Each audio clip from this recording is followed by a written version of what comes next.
Welcome, my friend, to Irish Fantasy Sleep Stories. My name is Brendan. If you enjoy my channel, please do click the like and subscribe buttons below. This video is titled Celtic Cat Adventures Volume 1, a compilation of over 10 hours of Celtic Cat sleep stories. So relax, settle in, and allow me to guide you to a deep and restful sleep.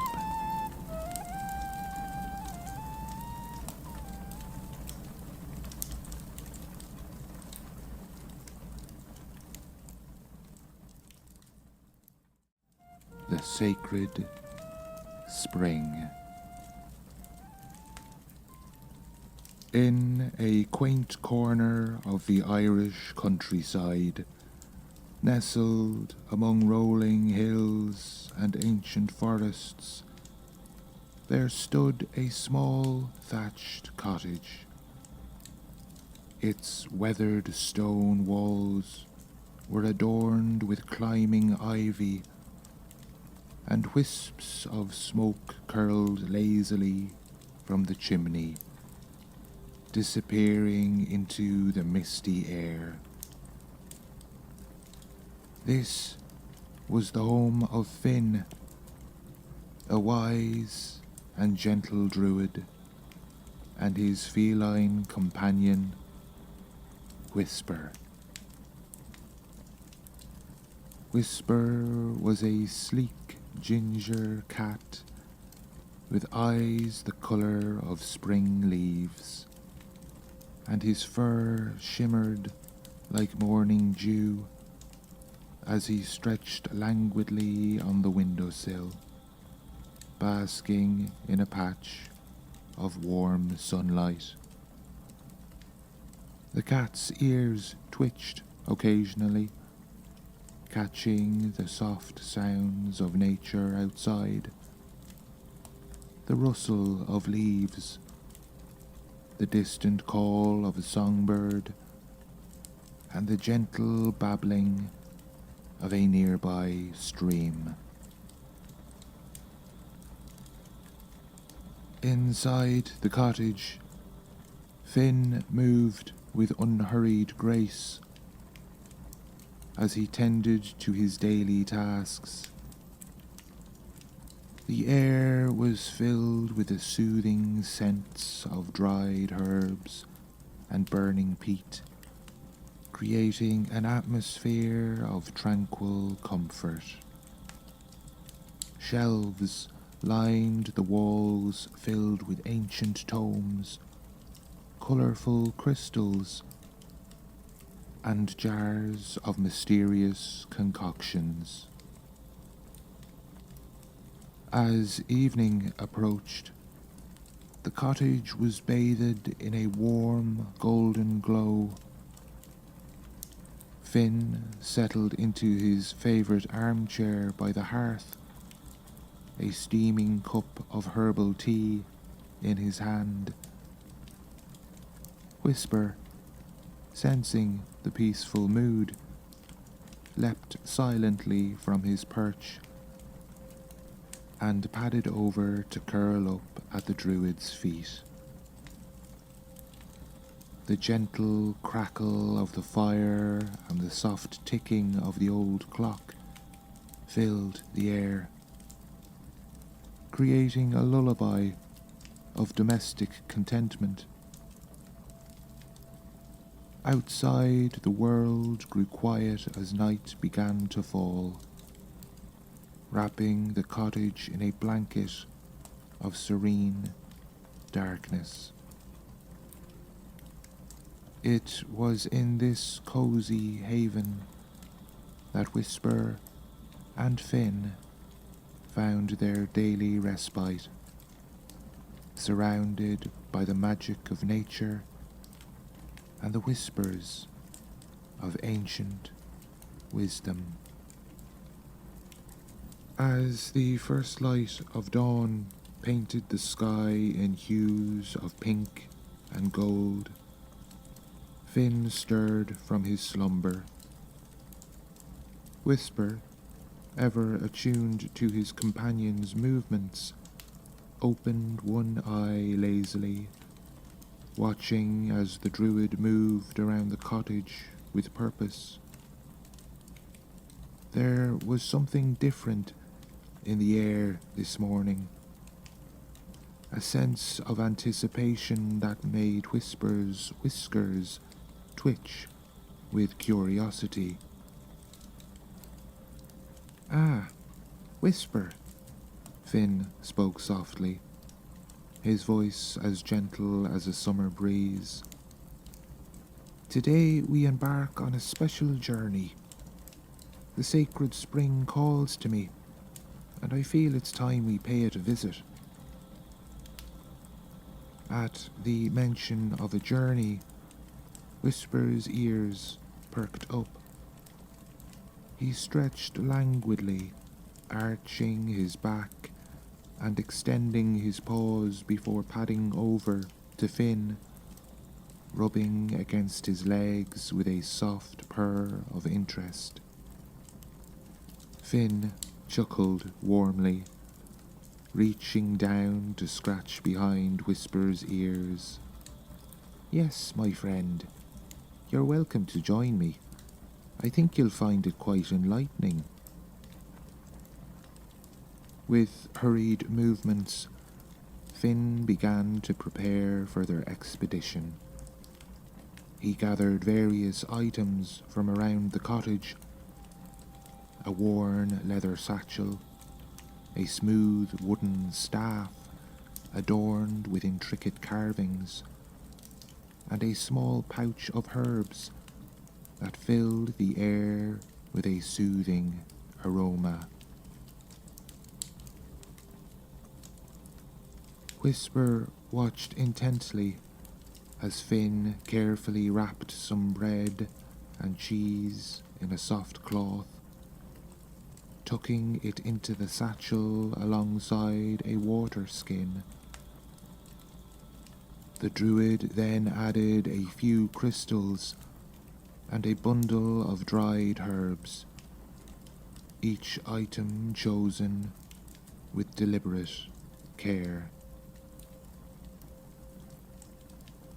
As Finn prepared, he spoke softly to Whisper, explaining the significance of the sacred spring.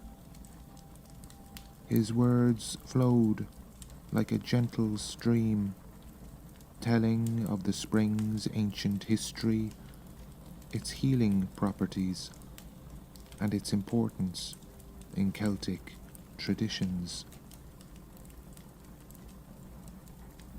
Whisper listened, his green eyes fixed on Finn, absorbing every word with feline curiosity.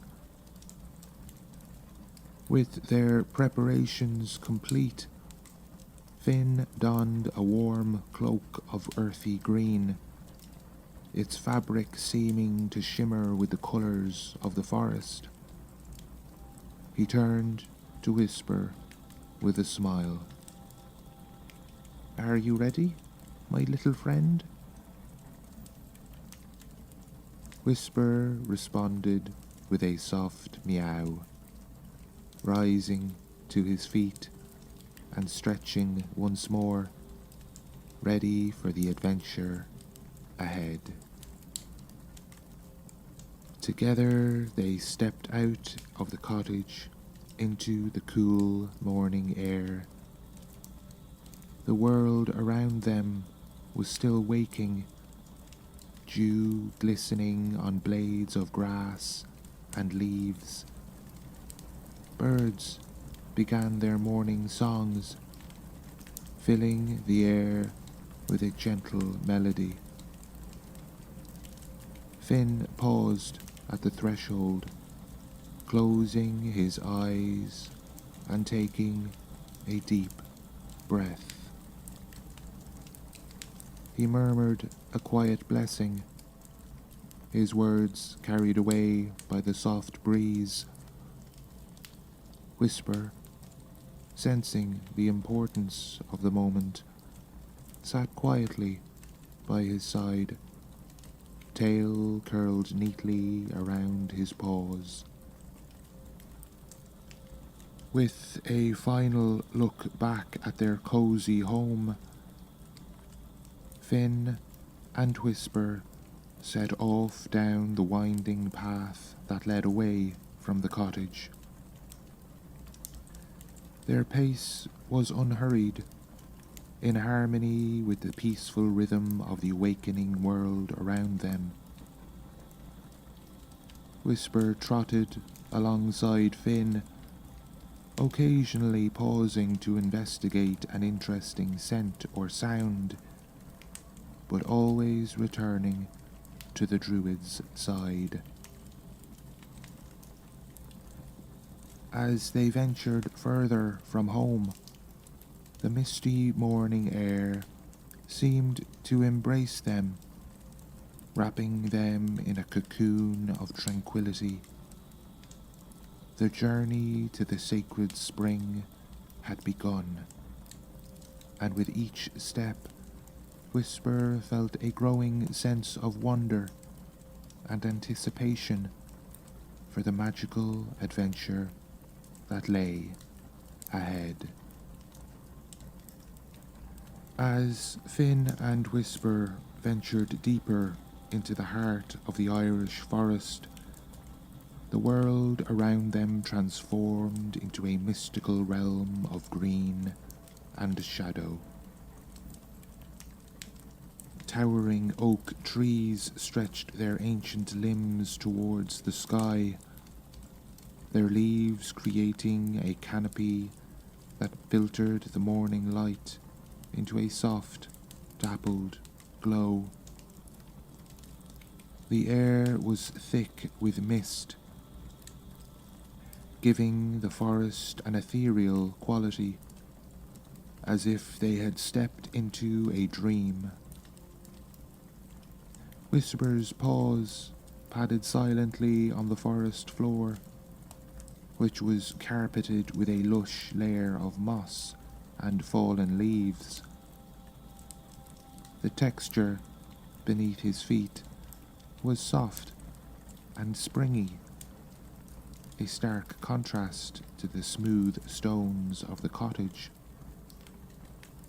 With each step, he felt more connected to the world around him. The air was rich with scents that made Whisper's nose twitch with curiosity. The earthy aroma of damp soil mingled with the sweet fragrance of wildflowers hidden among the ferns.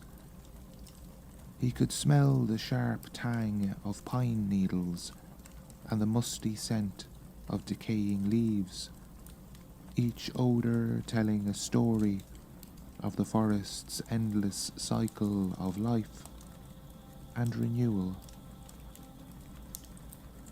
As they walked, the forest came alive with sounds. The gentle rustling of leaves in the breeze created a soothing backdrop to their journey. Whisper's ears swiveled, catching the melodious songs of unseen birds high in the branches.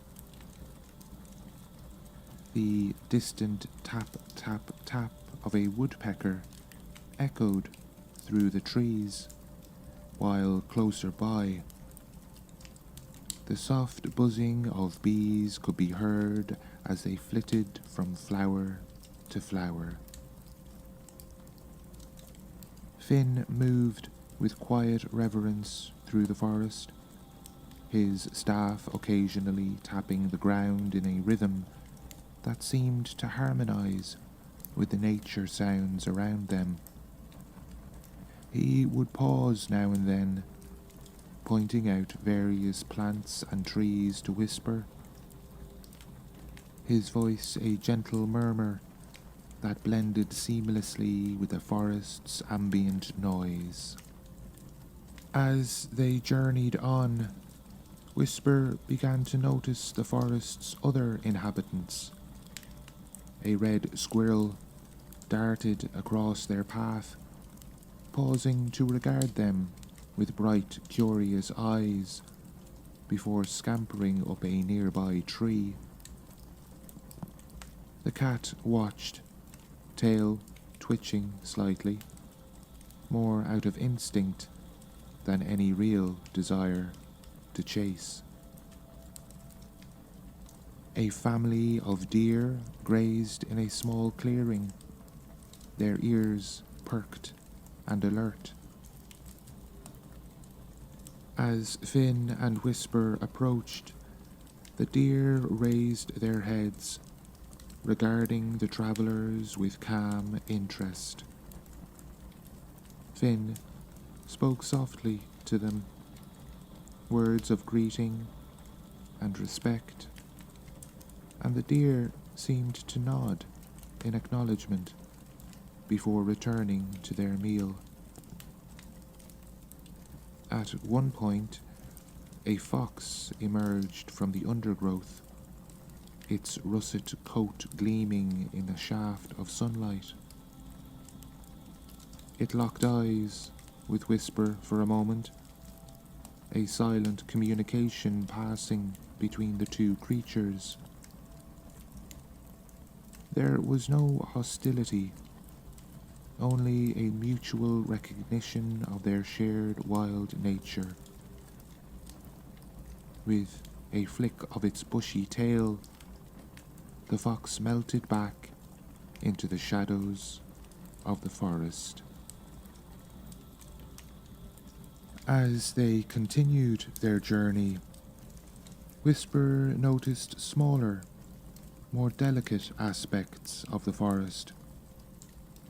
Dewdrops clung to spider webs stretched between branches, creating intricate patterns that sparkled in the filtered light.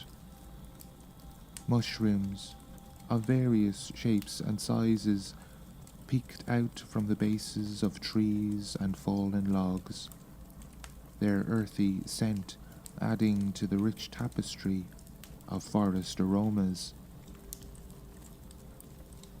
The mist began to lift as the day progressed, allowing shafts of golden sunlight to pierce through the canopy. These beams of light illuminated motes of dust and pollen floating in the air, creating the illusion of fairy lights dancing among the trees. Whisper found himself falling into a peaceful rhythm, his paws moving in time with Finn's steady gait. The forest embraced them, its rich trees standing as silent guardians of their journey. With each step, Whisper felt more attuned to the pulse of life that flowed through this enchanting woodland. As they pressed on towards the sacred spring, the forest continued to reveal its wonders. Whisper's senses were alive with the magic of nature, and he felt a deep contentment settling into his being. This journey was already proving to be more extraordinary than he could have imagined. And the sacred spring still lay ahead, promising even greater marvels. As Finn and Whisper continued their journey through the lush forest, the trees gradually thinned, revealing a small clearing bathed in soft, filtered sunlight. There, nestled in the heart of the glade, stood an ancient stone circle. Massive, weathered stones rose from the earth like silent sentinels, their rough surfaces adorned with patches of lichen in shades of green and silver. Whisper's ears perked up at the sight, his green eyes widening with curiosity. He could sense a change in the air, a subtle shift in the atmosphere that made his whiskers twitch. Finn slowed his pace, approaching the circle with reverence in his steps. "Ah, Whisper," Fionn spoke softly, his voice filled with wonder. "We are fortunate indeed. This is a sacred place, a connection between our world and the realm of spirits." The druid moved towards the nearest stone, placing his hand gently upon its rough surface. His eyes closed, and for a moment he seemed to be listening to something only he could hear. Whisper watched intently, fascinated by the druid's deep connection to this mysterious place. "These stones have stood here for thousands of years," Finn explained, his voice low and respectful. "Our ancestors erected them as a place of ceremony, of connection to the earth and sky. Each stone represents a different aspect of nature and spirit." Whisper padded softly around the circle, his paws sinking slightly into the lush grass. He could feel a subtle vibration through his paw pads, as if the very earth beneath the circle was humming with ancient energy. Finn walked slowly around the circle, touching each stone in turn. As he did so, he spoke of their meanings, one for the sun, another for the moon, others for the changing seasons and the cardinal directions. His words flowed like a gentle stream, painting vivid pictures of druids of old, gathering here under starlit skies. "In times past, Whisper, our people would come here to celebrate the turning of the seasons, to honor the spirits of the land, and to seek wisdom from the other world," Finn continued. "Even now this place holds great power, and the knowledge for those who know how to listen." As if to demonstrate, Finn settled himself in the center of the circle, crossing his legs and resting his staff against his lap. He closed his eyes and took a deep breath, his entire being radiating calm and focus.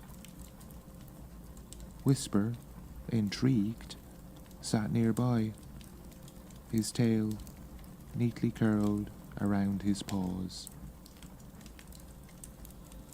For several long moments, the only sounds were the soft rustle of leaves in the breeze and the distant call of forest birds.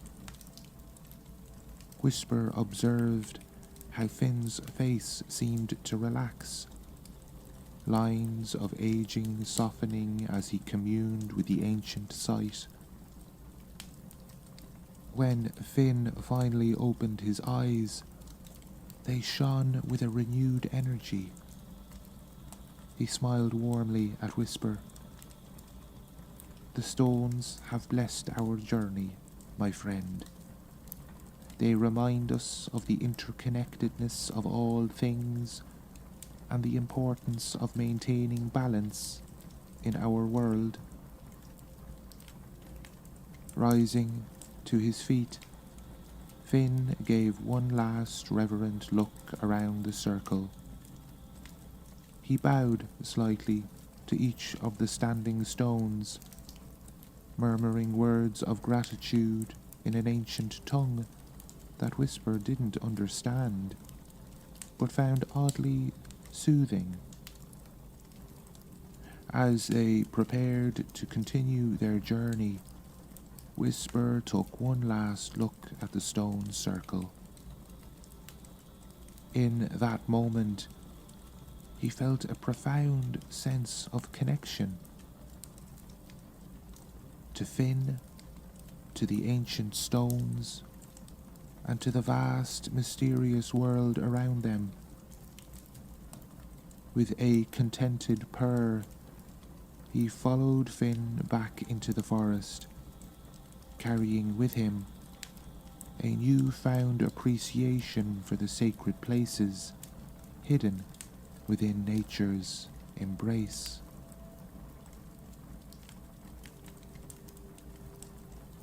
As the day wore on, Finn and Whisper came upon a gentle stream that wound its way through the forest like a silver ribbon. The sound of water tumbling over smooth stones filled the air, creating a soothing melody that seemed to wash away the fatigue of their journey. "This seems like the perfect spot for a rest, don't you think, Whisper?" Finn said, his eyes twinkling with warmth.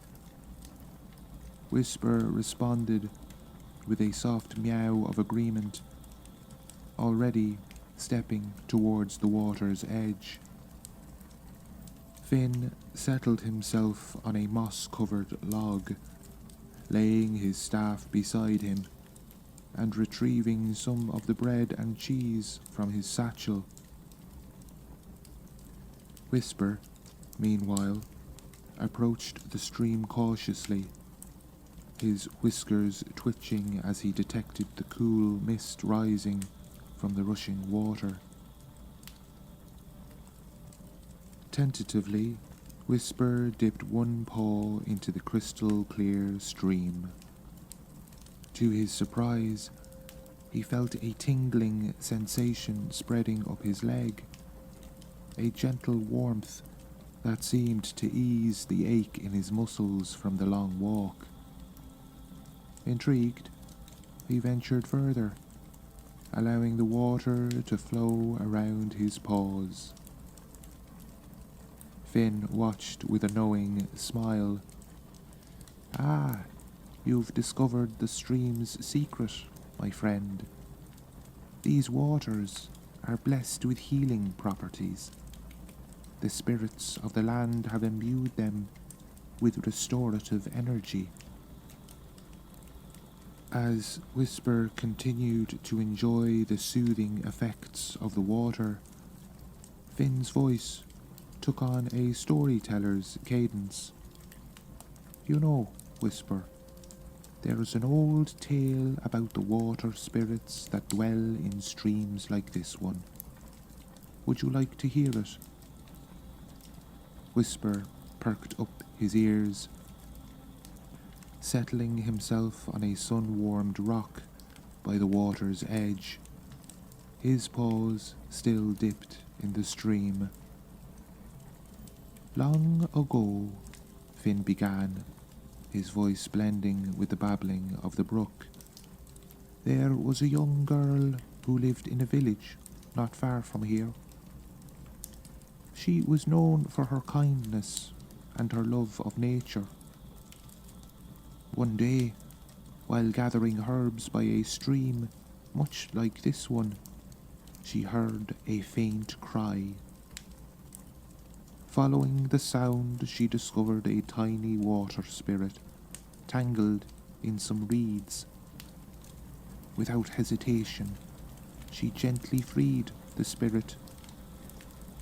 In gratitude, the spirit blessed her with the ability to hear the voices of the water, to understand its healing songs.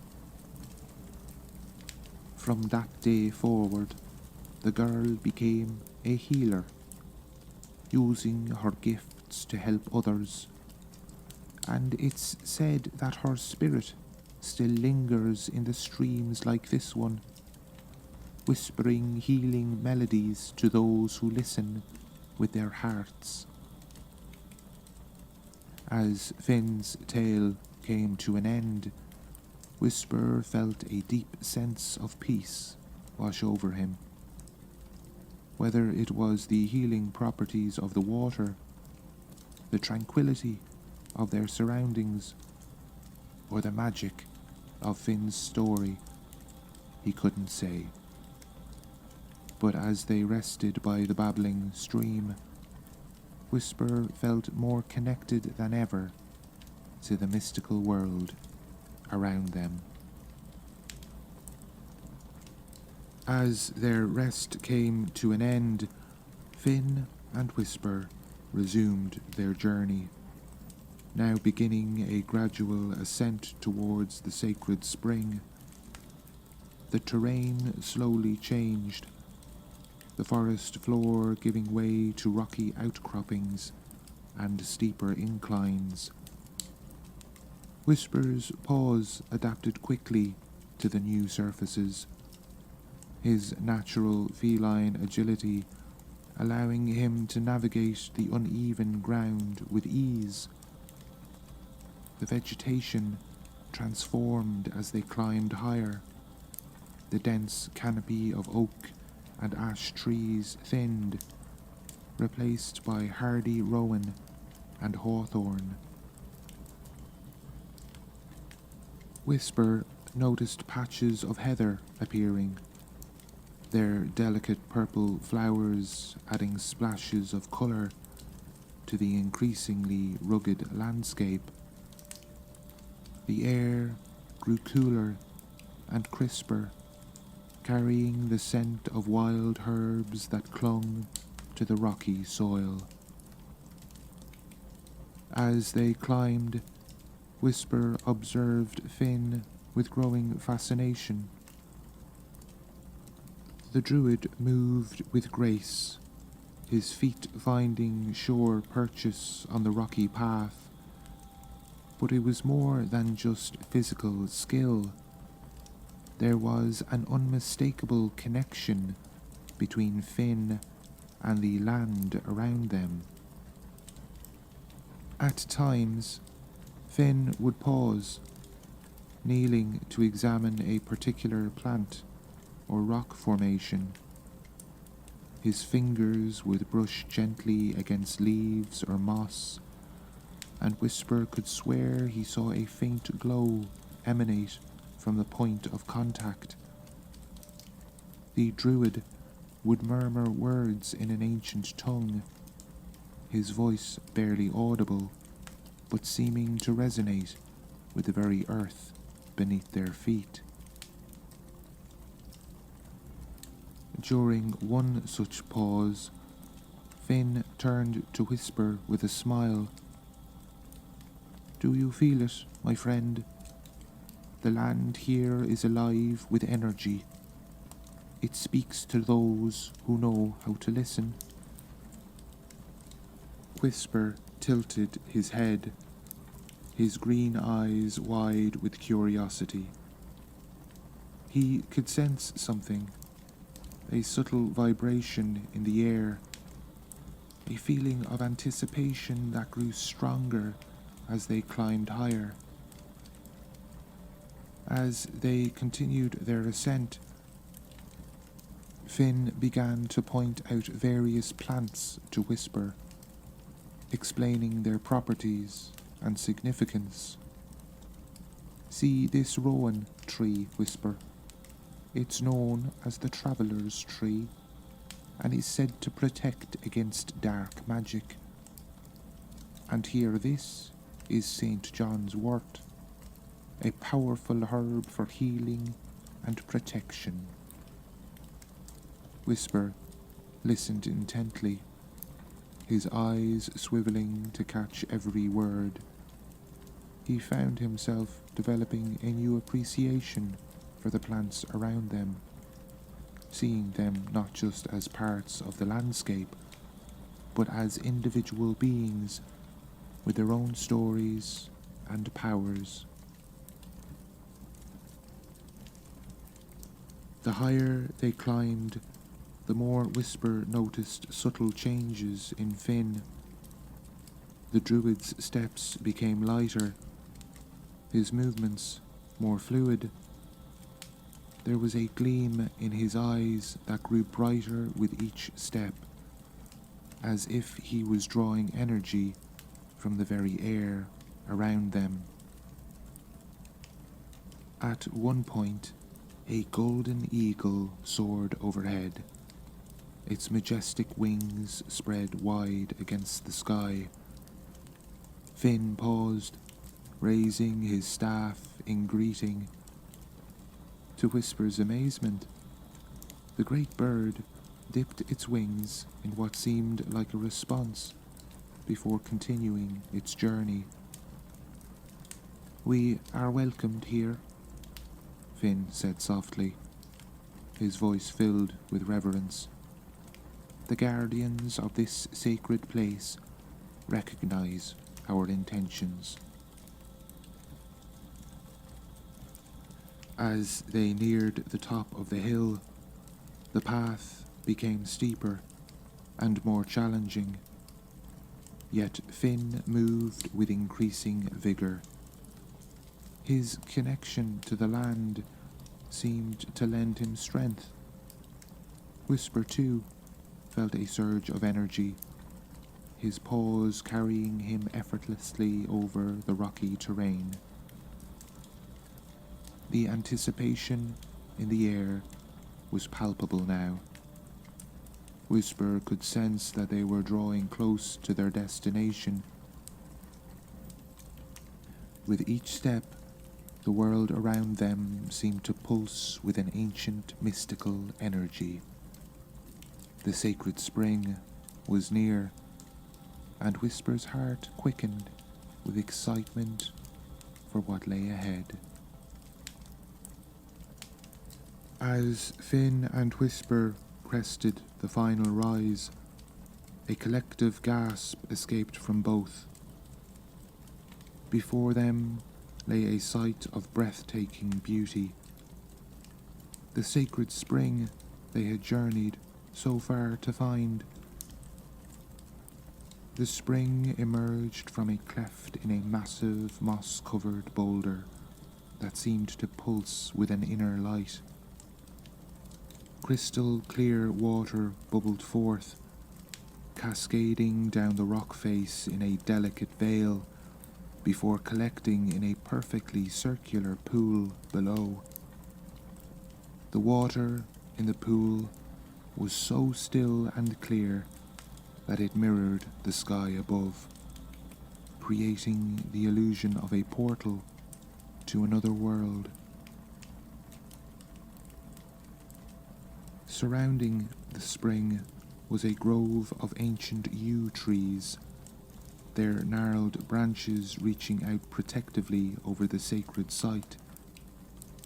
Their dark green needles rustled softly in a breeze that seemed to exist only within the confines of this magical place. The ground around the pool was carpeted with a thick layer of soft moss, interspersed with clusters of tiny white flowers that Whisper had never seen before.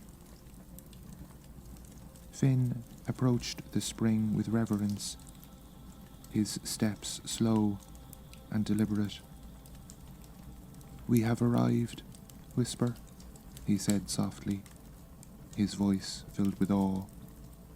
"This is Bridget's Well, one of the most sacred places in all the land." Whisper padded forward cautiously, his senses overwhelmed by the sheer magic of the place. The air here felt different, thicker somehow, as if charged with an ancient power. He could hear a faint, melodious humming that seemed to emanate from the very stones around them. As they drew closer to the pool, Whisper noticed intricate carvings on the rocks surrounding the spring. Spirals, knots, and symbols he didn't recognize decorated the stone surfaces, some so weathered they were barely visible, others looking as fresh as they had been carved yesterday. The water in the pool seemed to glow with an inner light, shifting colours like the inside of an opal. One moment, clear as glass, the next, shimmering with hues of blue, green, and purple. Whisper approached the edge, peering into its depths with wide-eyed wonder. He half expected to see mystical creatures swimming beneath the surface, but the water remained clear and still, reflecting only the sky and the overhanging branches of the yew trees. Finn knelt by the pool's edge, dipping his hand reverently into the water. As he did so, ripples spread across the surface, and for a moment, Whisper thought he saw images forming in the water. Fleeting visions of distant places and times long past. The spring is alive with the wisdom of ages, Finn explained, noticing Whisper's fascination. It holds memories of all who have come before, and visions of what may yet come to pass. Whisper's curiosity got the better of him, and he leaned forward to lap at the water. As soon as it touched his tongue, he felt a jolt of energy course through his body. The water tasted like nothing he had ever experienced before, cool and refreshing, yet somehow warm and comforting at the same time. It seemed to fizz with tiny bubbles of pure vitality. As he drank, Whisper felt his senses sharpening. The colours around him seemed brighter, the scents more vivid. He could hear the individual rustling of each leaf on the yew trees and the soft padding of small creatures moving through the underbrush beyond the grove. Looking up at Finn, Whisper saw that the druid's eyes were closed, his expression one of deep communion with the sacred place. The air around Finn seemed to shimmer slightly, as if he was surrounded by an aura of ethereal light. Whisper settled himself on the soft moss, content to observe and absorb the magic of the spring. He felt a profound sense of peace and belonging, as if he had found a place where the veil between worlds was thin and the mysteries of existence were just within reach. As the sun began to dip towards the horizon, Whisper realized that their journey had only just begun. The sacred spring had welcomed them, and now he sensed the real adventure was about to unfold. As twilight began to settle over the grove, Finn stirred from his meditative state. He turned to whisper, his eyes glowing with an inner glow. "Now, my friend," he said softly, "we prepare for the ritual healing. This is an ancient tradition passed down through generations of druids." Whisper watched intently as Fionn began to gather items from his satchel. The druid laid out a small silver bowl, a bundle of dried herbs, a piece of cloth, and a smooth river stone etched with spiraling patterns. "In Celtic tradition," Finn explained as he worked, "water is seen as a source of life, wisdom, and healing. Springs like this one are considered gateways to the other world, places where the veil between realms is thin."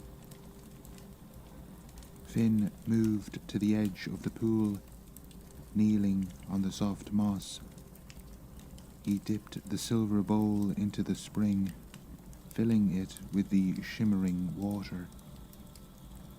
"This water," he said, "carries the blessings of Brigid, goddess of healing, poetry, and smithcraft."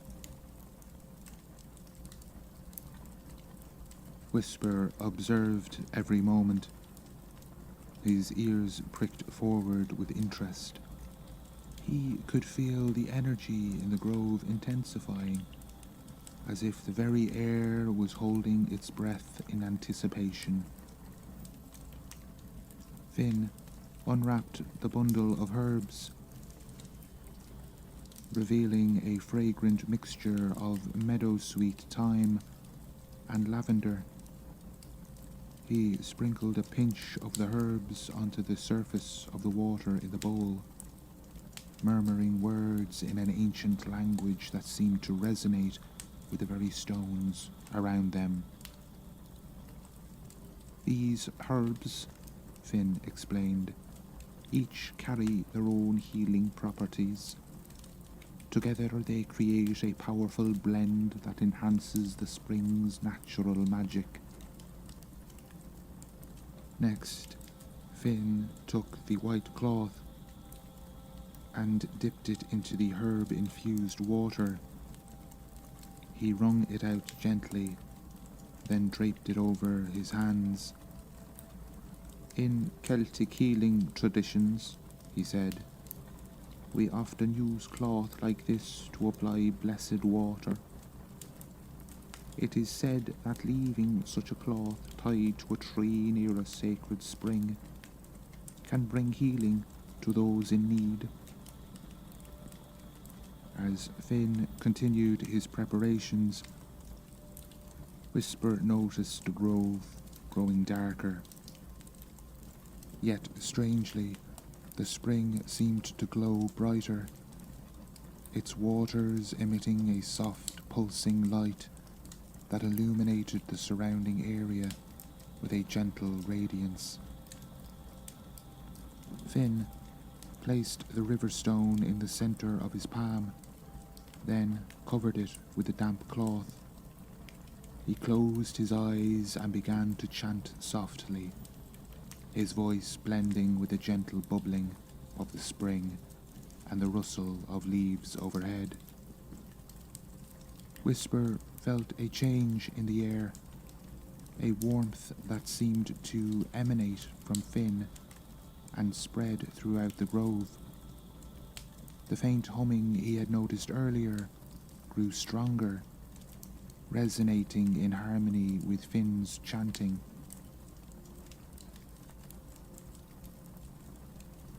As the ritual progressed, Whisper observed in awe as tiny motes of light began to rise from the spring, swirling around Finn like fireflies. They danced in intricate patterns, leaving trails of silvery light in their wake. The chanting grew louder, and Whisper felt a surge of energy pulse through the grove. The trees seemed to lean in closer, their branches swaying gently despite the lack of wind. The flowers at the water's edge appeared to glow, their petals unfurling as if in response to Finn's words. Suddenly, Finn's voice rose in a final resonant phrase, and a wave of pure radiant energy burst forth from the spring. It washed over everything in the grove, including Whisper, who felt a tingling sensation from the tips of his ears to the end of his tail. As the wave passed, a profound sense of peace settled over the grove. Finn opened his eyes, a serene smile on his face. He unwrapped the river stone, which now seemed to glow with an inner light. "The ritual is complete," Finn said softly, his voice filled with reverence. "The spring's healing energy has been awakened and focused. This stone now carries a portion of that power, ready to be used for healing when needed." Whisper padded over to Finn, feeling refreshed and invigorated. The lingering aches from their journey had vanished, replaced by a sense of vitality and well-being. Finn reached out to scratch behind Whisper's ears. "How do you feel, my friend?" he asked. Whisper responded with a contented purr, rubbing his head against Finn's hand. He felt cleansed, renewed, as if he had been infused with the very essence of the sacred spring. The experience had left him in awe, his senses heightened, and his understanding of the world around him deepened. As the last rays of the setting sun painted the sky, Whisper settled down beside Finn, his green eyes filled with a newfound curiosity.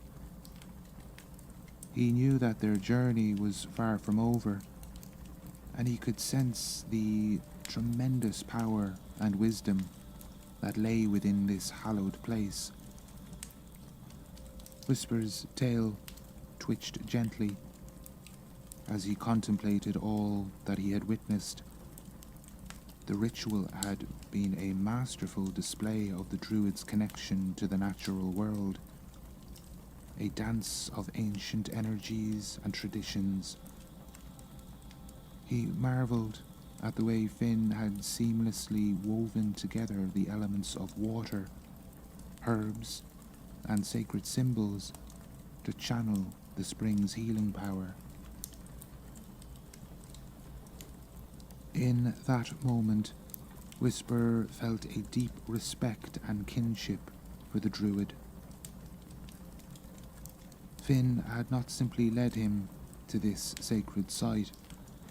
He had opened Whisper's eyes to a whole new realm of understanding. The cat knew that he had much to learn, but he was ready to embrace this new adventure, to delve deeper into the mysteries that surrounded them. As the last vestiges of daylight faded, Whisper felt a sense of anticipation and wonder. What other secrets did the sacred spring hold? What challenges and discoveries awaited them as they continued their quest. Settling into a comfortable position, Whisper let his eyes drift closed, his mind already swirled with the possibilities. For now, he would rest and absorb the healing energy of the spring, gathering his strength for the tasks that were sure to come. As the night deepened around the sacred spring, Whisper found himself drawn back to the edge of the pool. The tranquil waters continued to glow with a faint, mesmerizing light, and he could still feel the lingering traces of energy from Finn's healing ritual. Cautiously, Whisper approached the water's edge, his paws sinking into the soft moss. He peered down into the pool, his green eyes reflecting the shifting hues of the liquid below. The surface was so still and clear that it was almost impossible to discern where the water ended and the sky began. Lowering his head, Whisper dipped the tip of his tongue into the pool, tentatively tasting the water once more. Instantly, he felt a surge of power coursing through his body like an electric current flowing from the spring into his very being. The water seemed to sing with an ancient melody, a harmony of voices that Whisper had never heard before. He could sense the wisdom and essence of the land itself, distilled into these sacred waters. It was as if the spring had opened a door to a hidden realm, one that existed just beyond the veil of the physical world. Emboldened by his experience, Whisper began to slowly lap at the water, his tongue savoring each drop. With every taste, he felt his senses becoming sharper, his awareness of the world around him expanding exponentially. The gentle rustle of the yew trees, the faint hooting of an owl in the distance, the scent of the flowers. All of these sensations were heightened, as if the spring had unlocked some dormant part of his feline nature. As Whisper drank, he could feel the water seeping into his very core, replenishing and revitalizing him on a fundamental level. The aches and fatigue from their long journey had vanished, replaced by a surge of energy and vitality. He felt lighter, more in tune with the rhythm of the natural world. Lifting his head, Whisper turned his gaze towards Finn, who was resting peacefully a short distance away. The druid's eyes were closed, his expression one of deep contemplation, and Whisper was struck by the profound sense of connection he felt with his enigmatic human. In that moment, Whisper understood why Finn had spoken of the spring with such reverence and respect. This was no ordinary body of water. It was a gateway to a hidden realm, a source of ancient wisdom and power.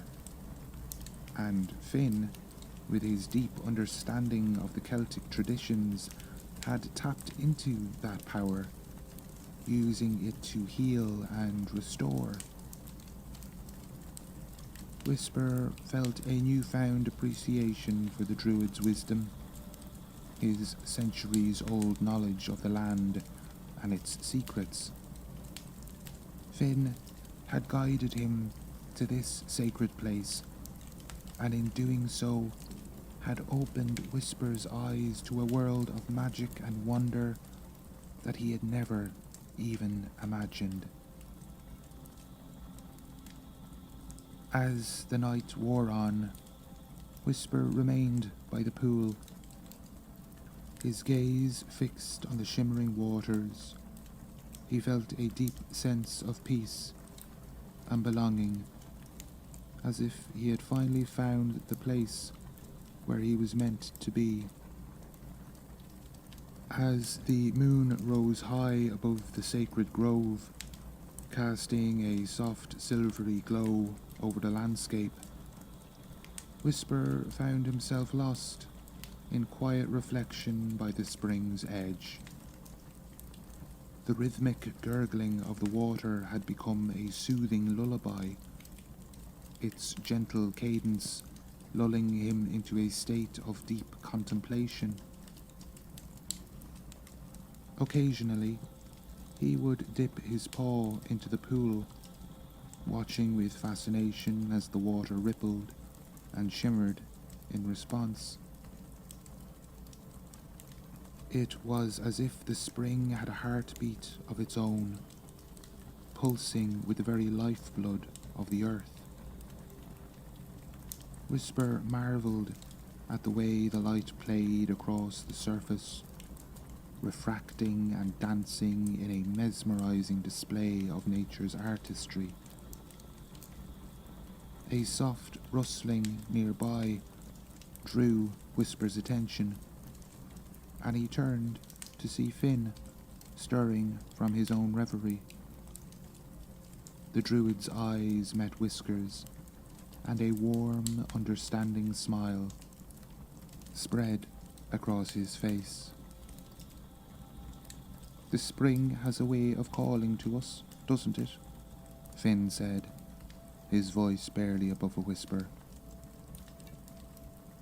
"It's as if the water itself speaks a language that only the most attentive can hear." Whisper let out a soft purr of agreement, settling down next to the Druid. He could sense a profound connection between them, forged in the shared experience of the sacred spring's magic. "Water is the foundation of all life," Finn continued. "It is the essence of purity, the conduit for healing and transformation.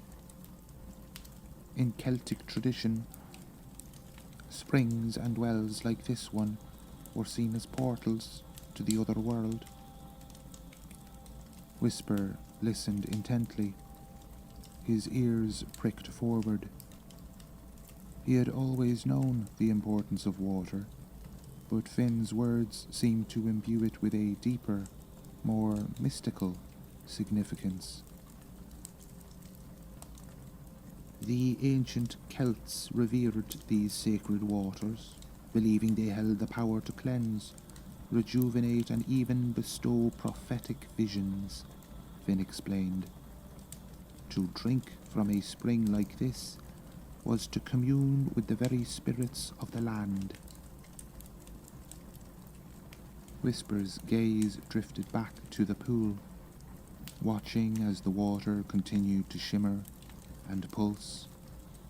He could feel the weight of history and tradition that permeated this place, a sense of timelessness that transcended the boundaries of the physical world. As night wore on, Whisper and Finn sat in silence, each lost in their own reflections. The cat felt a growing sense of kinship with the Druid, a shared understanding that went beyond the limits of language or species. As the first golden rays of dawn began to peek over the horizon, Whisper found himself feeling a reluctance to depart the sacred grove. The tranquil pool had become a source of comfort and rejuvenation, and he was loath to leave its soothing influence behind. Finn, sensing the cat's hesitation, placed a gentle hand on Whisper's back. "I know this place calls to you, my friend," he said softly. "But our journey is not yet complete. We must continue onward, following the path that the land has set before us." Whisper let out a soft sigh, his green eyes lingering on the gentle rippling surface of the spring. He knew Finn was right. There was still much to discover, and their quest would not be fulfilled by remaining in this serene sanctuary. With one last longing glance, Whisper turned his gaze toward the winding forest path that lay ahead. The trees no longer seemed quite so imposing or foreboding. Instead, they appeared to beckon him forward, their branches swaying invitingly. As they set out, Whisper noticed a subtle shift in his perception of the surrounding landscape. The lush greenery, the cheerful birdsong, even the scent of the damp earth. All of it seemed to possess a newfound vibrancy and clarity.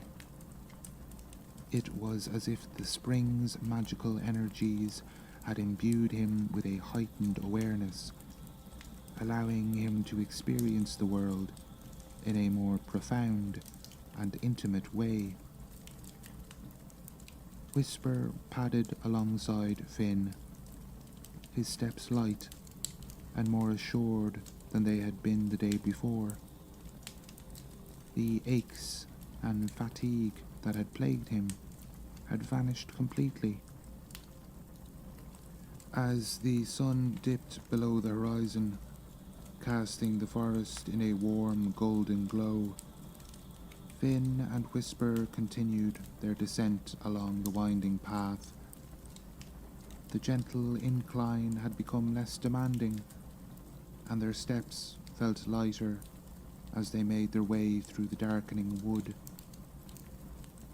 The air was filled with the soothing hum of wildlife and the occasional hoot of an owl, creating a lullaby-like symphony that enveloped the travellers.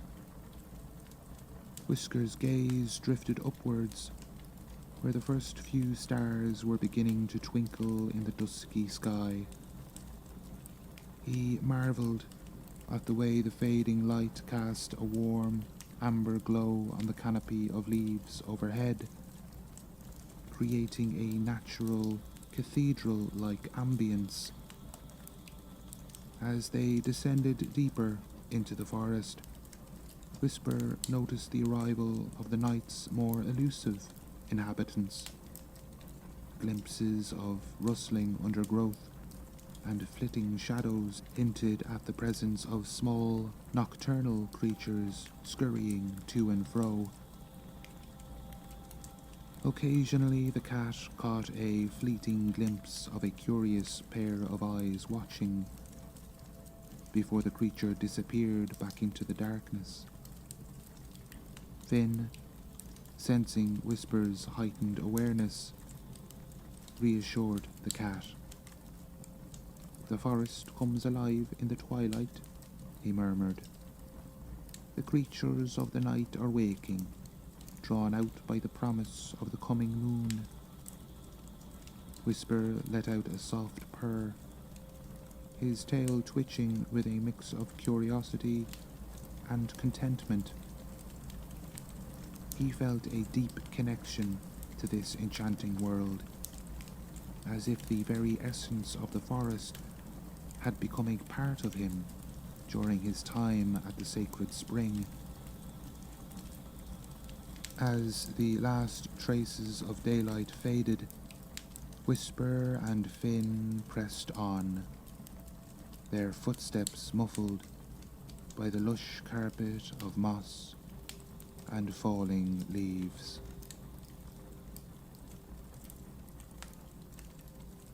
With the moon high above the forest canopy, casting a soft silver glow over the winding path, Finn and Whisper continued their journey homeward.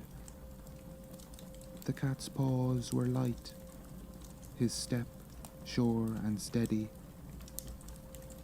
Whisper's mind was a whirlwind of thoughts and impressions, reflecting on the extraordinary events of the day. The sacred spring, with its mesmerizing waters and ancient power, had left an indelible mark on his consciousness. He could still feel the surge of vitality coursing through his veins, the heightened awareness of the world around him. As they neared the familiar territory of their cozy cottage, Whisper felt a growing sense of anticipation. He longed to return to the comforts of home, to bask in the warmth of the hearth fire and the familiar scents that filled their dwelling. As the cozy glow of their cottage came into view, Whisper felt a wave of relief and comfort wash over him. Finn opened the door, and the cat padded inside, greeted by the familiar warmth of their humble abode. After a brief meal and a cozy nap by the fire, Whisper found himself once again drawn to the window, gazing out at the moonlit forest. In that moment, Whisper knew that the lessons he had learned would continue to guide him, shaping his path forward and deepening his connection to his friend, the Druid. With a contented sigh, the cat curled up and drifted off to sleep, dreaming of the adventures that still awaited them.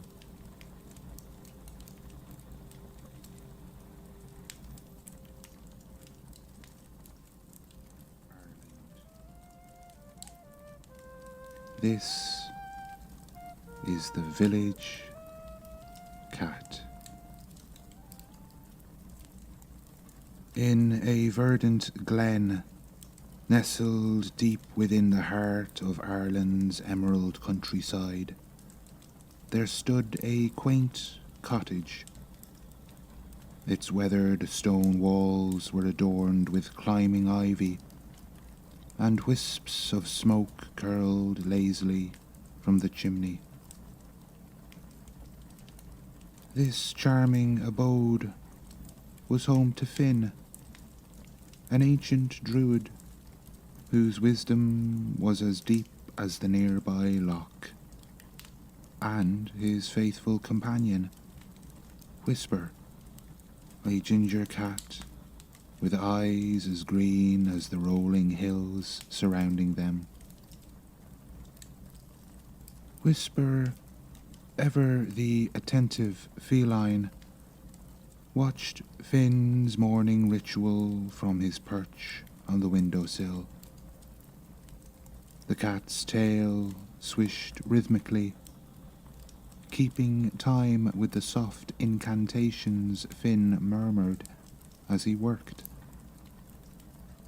Sunlight streamed through the leaded glass, casting a warm glow on Whisper's fur, making it shimmer like burnished copper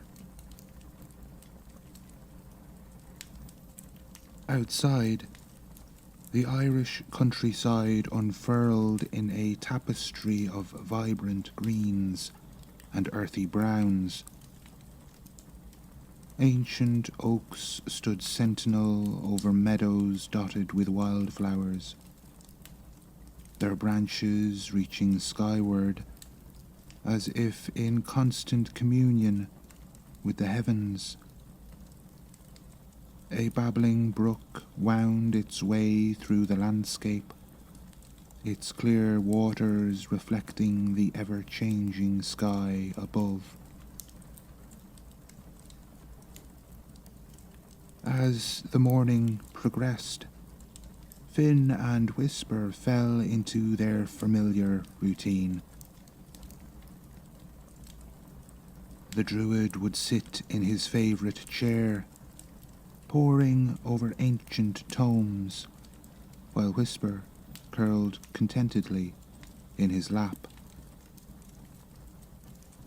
Their bond, forged over years of shared solitude and mutual understanding, was as unbreakable as the ancient stones that formed the foundation of their home. In this peaceful sanctuary, surrounded by nature's bounty and steeped in old magic, Finn and Whisper found perfect harmony. Two souls intertwined in the dance of daily life.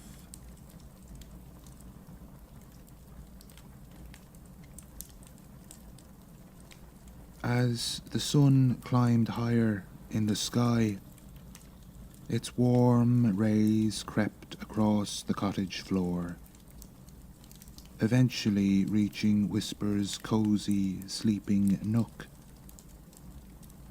The ginger cat stirred, stretching languidly as he rose from his slumber.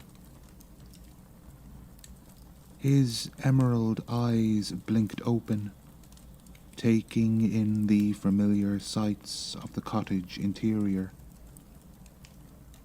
Finn was already awake, seated at his ancient oak desk, his brow furrowed in concentration as he pored over a particularly cryptic druidic text.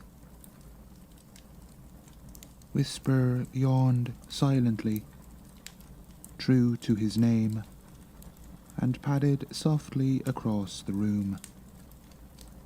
He paused briefly by Finn's feet, rubbing against the druid's ankles in a gentle good morning greeting. Finn absently reached down to scratch behind Whisper's ears, his eyes never leaving the intricate symbols on the parchment before him. Sensing that his human companion was deep in his studies, Whisper felt the familiar tug of curiosity pulling at his whiskers. The world outside the cottage window seemed to beckon, promising adventure and new discoveries. With one last glance at Finn, Whisper slipped through the cat flap and out into the verdant Irish countryside.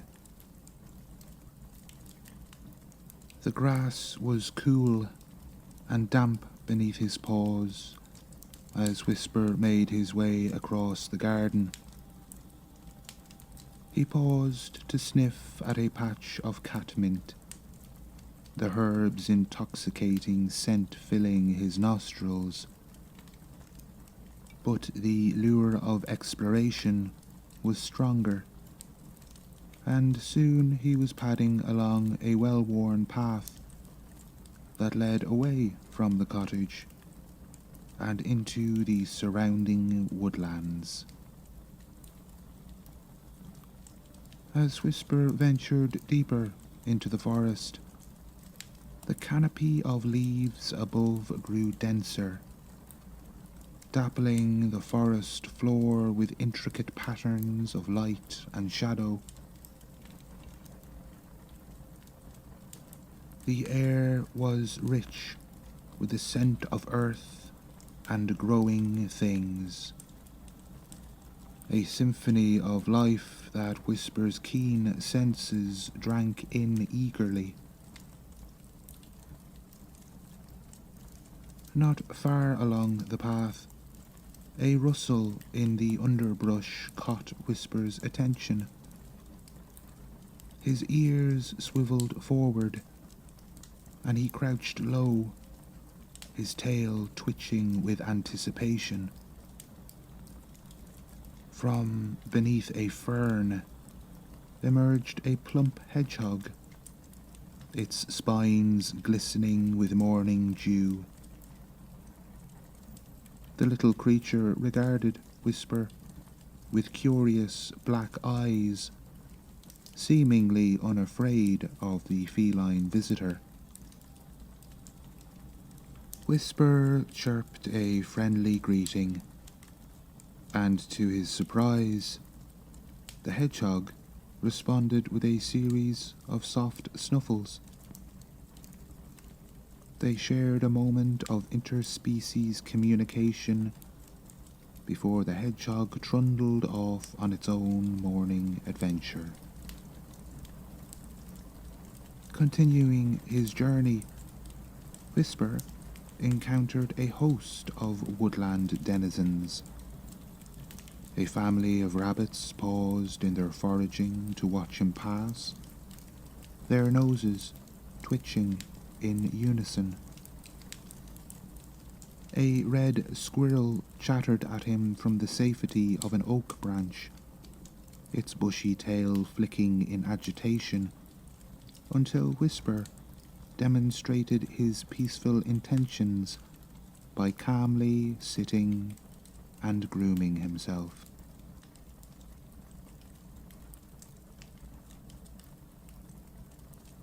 As the trees began to thin, Whisper caught sight of a magnificent red deer.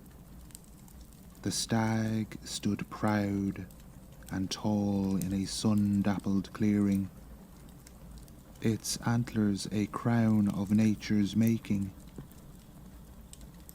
For a breathless moment, their eyes met, wild freedom recognizing kindred spirit. Then, with a graceful bound, the deer vanished into the depths of the forest. The encounter left Whisper feeling invigorated, his heart full of the forest's magic.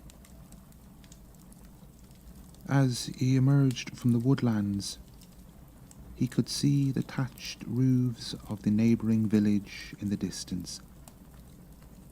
The ginger cat's whiskers twitched with anticipation. What new adventures awaited him there? With a spring in his step, Whisper set off towards the village, eager to explore beyond his familiar territory. As Whisper approached the village, the scent of freshly baked bread and wood smoke filled the air. The quaint settlement nestled comfortably in a small valley, its thatched roof cottages and stone buildings huddled together like old friends sharing secrets. A winding cobblestone street meandered through the heart of the village, connecting the various homes and shops. The village square bustled with activity as Whisper padded silently into town. At its centre stood an ancient well, its stones worn smooth by generations of hands and the passing of time. Colourful flower boxes adorned windowsills, their blooms adding splashes of vibrant colour to the weathered facades of the buildings. Whisper found a quiet spot beneath an old oak tree at the edge of the square, where he could observe the villagers going about their daily routines. He watched as children played a game of tag, their laughter ringing out like silver bells. Nearby, a group of women chatted animatedly as they hung laundry on lines strung between cottages, the fresh linens billowing gently in the breeze. The village blacksmith worked at his forge, the rhythmic clanging of his hammer on hot metal creating a steady backdrop to the day's activities. Outside the local pub, elderly men sat on benches, their weathered faces creased with smiles as they shared stories and jokes. A farmer led his flock of sheep through the village, heading towards pastures beyond. The woolly creatures baaed slowly as they passed, some pausing to eye Whisper curiously before being gently urged along by the shepherd's crook. As Whisper continued to observe, he noticed small moments where the villagers could use a helping paw. A young boy struggled to reach a kite tangled in a low-hanging branch. An old woman seemed unsteady on her feet as she carried a heavy basket of vegetables. The baker's cat looked longingly out the window, clearly wishing to be outside, but unable to leave its post guarding against mice. Whisper's whiskers twitched thoughtfully. Though he was just a visitor to the village, he felt a strong urge to lend assistances where he could. After all, Finn had always taught him that kindness and helpfulness were virtues to be practiced whenever possible. With a gentle stretch and a flick of his tail, Whisper decided it was time to make his presence known. He would explore the village more closely and offer his help in whatever way a clever ginger cat could. As they stepped out from his shady spot, his green eyes sparkled with determination.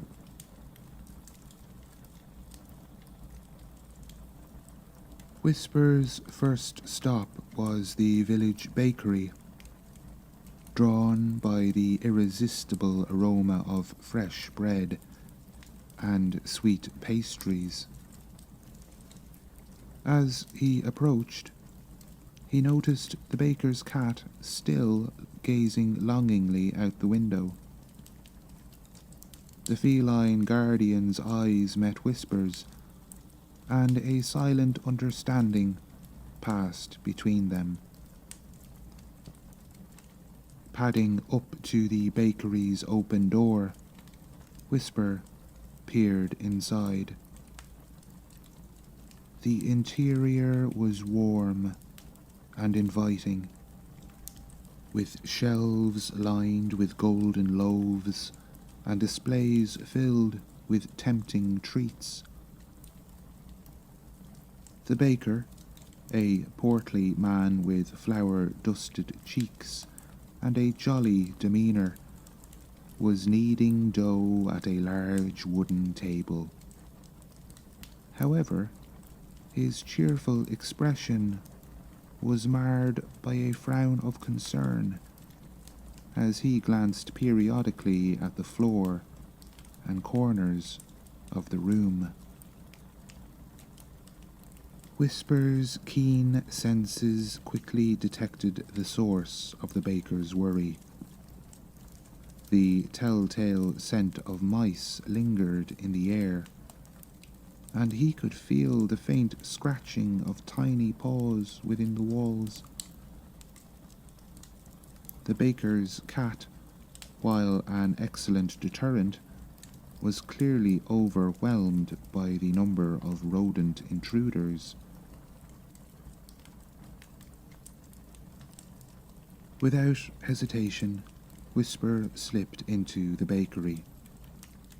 The baker looked up, surprised to see the unfamiliar ginger cat. "Well, hello there, little one," he said warmly. "I don't believe I've seen you around before." Whisper responded with a soft meow and immediately set to work. His green eyes scanned the room, locating the most likely hiding spots for the mice. With silent, graceful movements, he began his patrol of the bakery. It didn't take long for the first mouse to make an appearance. Quick as lightning, Whisper pounced, catching the startled rodent between his paws. But instead of harming the creature, Whisper merely held it firmly, letting out a low growl that sent a clear message. It was time for the mice to find a new home. The baker watched in amazement as Whisper repeated this process several times. Each captured mouse was released outside the bakery with a stern warning growl. Word seemed to spread quickly among the rodent population, and soon Whisper could sense their hasty retreat from the premises. After about an hour of diligent work, Whisper sat contentedly in the middle of the bakery floor, his tail wrapped neatly around his paws. The baker, who had been observing the ginger cat's efforts with increasing appreciation, approached with a beaming smile. "Well, I'll be," he exclaimed, crouching down to give Whisper a gentle pat. "You've done more in an hour than my poor old mouser has managed in days. Thank you, little friend." The baker's cat, looking somewhat sheepish but undeniably relieved, hopped down from its perch by the window and approached Whisper. The two cats touched noses in a gesture of feline gratitude and respect. Delighted with his new feline helper, the baker bustled about, selecting a special treat for Whisper. He returned with a small saucer of cream and a morsel of freshly baked fish pie. "Here you are, my ginger saviour," he said, placing the offerings before Whisper. "A token of my appreciation." As Whisper enjoyed his well-earned rewards, customers began to filter into the bakery. The baker enthusiastically recounted the tale of the helpful ginger cat to each patron, pointing out Whisper with pride. Soon a small crowd had gathered, all eager to catch a glimpse of the heroic feline. "Whose cat is this?" one villager asked, admiring Whisper's sleek coat and bright eyes. "He's not from around here," another observed. "Perhaps he belongs to that druid who lives up in the hills." As the villagers speculated and admired, Whisper basked in the attention, accepting gentle pets and words of praise. His act of kindness had not only solved the baker's dilemma, but had also endeared him to the village folk. With his belly full and his spirit buoyed by the gratitude of the baker and the admiration of the villagers, Whisper felt ready for his next adventure in the quaint Irish village. As the excitement in the bakery began to die down, Whisper's ears perked up at the sound of commotion outside. He slipped out the door, curious to investigate the source of the disturbance. In the village square, a group of worried adults had gathered around a distraught woman. "Please, has anyone seen my Aileen?" the woman cried, her voice trembling with fear. "She was playing near the well not an hour ago, and now she's nowhere to be found." The villagers immediately sprang into action, organizing search parties to comb the surrounding areas. Whisper observed as they split into groups, calling out the child's name as they began their search. The ginger cat's whiskers twitched. He knew he could help, and this time his keen senses would be put to an even more important test. Whisper darted between the legs of the villagers, making his way to the well where the child was last seen. He circled the area, his nose close to the ground, picking up the faint scent of a young human, a mix of wildflowers and the sweet aroma that seemed unique to children.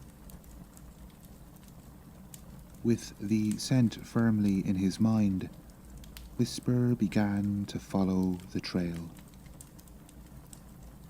His path led him away from the village centre and towards the outskirts of town. He paused occasionally, ensuring he was still on the right track. But as he neared the edge of the village, Whisper noticed one of the search parties nearby. With a loud meow, he caught their attention. "Look, it's that helpful cat from the bakery," one of the villagers exclaimed. "He seems to want us to follow him," another observed as Whisper meowed insistently and paced back and forth. Intrigued and somewhat desperate, the group decided to follow the cat's lead. Whisper led them confidently, his tail held high as a banner. The trail took them past the last houses of the village and into a meadow dotted with vibrant wildflowers. As they walked, one of the villagers marveled. "This cat is something special. First the bakery, and now this. It's almost as if he understands exactly what we need." The others murmured in agreement, watching Whisper with a mix of curiosity and growing respect. After a short trek, they approached a small copse of trees at the far end of the meadow.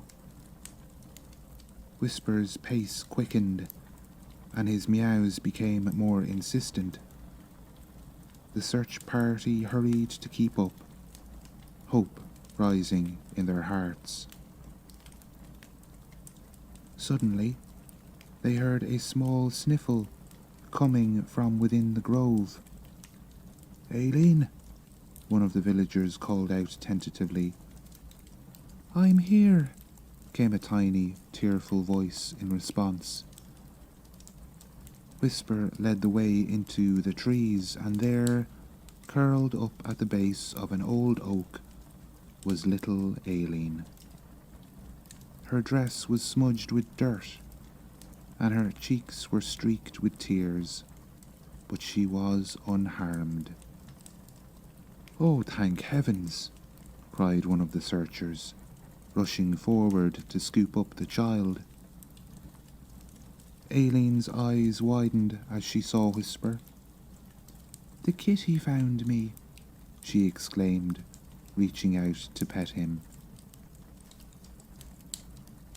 As the group made their way back to the village, Aileen riding on the shoulders of one of the men, they recounted how Whisper had led them straight to her. The child explained that she had wandered off, chasing a beautiful butterfly, and had become lost and frightened when she couldn't find her way back. Word of Whisper's heroic deed spread quickly through the village. By the time they reached the square, a crowd had gathered, including Aileen's mother, who wept with joy as she embraced her daughter. The village elder, a wise old woman with silver hair and kind eyes, approached Whisper. "Twice now you've come to our aid, mysterious one," she said, her voice filled with warmth and gratitude. "Truly you must be a blessed creature to show such kindness to strangers." Whisper accepted the praise with a dignified purr, allowing the elder to stroke his fur gently. Around him, the villagers spoke in hushed, awe-filled tones about the remarkable ginger cat. "He must belong to the Druid," some insisted. "Only a magical beast could be so helpful and wise." Others wondered if Whisper was some sort of guardian spirit, sent to watch over their village. As the excitement settled, Aileen's mother approached Whisper, tears of gratitude glistening in her eyes. She knelt down and gently scooped the cat into her arms, cradling him close. "Thank you, brave little one," she whispered, her voice thick with emotion. "You've brought my Aileen back to me. You'll always have a place in our home and our hearts."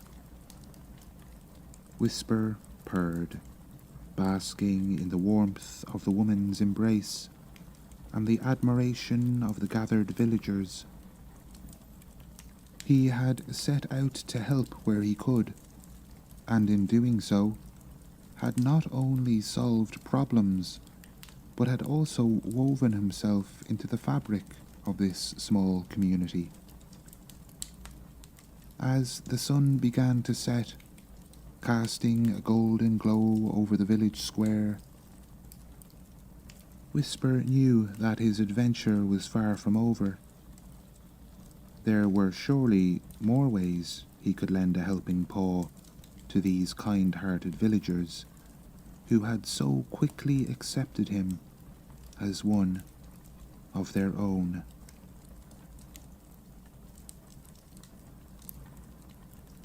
As evening approached, Whisper's keen senses detected a shift in the air. The wind carried the scent of rain, and dark clouds were gathering on the horizon. His whiskers twitched with concern as he remembered the farmer he had seen earlier leading his flock to pasture. Without hesitation, Whisper trotted towards the outskirts of the village, where the farmlands stretched out in patchwork fields. Soon, he spotted the farmer in question, working diligently to harvest the last of his wheat crop before nightfall. The farmer, a weathered man named Seamus, was so focused on his task that he hadn't noticed the approaching storm. Whisper approached, meowing loudly to catch his attention. Seamus looked up, surprised to see the ginger cat that had become the talk of the village. "Well, hello there, little hero," Seamus said with a chuckle. "What brings you out to my humble fields?" Seamus meowed insistently, looking towards the darkening sky and back at the farmer. Seamus followed the cat's gaze, and his eyes widened as he finally noticed the looming storm clouds. "Bless me, I've been so caught up in the harvest I didn't see that coming," Seamus muttered. He quickly began gathering his tools, preparing to secure what he could of the crop. "Thank you for the warning, clever cat. But oh, my sheep are still out in the far pasture." Whisper's ears perked up at the mention of the sheep. He remembered the flock from earlier and knew they would be vulnerable to the approaching storm. With a determined meow, he darted off in the direction of the pasture. Seamus, understanding the cat's intention, called out, "Lead them home, little one. I'll finish up here and meet you at the pen." Whisper raced across the fields, his paws barely touching the ground as he ran. He soon reached the pasture where the sheep were grazing, blissfully unaware of the danger. The ginger cat circled the flock, meowing loudly to get their attention. At first, the sheep were startled by Whisper's presence, but his insistent cries and the rumble of distant thunder soon had them on edge. Using a combination of strategic positioning and well-timed meows, Whisper began to herd the flock towards the farm. As they moved, the wind picked up, carrying the first drops of rain. Whisper stayed with the flock, darting back and forth to keep stragglers in line. His small size belied his determination, and soon the sheep were moving at a steady pace back towards their pen. Seamus, having secured what he could of his harvest, met them halfway. He marvelled at the sight of the ginger cat skillfully guiding his flock home. "Well, I'll be," he said in amazement. "You're quite the little shepherd, aren't you?" Together, Seamus and Whisper guided the sheep into their pen, just as the heavens opened up. Rain poured down in sheets, but the flock was safe and dry in their shelter. Seamus scooped up Whisper, tucking him inside his coat to protect him from the downpour. "You've saved my harvest and my flock, little friend," he said gratefully, as they hurried toward the farmhouse. "I don't know how you knew that storm was coming, but I'm mighty thankful you did." Once inside, Seamus's wife, Mary, fussed over the soaked cat, wrapping him in a soft towel. "Is this the helpful cat everyone's been talking about?" she asked, gently drying Whisper's fur. Seamus nodded, recounting Whisper's actions. "Aye, and he's more than earned his keep today. We'll have to see about getting him a special treat from the village shop tomorrow." As the storm raged outside, Whisper curled up contentedly by the farmhouse hearth. The warmth of the fire and the gratitude of the farmer and his wife filled him with a sense of accomplishment. He had found yet another way to help the villagers, and in doing so had further cemented his place in their community. As dawn broke over the village, Whisper stirred from his cosy spot by the farmhouse hearth. After a heartfelt goodbye to Seamus and Mary, he set out once again to explore the village and see where he might be needed next. As he padded down the quiet morning streets, Whisper's attention was drawn to a small cottage set slightly apart from the others. The windows were dark, and an air of melancholy seemed to hang over the place. Curious, Whisper approached and peered through a gap in the curtains. Inside, he saw an elderly man sitting alone in a worn armchair. The old fellow's eyes were distant, his wrinkled face etched with loneliness. A walking stick leaned against the chair, and a half-eaten bowl of porridge sat forgotten on a nearby table. Whisper's heart went out to the old man. Without hesitation, he slipped through the cat flap in the back door and made his way into the cottage. The elderly villager, whose name was Michael, looked up in surprise as Whisper entered the room. "Well, bless my soul," he murmured, his voice rough with disuse. "What have we here?" Whisper approached slowly, his tail held high in a friendly gesture. He let out a soft meow and gently bumped his head against Michael's leg. The old man's face softened, a spark of life returning to his eyes. "Aren't you a friendly one?" Michael said, reaching down to stroke Whisper's fur. "I don't suppose you'd like to keep an old man company for a while?" Whisper responded by leaping gracefully onto Finn's lap, curling up and beginning to purr loudly.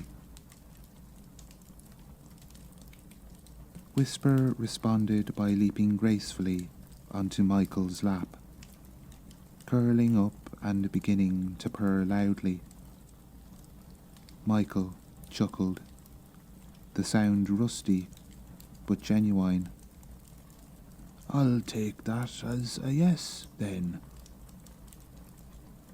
As the morning wore on, Whisper's presence seemed to breathe new life into the cottage. Michael began to talk, sharing stories of his youth and of the village's history.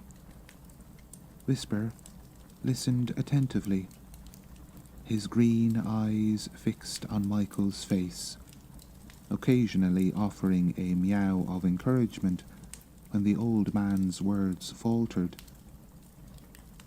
Inspired by his feline visitor, Michael found the energy to move about his cottage. He heated some milk for Whisper, and even managed to finish his own breakfast. "You know," he said as he watched Whisper lap up the milk, "it's been a long time since I've had such pleasant company." Around midday, a knock at the door startled both Michael and Whisper. It was the village doctor, come to check on the elderly man. The doctor's eyes widened in surprise when he saw Whisper curled up on Michael's lap. "Well, I never," the doctor exclaimed. "Michael, you didn't tell me you had a new friend. Isn't this the helpful cat everyone's been talking about?" Michael nodded, stroking Whisper's fur. "Aye, he just appeared this morning. Been keeping me company all day, haven't you?" The doctor's face broke into a wide smile. "Well, I must say, Michael, I haven't seen you looking this cheerful in months. This little fellow seems to be just what the doctor ordered." As word spread of Whisper's latest act of kindness, the villagers began to stop by Michael's cottage. Some brought small treats for both the old man and his feline companion, while others simply came to chat and enjoy the newfound warmth in Michael's home. By evening, Michael's cottage was filled with more life and laughter than it had seen in years. The old man's eyes sparkled as he regaled his visitors with tales from his youth, pausing occasionally to give Whisper an affectionate pat. As the villagers began to leave, promising to return soon, Michael turned to Whisper with tears in his eyes. "Thank you, little one," he said softly. "You've brought an old man more joy in one day than he's known in years." Whisper purred in response, content in the knowledge that he had once again made a difference in the lives of the villagers. As he curled up for the night in a cozy basket Michael had prepared for him, Whisper felt a deep sense of belonging. He had truly found his place in this warm and welcoming community. After his morning with Michael, Whisper decided it was time for a well-deserved rest. He made his way to the village square, where the afternoon sun had warmed the cobblestones to a perfect temperature. Finding a spot near the central fountain, Whisper stretched languidly before curling up into a tight ginger ball. As he drifted off to sleep, Whisper's mind wandered through the events of the past few days. In his dreams, he relived his adventures.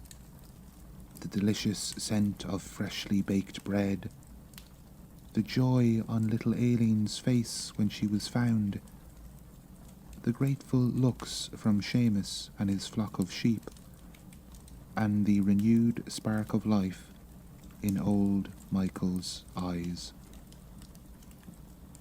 The villagers going about their daily routines couldn't help but pause as they passed by the sleeping cat.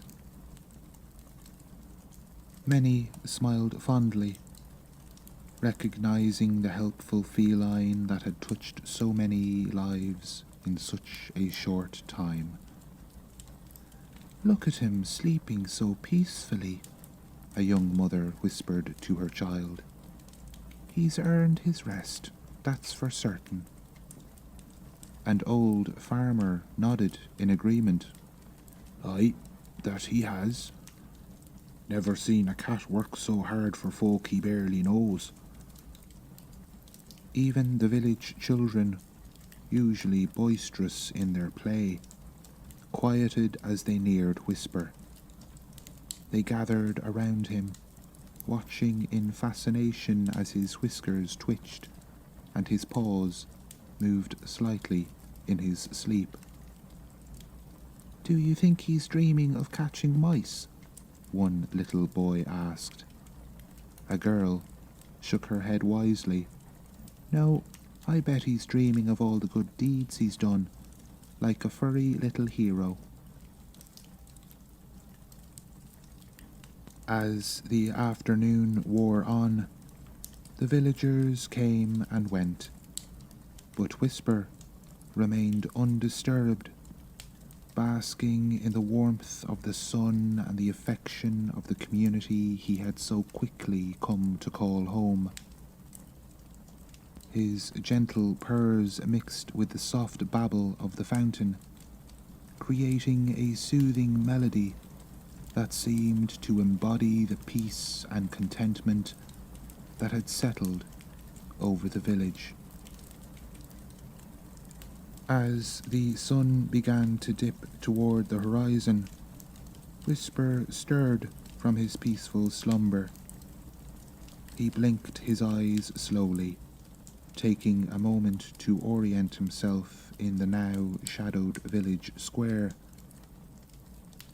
The villagers who had been admiring his nap had long since dispersed, leaving Whisper alone, save for a few curious birds that had settled near the fountain. He let out a soft meow, stretching his limbs before rising to his paws. It was time to return home. Whisper knew that his work here was done, that he had fulfilled his purpose in helping the people of this charming village. As much as he had grown to love this place and its kind-hearted residents, he also knew that his true home, and Finn the Druid, awaited him. As Whisper made his way through the streets, villagers who recognized him hurried to greet him one last time. Some offered treats, a few scraps of fresh bread, a small bowl of milk, even a few pieces of smoked fish. Whisper accepted these gifts graciously, purring his thanks. "We'll miss you, little hero," said one elderly woman, gently stroking his fur. "You've done so much for all of us." A young boy dropped to his knees, holding out his hand for Whisper to sniff. "Safe travels, Mr. Cat," he said solemnly. "Thank you for keeping us safe." Whisper meowed in acknowledgement, brushing against the boy's legs in a final farewell before continuing on his way. As he neared the edge of the village, he paused, turning to take in the familiar sights one last time. The bakery, with its welcoming aroma of freshly baked goods.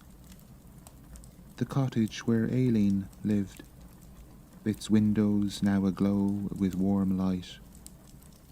Michael's home, where he had brought joy to the lonely old man. And the village square, where he had taken his well-earned rest. Whisper felt a tug of sadness at leaving this place, but also a deep sense of gratitude and fulfillment. He had made a difference here, and the villagers had welcomed him with open arms. Taking a final look around, he let out a long, contented meow before turning and disappearing into the gathering dusk.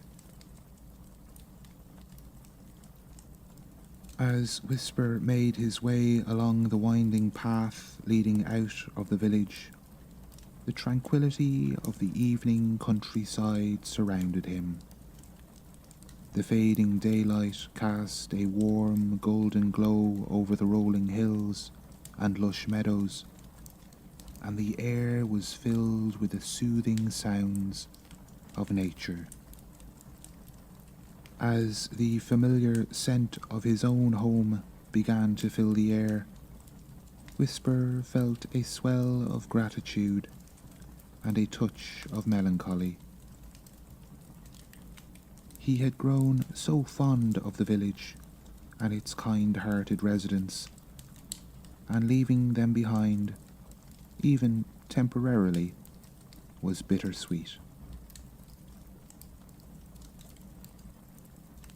It was late evening by the time Whisper finally arrived back at the Druid's cottage.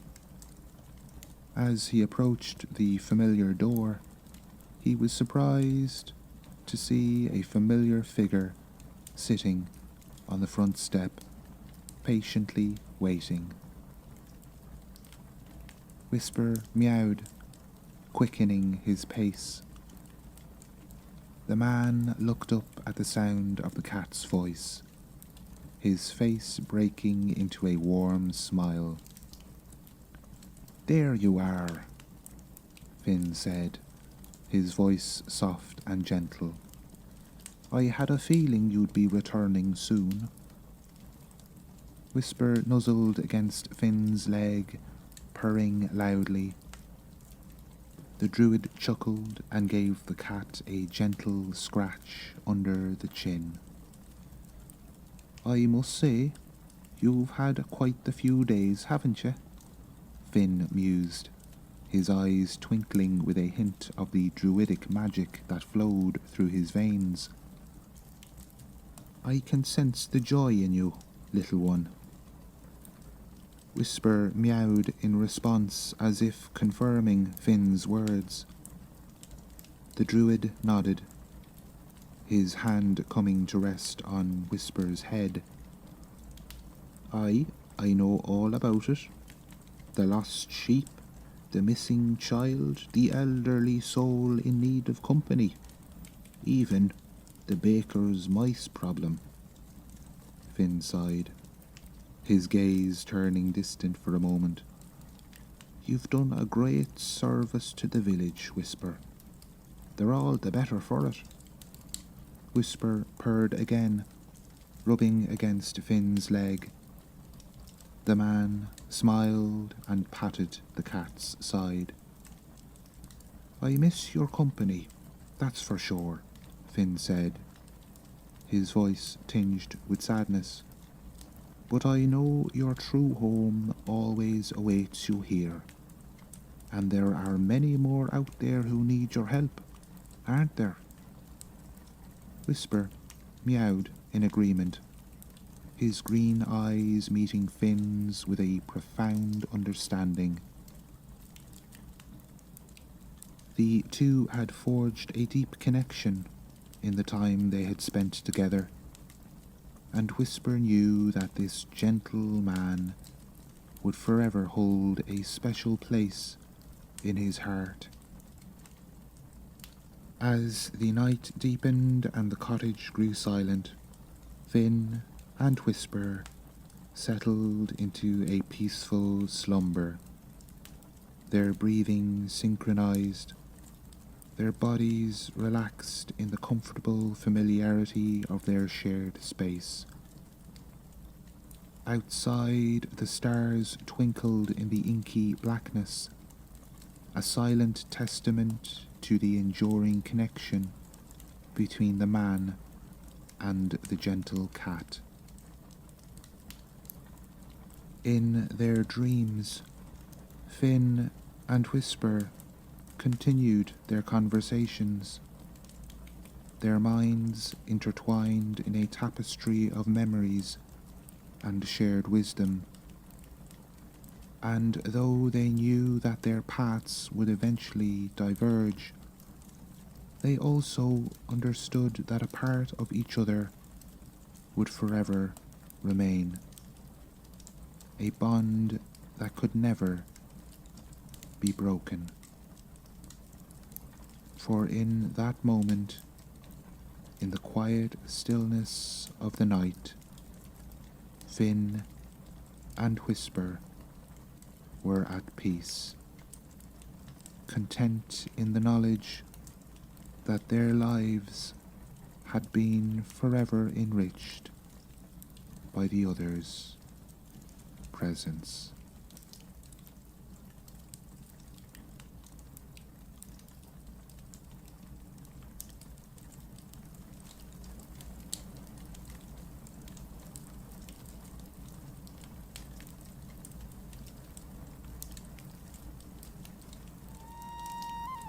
A Cat in the King's Court. In a tranquil clearing nestled deep within an ancient forest, there stood a quaint cottage with a thatched roof and walls of weathered stone. This was the home of Finn the Druid and his faithful companion, Whisper the cat. Soft green moss crept up the cottage's sides, and fragrant herbs grew in abundance around its wooden door. Inside the cottage was a cosy haven, filled with the gentle aroma of dried flowers and herbs hanging from the rafters. Shelves lined the walls, laden with worn books of ancient lore, mysterious potions, and curious artifacts. A hearth in the corner radiated warmth throughout the single room, casting flickering shadows that danced across the wooden floor. Finn, with his kind eyes, spent his days tending to the forest and its creatures. He would rise with the sun, stepping out onto the dewy grass to greet the morning. Whisper, a sleek ginger cat with emerald eyes, was always by Finn's side. His feline grace complemented Finn's measured movements, and his keen senses often alerted the druid to things unseen. Where Finn communed with plants and trees, Whisper's domain was the world of small creatures, mice, birds, and insects that populated the forest floor. Together they formed an inseparable team. Finn's deep wisdom and magical knowledge blended seamlessly with Whisper's curiosity and instinctual understanding of the natural world. When Finn brewed potions, Whisper would often nudge specific herbs towards him, somehow knowing exactly what was needed.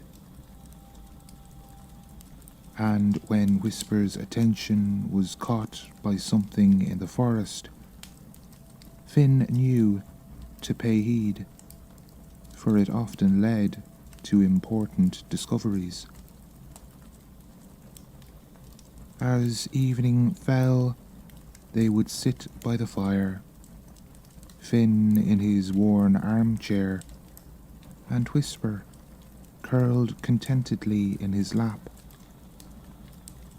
The Druid would softly recount tales of old to his feline friend, their peaceful companionship a soothing balm to the day's end. As the first light of dawn painted the sky in soft hues of pink and gold, a gentle tapping at the cottage window roused Finn from his slumber. Whisper, already alert, peered curiously at the source of the sound. A regal-looking falcon perched on the windowsill, a scroll tied neatly to his leg. Finn carefully untied the message, his fingers tracing the royal seal before breaking it. As he read, his eyebrows rose in surprise. "Well, Whisper," he murmured, "it seems we've been summoned by the High King himself." The cat's ears perked up, sensing the importance of the moment. The message spoke of the king's troubled sleep and strange noises in the night, requesting Finn's druidic expertise to solve the mystery. Finn stroked his chin thoughtfully, while Whisper stretched and yawned, ready for a new adventure. With practiced efficiency, Finn began to prepare for their journey. He gathered herbs and potions, carefully wrapping delicate glass vials in soft cloth before placing them in his worn leather satchel. Ancient tomes were selected with care, their wisdom potentially crucial for the task ahead. Whisper, sensing the excitement, darted around the cottage, collecting small trinkets he deemed essential: a shiny pebble, a feather, a length of twine. As Finn donned his forest green cloak, Whisper leapt onto his shoulders, draping himself around the druid's neck like a living scarf. With a final glance around their cozy home, Finn stepped out into the misty morning air, locking the door with a whispered spell. Their journey took them through the heart of the ancient forest, along paths known only to the most seasoned woodsmen. Finn's staff tapped a steady rhythm on the forest floor, while Whisper's keen eyes scanned the undergrowth, occasionally leaping down to investigate an interesting scent or sound. As they emerged from the forest's embrace, the landscape opened up into rolling hills and meadows. Villages dotted the countryside, and as word spread of the druid's passage, curious onlookers gathered to catch a glimpse of the legendary figure and his feline companion. The days passed in a gentle rhythm of walking and resting. Finn would share stories of the land's history with Whisper, who listened with rapt attention. At night, they slept under the stars, the cat's purrs mingling with the druid's soft snores. Finally, as the sun began to set on the 5th day of their journey, the majestic spires of the High King's castle came into view. Its stone walls glowed golden in the fading light, a beacon of hope and mystery. Finn paused, taking in the sight, while Whisper's tail twitched with anticipation. A great adventure was about to begin.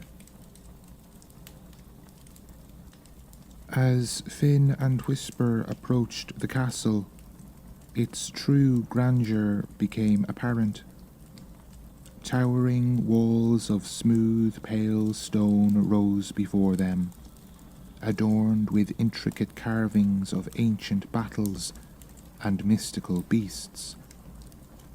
Pennants of rich blue and gold fluttered atop pointed turrets that seemed to pierce the very sky. The massive oak doors, reinforced with gleaming iron bands, stood open in welcome, guarded by knights in polished armour. Crossing the drawbridge over a serene moat, Finn and Whisper entered a bustling courtyard. The scents of fresh bread and fragrant herbs wafted from the kitchens, while the rhythmic clanging of the blacksmith's hammer echoed off the stone walls.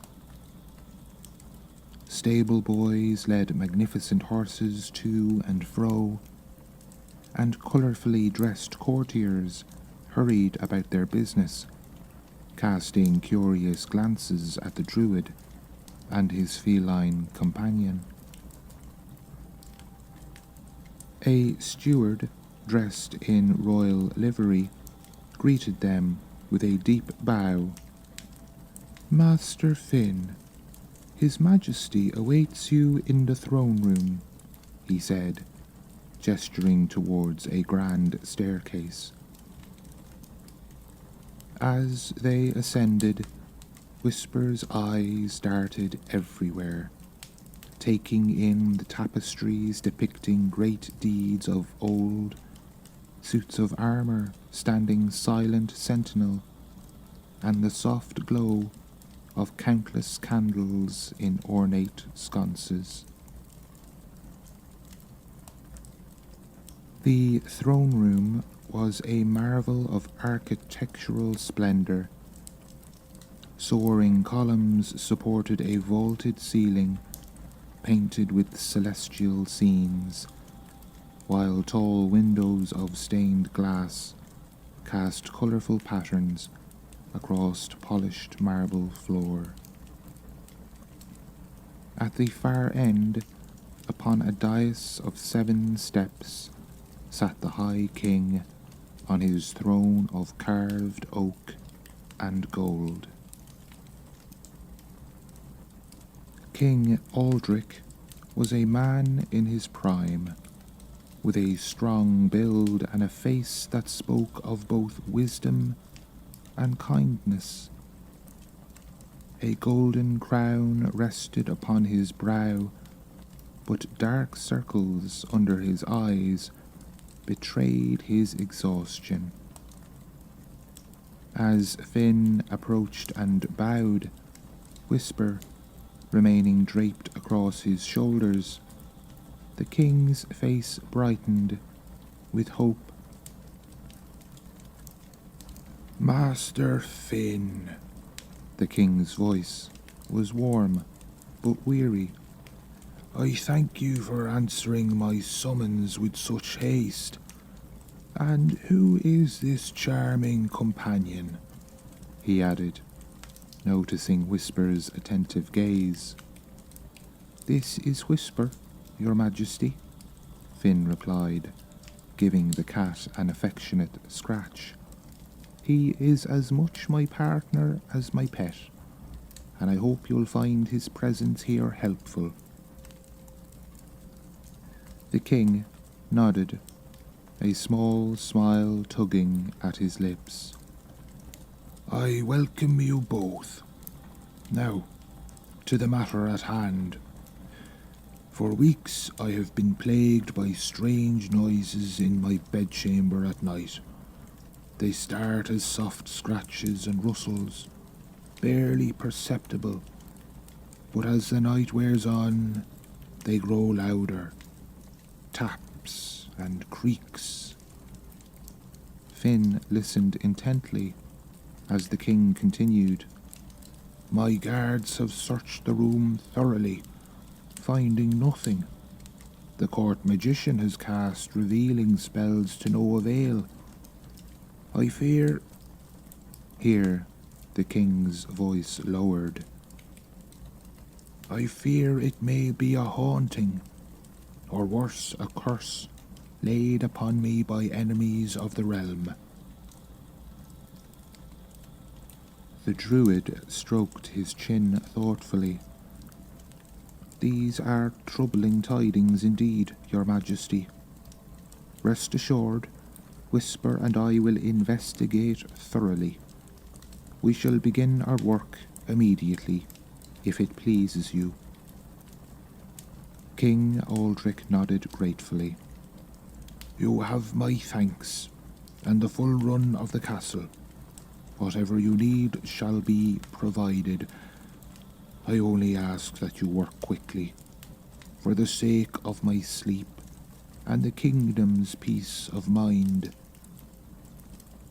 As they were led to the royal bedchamber, Whisper's whiskers twitched with excitement. A mystery was afoot, and he was eager to begin the hunt. The royal bedchamber was a spacious room befitting a king, with high ceilings and large windows that offered sweeping views of the kingdom. Heavy velvet curtains in deep burgundy framed the windows, while ornate tapestries adorned the walls, depicting scenes of legendary hunts and victorious battles. At the center of the room stood an enormous four-poster bed, its dark wood gleaming in the soft light of numerous candles. Finn began his investigation methodically, his eyes scanning every corner of the room. Whisper leapt from his shoulders, padding silently across the plush carpets, his nose twitching as he took in the unfamiliar scents. The druid ran his hands along the walls, feeling for any irregularities or hidden passages. He examined the fireplace, peered behind tapestries, and even got down on his hands and knees to inspect under the bed and various pieces of furniture. As Finn worked, he muttered softly to himself, occasionally addressing Whisper. "No sign of physical disturbance, my friend. Whatever is causing these noises, it's not leaving any visible traces." Next, Finn turned to his druidic arts. From his satchel, he produced a small pouch of finely ground herbs, a mixture of sage, lavender, and rowan berries. With practiced movements, he began to sprinkle the mixture in a wide circle around the room, chanting softly in an ancient tongue. The herbs released a fragrant smoke that curled upwards, filling the air with a soothing aroma. A purification ritual, Finn explained to Whisper, who watched with rapt attention. If there are any malevolent spirits present, this should reveal them or drive them out. As the smoke dissipated, Finn frowned slightly. There had been no reaction, no sudden chill or ethereal manifestation that might indicate a haunting. Undeterred, he moved on to a more complex spell. From another pouch, he produced a handful of polished river stones, each etched with mystical symbols. He placed these at key points around the room, under the bed, by the window, near the door, all the while intoning words of power that seemed to vibrate in the air. A detection web, he murmured to Whisper. If any magical energies are at work here, these stones will resonate and guide us to their source. Hours passed as Finn worked tirelessly, employing various rituals and spells from his vast repertoire of druidic knowledge. He cast divinations using a bowl of clear water, attempting to scry for any hidden presences. He burned sacred herbs and waved a wand of rowan wood through the resulting smoke, seeking to reveal any invisible entities. As the sun began to set, casting long shadows across the room, Finn finally paused, wiping his brow. Whisper, who had been alternating between watching Finn intently and conducting his own silent explorations of the room, came to sit at the druid's feet, looking up at him expectantly. "Well, my furry friend," Finn sighed, "I must admit, I'm somewhat perplexed. There are no clear signs of a haunting or malevolent presence. The magical detection spells haven't revealed any curses or ongoing enchantments." "There are a few possibilities," Whisper. "It could be a very subtle form of magic that's eluding my detection. Perhaps a mischievous spirit that's skilled at hiding its presence, or..." He paused, considering. "It could be something entirely natural that's simply eluding our understanding." Whisper meowed softly, as if in agreement with the last point. "You're right, of course," Finn nodded. "We shouldn't rule out non-magical explanations just yet. But if it is natural, why haven't the King's guards been able to find the source?"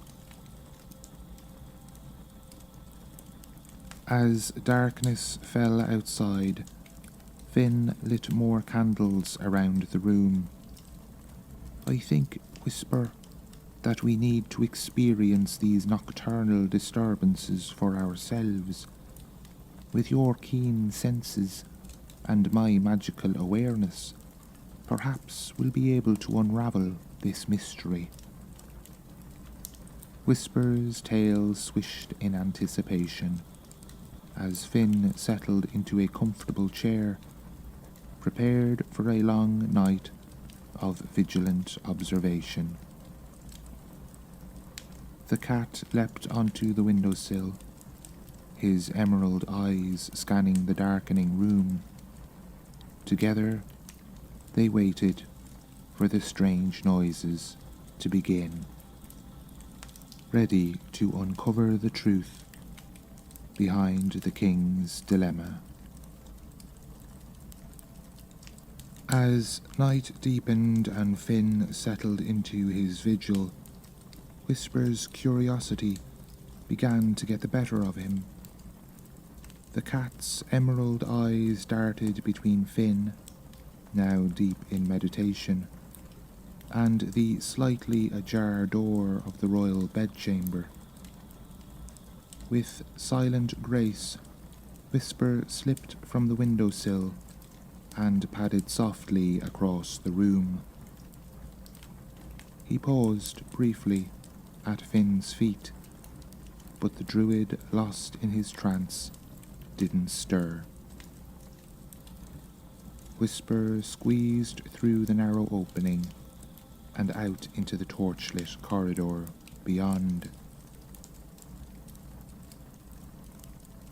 The castle at night was a different world, full of shadows and whispers. The cat's keen senses were on high alert as he began his exploration. His paws made no sound on the cold stone floors as he navigated the winding hallways, guided by scent and instinct. His first encounter was with a young serving girl carrying a stack of freshly laundered linens. She gasped softly at the sight of the cat, then smiled. "Hello, little one. Are you the druid's cat?" she whispered, careful not to disturb the sleeping castle. Whisper allowed her to scratch behind his ears before continuing on his way, his tail held high. His journey took him to the guard barracks next, where off-duty soldiers relaxed and played dice games. One grizzled veteran noticed Whisper and raised an eyebrow. "Well, what have we here? A four-legged spy?" he joked, reaching down to pet Whisper. The cat allowed the attention, his purrs eliciting smiles from the tough soldiers. "That's the druid's cat, you dolt," another guard chimed in. "Show some respect. I hear that beast is near as magical as its master." Whisper preened at the compliment before slipping away once more. As he prowled the upper levels of the castle, Whisper's attention was caught by a door left slightly open. Peering inside, he found himself in a vast library. Moonlight streamed through high windows, illuminating towering shelves filled with books and scrolls. The scent of old parchment and leather bindings filled the air. To Whisper's surprise, he wasn't alone. An elderly man in robes sat at a large desk, poring over an ancient tome by candlelight. This, Whisper realized, must be the court magician the king had mentioned. The old man looked up, his eyes widening at the sight of Whisper. "Ah, the druid's companion," he said softly. "Come to do a little research of your own, have you?" Whisper approached cautiously, curious about the magician's work. The old man chuckled. "I don't suppose you can tell me what's troubling our good king, can you?" "No, I thought not. Still, I wouldn't underestimate you. There's wisdom in those eyes of yours." After a friendly pat on the head, Whisper left the magician to his studies and continued his exploration. As the night wore on, Whisper visited the castle's many nooks and crannies. He peered into the royal treasury, its glittering contents guarded by alert sentries. He crept along the battlements, feeling the cool night breeze ruffle his fur as he gazed out over the sleeping kingdom. In a secluded tower, he even stumbled upon a secret rendezvous between a young noble and a kitchen maid. Their whispered declarations of love bringing an amused twitch to Whisper's whiskers. Throughout his journey, Whisper remained alert for any signs of the mysterious noises that had been plaguing the king. His sensitive ears picked up the usual sounds of a castle at night: the creaking of old timber, the soft snores of sleeping inhabitants, and the occasional scurry of a mouse, but nothing out of the ordinary. As the first light of dawn began to creep over the horizon, Whisper realized it was time to return to Finn. He made his way back through the maze of corridors, his mind full of the sights and sounds he had experienced. Though he hadn't solved the mystery, he felt he had gained a deeper understanding of the castle and its inhabitants. Slipping back into the king's bedchamber, Whisper found Finn still in his meditative state, though the druid's eyes opened as soon as the cat entered. A knowing smile played on his lips. "Had a good adventure, did you?" he asked, reaching down to scratch Whisper behind the ears. "I hope you've brought back some useful insights, my friend. We've got a puzzle to solve, and I have a feeling your nocturnal explorations might prove just as valuable as my magical investigations." Whisper purred contentedly, curling up at Finn's feet. As sleep finally claimed him, his mind whirled with all he had seen and heard. Somewhere in this vast castle, the answer to the king's troubles lay hidden, waiting to be discovered. As the days stretched on, Finn's determination to solve the mystery only grew, matched equally by his mounting frustration. Each night brought the same puzzling disturbances, yet every attempt to uncover their source proved fruitless. The druid's efforts became increasingly elaborate. One evening, he filled the royal bedchamber with a network of shimmering magical threads, each designed to vibrate at the slightest supernatural disturbance. Another night, he summoned spirits of the air, beseeching them to reveal any hidden presences.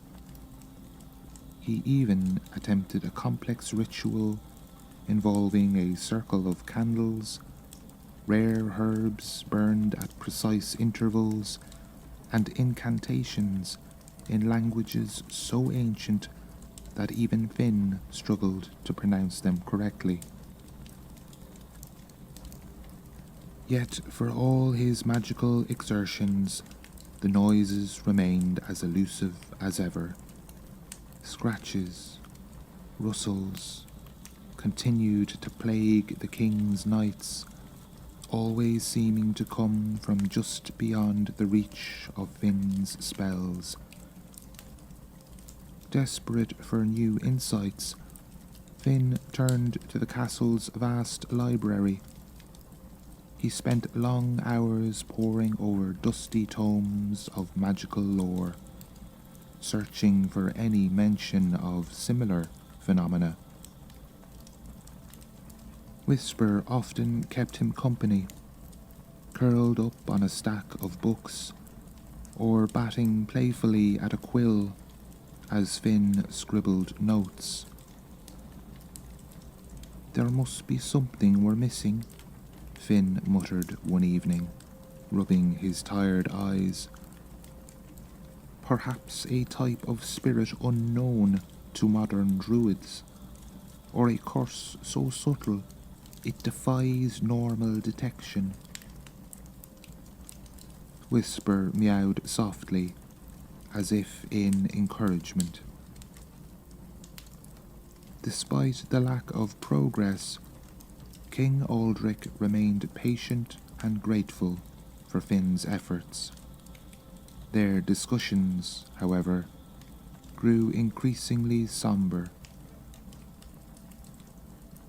"I fear I'm failing you, Your Majesty," Finn admitted during one such meeting. "For all my knowledge and power, this mystery continues to elude me."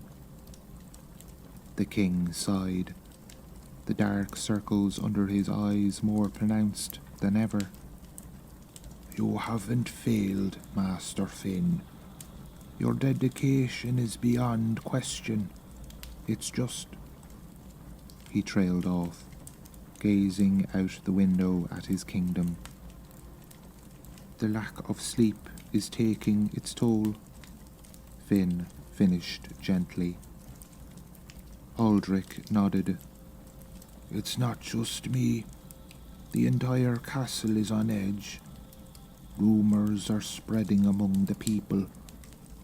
Some say the castle is cursed, others that I've somehow lost divine favour. If we can't resolve this soon, I fear for the stability of the realm." Finn straightened, determination etched on his face. "I swear to you, Your Majesty, I will not rest until I've solved this riddle. Whatever power, whatever entity is behind these disturbances, I will uncover it." As he left the king's presence, Finn's mind was already racing with new ideas. Perhaps it was time to combine his druidic magic with other forms of mysticism. The court magician might have insights he had overlooked, and Whisper's nightly explorations might yet yield a crucial clue. "Come, my friend," he said to the cat perched on his shoulder. "We have work to do. This castle holds secrets, and by all the powers of nature, we will unveil them." As Finn delved deeper into his magical research, Whisper continued his nightly explorations of the castle. The cat's keen senses were attuned to every creak, rustle, and whisper that echoed through the ancient stone halls. Each night, he ventured further, climbing higher, always alert for any clue that might solve the mystery. One particularly quiet evening, Whisper's ears pricked up at a faint sound coming from above. It was barely perceptible, a soft scratching that seemed to move across the ceiling. Without hesitation, the cat bounded up a spiral staircase, his paws silent on the worn steps. The sound led him to a dusty attic filled with forgotten furniture and trunks of old clothes. Whisper weaved through the clutter, following the noise. Just as he thought he was closing in, the scratching stopped abruptly. Frustrated but undeterred, Whisper made a mental note of the location. He would return tomorrow night. Over the next few nights, Whisper focused his investigations on the upper levels of the castle. He discovered a network of narrow passages between the walls, likely used by servants in ages past. These hidden corridors seemed to amplify and distort sounds, perhaps explaining why the noises seemed to come from everywhere and nowhere at once. During one of his forays into these secret passages, Whisper caught a glimpse of movement ahead, something small and quick, disappearing around a corner. He gave chase, his feline instincts taking over, but whatever it was eluded him in the maze-like structure. Whisper's adventures weren't without their challenge. One night, while balancing on a narrow ledge high above the castle courtyard, a sudden gust of wind nearly sent him tumbling. Only his quick reflexes and sharp claws saved him from a dangerous fall. Another time, he found himself trapped in a disused chamber when the doors swung shut behind him, forcing him to wait several anxious hours until a servant happened by to release him. Despite these setbacks, Whisper's persistence began to pay off. He noticed patterns in the nocturnal disturbances. The sounds seemed more frequent on windy nights, and often coincided with the tolling of the castle's great bell. Moreover, they appeared to emanate primarily from the castle's western tower, the oldest part of the structure, rarely used in modern times. Intrigued by this discovery, Whisper devoted several nights to exploring the western tower. The stairs were treacherous, worn smooth by centuries of use and now slick with dust. Cobwebs clung to Whisper's whiskers as he climbed higher and higher. Near the top of the tower, Whisper made a startling discovery. A section of the roof had partially collapsed, leaving a gap just large enough for a small creature, or a cat, to squeeze through. The opening was well hidden from below, but offered a clear view of the starry sky above. As Whisper investigated this breach, a sudden flurry of movement caught his attention. Something darted past him, so quick he could hardly make it out. But in that brief moment, Whisper caught a glimpse of leathery wings and a small, furry body. Excitement coursed through him. Could this be the source of the mysterious noises? Whisper spent the rest of the night staking out the opening, his green eyes glowing in the darkness as he watched for any further activity. When dawn began to break, Whisper reluctantly made his way back to Finn's chambers. His mind was buzzing with all he had discovered. He knew he was close to solving the mystery, but he needed to gather more evidence. As he curled up next to the sleeping druid, Whisper felt a sense of anticipation. Tomorrow night, he would return to the Western Tower, and this time, he was determined to catch whatever creature was causing all this trouble. On the following night, Whisper set out with renewed determination. He made his way directly to the Western Tower, navigating the treacherous stairs with practiced ease. As he approached the gap in the roof, he moved with utmost stealth, his paws barely making a sound on the ancient timbers. Squeezing through the opening, Whisper found himself in a hidden nook formed by the intersection of several massive beams. Moonlit filtered through the gaps in the tiles, illuminating a scene that made Whisper's eyes widen in surprise.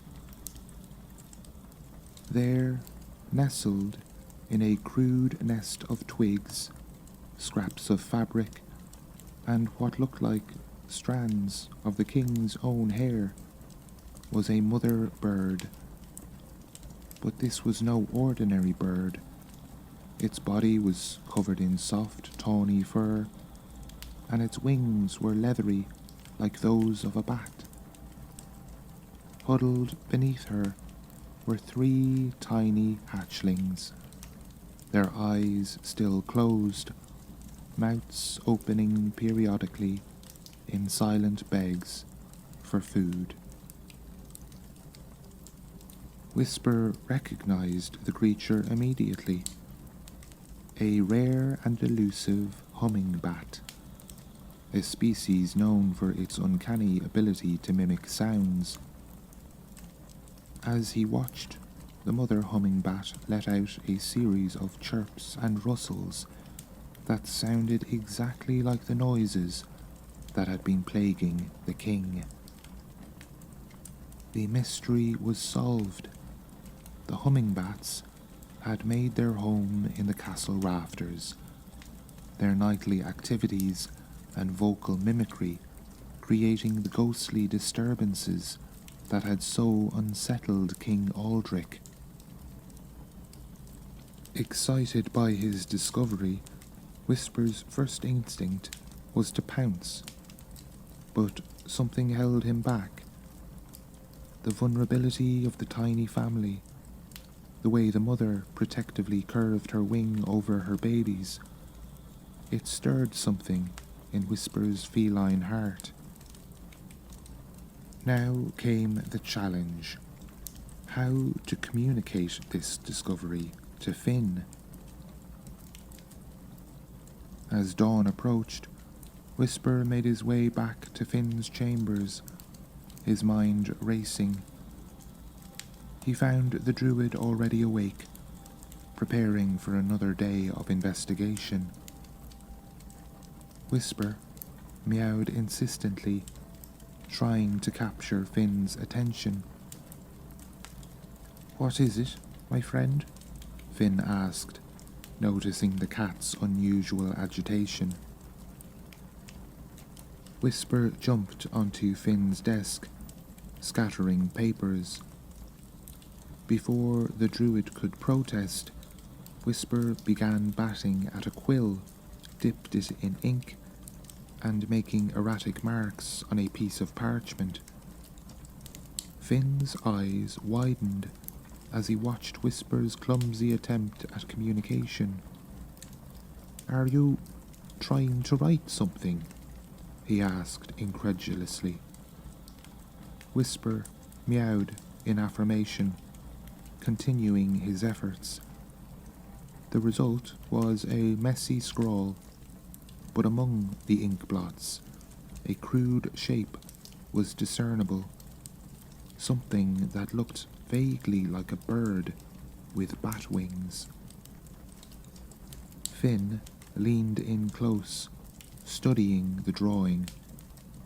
"Whisper," he said slowly. "I think you've just made a breakthrough." Whisper watched intently as Finn studied the crude drawing on the parchment.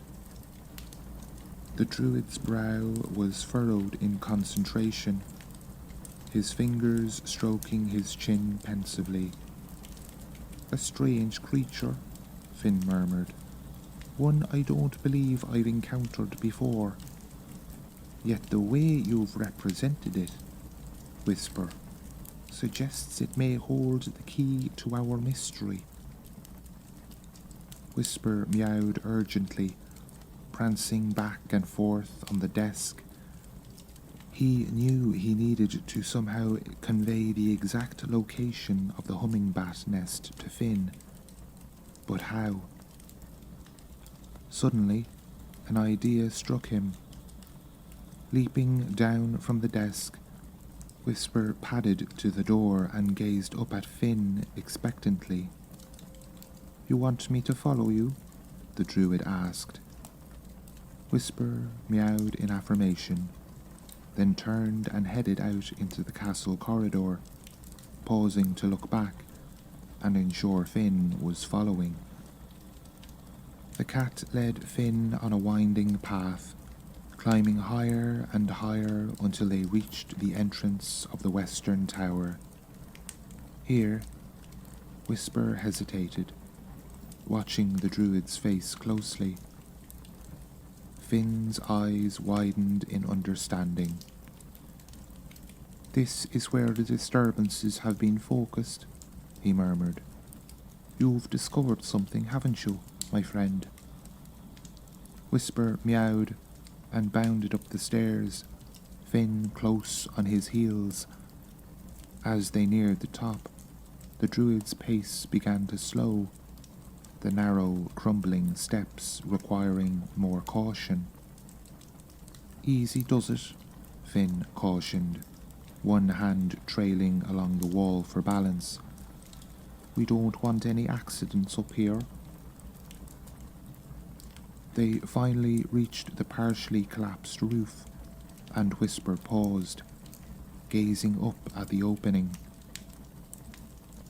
Finn followed the cat's gaze, his expression turning to one of wonder as he spotted the nest and its unusual occupants.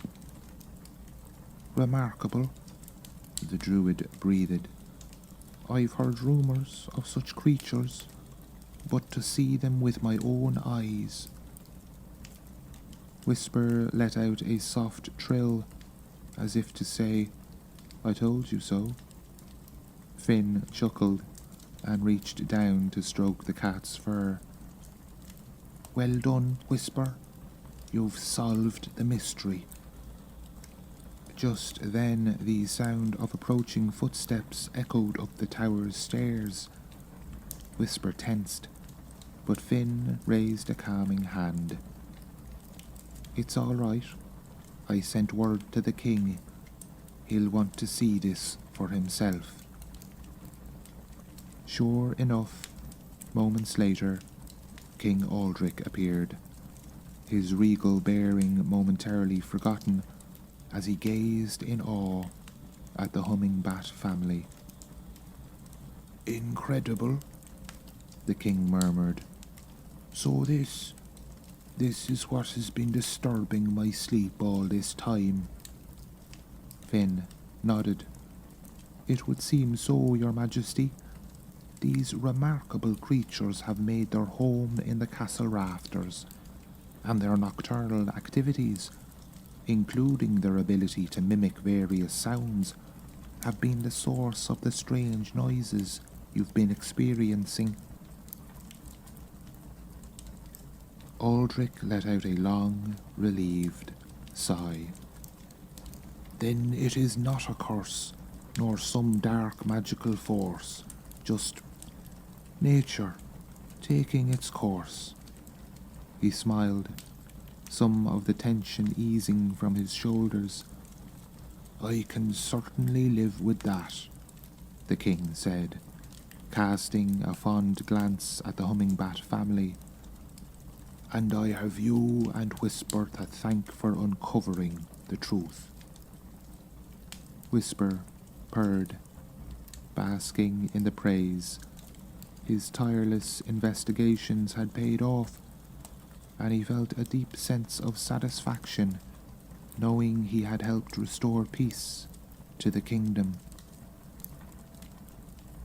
With the mystery solved, the next challenge became how to handle the situation delicately. King Aldrich was adamant that no harm come to the humming-bat family, but the castle was no longer a suitable home for them. "These creatures are rare and precious," the king said, stroking his beard thoughtfully. "We cannot simply drive them out. They deserve a safe, undisturbed place to raise their young." Finn nodded in agreement. "I concur, Your Majesty, and I believe I have the perfect solution." The druid outlined his plan to relocate the hummingbats to his own cottage, situated deep in the forest beyond the castle walls. The secluded dwelling, surrounded by ancient trees and a babbling brook, would provide an ideal habitat for the unusual creatures. "Whisper and I can carefully transport the nest and its occupants to their new home," Finn proposed. "With the proper precautions, I'm confident we can ensure their safe passage." King Aldrich considered the idea, then smiled. "Very well, Master Finn. I entrust this matter to you. Ensure the hummingbats are well cared for, and that they never again disturb the peace of my castle." Preparations began immediately. Finn gathered a sturdy wicker basket lined with soft fabric to cushion the nest. He also collected a selection of fruits and berries, the hummingbats' favorite foods, to sustain them during the journey. Meanwhile, Whisper returned to the western tower, keeping a watchful eye on the mother and her hatchlings. The cat's presence did not seem to alarm the hummingbats, and he took this as a sign that they would accept their new caretakers. When all was ready, Finn and Whisper made their way back to the tower, Finn approaching the nest slowly, speaking in a soothing tone. "Easy now, little ones," he murmured. "We mean you no harm. We're here to help you find a new home." Carefully, he eased the nest into the wicker basket, taking great pains not to jostle the sleeping hatchlings. The mother hummingbat fluttered and chirped nervously, but Finn continued his reassuring murmurs. "Shh, it's all right," he soothed. "Whisper and I will take good care of you. Trust us." To Finn's relief, the hummingbat eventually settled, covering her babies protectively. Whisper stood guard, his green eyes watching as Finn secured the basket. "Excellent work, my friend," the druid said, giving Whisper an approving pat. "Now let's get these little ones to their new home." The journey through the castle and out into the forest was undertaken with the utmost care. Finn moved slowly, mindful of every step, and Whisper kept pace at his side, alert for any sign of distress from the basket's occupants. As they finally neared the cottage, Finn had prepared a special roosting spot in the rafters, lined with soft mosses and twigs to mimic the hummingbat's original nest. Carefully, he placed the basket in this new haven, watching as the mother hummingbat emerged and began to inspect her new surroundings. Whisper sat nearby, his tail twitching with interest as the creature unfurled her wings, stretching them in the warm afternoon light. The hatchlings soon followed, their tiny mouths opening in curious chirps. "There, you see?" Finn said softly to Whisper. "A new home, safe and undisturbed. The king's castle will know peace once more, and these rare creatures will thrive." Whisper purred in agreement, his eyes filled with a feline pride. Together they had solved the mystery and ensured a happy resolution for all. As the hummingbat family began to settle in, Finn knew that his and Whisper's work here was done. That night, as King Aldrich lay in his bed, he found himself drifting off to sleep with ease, his mind free of the restless agitation that had plagued him so long. No strange noises disturbed his slumber, just the peaceful quiet of the castle at rest. When he awoke the following morning, feeling refreshed and rejuvenated, the king could scarcely believe the transformation. He ordered for a royal envoy to go and fetch Finn and Whisper, to summon them to the throne room. When they finally arrived, he greeted them with a grateful smile. "Master Finn, you and your feline companion have performed a true service to the kingdom," Aldrich declared. "Thanks to your swift action, the hummingbat family has been safely relocated, and I've enjoyed the most restful night's sleep in months." The druid bowed humbly. "We were simply doing what was necessary to resolve the situation, Your Majesty. Whisper deserves much of the credit. It was his keen observation and clever communication that led us to the discovery in the first place." At the mention of his name, Whisper stepped forward, his green eyes shining with pride. King Aldrich chuckled and reached down to give the cat an affectionate scratch under the chin. "Then I owe you a debt of gratitude as well, my furry friend," the king said. "Your loyalty and persistence have served the kingdom well." Finn smiled, watching the interaction with obvious fondness. "Whisper is more than just a pet, Your Majesty. He is a treasured companion and trusted partner. I'm honoured to call him my friend." Aldrich nodded thoughtfully. "Then it is only fitting that I bestow upon him a special honour." Turning to Whisper, the king placed a gentle hand on the cat's head. "Whisper, for your invaluable contribution to the welfare of my kingdom, I hereby grant you the title of Royal Advisor. May your wisdom and insight continue to serve us well." A golden glow seemed to emanate from the king's touch, and Whisper let out a soft, contented purr. Finn looked on, his heart swelling with pride and affection for his feline companion. As Whisper basked in the king's blessing, Finn knew that their bond had been strengthened, forged through the trials of their shared adventure.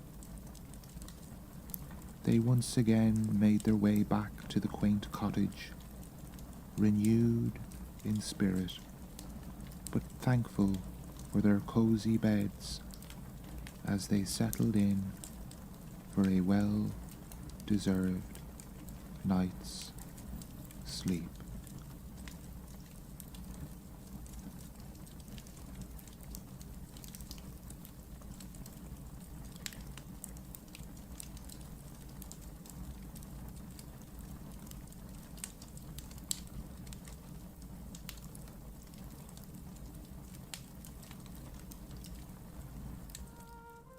Whisper's St. Patrick's Day Tale.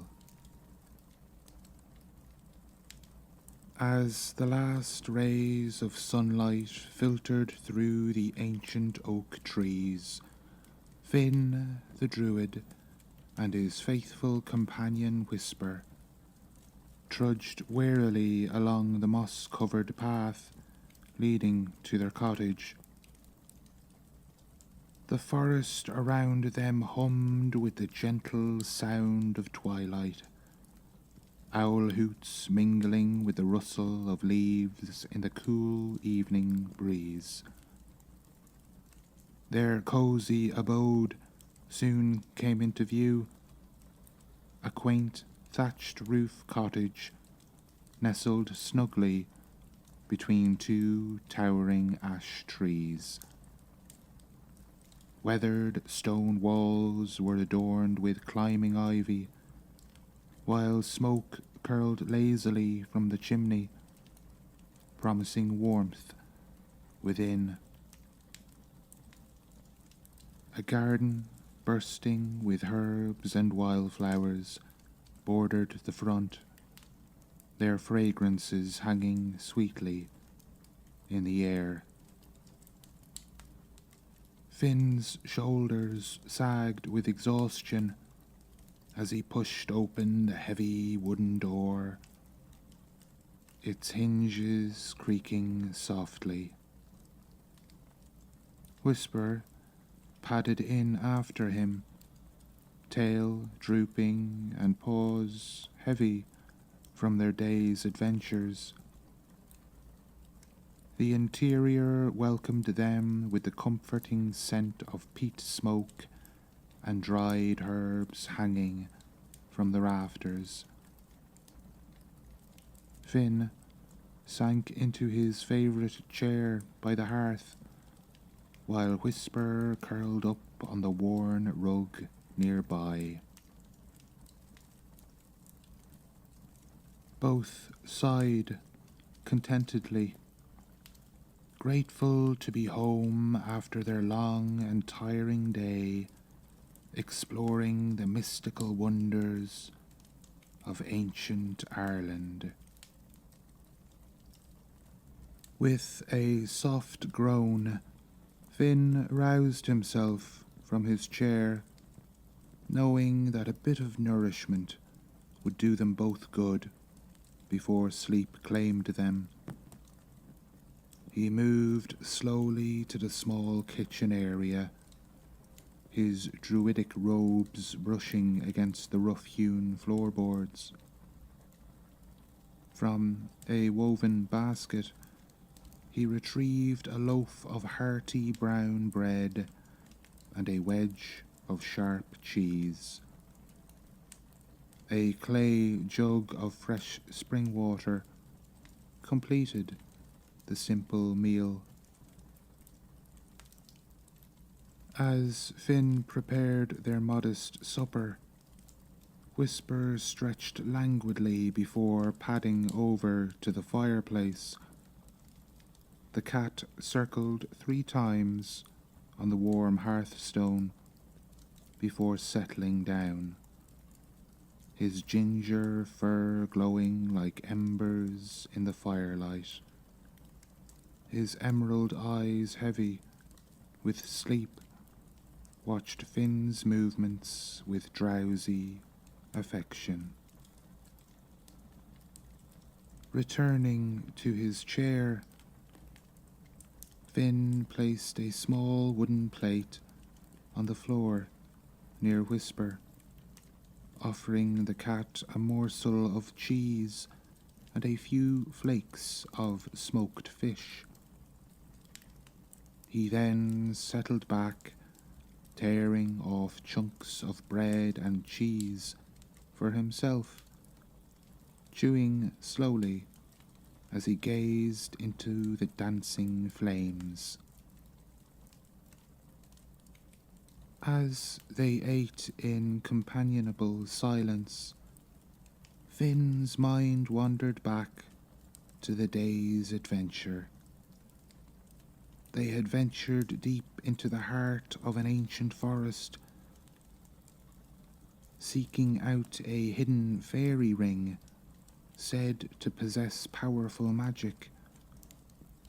The journey had been long and fraught with challenges, crossing treacherous bogs, deciphering cryptic riddles left by mischievous sprites, and navigating through a maze of thorny brambles. But the sight that greeted them at journey's end had been worth every hardship. A perfect circle of vibrant mushrooms pulsed with an otherworldly light, the air within shimmering with possibilities. Finn had carefully collected a few spores, knowing that they would prove invaluable in future spells and potions. Now safe in their cottage, the weariness of the day settled deep into their bones. Finn's eyelids grew heavy as he finished his simple meal, the fire's warmth enveloping him like a cozy blanket. As the fire crackled softly, Whisper's eyes began to droop. The cat's whiskers twitched gently, his breathing slowing to a steady, peaceful rhythm. The warmth of the heart and the comforting presence of Finn nearby created a cocoon of safety, lulling the feline into a state of deep relaxation. Whisper's awareness of the cottage began to blur, the edges of reality softening like watercolors bleeding into parchment. The familiar scents of herbs and smoke seemed to dance in the air, weaving intricate patterns visible only to the cat's half-closed eyes. As sleep crept closer, Whisper thought he could hear faint, melodious whispers echoing from the corners of the room. It was as if the very walls of the cottage were humming an ancient lullaby, a song as old as the forest itself. The glow of the fire transformed, its light taking on an ethereal quality. Tiny, glowing motes, like minuscule stars, or perhaps playful fairies, appeared to float lazily through the air, swirling in mesmerizing patterns. With a final contented sigh, Whisper surrendered to slumber. As consciousness faded, he felt as though he were sinking into a pool of liquid moonlight, cool and silvery, carrying him gently into the realm of dreams.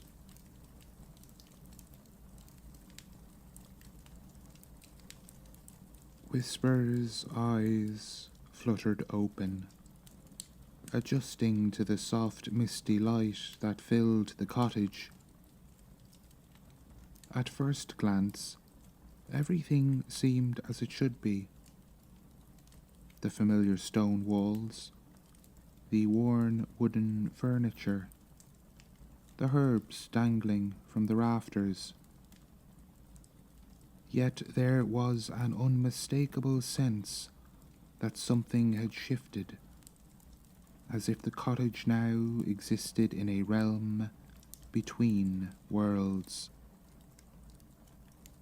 The air shimmered with a faint silvery haze, and the edges of objects seemed to blur and sharpen in rhythm with Whisper's breathing. The fire in the hearth burned with an unusual green-gold flame, casting dancing shadows that moved in ways that defied logic.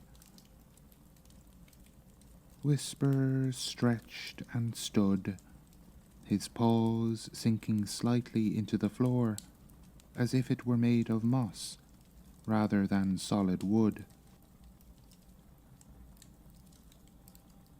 He padded towards Finn's chair, expecting to see his druid companion. But as he approached, Whisper froze, his tail bristling in surprise. Where Finn should have been sitting, there was instead a tall, dignified man with a serene face and eyes that sparkled with ancient wisdom.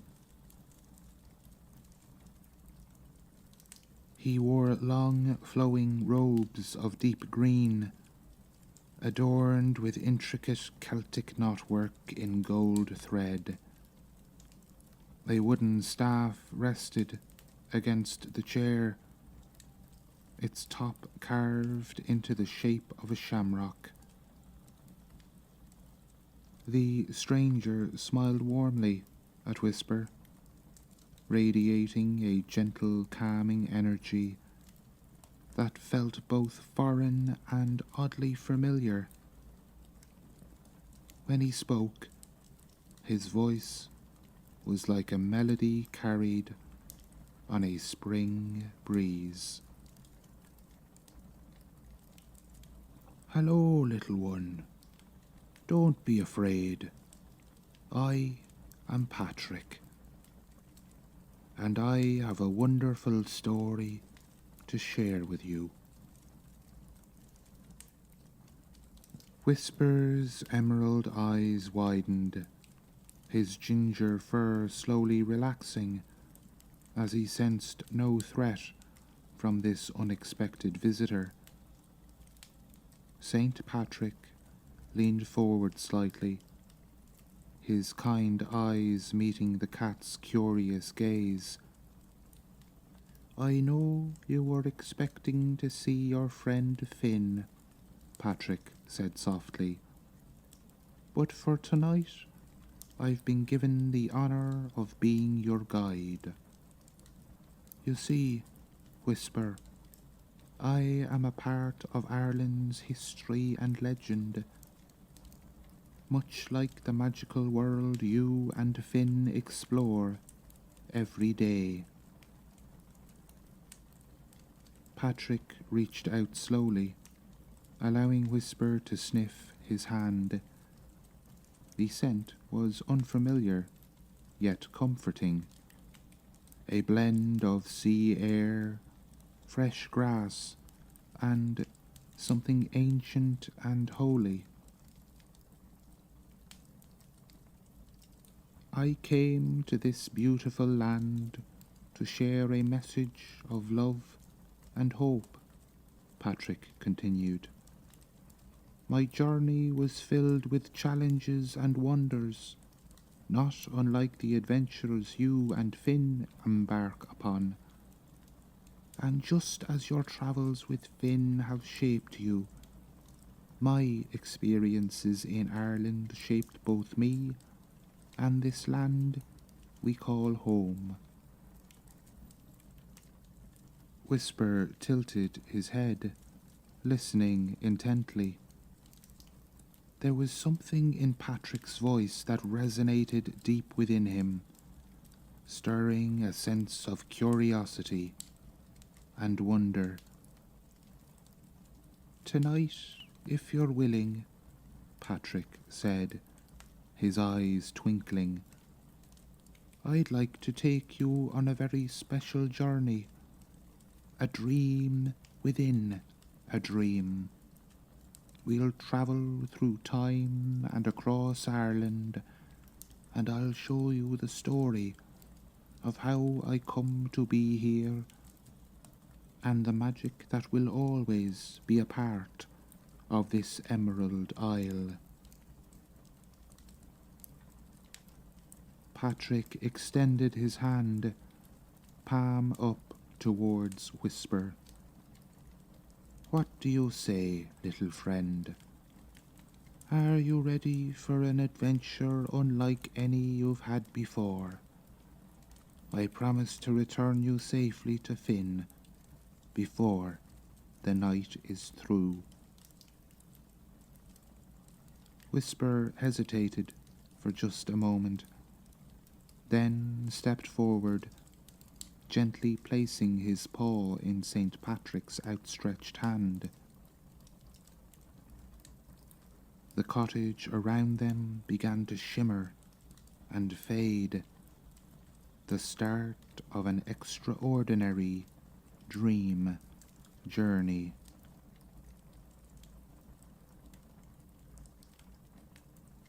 As Whisper's paw touched St. Patrick's hand, the cottage dissolved into a swirling mist. When it cleared, they found themselves standing on a grassy hill overlooking a small village in Roman Britain. The air was cool and damp, filled with the scent of heather and distant sea salt. This is where my story begins, Patrick said softly. Whisper watched in fascination as a young boy with dark hair ran past them, laughing as he chased a wooden hoop. The boy's clothes were simple but well made, suggesting a comfortable life.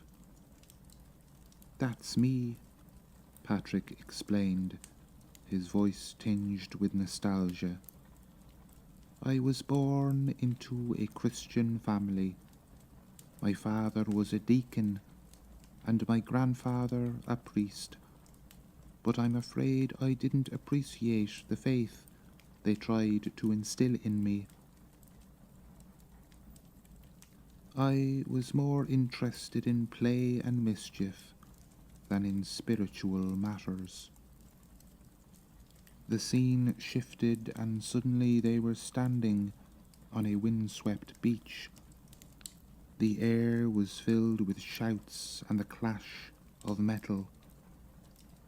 Whisper's fur stood on end as he saw ships with dragon-headed prows approaching the shore, filled with fierce-looking warriors.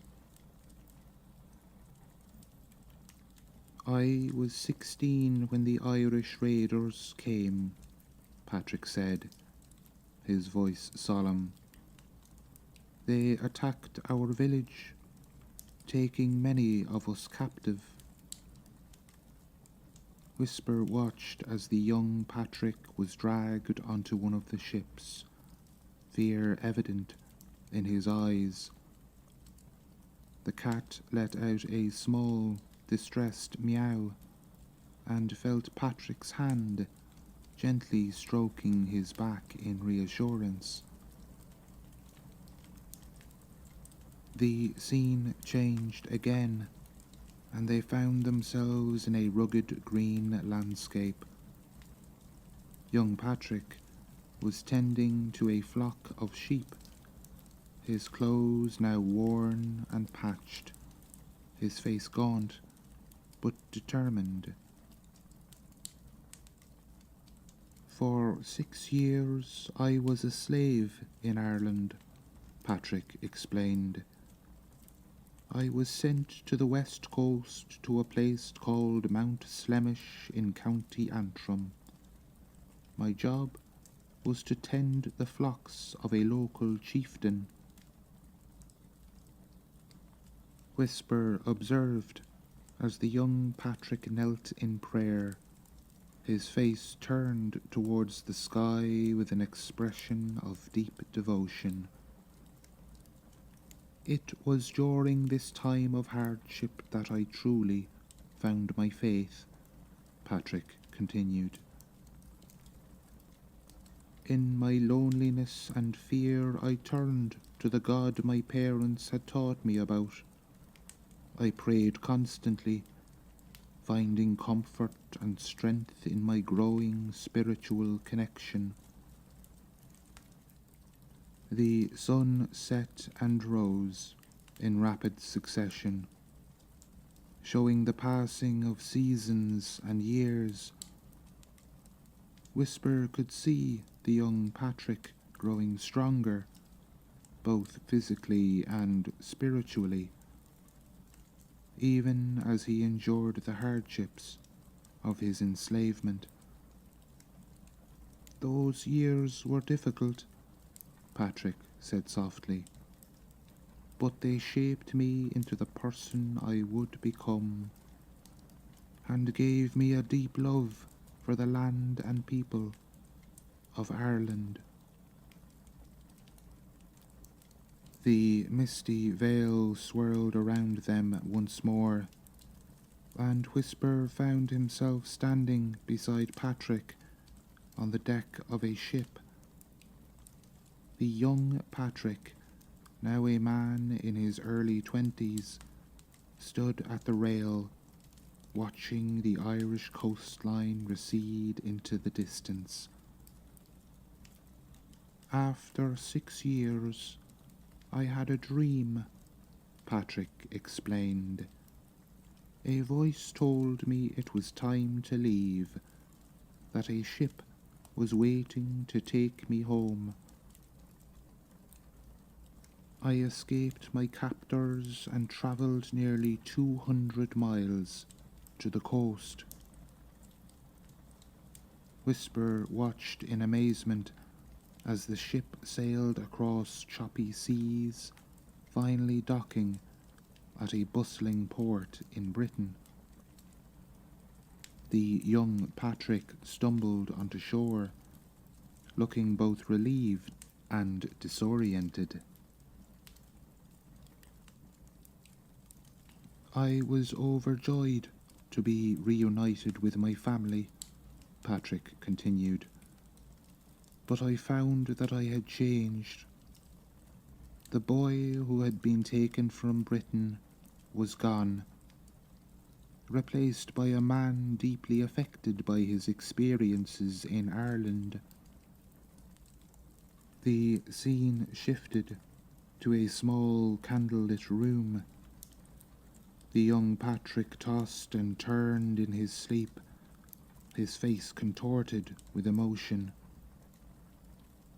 Suddenly, he sat bolt upright, eyes wide. "This was the night that everything changed," Patrick said softly. "In my dreams I heard the voice of the Irish calling to me. They were saying, 'We appeal to you, holy servant boy, to come and walk among us.'" Whisper tilted his head, looking up at Patrick with curious eyes. The saint smiled down at the cat. I knew then that my destiny was tied to Ireland, but I also knew I wasn't ready. I needed training, education, and spiritual guidance to fulfill the mission I felt called to undertake. The scene changed again, showing Patrick studying in a monastery, his face serious and intent as he pored over manuscripts and knelt in prayer. I spent many years preparing, Patrick explained. I studied theology, learned Latin, and was eventually ordained as a priest. All the while the call of Ireland echoed in my heart. Whisper watched as an older, more confident Patrick stood before a group of church elders, passionately arguing his case. Finally, after years of preparation and petitioning, I was given permission to return to Ireland as a missionary bishop. I was ready to bring the message of love and hope to the land and people who had once held me captive. The mist cleared once more, revealing a wooden ship approaching the shores of Ireland. Whisper could see Patrick standing at his bow, his face a mixture of determination and apprehension. Returning to Ireland was both exhilarating and daunting, Patrick explained. I knew the land and its people, but I also knew the challenges that lay ahead. As they stepped onto Irish soil, Whisper observed the reactions of the local people. Some were curious, others hostile. Patrick moved among them, speaking in their language, his manner gentle but confident. Many of the Irish clung fiercely to their old beliefs, Patrick continued. They worshipped nature deities.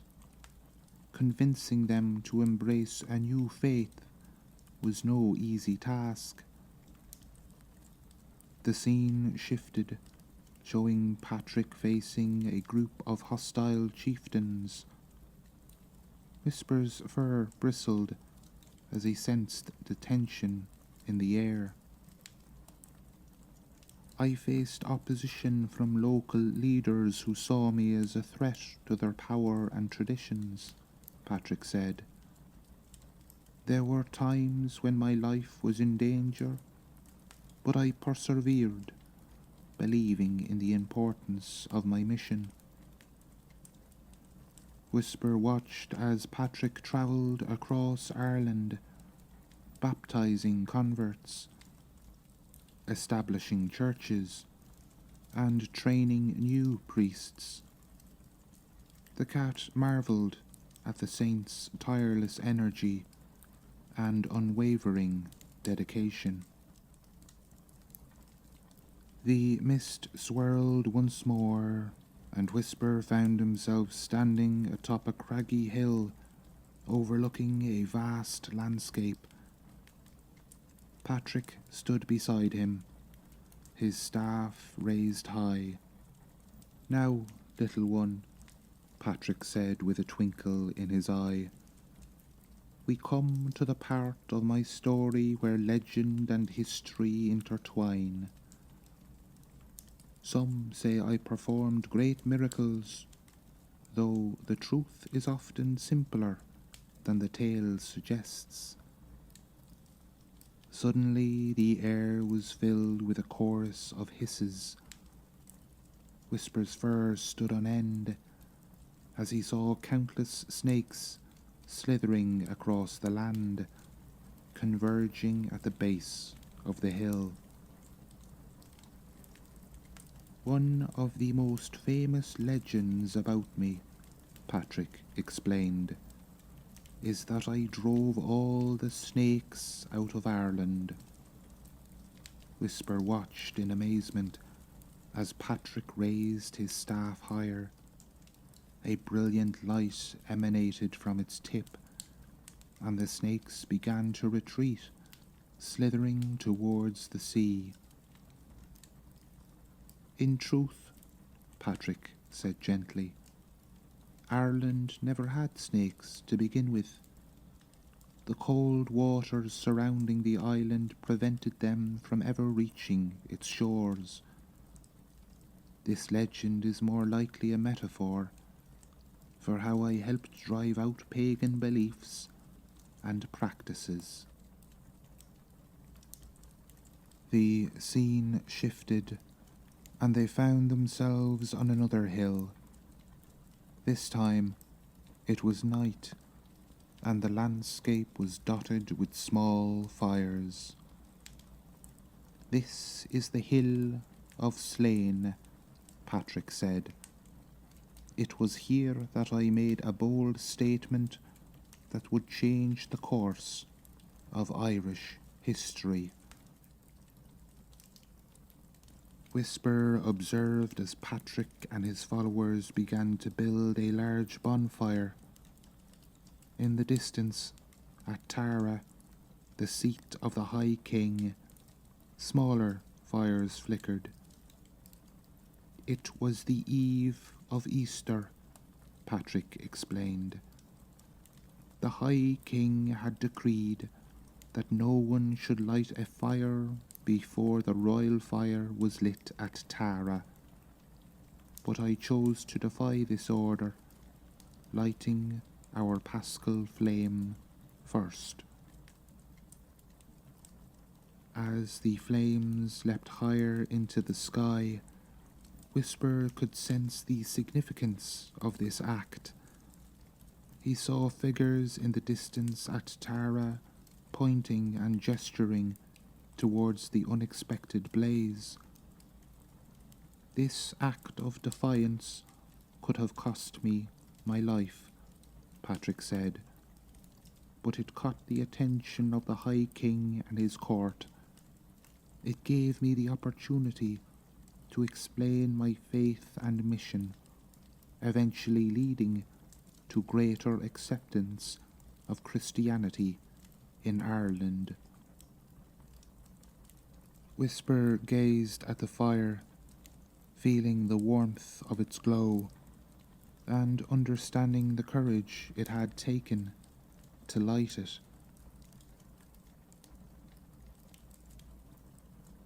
The fire on the hill of Slain slowly faded, and once again the mist enveloped them. When it cleared, Whisper found himself in a tranquil wood setting. Ornate stone buildings dotted the landscape, their arched windows and intricate carvings reflecting the skilled craftsmanship of their builders. This is one of my many monasteries I helped establish during my time in Ireland, Patrick said, his voice filled with pride. These places became centres of learning, spirituality and artistic expression. Whisper watched as monks in flowing robes moved around the building. Some engaged in deep study, others at work on illuminated manuscripts and delicate metalwork. The monasteries I founded played a crucial role in preserving knowledge and spreading the Christian faith, Patrick explained. They became beacons of hope and sanctuary in a land that was still grappling with the transition to a new religion. The scene shifted once more, and Whisper found himself in a bustling town, its streets lined with schools and colleges. "And here," Patrick said, gesturing around them, "are some of the educational institutions that grew out of the monastic tradition. They attracted students from all over Europe, making Ireland a renowned centre of learning during the Dark Ages." Whisper saw young men and women, their faces alight with intellectual curiosity, engaged in lively discussions and debates. The walls of the schools were adorned with intricate carvings and vibrant murals, testament to the artistic talents of the Irish people. "My legacy in Ireland," Patrick said, "was not just the spread of Christianity, but the fostering of a rich cultural and intellectual renaissance.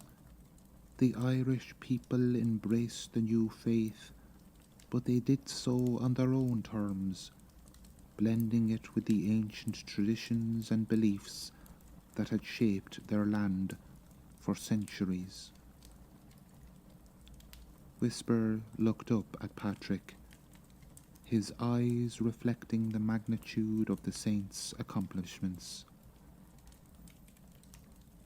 Patrick's gaze was warm and serene, a gentle smile playing on his lips.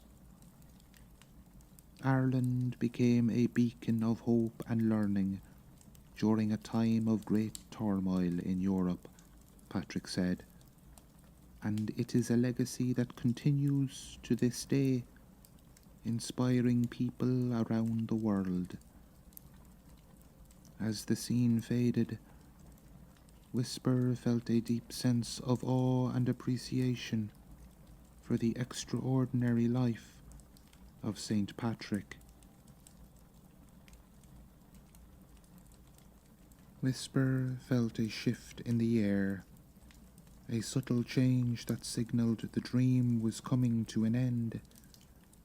He looked up at Patrick, sensing the spirit's presence begin to fade. "It seems our journey through my life and legacy has come to a close, little one," Patrick said, his voice tinged with a touch of melancholy. Whisper let out a soft meow, not wanting the vision to end.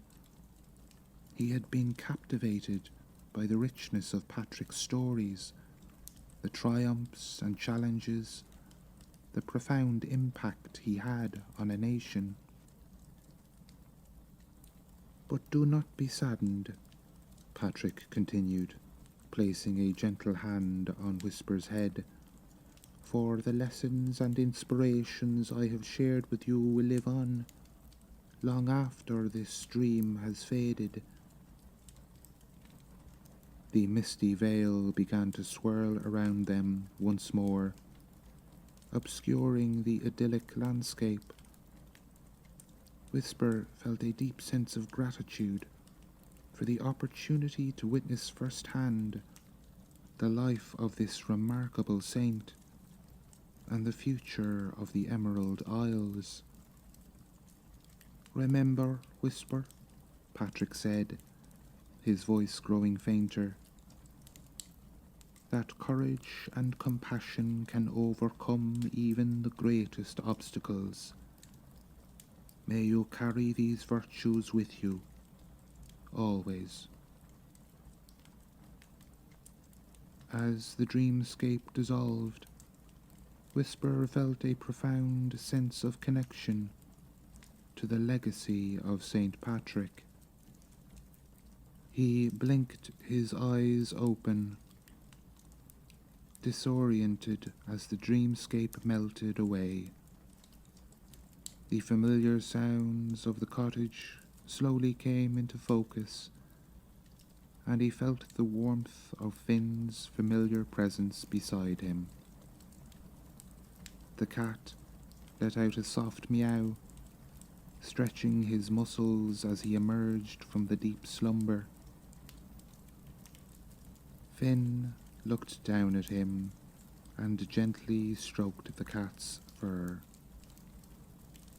Whisper glanced around the cottage, relieved to see that everything was as it should be.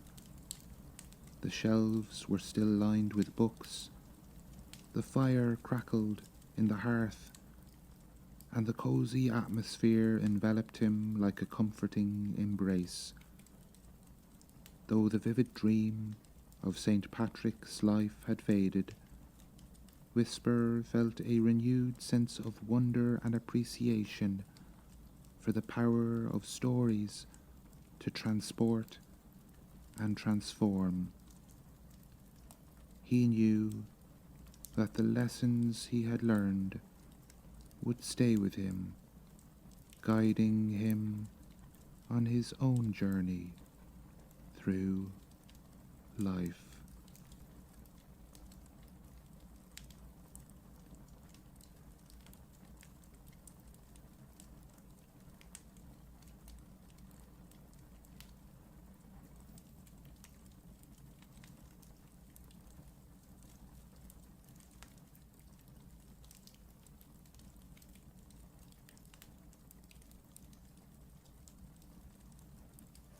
A Purr-Fect Partnership.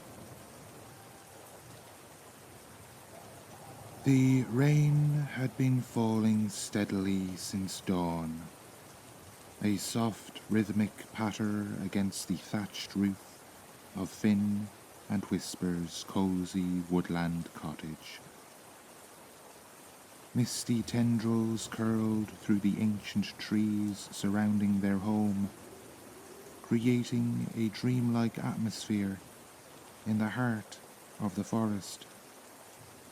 Inside, a warm fire crackled in the hearth, casting flickering shadows across the wooden walls, adorned with dried herbs and mystical symbols.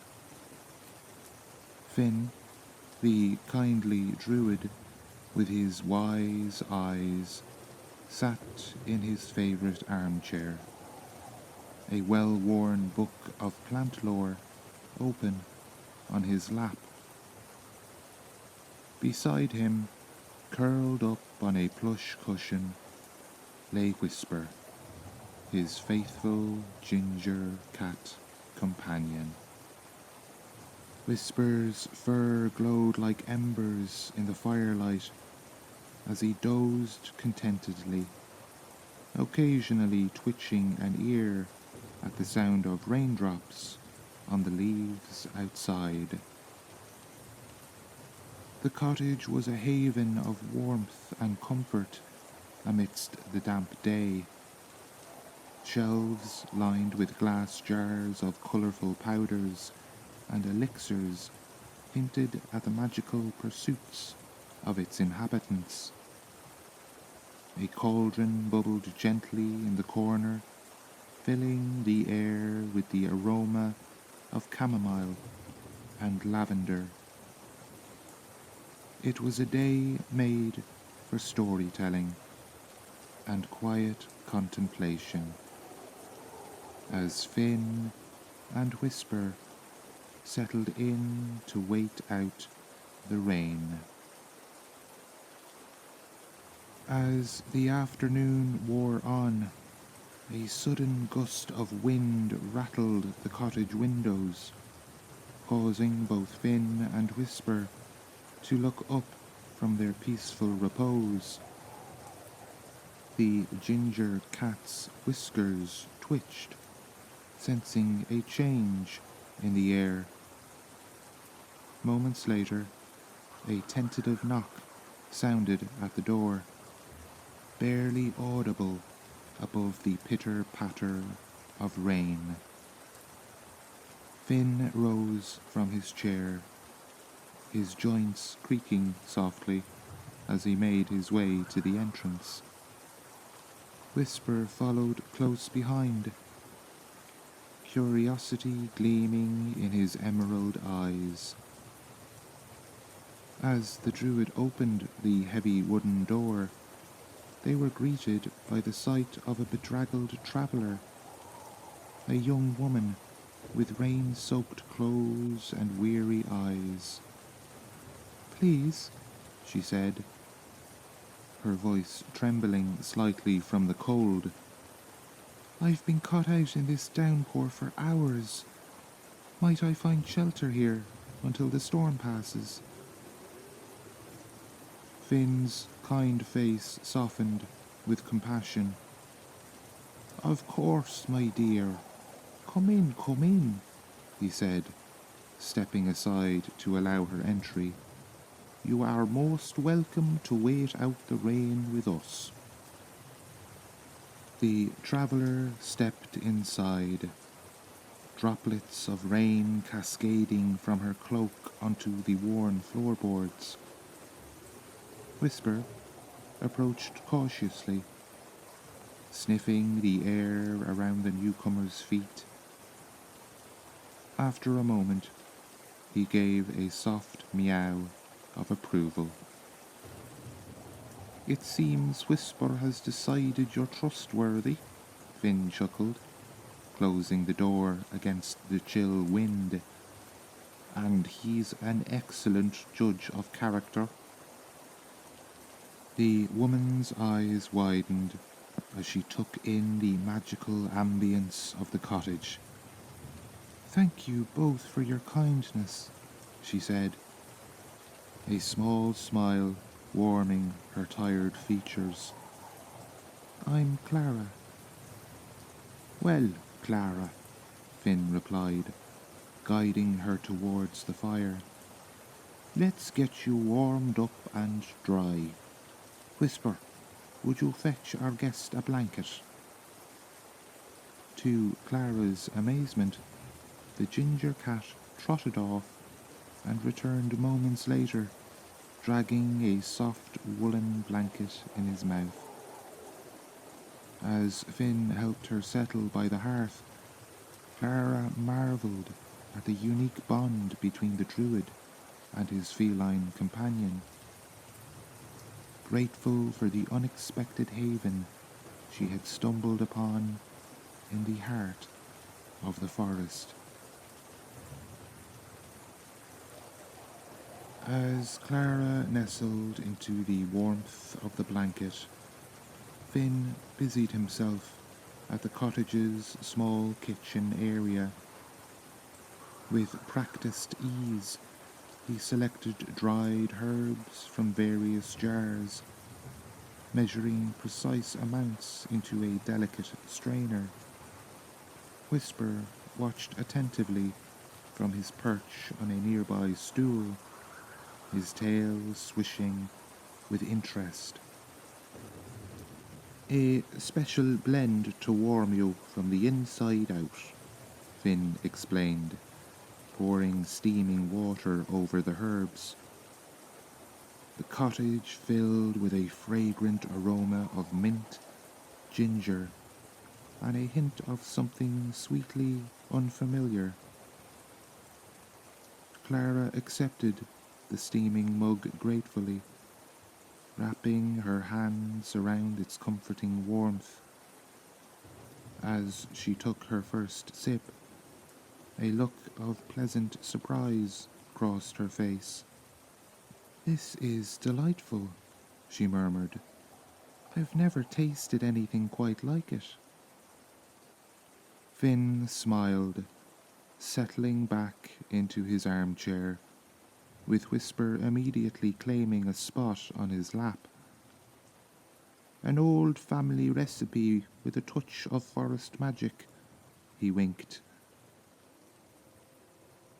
As the rain continued its gentle symphony outside, Clara found herself captivated by the easy companionship between the Druid and his feline friend. Whisper purred contentedly as Finn's fingers absently stroked his fur, their comfort with each other palpable. If you don't mind my asking, Clara ventured, her curiosity piqued, how did you two come to be such close companions?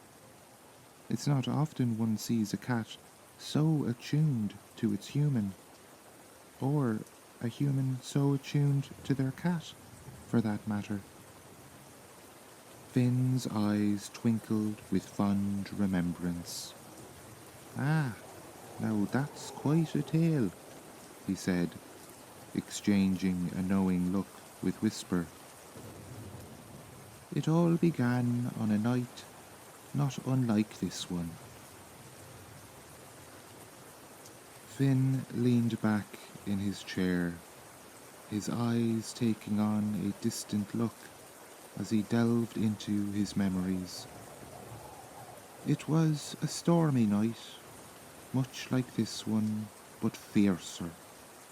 The wind howled through the trees, and lightning split the sky. I was returning from gathering herbs when I heard a faint cry over the storm's rage. Whisper's ears twitched at the recollection, and he nestled closer to Finn. Following the sound, I found a tiny ginger kitten, no bigger than my hand, huddled beneath a gnarled oak root. He was soaked to the bone and shivering something fierce. Finn's voice softened. I couldn't leave him there, so I scooped him up and brought him home. Clara listened intently, her tea momentarily forgotten as she became engrossed in the tale. But oh, was he a feisty little thing, Finn chuckled. The moment we got inside and he felt safe, he became a whirlwind of hisses and tiny claws. It took all my druidic patience to avoid getting scratched to ribbons. Whisper let out a small sound, as if in apology for his past behaviour. For days he'd hide in the darkest corners of the cottage, only emerging when he thought I wasn't looking, to nibble at the food I'd leave out. I'd catch glimpses of him, a flash of orange fur, a pair of wary eyes gleaming in the shadows. Finn's hand moved to scratch behind Whisper's ears, eliciting a contented purr. I knew I had to earn his trust, so I took it slow. I'd sit quietly, reading aloud from my books of lore, letting him get used to my voice. I'd leave little treats closer and closer to where I sat each day. Gradually, his curiosity began to overcome his fear. He'd venture out a little further each time, watching me with those big, cautious eyes. The first time he allowed me to touch him, just a brief stroke along his back, felt like a monumental victory. Finn's eyes twinkled with mirth. Of course, he immediately darted away and didn't come near me for hours afterwards. But it was progress.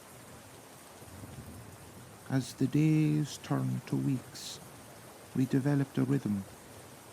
He'd curl up nearby as I worked with my herbs, occasionally batting at a dangling root or leaf.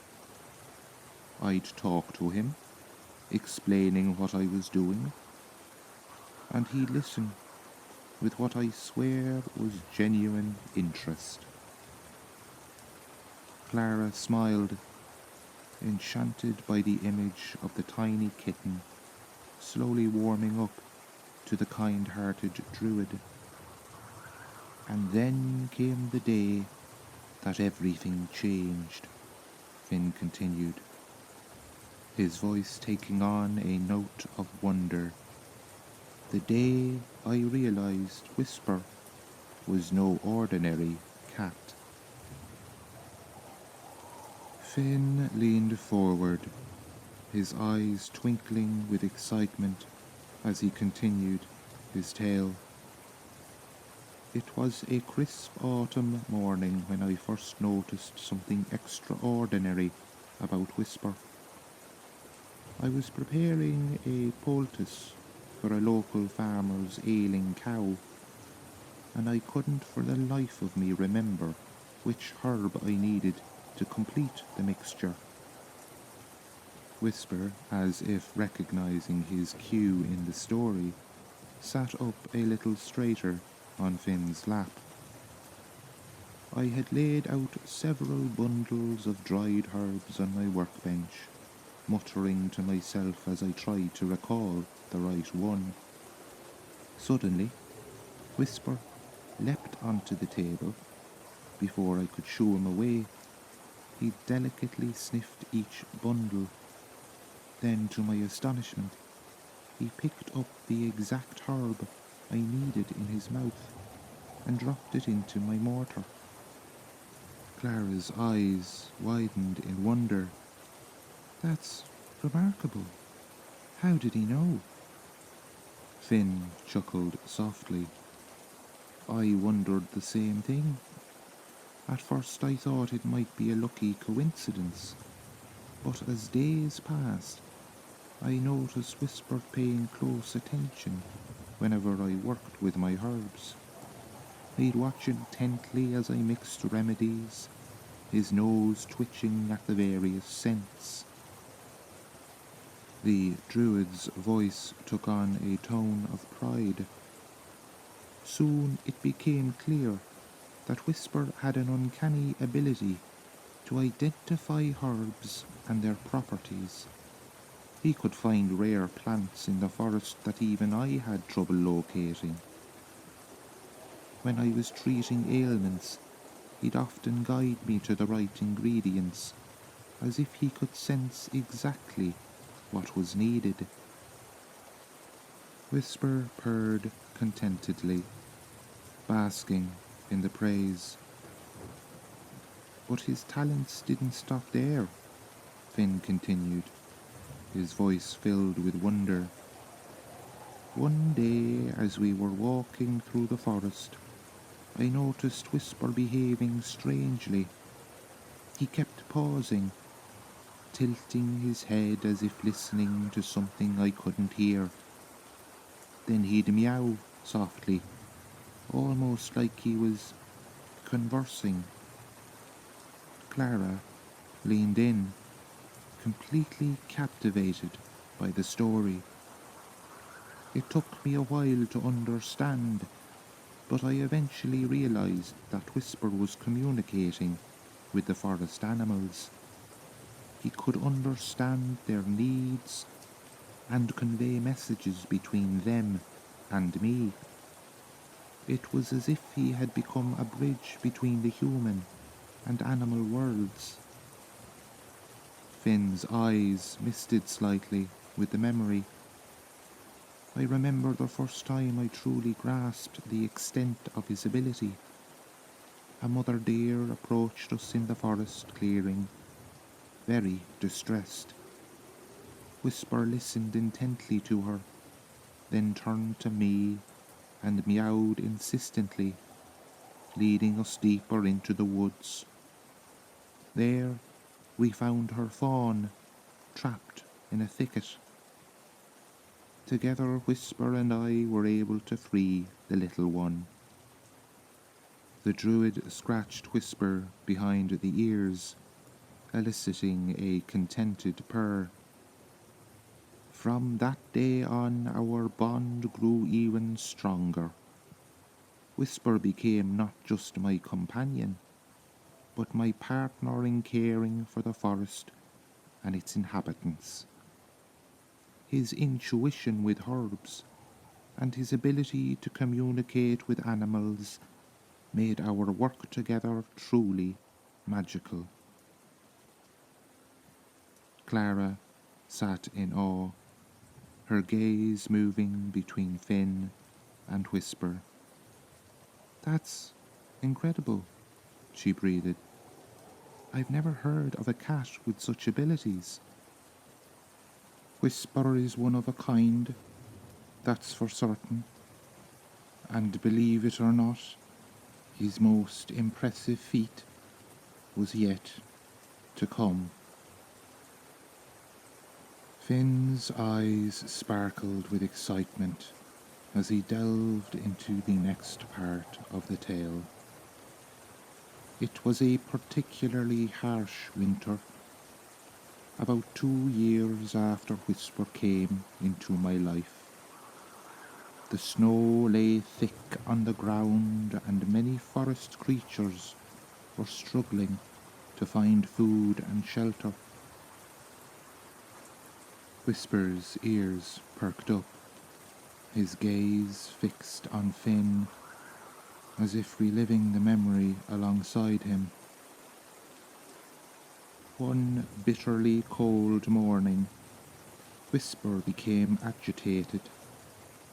He paced back and forth by the door, meowing urgently. I knew by then to trust his instincts, so I bundled up and we set out into the snow-covered forest. Clara pulled her blanket closer, feeling the chill of the imagined winter scene, despite the warmth of the cottage. Whisper led me deeper into the woods than we'd ever ventured before, Finn continued. The snow was nearly up to my knees, but he bounded ahead, occasionally looking back to ensure I was following. After what felt like hours, we came to a steep ravine. The Druid's voice lowered dramatically. That's when we heard it, a faint, pitiful whimpering coming from below. Peering over the edge, I saw a small wolf cub trapped on a narrow ledge about halfway down the ravine. The poor thing was shivering, its fur caked with ice. Whisper let out a soft mew, as if in sympathy for the cub's plight. I knew we had to act fast, but the ravine was too steep and icy for me to climb. That's when Whisper did something I'll never forget. Finn paused, shaking his head in amazement even after all this time. He looked at me, then at the cub, and before I could react, he started making his way down the treacherous slope. Clara gasped, her hands clutching her mug tightly.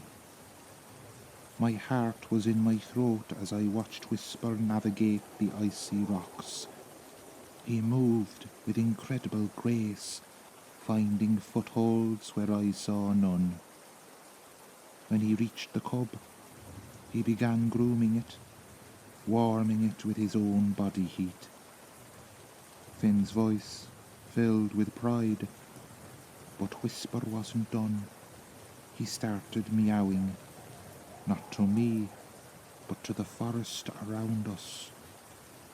Within minutes I heard rustling in the underbrush, and to my astonishment, a group of foxes emerged from the trees. Whisper had called for reinforcements, Clara asked, incredulous. Finn nodded, grinning. Exactly. He had communicated our need, and the foxes had answered. They formed a kind of living chain down the ravine, creating a safer path for Whisper to guide the wolf cub up. It was a painstaking process. The cub was weak and scared, but Whisper coaxed it along step by step. The foxes provided support where they could, steadying the cub when it slipped. I've never seen anything like it. Predator and prey working together to save a life. Whisper stretched on Finn's lap, as if flexing muscles remembered from that arduous climb. When they reached the top, I wrapped the cub in my cloak, rubbing it vigorously to warm it up. Whisper collapsed in the snow, exhausted but purring with satisfaction. The foxes melted back into the forest, their good deed done. Finn's voice softened. We took the cub back to the cottage, nursing it back to health over several days. Whisper rarely left its side, grooming it and sharing his warmth. When the cub was strong enough, we returned it to the forest, and its pack welcomed it home with joyous howls. The Druid gazed fondly at Whisper. That day I truly understood the depth of Whisper's compassion and his incredible ability to bring different creatures together for a common cause. He wasn't just my companion. He was a guardian of the forest in his own right. Clara sat in stunned silence for a moment, processing the remarkable story. Whisper is truly extraordinary, she finally said, her voice filled with awe. You two make an amazing team. Finn smiled, stroking Whisper's fur. Indeed we do. And our adventures were far from over. Finn's eyes took on a distant, reflective look as he concluded his tale. Since that day with the wolf cub, Whisper and I have shared countless adventures. We've weathered storms together, both literal and metaphorical. We've healed the sick, comforted the lonely, and helped maintain the delicate balance of the forest. Whisper purred contentedly, as if agreeing with every word. You know, Finn mused, scratching behind Whisper's ears, I used to think I was teaching him about the ways of the forest and the art of herbology. But the truth is, he's taught me just as much, if not more. Clara leaned forward, intrigued. What do you mean? Finn smiled warmly. Whisper has shown me the true power of patience, of listening to the subtle rhythms of nature. He's opened my eyes to the interconnectedness of all living things in a way I never fully grasped before. His ability to bring different creatures together for a common cause has taught me valuable lessons about cooperation and breaking down barriers. The Druid chuckled softly. And let's not forget his uncanny knack for knowing exactly when I need a furry companion to curl up with me after a long day. Whisper meowed softly, rubbing his head against Finn's hand as if to emphasize the point. In many ways, Finn continued, his voice filled with affection, Whisper has become more than just a companion or a familiar. He's my partner, my friend, and in some ways, my teacher. Our bond goes beyond words.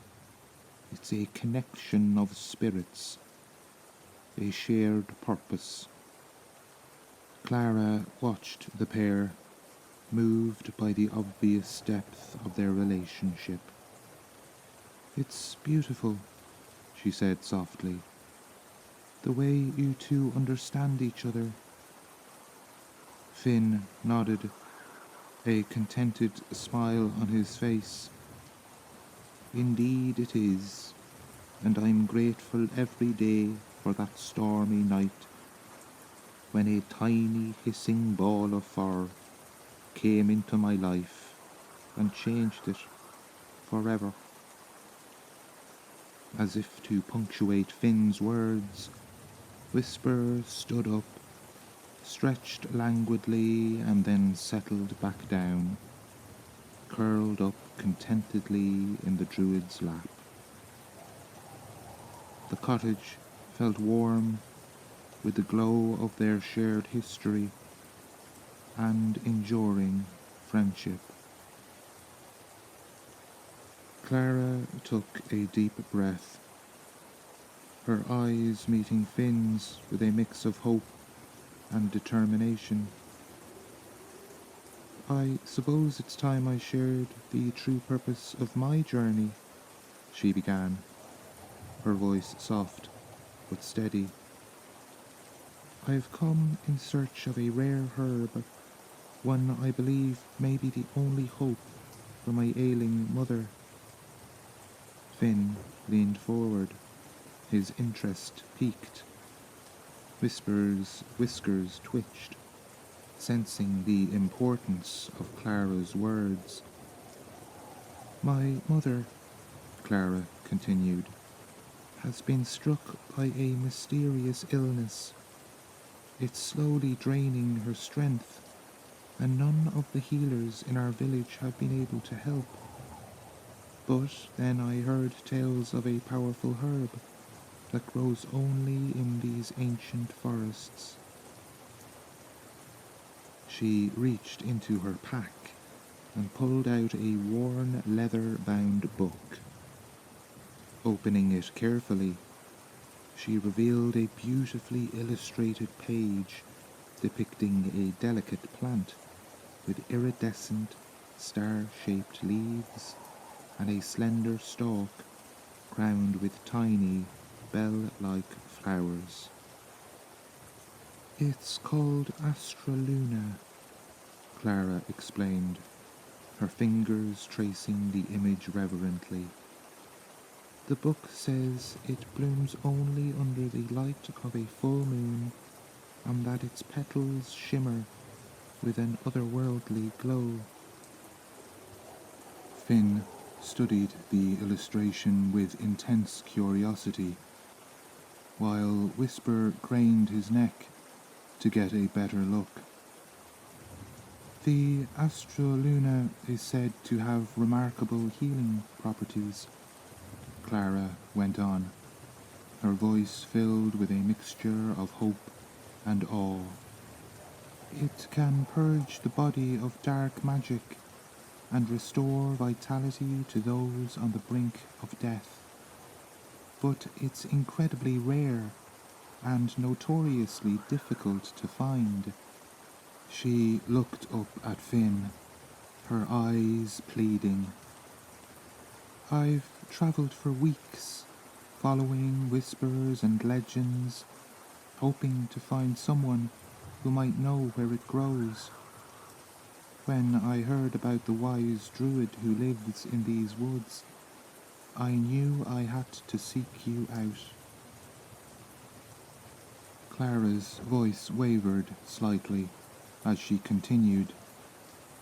"My mother doesn't have much time left. This herb, it might be her only chance. I know it's a lot to ask, but I was hoping you might be able to help me find it." Finn stroked his chin thoughtfully, his eyes moving from the illustration to Clara's hopeful face. Whisper, too, seemed to be considering the situation, his tail swishing back and forth. Astraluna, Finn murmured, recognition dawning in his eyes. I've heard of it, but I've never seen it with my own eyes.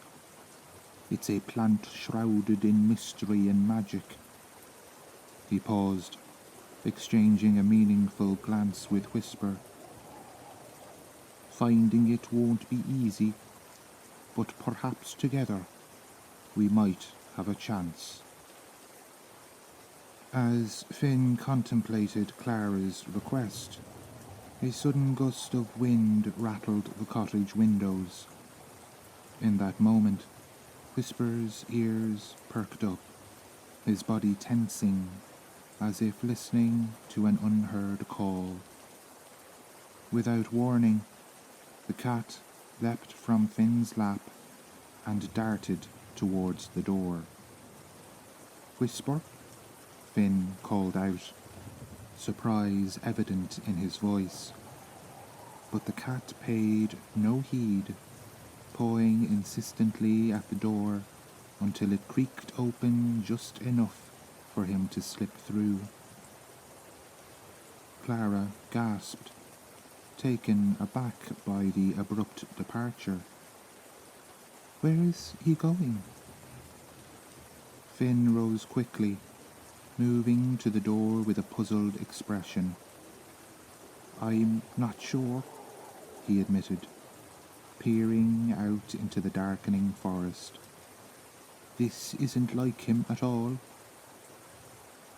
The druid's brow furrowed with concern as he scanned the trees, searching for any sign of his feline companion.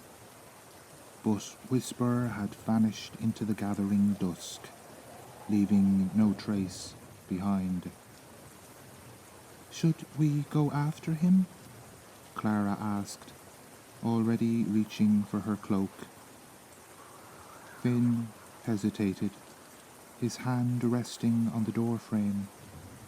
Whisper has never done this before, he mused, his voice tinged with worry. He must have sensed something important. The pair exchanged uncertain glances, the cozy atmosphere of a few moments ago replaced by a tense anticipation. Something had called Whisper away. But what? Time seemed to stretch on as Finn and Clara waited anxiously for Whisper's return. The forest outside the cottage had fallen silent, save for the occasional rustling of leaves in the evening breeze.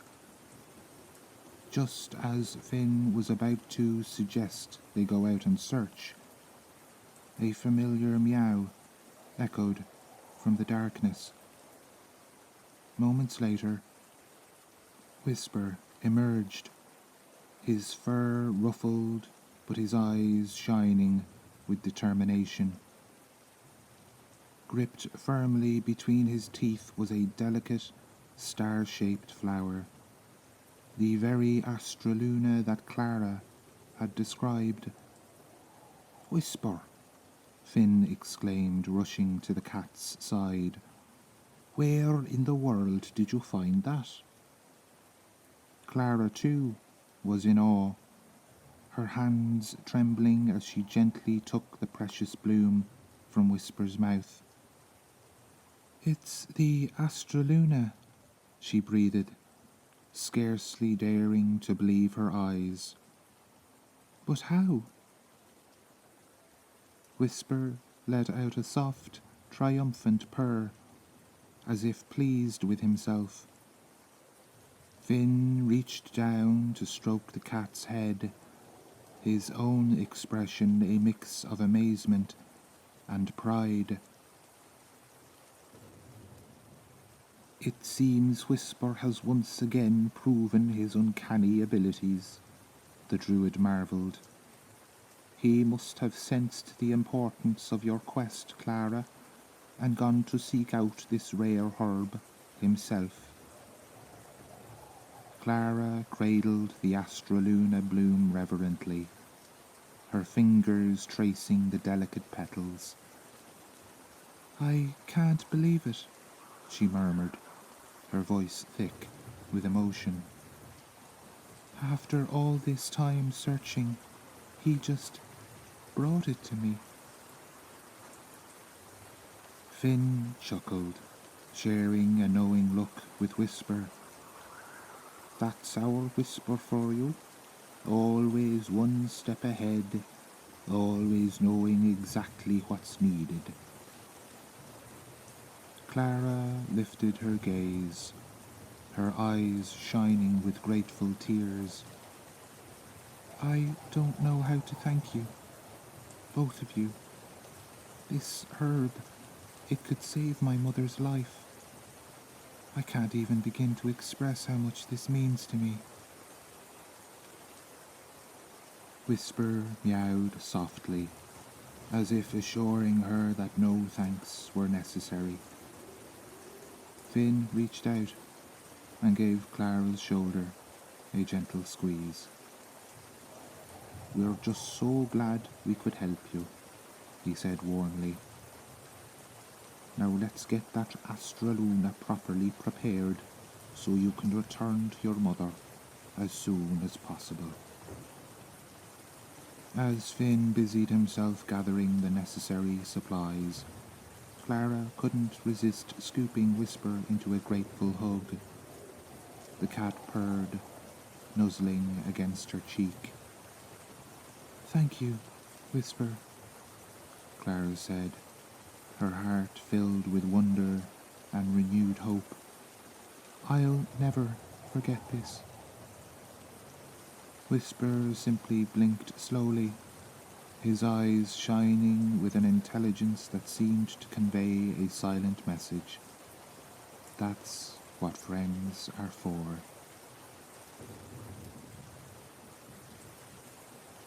The next morning dawned clear and crisp, the winter storm having finally passed. Sunlight streamed through the cottage windows, casting a warm glow over the familiar interior. Finn stood by the hearth, carefully packing the precious Astraluna bloom into a small leather-bound pouch. Clara watched, her expression a mix of gratitude and reluctance. "I can't thank you enough for all you've done," she said, running her fingers over the soft fabric of the pouch.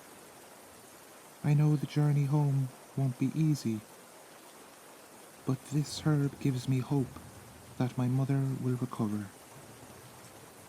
Finn smiled kindly, handing the pouch to Clara. "Then take heart, my friend, and remember, you don't travel alone. Whisper will be with you in spirit, even if he can't make the journey himself." As if on cue, Whisper brushed against Clara's leg, his green eyes shining with a knowing look. Clara bent down to scratch the cat behind the ears, her own eyes glistening with unshed tears. "I'll miss you, Whisper," she murmured.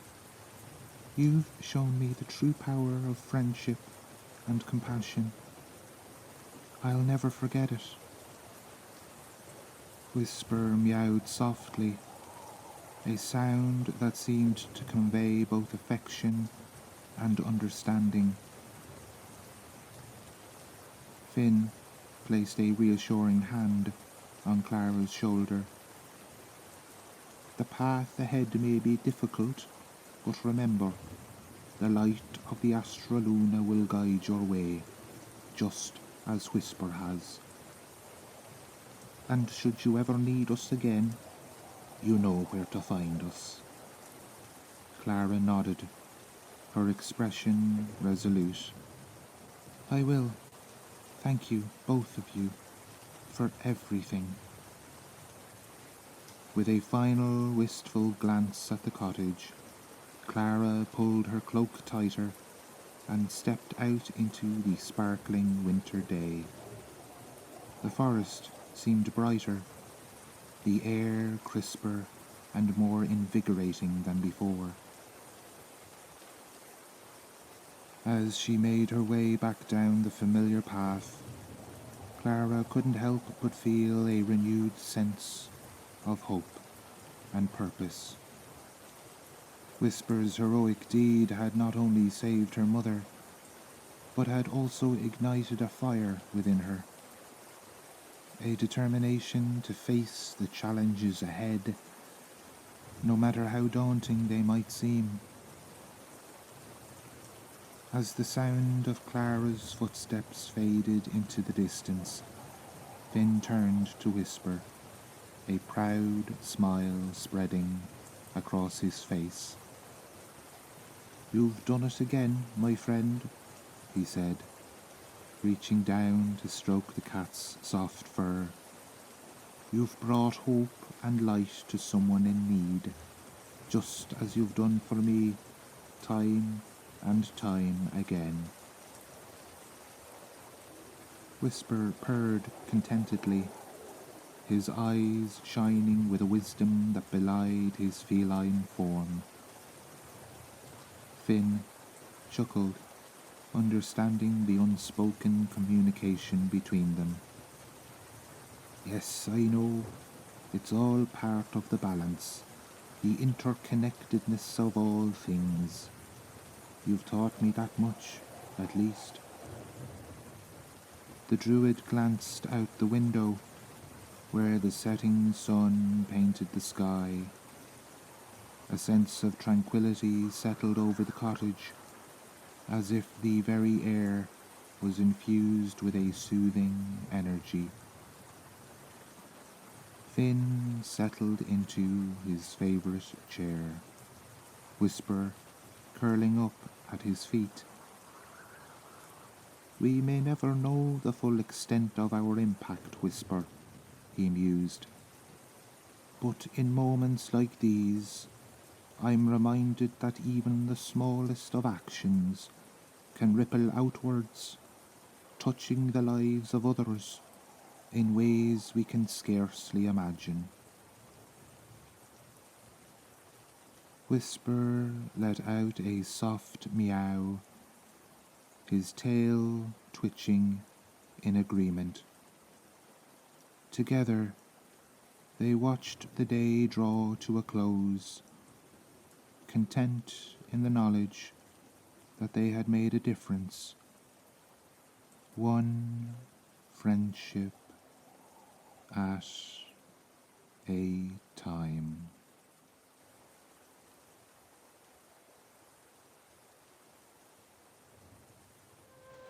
The Fairy Forest.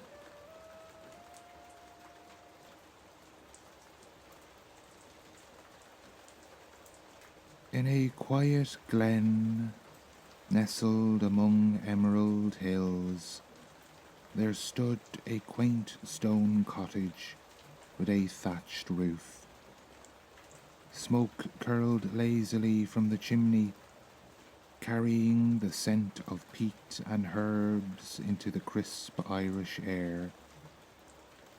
This was the home of Finn, a druid with twinkling eyes, and his faithful companion Whisper, a ginger cat with fur as soft as dandelion fluff. Each dawn, Whisper would stretch languidly on the windowsill, his purr a gentle alarm to rouse Finn from his slumber. The druid would rise to stoke the fire and brew a pot of strong tea. As Finn sipped from his earthenware mug, Whisper would weave between his legs, their morning dance a testament to years of companionship. Their days were filled with quiet rituals, tending to the herb garden, reading ancient tomes by candlelight, and long walks through the surrounding woods.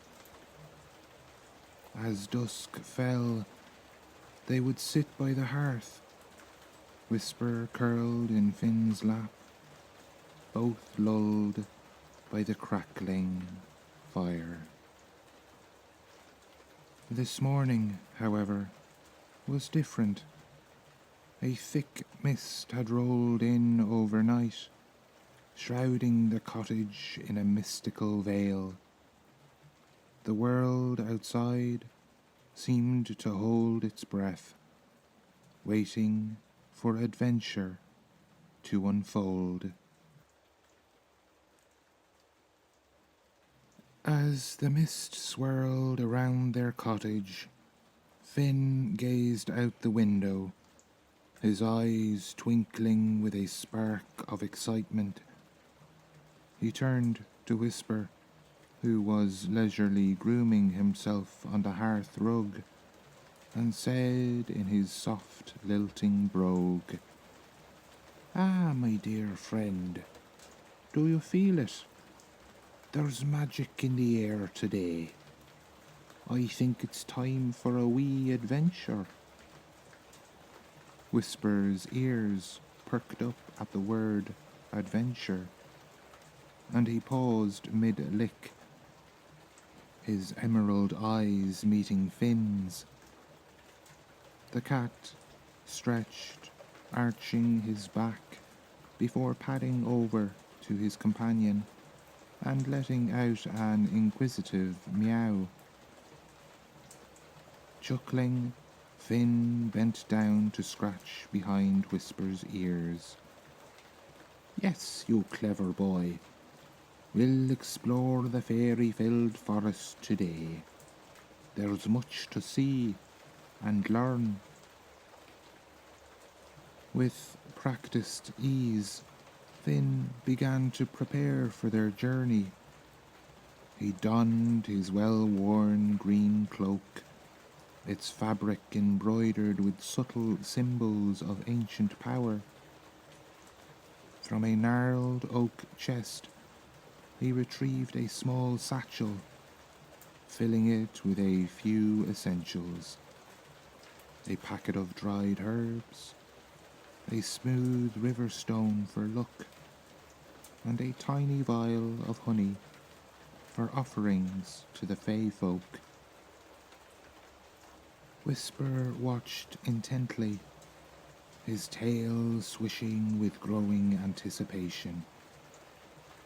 As Finn moved about the cottage, the cat followed, occasionally batting at the trailing edge of the druid's cloak.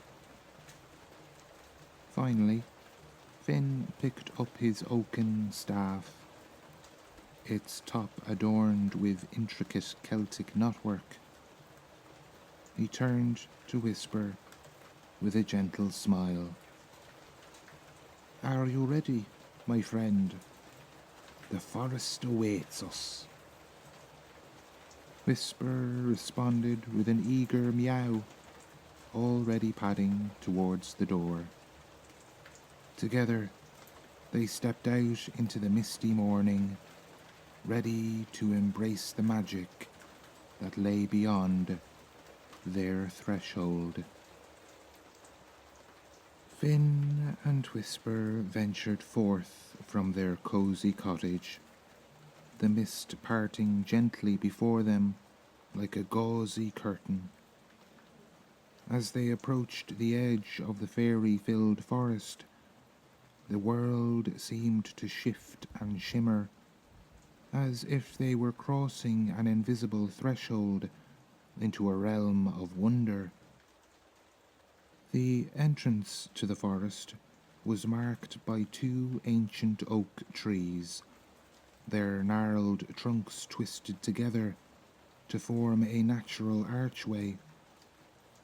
Moss-covered stones lined the path, with tiny droplets of dew that sparkled like miniature stars in the diffused light. Whisper's paws padded silently on the soft earth, leaving delicate imprints that seemed to fade moments after he passed. As they stepped beneath the oak archway, the mist thickened, creating an ethereal atmosphere that enveloped them in a pearl-grey embrace. Tendrils of vapor curled around their feet, and the air became rich with the scent of damp earth, wild herbs, and something indefinably sweet. Perhaps the perfume of unseen flowers that bloomed only in the presence of magic.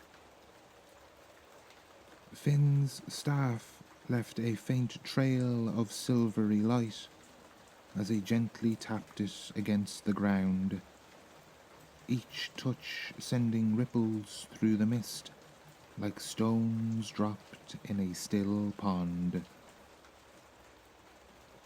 Whisper's whiskers twitched, sensing subtle changes in the air around them. His golden eyes widened as he caught glimpses of fleeting shadows darting between the trees, too quick and graceful to be ordinary forest creatures.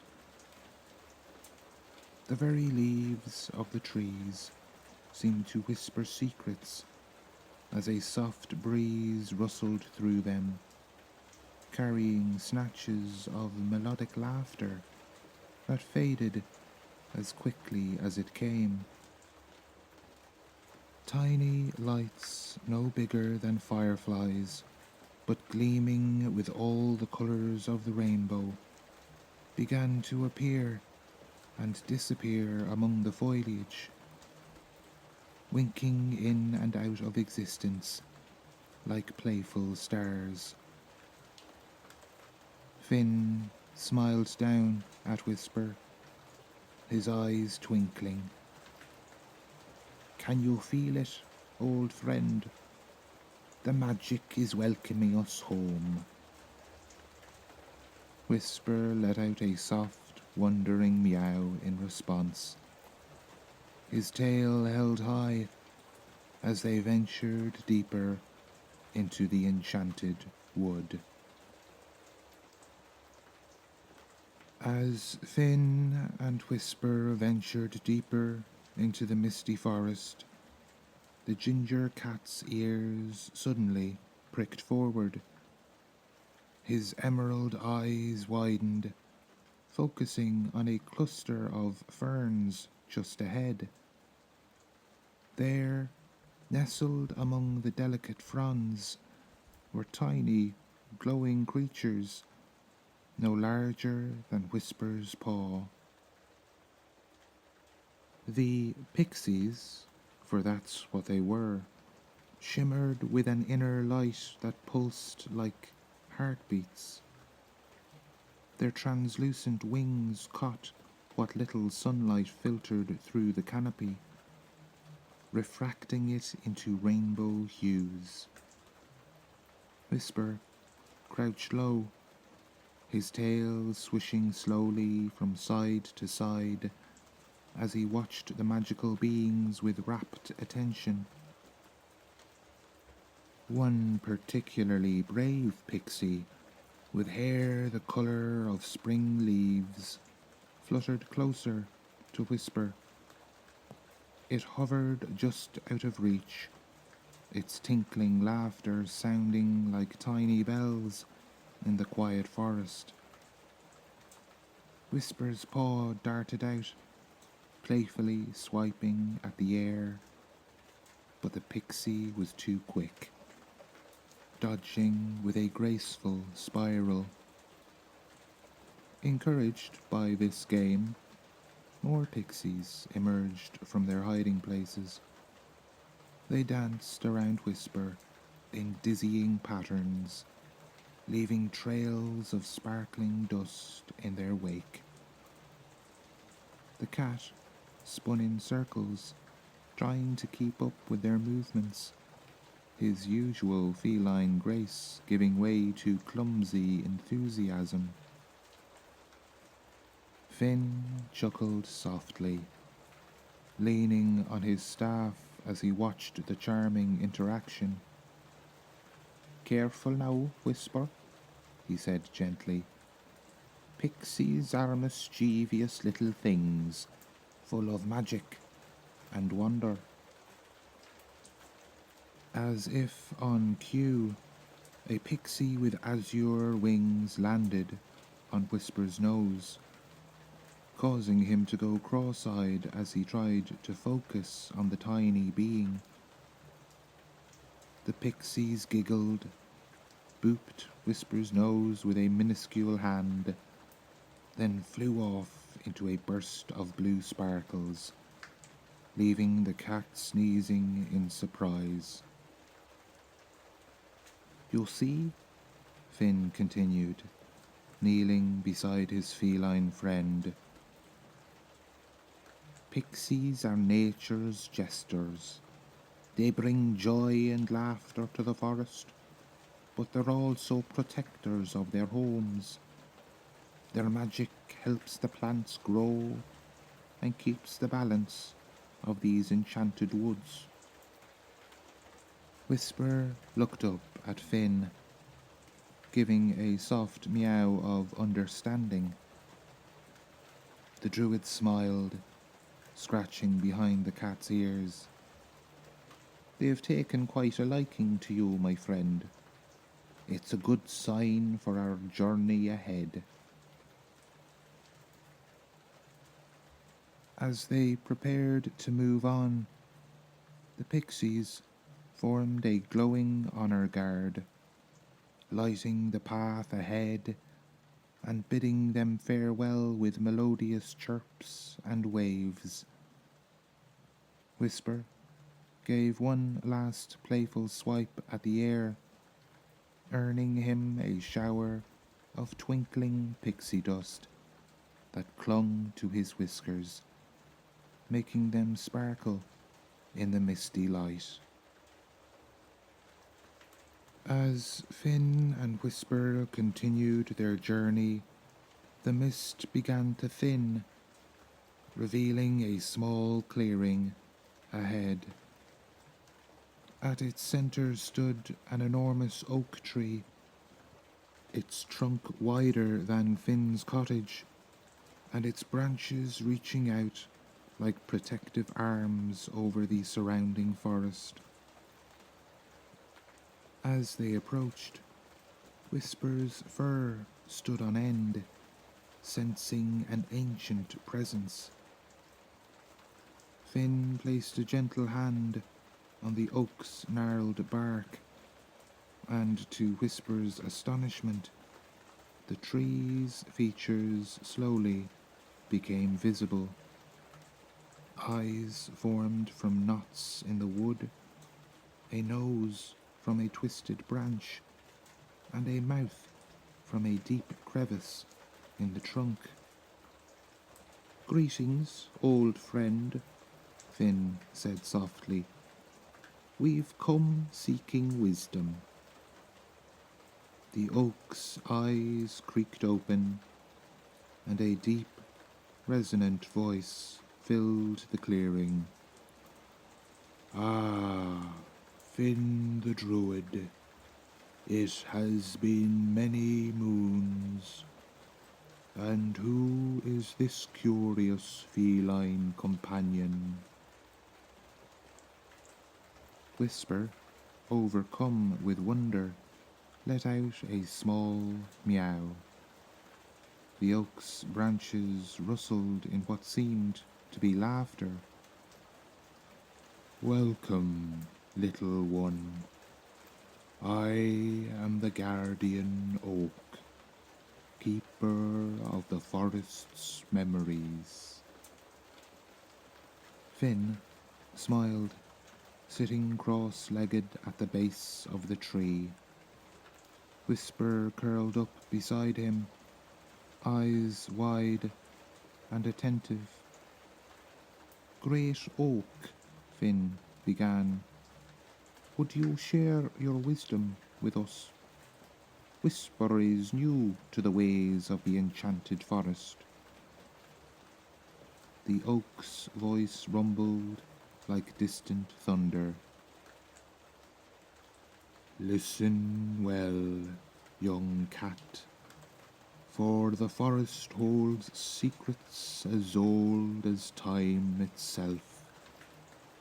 Every leaf, every root, every creature is connected in a great web of life." As the oak spoke, Whisper felt a tingling sensation in his paws.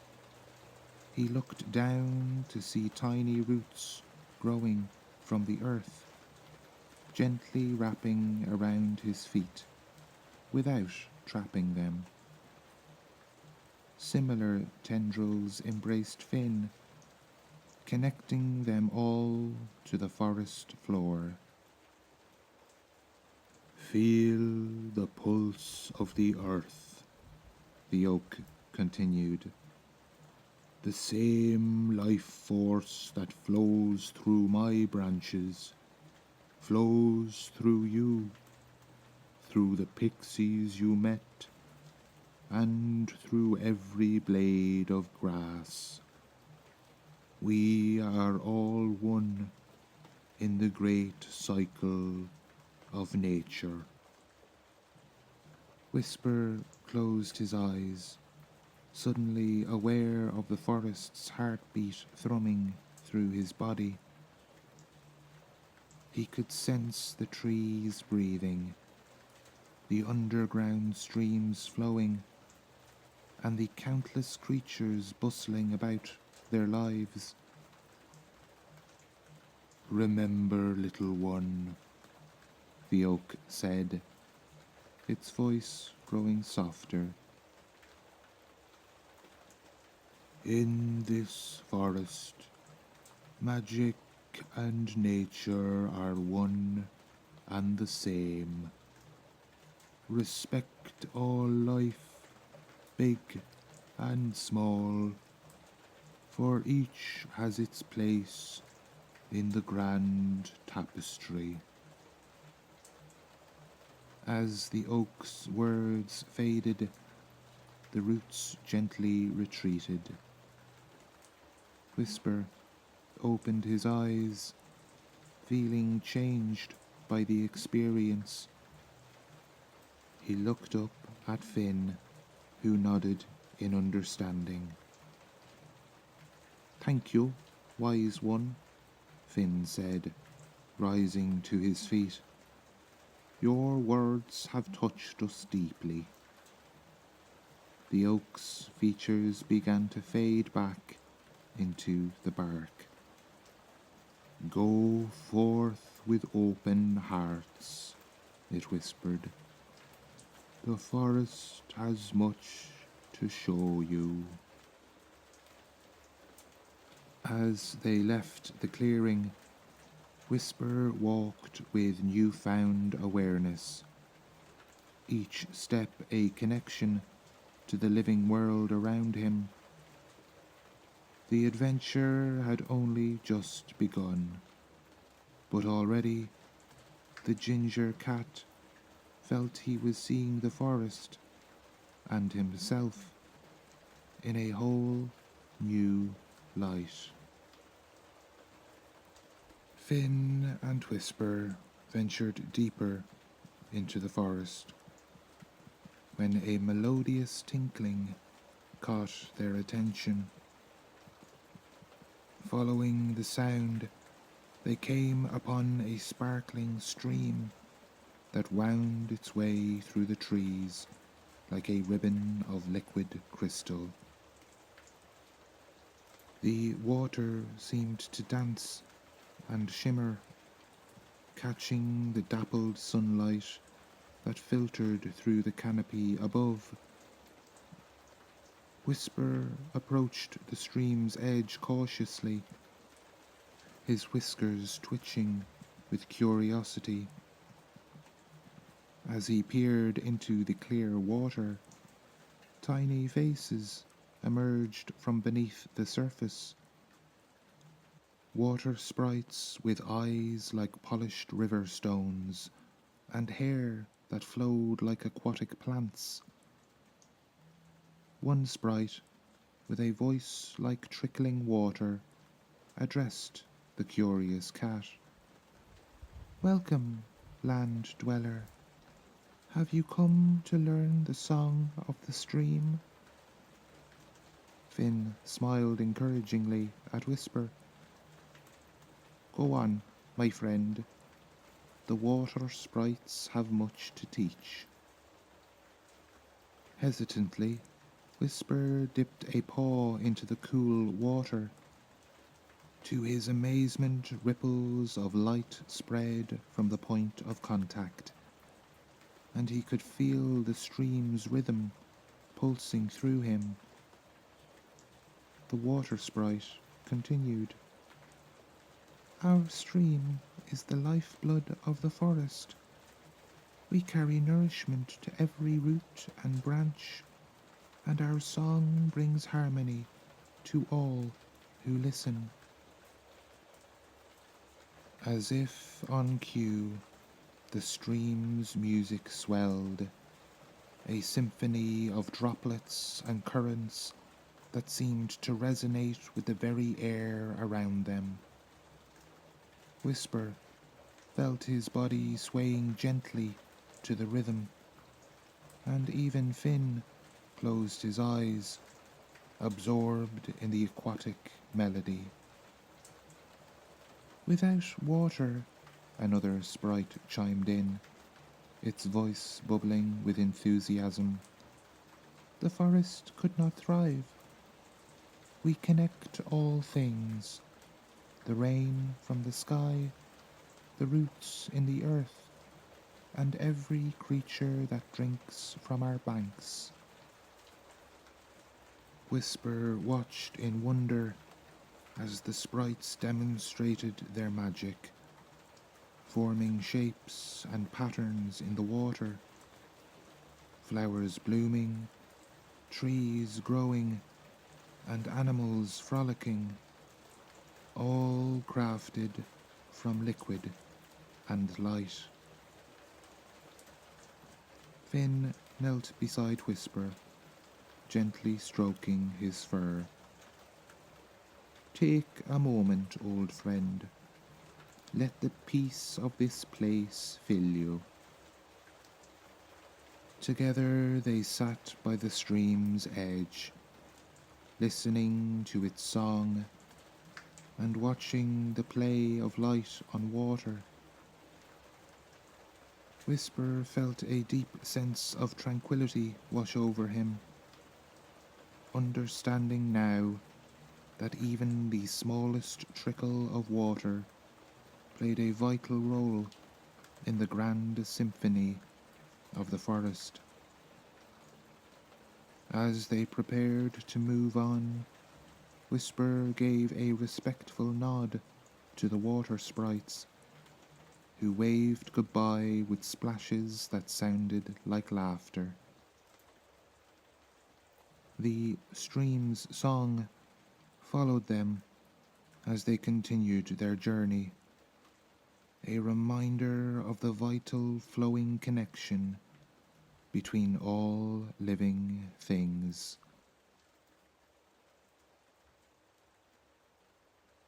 As the day wore on, Finn and Whisper found themselves drawn to a shimmering veil of light that seemed to hang between two ancient willows. With a gentle touch of his staff, Finn parted the gossamer curtain, revealing a sight that took Whisper's breath away.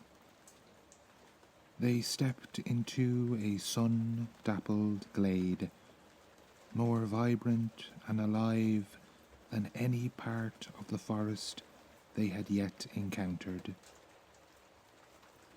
The grass underfoot was softer than the finest velvet, studded with flowers that glowed with an inner light. Butterflies with wings like stained glass fluttered from bloom to bloom, leaving trails of sparkling dust in their wake. At the centre of the glade stood an enormous flower, its petals iridescent and ever shifting in colour. As Whisper watched in awe, the flower slowly unfurled, revealing the fairy queen herself. She was a vision of ethereal beauty. Her wings were like gossamer rainbows, and her gown seemed woven from moonlight and starshine. A crown of flowers adorned her flowing hair, which shimmered silver and gold with each movement.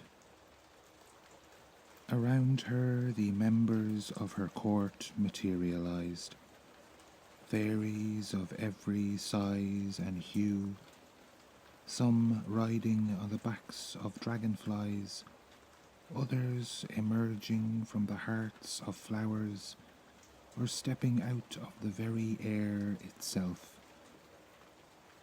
The Queen's eyes, deep and ancient as the forest itself, fell upon Whisper.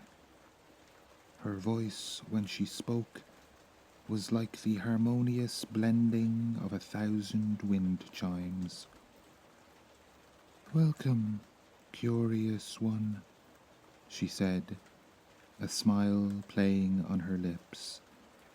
"Few mortals find their way to our hidden realm, and fewer still bring such an intriguing companion." She nodded respectfully to Finn before turning her attention back to Whisper. Whisper, overcome by the magic of the moment, bowed low, his whiskers nearly touching the soft grass. The Queen laughed, a sound like silver bells. "There's no need for such formality, little one. You are a guest in our realm, and we sense great potential in you." She floated down from her flower throne, approaching Whisper with graceful steps that barely seemed to touch the ground. Kneeling before him, she placed a delicate hand on his head. "Whisper," she said, and the cat marvelled that she knew his name. "I bestow upon you a gift. From this day onward you shall understand the secret language of all the mythical creatures of the forest. Use this wisdom well, and always in service of the balance of nature." A warm, tingling sensation spread from the Queen's touch, flowing through Whisper's body like liquid sunlight. He felt his senses sharpen, the world around him coming into clearer focus. The rustle of leaves, the chirp of birds, even the silent communication of the flowers. Suddenly, he could understand it all. Finn watched with pride and wonder as his feline companion received this extraordinary blessing. The fairy queen turned to him with a knowing smile. You have chosen your companion well, Druid. Together you shall be the guardians of the forest's secrets.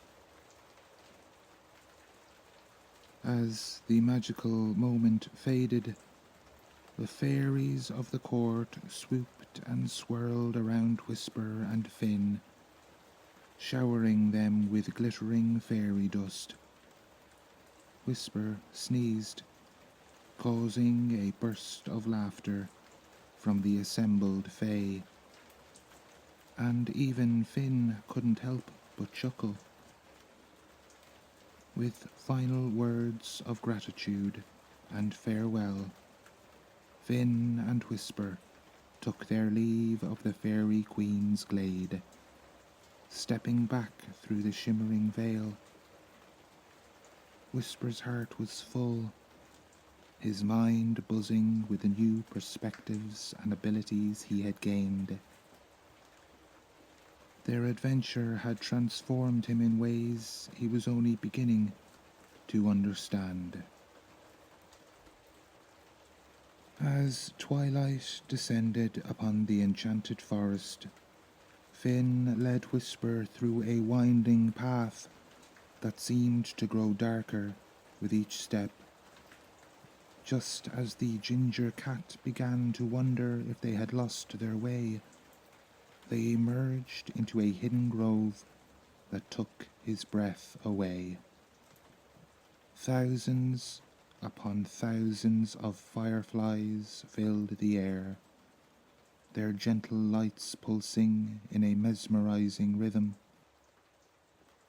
The trees surrounding the grove were ancient and gnarled, their bark covered in luminescent fungi that cast a soft ethereal glow. Flowers that only bloomed at night unfurled their petals, adding splashes of bioluminescent colour to the scene. Whisper's eyes widened in wonder, his newly enhanced senses taking in the spectacular display. Finn knelt beside his feline companion, speaking softly. This, my friend, is the grove of nightlights, living creatures creating their own light. As if responding to Finn's words, a group of fireflies descended, dancing around Whisper in intricate patterns. Without thinking, Whisper found himself moving, his paws stepping lightly through the grass in harmony with the fireflies' rhythm.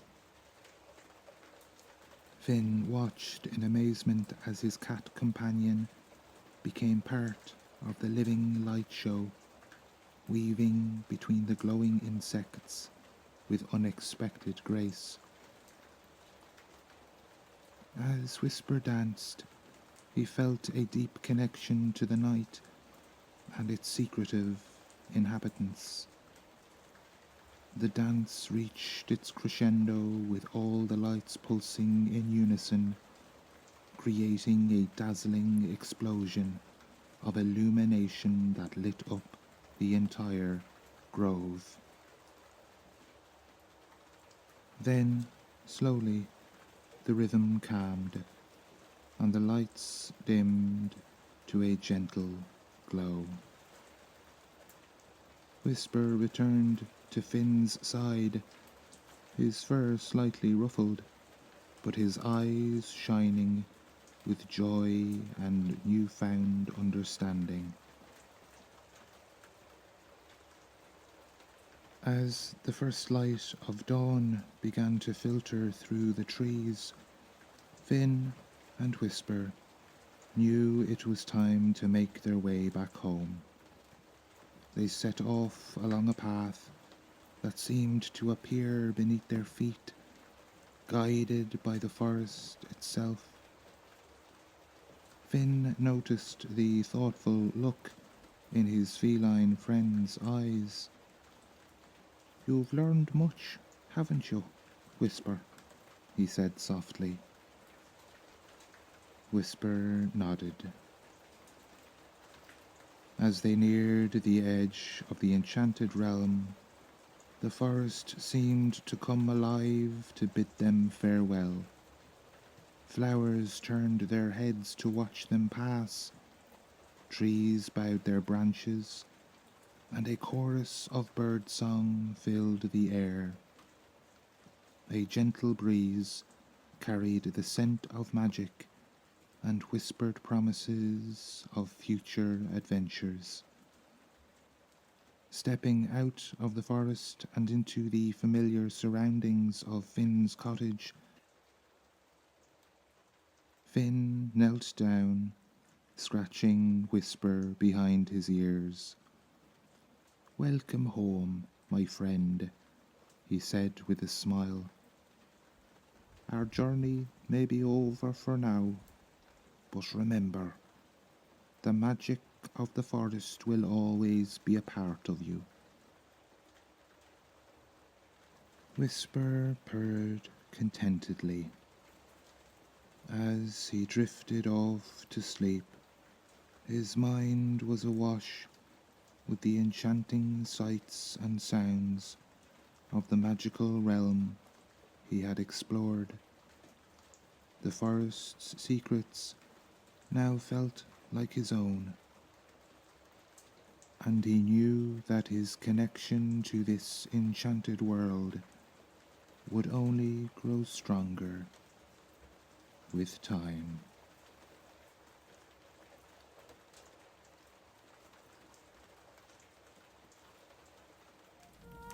Paws in History.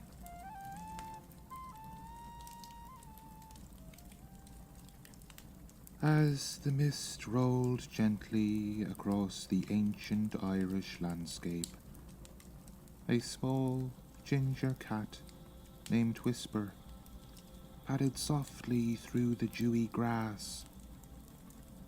His emerald eyes sparkled with curiosity as he explored the ruins of an old stone castle. His whiskers twitching at the sense of history that lingered in the air. Beside him walked his human companion, a druid named Finn, his flowing green robes rustling in the morning breeze. Finn smiled down at his feline friend, admiring the cat's boundless curiosity. "Well, my dear Whisper," he said in a soothing voice, "what secrets shall we uncover today?" The cat merely flicked his tail in response, already focusing on investigating a small crevice in the castle wall. As Whisper sniffed around the weathered stones, Finn closed his eyes and breathed deeply, connecting with the ancient energy that pulsed through the land. He could feel the whispers of countless generations who had walked these grounds before them, their stories etched into the very soil beneath their feet. "This castle stood for over 1,000 years," Finn murmured, his voice taking on a dreamy quality. "It has seen kings and queens, battles and celebrations, times of plenty and times of hardship. If only these walls could speak, what tales they would tell." Whisper's ears perked up at Finn's words, and he turned to look at his human companion with intelligent eyes. It was almost as if he understood the significance of where they stood.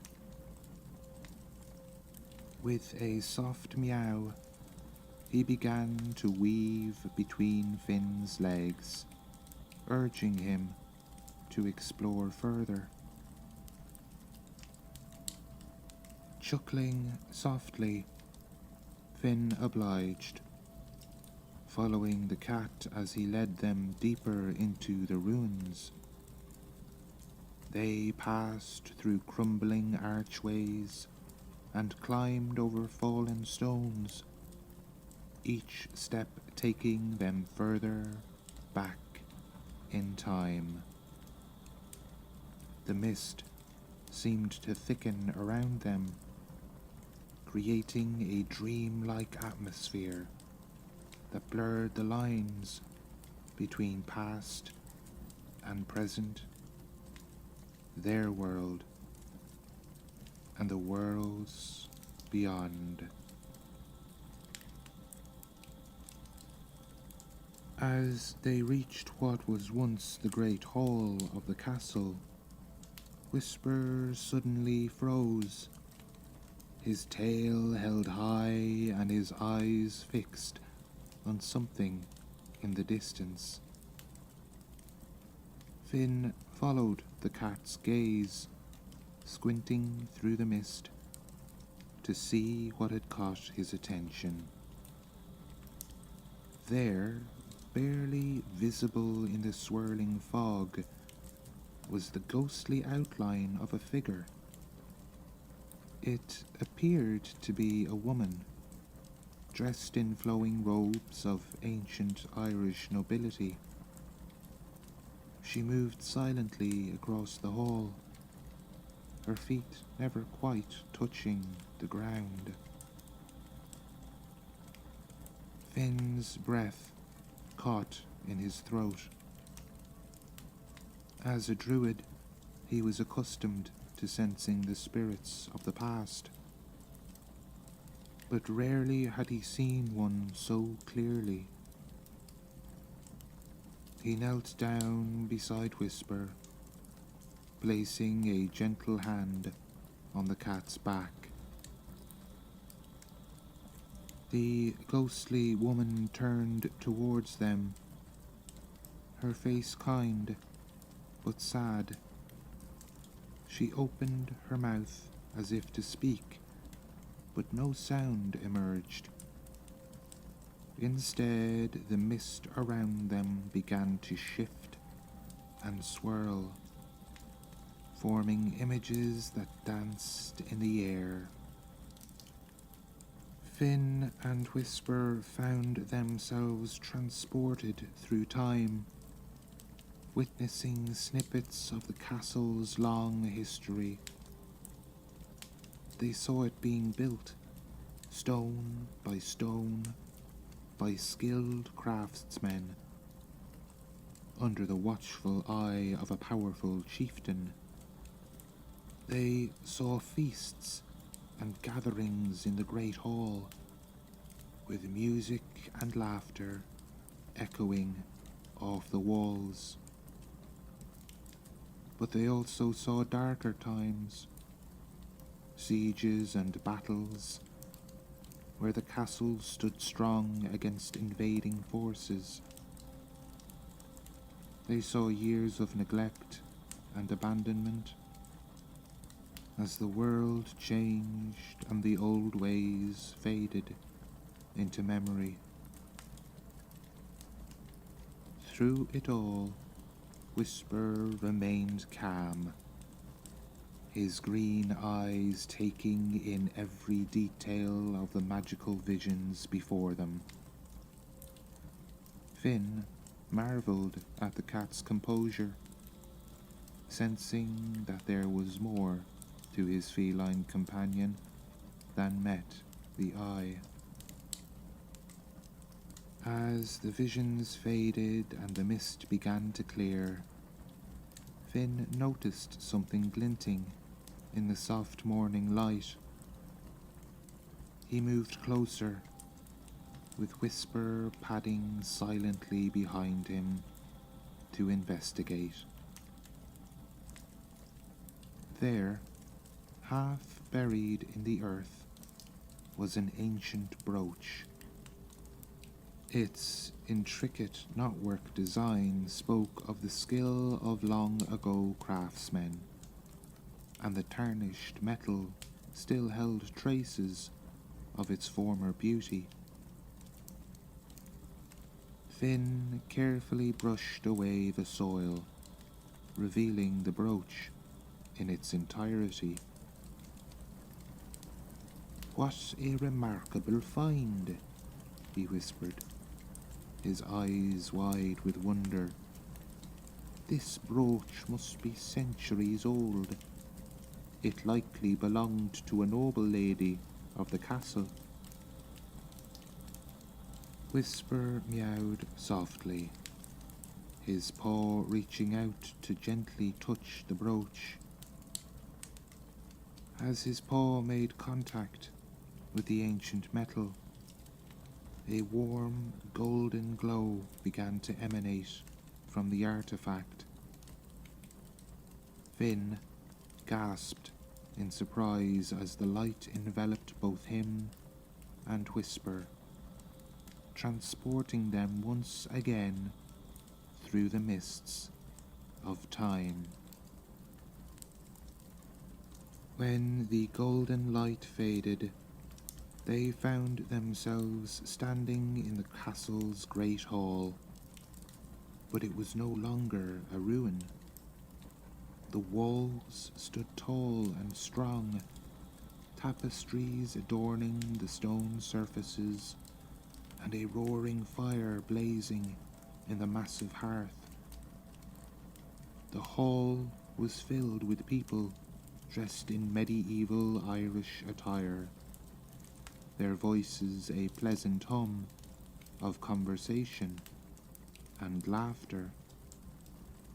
Finn looked down at himself and realized that his druidic robes had been replaced by the fine clothing of a bard. Whisper, still by his side, appeared unchanged, but seemed to glow with an otherworldly aura that only Finn could perceive. A woman approached them, her eyes kind and her smile warm. With a start, Finn recognized her as the ghostly figure they had seen earlier. Now fully corporeal, she radiated a regal presence that commanded respect. "Welcome, travelers from afar," she said, her voice melodious and soothing. "I am Lady Aoife, mistress of this castle. Your arrival has long been foretold in our legends." Finn bowed deeply, still marveling at the magical journey they had undertaken. "My lady, it is an honor to be in your presence. I am Finn, a humble bard, and this is my companion, Whisper." Lady Aoife's gaze fell upon Whisper, and her smile widened. "Ah, the cat with the soul of an ancient one. Your presence here is no accident, little one. You have a great role to play in preserving our history." Whisper sat regally, his tail curled neatly around his paws, as if he understood every word. Finn couldn't help but wonder at the mystery surrounding his feline friend. Aoife gestured for them to follow her, leading them through the bustling hall. "Come, let me show you our home and share with you the tales of our people, for it is through stories that our history lives on." As they walked, Lady Aoife began to weave a tapestry of words, bringing to life the rich history of the castle and the surrounding lands. She spoke of the ancient Celtic tribes that had first settled the area, of the druids who had communed with nature and kept the old ways alive. Finn listened intently, his bard's heart thrilling at the wealth of stories. Whisper trotted alongside them, occasionally pausing to investigate interesting scents or to receive a gentle pat from a passing child. They climbed to the top of the castle's highest tower, where they could see for miles in every direction. The land was lush and green, dotted with forests and crisscrossed by sparkling rivers. In the distance, they could make out the smoke from other settlements, a testament to the thriving community that called this region home. "Our people have lived here for generations," Lady Aoife said, her voice filled with pride. "We have weathered invasions and hardships, but we have always endured. Our strength lies in our connection to the land and to each other." As she spoke, Whisper leapt up onto the parapet, his keen eyes scanning the horizon. Suddenly, his ears perked up, and he let out a warning meow. Finn and Aoife turned to look where the cat was indicating, and they saw a cloud of dust on the horizon, the telltale sign of an approaching army. Lady Aoife's face grew grave. "The Norsemen," she whispered. "They have come to raid our lands once again." Finn felt a sense of helplessness wash over him. He was just a visitor here, brought by magic to witness history. What could he possibly do to help? But Whisper seemed to have other ideas. The cat leapt down from the parapet and dashed down the tower stairs, his tail held high like a banner. Finn and Lady Aoife hurried after him, curious to see what the mysterious feline had in mind. They followed Whisper through the castle and out into the courtyard, where the cat led them to a small, forgotten shrine tucked away in a corner. The shrine was dedicated to an ancient Celtic goddess, its stones weathered by time, but still humming with old magic. Whisper sat before the shrine, his emerald eyes glowing with an otherworldly light. He meowed once, the sound echoing with a power that belied his small size. Finn and Lady Aoife watched in amazement as the air around the shrine began to shimmer and twist. From the swirling mists, emerged a figure of breathtaking beauty, a woman with flowing hair the colour of wheat fields and eyes as deep and mysterious as forest pools. She wore a gown that seemed to be woven from moonlight itself, and a crown of flowers adorned her brow. Lady Aoife gasped and fell to her knees. "The goddess Bridget," she whispered in awe. Finn, too, felt compelled to kneel before the divine presence.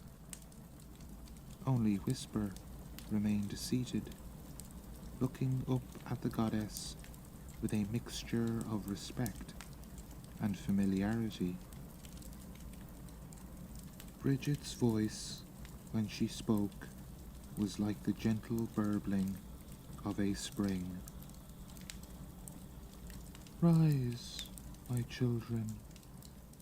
The time has come for you to remember the old ways and the power that lies within you." She turned her gaze to Whisper, a smile playing on her lips. "And you, little guardian, have done well to bring them here. Your role in preserving the threads of history is not yet complete." Whisper meowed softly in response, and Bridget reached down to stroke his fur gently. As she did so, a spark of divine energy seemed to pass between them, causing Whisper's fur to glow with a soft golden light. Turning back to Finn and Lady Aoife, Bridget continued. "The invaders who approach seek to destroy not just your homes, but your very way of life. They do not understand the deep connection you have with this land, the sacred bond between people and place that has existed here for millennia." She waved her hand, and suddenly the air was filled with shimmering images, visions of the past and glimpses of possible futures. Finn and Lady Aoife saw the land as it had been thousands of years ago, watched as their ancestors first settled here, building stone circles and honoring the natural world. They saw the coming of Christianity, the blending of old and new beliefs into something uniquely Irish. They witnessed the building of the very castle they stood in, stone by stone, a testament to the enduring spirit of the people. But they also saw darker visions, the castle in ruins, the land laid waste, the rich culture and traditions lost to time. It was a future that would come to pass if the invaders succeeded in their mission of conquest and destruction. As the visions faded, Bridget spoke again, her voice filled with both sorrow and hope. "The path ahead is difficult, but not impossible. You have within you the strength of your ancestors, the wisdom of the ages, and the power of this sacred land." She reached out, touching Lady Aoife gently on the forehead. "Remember the old magics, daughter of Era. The stones themselves will rise to defend their home, if you but ask them. To Finn, she said, "Your words have power, Bard. Use them to inspire courage in the hearts of the defenders, and to remind them of who they are and what they fight for." Lastly, she turned to whisper, "And you, little one, will be the thread that binds past and present, the keeper of memories that must not be forgotten." With these words, Bridget began to fade, her form dissolving into mist. But before she disappeared entirely, she left them with a final message. Trust in each other, in the land, and in the unbroken line of history that flows through your veins. The future is not set. It is yours to shape. As the goddess vanished, Finn, Lady Aoife, and Whisper found themselves back in the castle courtyard. The distant rumble of the approaching army could now be heard, growing louder with each passing moment. Lady Aoife straightened her shoulders, a new determination in her eyes. "Come," she said to Finn and Whisper. "We have work to do." They rushed through the castle, Lady Aoife calling out orders to her people. Men and women scrambled to prepare defences, gathering weapons and reinforcing the gates. Children and elders were ushered to the safety of the inner chambers. Finn found himself in the thick of the action, his voice raised in song as he moved among the defenders. He sang of brave heroes of old, of the strength found in unity, and of the deep, unbreakable connection between the people and their land.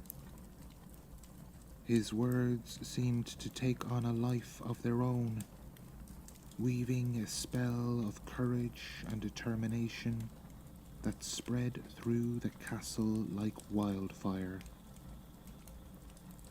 Meanwhile, Whisper darted from place to place, his glowing form a beacon of hope and a reminder of the magical aid they had received. Wherever he went, people felt a surge of strength and resolve, as if the very spirit of Ireland flowed through the little cat's presence. As the invading force drew near, Lady Aoife climbed to the top of the castle walls. She closed her eyes, breathing deeply as she connected with the ancient power of the land. When she opened them again, they shone with an otherworldly light.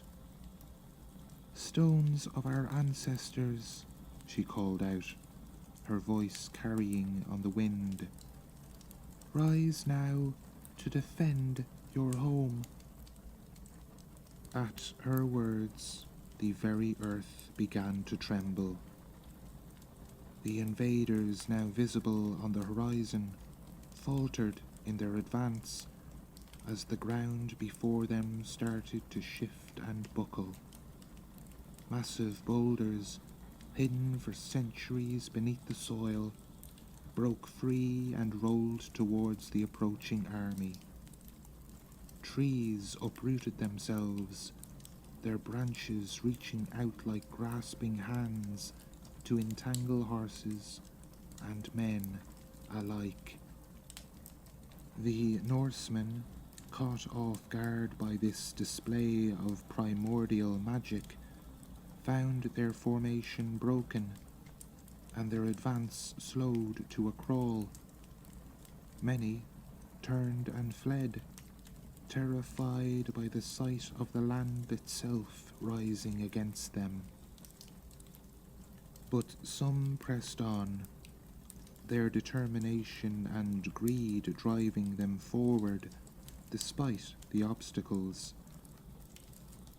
As they neared the castle walls, Finn's voice rose in a thunderous battle cry, inspiring the defenders to stand firm against the onslaught. The battle that followed was fierce but short-lived. The invaders, already demoralized and diminished in number, found themselves facing a foe unlike any they had encountered before.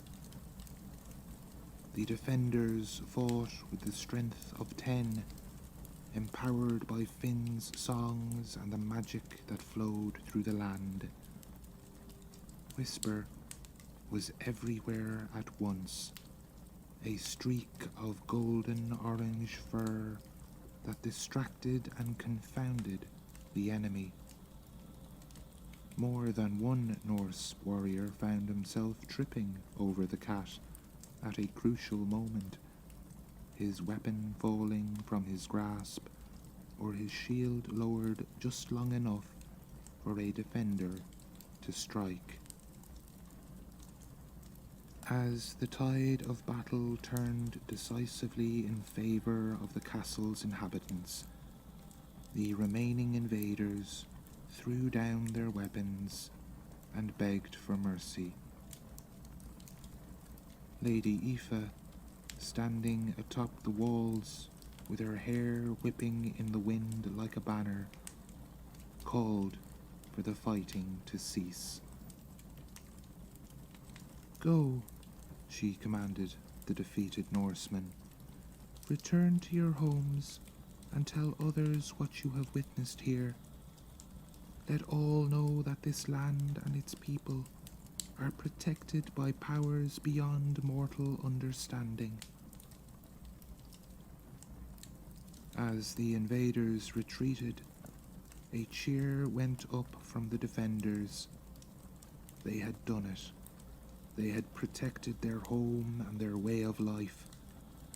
The castle stood strong, a testament to the enduring spirit of the Irish people. In the aftermath of the battle, as the sun began to set and cast a golden glow over the land, Finn found himself standing with Lady Aoife and Whisper in the castle's great hall once more, now filled with people celebrating their victory. But there was a bittersweet note to the festivities. All present knew that they had been part of something extraordinary, something that would be remembered for generations to come. Lady Aoife turned to Finn and Whisper, her eyes shining with gratitude. "You have done us a great service today," she said. "Your courage and wisdom have helped us remember who we are and what we are capable of. We will not forget this lesson." Finn bowed deeply, honored by her words. "It was a privilege to stand with you, my lady. The story of this day will be told and retold, I have no doubt." Whisper meowed softly, rubbing against Lady Aoife's legs. She laughed and bent to stroke his fur. "And you, little one, have proven to be a most remarkable ally. Your part in this tale will not be forgotten either. As she spoke these words, Finn noticed the air around them beginning to shimmer once more. He realized with a mix of sadness and excitement that their time in this world was coming to an end. "It seems we must take our leave," he said to Lady Aoife, "but know that the memory of this day and of you and your people will live on through us." Lady Aoife nodded, a single tear glistening in her eye. "Go with our blessings, travellers. May your journey be safe, and may you continue to weave the threads of history wherever you go." Lady Aoife finished, her voice filled with emotion. As the golden light enveloped them once more, Finn caught a final glimpse of the great hall, the faces of the people they had fought alongside, the ancient stones that had sheltered them, and the flickering firelight that cast dancing shadows on the walls. He committed every detail to memory, knowing that this moment would live on in his heart forever. The world around them blurred and shifted, and Finn felt the familiar sensation of travelling through time. When the light faded, he and Whisper found themselves back in the ruins of the castle, standing exactly where they had been when their adventure began. "Well, my friend," Finn said, "it seems we've had quite the adventure. I wonder if anyone would believe us if we told them." Whisper merely blinked up at him, his emerald eyes holding secrets that Finn could only guess at. As they made their way out of the ruins, Finn noticed something glinting in the grass. He bent down and picked up the brooch that had started their journey. It seemed smaller now, less ornate, but it still held a trace of the magic that had transported them through time and space. Finn carefully pocketed the brooch, knowing that it was now his responsibility to keep it safe. Who knew what other adventures it might lead them to in the future? Together, man and cat made their way down the hill towards home, carrying with them the weight of history and the promises of tales yet to be told. The ancient brooch in Finn's pocket seemed to pulse with a gentle warmth, a reminder that the past was never truly gone, but lived on in the stories we tell and the memories we keep alive. As they entered their homely cottage, the first stars began to twinkle in the twilight sky. Finn knew that tonight, as he sat by his own hearth, he would begin to compose a ballad of their incredible journey. And as he strummed his harp and sang of brave Lady Aoife, of the goddess Bridget, and of a magical cat named Whisper, he would be doing more than just telling a story. He would be keeping history alive, weaving together threads of past and present, and reminding all who listened of the enduring spirit that connected them to their ancestors and to the very land beneath their feet.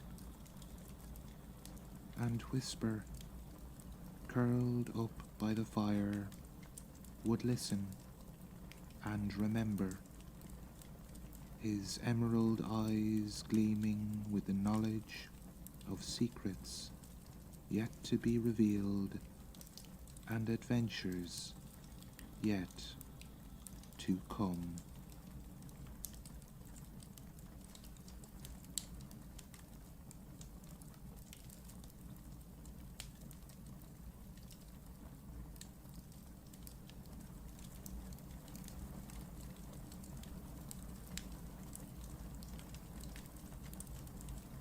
Secrets on the Cliffs.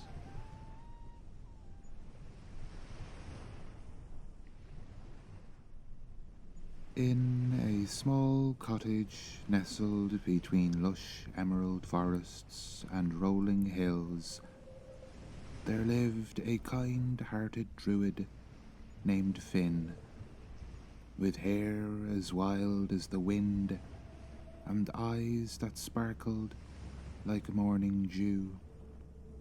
Finn was known locally for his gentle spirit and profound connection to the natural world.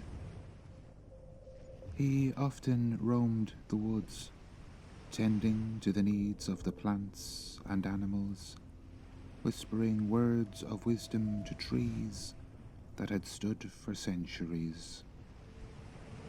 By his side was Whisper, a spirited ginger cat with a coat as fiery as the setting sun.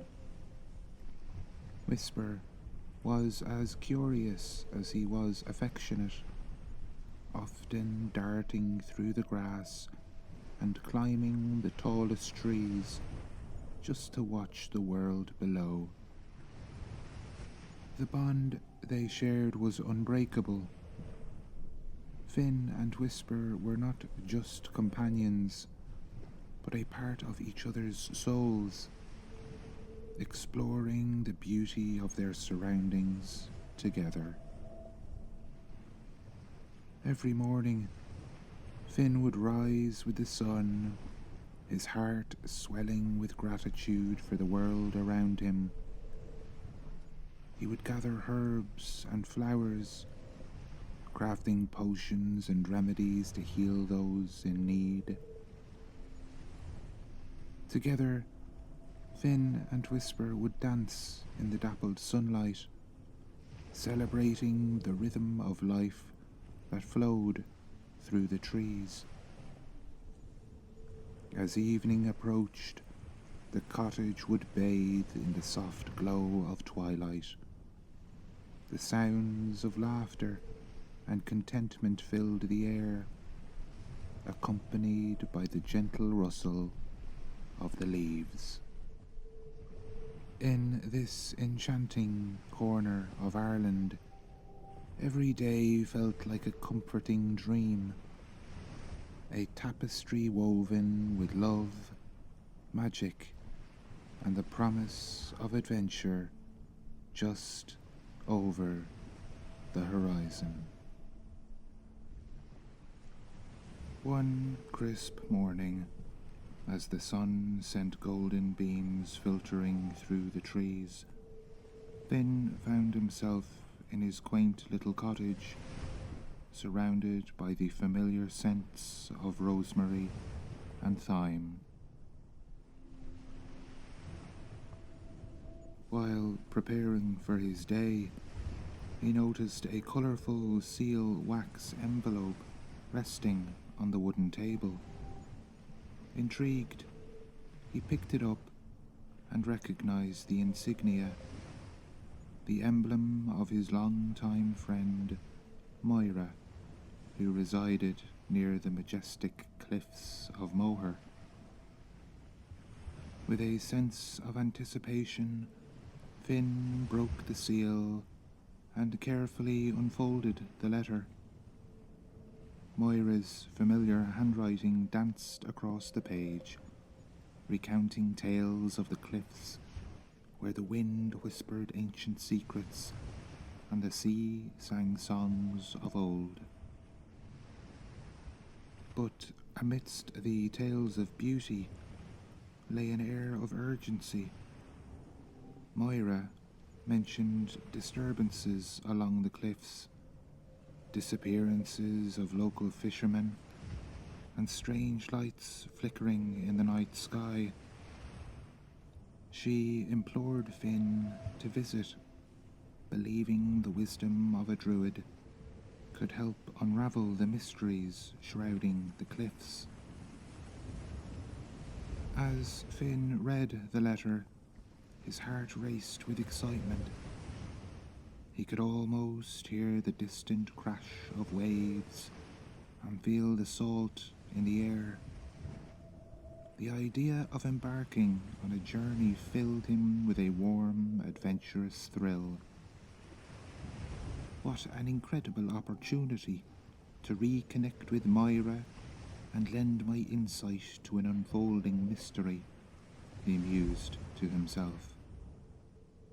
Whisper, perched on a nearby windowsill, sensed Finn's mounting enthusiasm.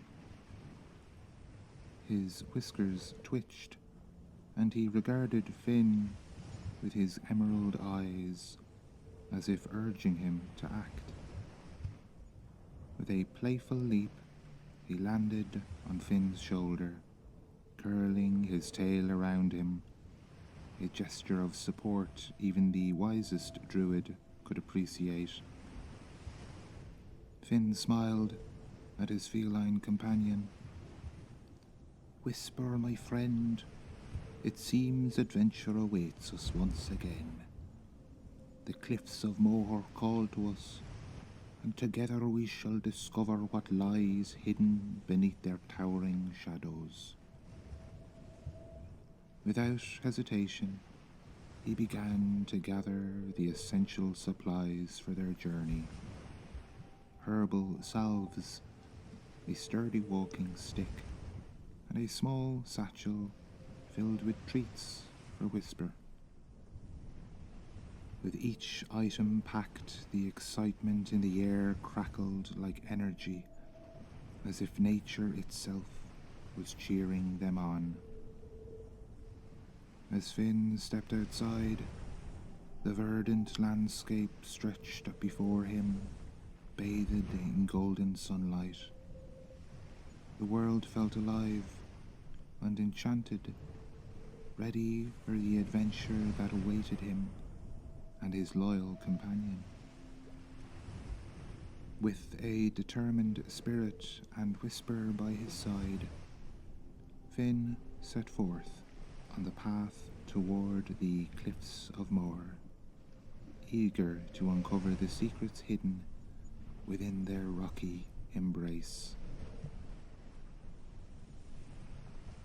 They set out early in the morning, the sun climbing steadily in the sky as they ventured along a winding path that cut through a breathtaking tapestry of Irish landscape. Vibrant wildflowers swayed gently in the breeze, painting the ground with splashes of colour, while the melodious call of birds filled the air, creating an enchanting symphony that accompanied their journey. As they walked, the trail led them into a dense woodland where ancient trees stretched high above, their canopies forming a natural cathedral. Sunlight filtered through the leaves, casting dappling patterns on the forest floor. Finn stopped occasionally to breathe in the earthy scent of moss and leaves, a rich aroma that spoke of life and renewal. Whisper pranced around, his ginger coat glowing against the lush greenery, occasionally stopping to bat at a fluttering butterfly or pounce playfully into a thicket. chasing after errant sounds. "Keep your paws on the path, little one," Finn chuckled, watching as he bounded about. "We don't want you chasing off into the trees and getting lost." Whisper paused, his ears twitching as he turned to give him a playful glare, before promptly launching himself after a particularly bold squirrel. Finn couldn't help but laugh, listening to the rustling and chirping of the forest enveloping him in an embrace of warmth and joy. He marveled at the balance of life around them, a reminder that nature thrived in harmony. Emerging from the wood, they came upon an azure river, winding its way through the rolling hills. The gentle sound of flowing water was soothing, and Finn knelt to dip his fingers into the cool stream, letting the brisk current dance over his skin. Whisper, ever curious, crouched by the riverbank, tail flicking with interest as he watched a small fish flicker beneath the surface. "Careful now," Finn warned, though he knew Whisper's adventurous spirit would not heed such caution. Almost predictably, Whisper pounced, only to be met with a splash that sent the tiny fish darting away. Soaked and surprised, he fluffed himself up and gave Finn an indignant look, which only made him laugh harder. As the afternoon wore on, they continued their trek, passing through meadows filled with soft grasses that waved like the sea. Finn listened to the whispers of the wind, which carried tales of travellers from long ago, while birds soared high overhead, their songs bidding them onward. The warmth of the sun settled gently upon their backs, cradling them in a cozy embrace. Along the path they encountered a family of deer grazing peacefully. Finn stood still, respecting the natural order of the world. Whisper, however, was captivated. Finn whispered softly, sharing a few druidic words meant to reassure the creatures, and in response, the deer raised their heads, gazing at the duo with curiosity instead of fear. As dusk began to paint the skies in hues of orange and purple, Finn and Whisper reached a high vantage point where they could see miles of lush hills rolling beneath them. The beauty of their homeland unfolded like a storybook, filled with promise and adventure. Excitedly they rushed onwards, eager to make their way to the cliffs of Moher, where mysteries and friendships awaited.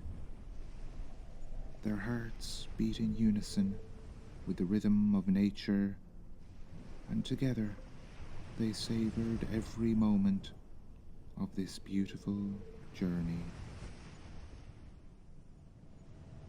As the sun dipped lower in the sky, casting long shadows over the land, Finn and Whisper neared the majestic cliffs of Moher.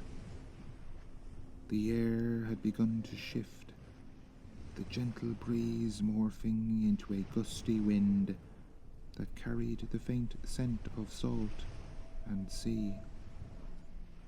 Excitement bubbled within Finn, but it was soon overshadowed by a darkening sky. clouds rolled in, heavy and ominous, casting a shadow over the landscape. "Whisper, I think we should find shelter before this turns into something more," Finn said, scanning the horizon for a place to wait out the brewing storm. No sooner had he spoken than the peaceful world around them erupted into chaos. The wind howled like a wild beast, shaking the trees and scattering leaves like confetti. Rain began to fall, heavy and cold, soaking Finn's clothes within moments. With a determined nod, they pressed on, Finn's instincts guiding them. In the distance, past a rocky outcrop, Finn spotted the entrance to a cave. "There, we can take refuge there," he shouted over the roaring wind. Whisper, ever intuitive, darted ahead, leading the way to the shelter, as if he could feel the urgency in the air. As they entered the cave, Finn took a moment to catch his breath, shaking off the water that clung to him. The interior was cool and dim, the walls glistening with moisture. Whisper settled down, his fur fluffing out as he shook off the rain, and Finn smiled at his small, indignant huff. "Quite the storm this is," he said, patting Whisper's head affectionately. "But don't worry, I'll see what I can do." Finn closed his eyes and called upon his druidic powers, reaching out to the elements that raged outside. With steady breaths, Finn immersed himself in the rhythm of nature, feeling the tumultuous energy swirling around him. "O spirit of wind and rain," he whispered softly, his voice barely audible above the storm, "I ask for your calm. Let peace descend upon this realm." Outside, the wind howled furiously, but slowly the tempest began to quiet. Whisper watched, his emerald eyes wide as the storm clouds slowly parted, revealing a moonlit sky.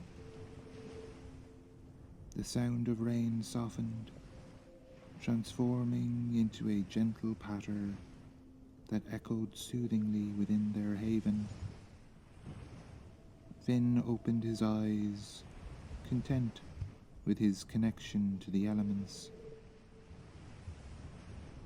Suddenly, a soft rustling sound caught their attention. Whisper perked up, his ears twitching as he listened intently. Finn's heart raced. He knew they were not alone in the cave. He squinted into the shadows where faint, ethereal whispers danced through the air, weaving a tale of the ancients. "Can you hear that, Whisper?" he murmured, his voice barely above a breath. "It seems the spirits are near." As the whispers grew closer, they spoke of ancient rituals, of secrets long buried beneath the cliffs. Finn closed his eyes again, tuning into the collective voice, and found himself captured by their melodic urgency. They spoke of fear, of loss, and of an ancient treasure meant to protect the land, now hidden from the light of day. Finn opened his eyes, realization dawning on him.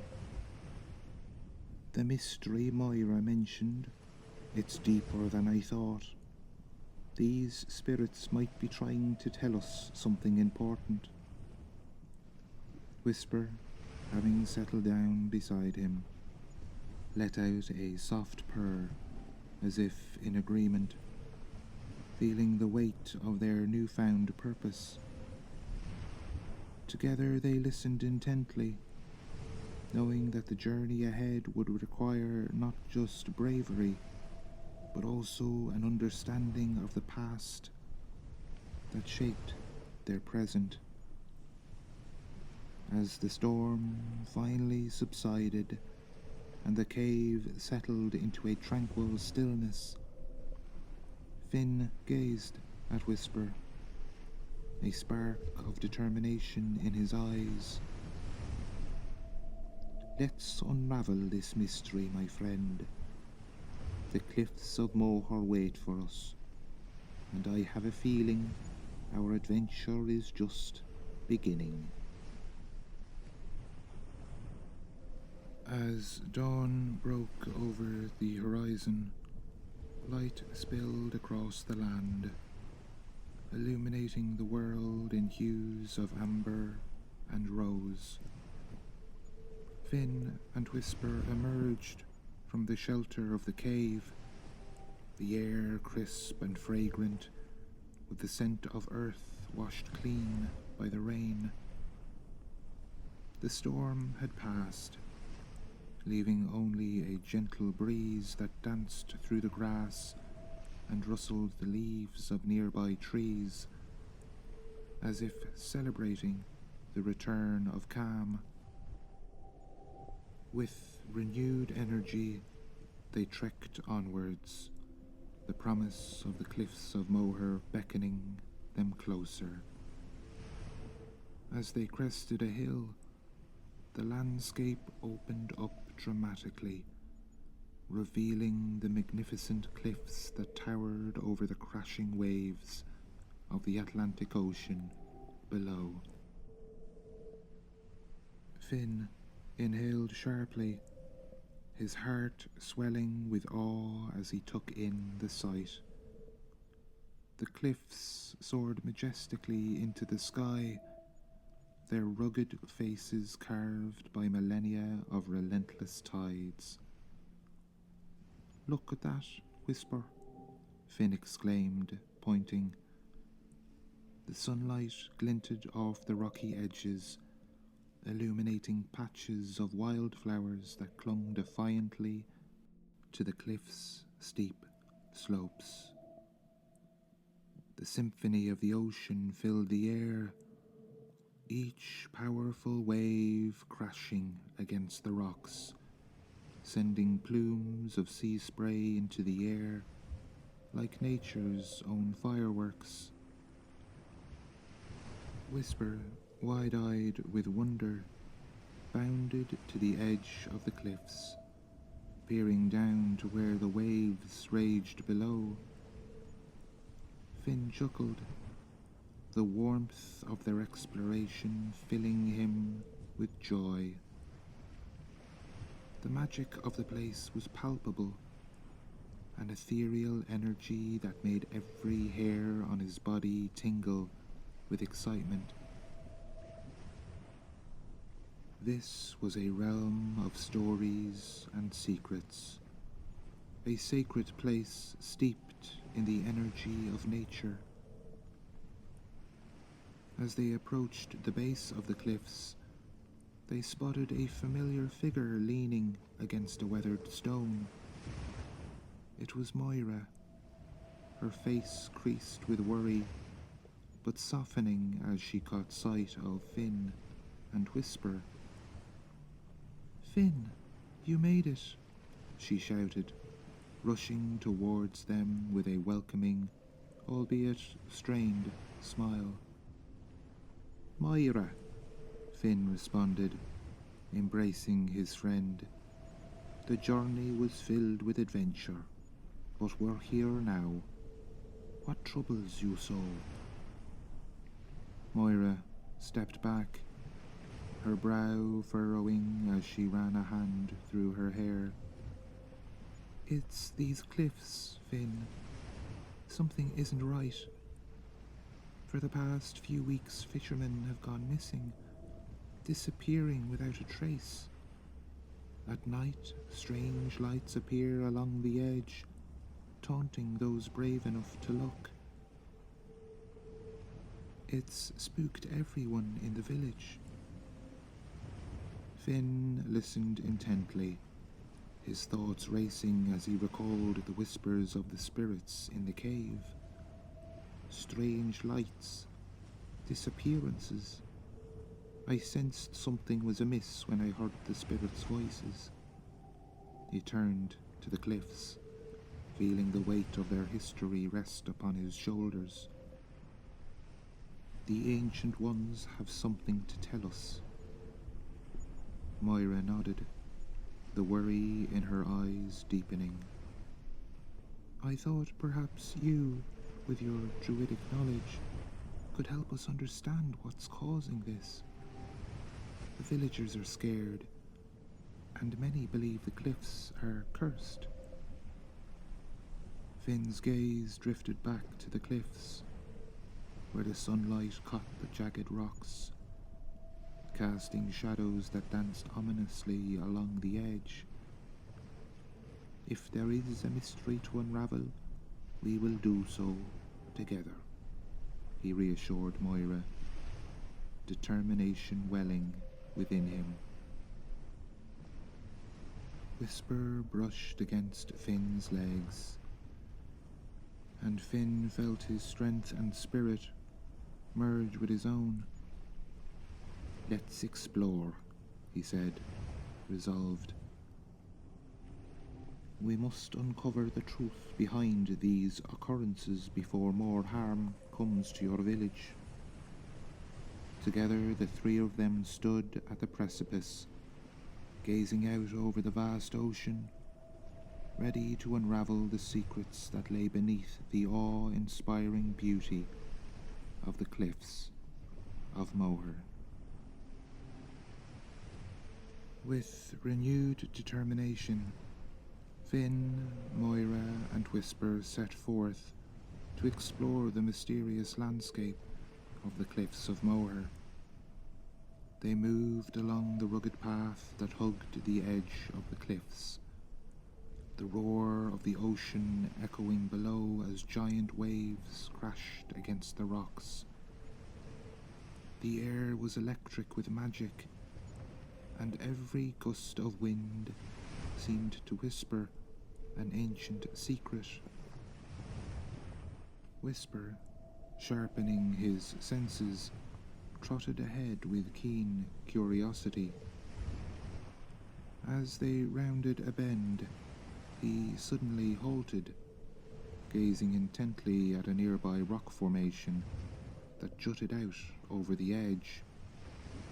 Finn followed his gaze and saw a large, wise-looking seagull perched upon the ledge, its feathers shimmering in the sunlight. Finn approached cautiously, knowing that many creatures of the air held wisdom beyond their years. Greetings, wise one, Finn called out, bowing slightly in respect. We seek answers to the mystery surrounding these cliffs. Can you guide us? The seagull fixed its amber's eyes on him, a glimmer of knowledge shining within. And then, to everyone's surprise, it spoke. Answers you seek, young druid, but they are hidden in riddles, it replied, its voice deep and resonant. Follow the song of the sea and heed the tide. The truth lies not just in the light, but in the shadows as well. Intrigued, Finn exchanged glances with Moira and Whisper, pondering the seagull's words. The song of the sea? Could the waves be trying to communicate with us? He mused aloud. As they continued along the cliffs, the sound of the ocean became a rhythmic symphony, intertwined with the soft laughter of fairies flitting about them. Just beyond a cluster of wildflowers, Finn caught sight of glimmering lights, ethereal beings darting between the blossoms.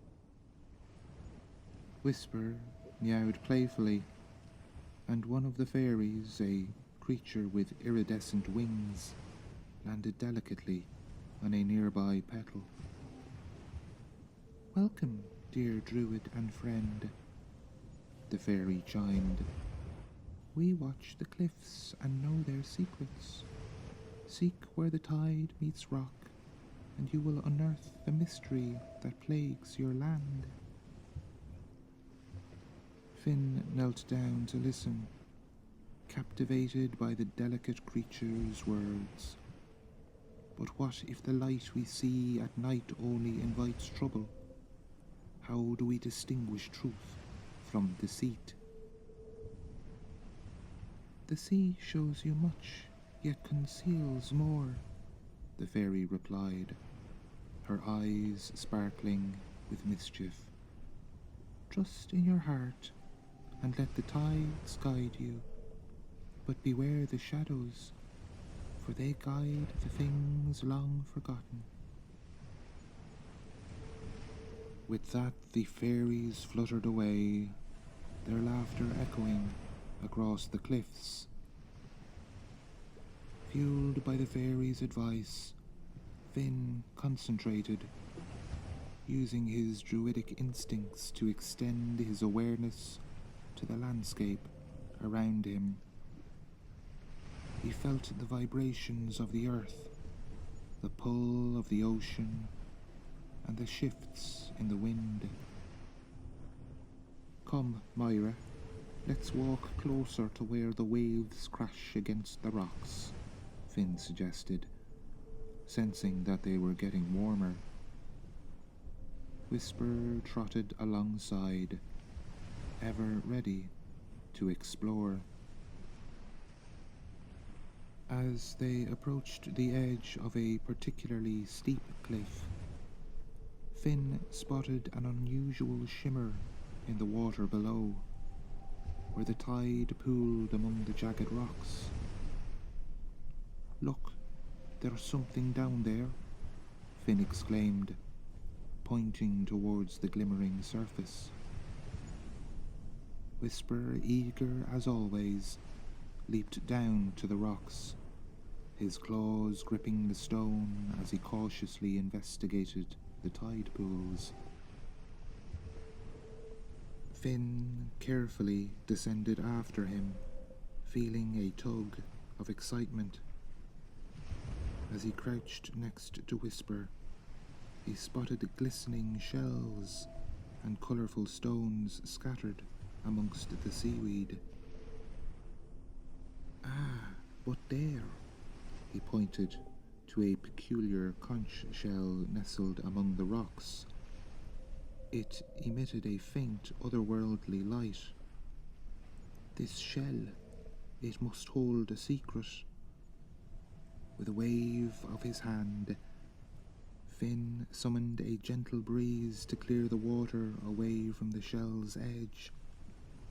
It revealed intricate markings carved along its surface, symbols reminiscent of the ancient spirit's whispers. Finn reached for the shell, feeling it pulse with a warm energy. Whisper nuzzled against his leg, as if lending his own strength to the discovery they had made together. "This could be a key to understanding the lights at night and the spirit's warnings," Finn exclaimed, heart swelling with hope. We must delve deeper into what these cliffs have hidden. With their newfound treasure, they now felt closer than ever to unravelling the mysteries that awaited them. With the peculiar conch shell in hand, Finn, Moira, and Whisper gathered by the cliff's edge, the tide glistening beneath them. The ancient markings on the shell resonated with Finn's druidic intuition, revealing a story long forgotten. They realized that the disturbances surrounding the cliffs of Moher were not the result of darkness, but rather a call to guardianship. The treasure hidden here by the ancient druids was meant to protect this land, Finn explained, tracing the shell's symbols. It holds the power to maintain balance, but it seems the treasure has been disturbed, causing unease among the spirits. Moira nodded, grasping Finn's intent. We must safeguard it. If the treasure remains hidden and protected, harmony will be restored, and the disturbances will cease. With determination, the trio set about retracing their steps along the cliff to find the sacred site where the treasure was buried. Under the guidance of the conch shell, they discovered a concealed cave nestled amidst the rocks, partially veiled by overgrown vines. Inside, nestled in a bed of soft moss, lay a collection of ancient artifacts, shimmering stones, druidic tools, and a golden chalice encrusted with emeralds. Finn and Moira worked together, placing the treasure back into its rightful resting place, sealing it with protective spells. From this day forth we shall honour this treasure as part of our legacy, Finn declared, feeling the energy of the spirits around them, acknowledging their commitment. As they exited the cave, the sun broke through the clouds, bathing the cliffs in radiant light. The air felt lighter, the whispers of the spirits transformed into a harmonious melody that surrounded them. Finn, Moira, and Whisper stood together, feeling the embrace of nature's gratitude as peace returned to the land.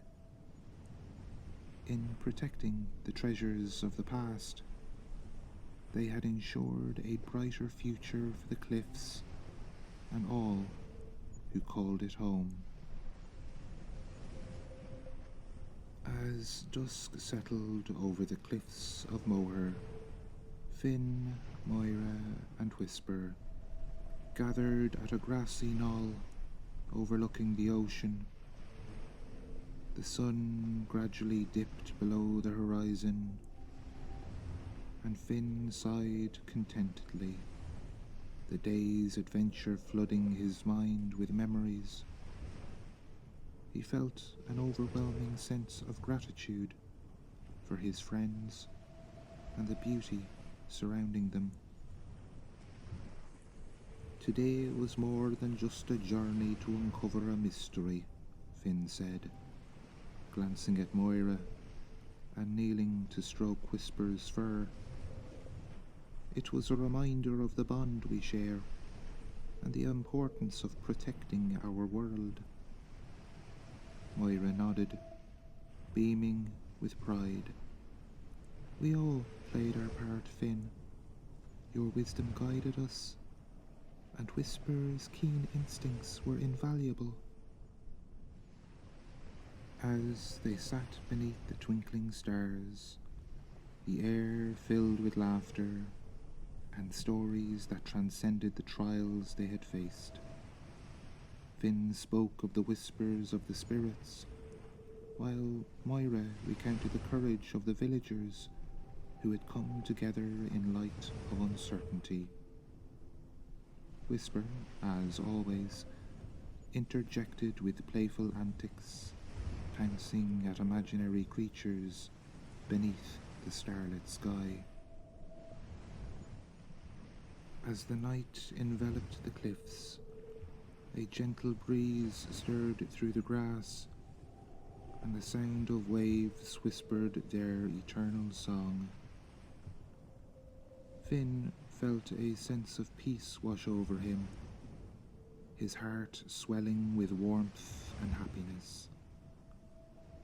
Eventually, the time came to return home. With the moonlight dancing over the cliffs and illuminating their path, Finn and Whisper exchanged knowing glances. "Ready for our next adventure?" he asked, his spirit buoyed by all they had experienced. With a soft purr of agreement, Whisper nuzzled closer as they set off down the path, leaving behind the magic of the cliffs, yet carrying it with them in their hearts.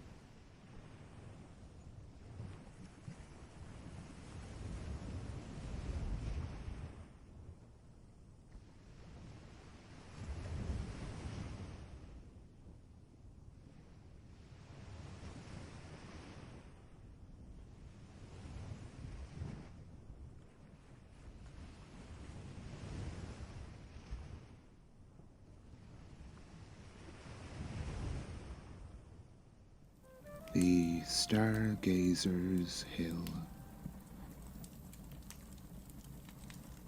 As the sun dipped below the horizon, the soft chirping of crickets and the distant hooting of an owl heralded the arrival of a perfect summer evening.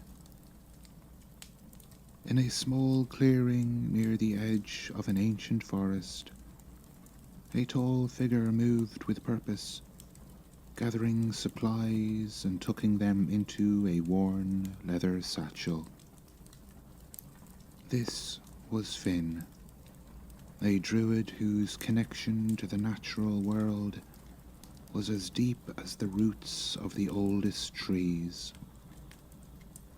As he worked, he hummed a quiet melody, an old tune that spoke of stars and ancient magics. Weaving between Finn's legs, a ginger cat with vibrant green eyes watched his every move.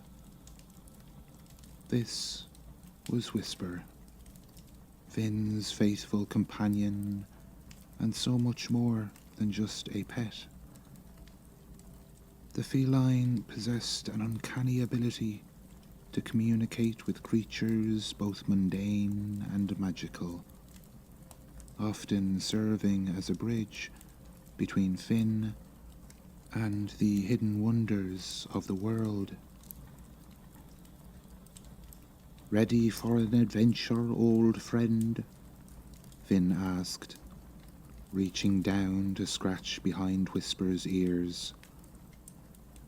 The cat purred in response, rubbing his head against Finn's hand affectionately. Their bond was one forged through countless journeys and shared discoveries. Where Finn brought knowledge of herbs and spells, Whisper contributed an instinctive understanding of the natural world's subtler rhythms. Together, they were an inseparable team, each complementing the other's strengths.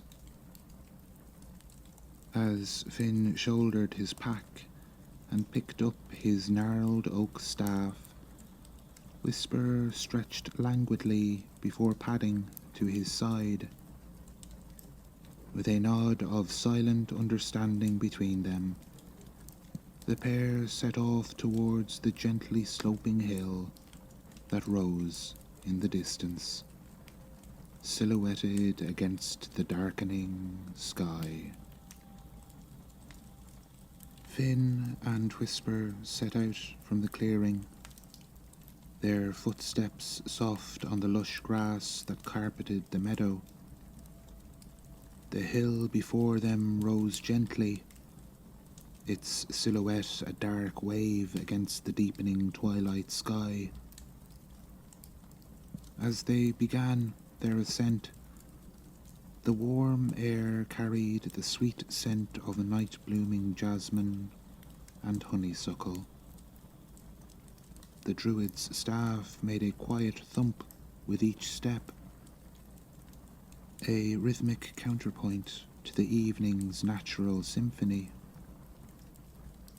Crickets chirped their nightly chorus, while in the distance a nightingale's melancholic song floated on the breeze. Finn breathed deeply, savouring the tranquil atmosphere that enveloped them.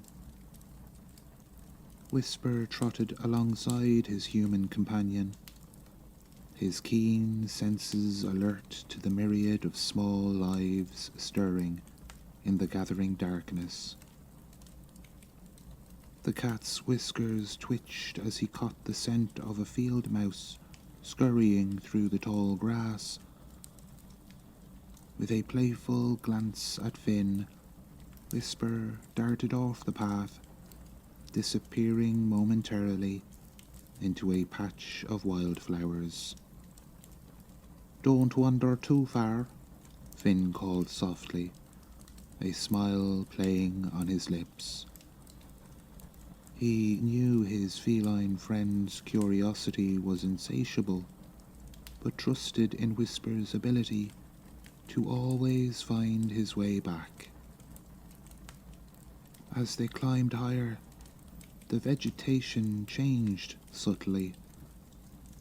The meadow grasses gave way to clusters of fragrant herbs, thyme, sage, and wild mint, releasing their soothing aromas as Finn and Whisper brushed past.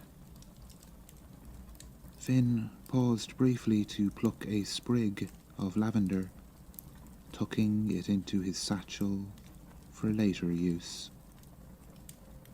Whisper reappeared, padding silently back to Finn's side. In the dim light, Finn could see a faint glowing smear on the cat's whiskers. "Found some fireflies, did you?" he chuckled, reaching down to gently wipe the luminescent residue away. Whisper purred contentedly, clearly pleased with his latest discovery. The journey continued upward, the slope becoming slightly steeper.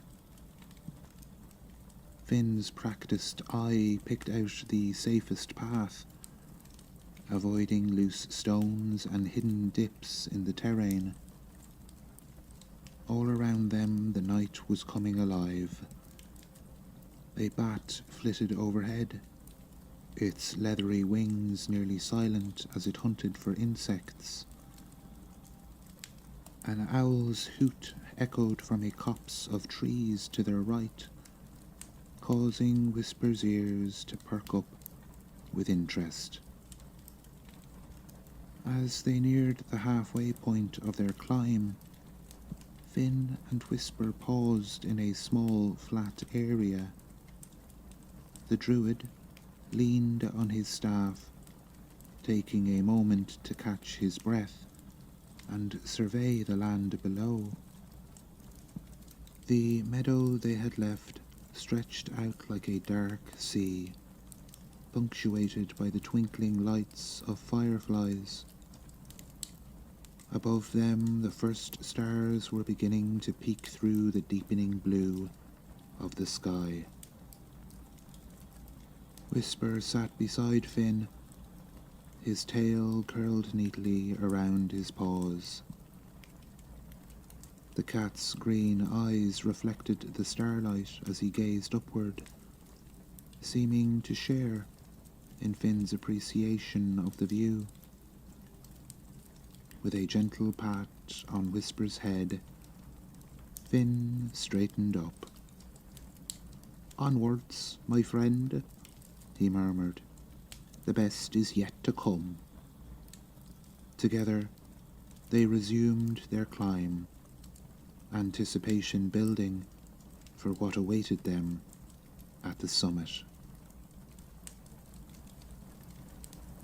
As Finn and Whisper crested the hill, a gentle breeze caressed their faces, carrying with it the promise of a perfect night for stargazing.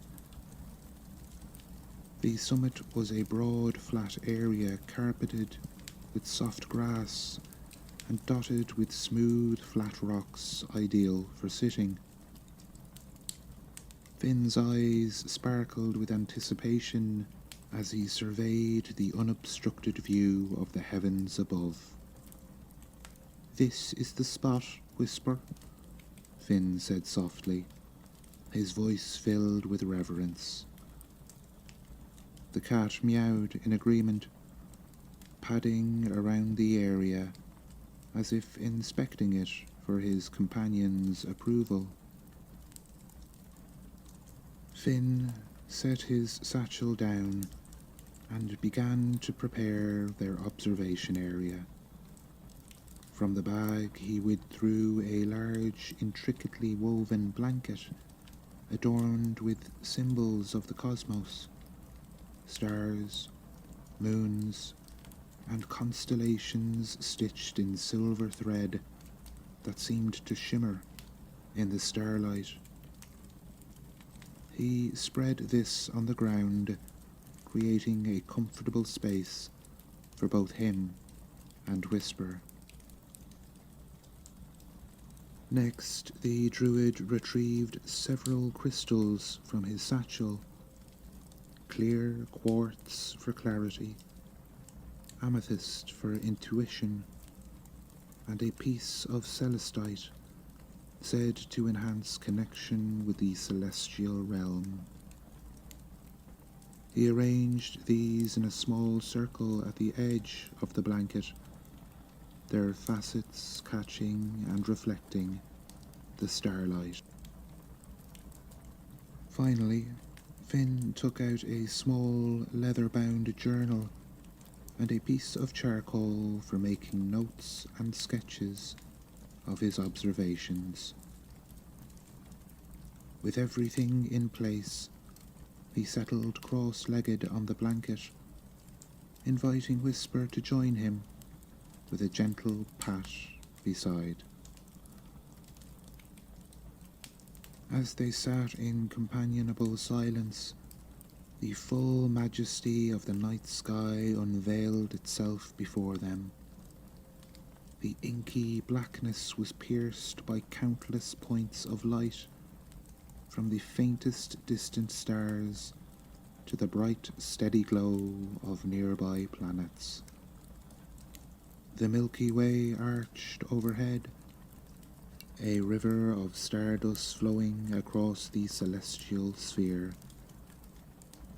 Finn's breath caught in his throat as he took in the awe-inspiring sight. Each star seemed to pulse with life, telling ancient stories written in light across the vast expanse of space. Constellations emerged as his eyes adjusted, familiar patterns that had guided humanity for millennia. Beside him, Whisper sat perfectly still, his green eyes wide and reflecting the starry panorama. The cat's whiskers twitched slightly as if he too could sense the cosmic energies swirling around them. "Oh, Whisper," Finn whispered, his voice filling with wonder. "What secrets will the stars share with us tonight?" As Finn and Whisper sat entranced by the celestial display, a soft rustle of feathers broke the silence. From a nearby oak tree, a large, tawny owl glided silently towards them, alighting on a flat rock just at the edge of their blanket. Its round, amber eyes regarded the pair with unmistakable intelligence. "Greetings, star seekers," the owl spoke. "I am Celeste, guardian of this hill and keeper of celestial lore." Finn's eyes widened in surprise and delight. While he was accustomed to the magic of nature, it was rare to encounter a creature that communicated so directly. Celeste ruffled her feathers, settling more comfortably on the rock. "You've chosen well, young druid. This hill has been a place of stargazing and wonder for countless generations. The very air here is imbued with the magic of the cosmos." Whisper, who had been watching the owl intently, slowly rose and padded closer. The cat's tail swished gently as he studied Celeste, his own gift for communication, allowing him to sense the depth of knowledge the owl possessed.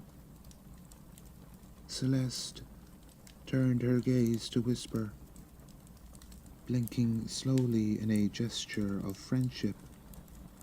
"And you, small guardian, I sense your connection to the hidden worlds.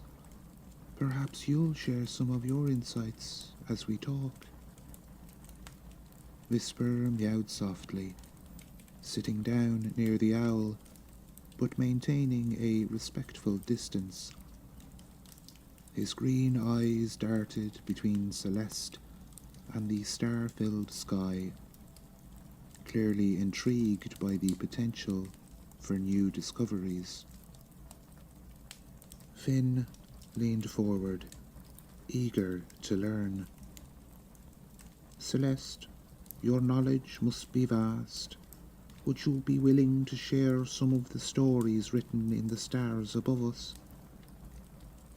The owl's eyes seemed to twinkle, reflecting the starlight. "Indeed, young one. The heavens are filled with tales of gods and heroes, of great deeds and timeless truths. Each constellation holds within it a lesson, a piece of the grand tapestry of existence." Whisper, sensing the imminent flow of wisdom, curled up comfortably on the blanket near Finn. His ears remained perked, attentive to every word. Celeste spread her wings slightly, gesturing toward the sky. "Where shall we begin? Perhaps with the Great Bear, eternal guardian of the northern sky? Or would you prefer the tale of the celestial river flowing through the heavens?" Finn glanced at Whisper, who blinked slowly in contentment before turning back to Celeste.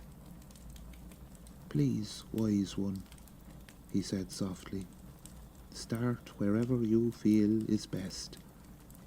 We are eager to learn all that you can teach us about the wonders above." Celeste nodded sagely, her amber eyes sweeping across the star-studded sky. "Very well," she began, her voice taking on a rhythmic cadence. "Let us start with Ursa Major, the Great Bear, a constellation known to many, but understood by few." As the owl spoke, Finn reached into his satchel, retrieving a small pouch of finely ground stardust and a vial of moon water. He began to mix these in a small silver bowl, preparing for the celestial magic he would later attempt. His movements were careful and deliberate, but his attention remained fixed on Celeste's words. "Look to the northern sky," Celeste instructed, gesturing with her wing. "There you'll see 7 bright stars, forming the shape of a great ladle or plough. This is but part of the great form of Ursa Major, the celestial bear." Finn's eyes traced the familiar pattern, seeing it anew through the lens of Celeste's ancient knowledge. Whisper, too, gazed upward, his tail curled contentedly around his body, the tip twitching occasionally with interest. "In the tales of old," Celeste continued, "Ursa Major was once a beautiful nymph named Callisto, beloved by Zeus, king of the gods. But Zeus's jealous wife, Hera, discovered their love, and in her anger transformed Callisto into a bear." As the owl's story unfolded, Whisper's eyes began to droop, the soothing tone lulling him into a state of peaceful contentment. He stretched out on the blanket, his paws kneading gently at the soft fabric, purring quietly. Finn, meanwhile, had finished mixing his celestial components, but kept the bowl cradled in his lap. His fingers absently traced the constellations etched into its rim as he listened. "Zeus, in his sorrow, placed Callisto among the stars," Celeste went on. "There she remains, forever circling the celestial pole, never dipping below the horizon in her eternal vigil." The owl paused, allowing the weight of the story to settle in. Finn nodded slowly, his eyes fixed on the constellation. "And the smaller bear beside it?" he asked softly. Celeste's eyes twinkled. "Ah, Ursa Minor, the little bear. This is Arcus, Callisto's son, placed in the heavens by Zeus to keep his mother company for eternity." Whisper, though appearing to doze, flicked an ear at the mention of the mother-son pair, his whiskers twitching slightly as if in approval of their reunion. "But the tale doesn't end there," Celeste said, her voice lowering conspiratorially. "For Ursa Major holds more secrets than just its mythical origin. Druids of old used the two front stars of the bear's body, Dove and Merak, to locate the North Star. Druids of old used the two front stars of the bear's body to locate the North Star, Polaris. This star, the tip of Ursa Minor's tail, has guided travellers for millennia. Finn nodded, his hand unconsciously moving to rest on his staff. The guiding star, he murmured, a constant in an ever-changing sky. Indeed, Celeste agreed, and like Polaris, the lessons of Ursa Major remain constant. Love, transformation, and the enduring bonds between parent and child, all written in the stars for those with eyes to see and hearts to understand. As the owl's first tale came to a close, a gentle breeze rustled through the hilltop grass.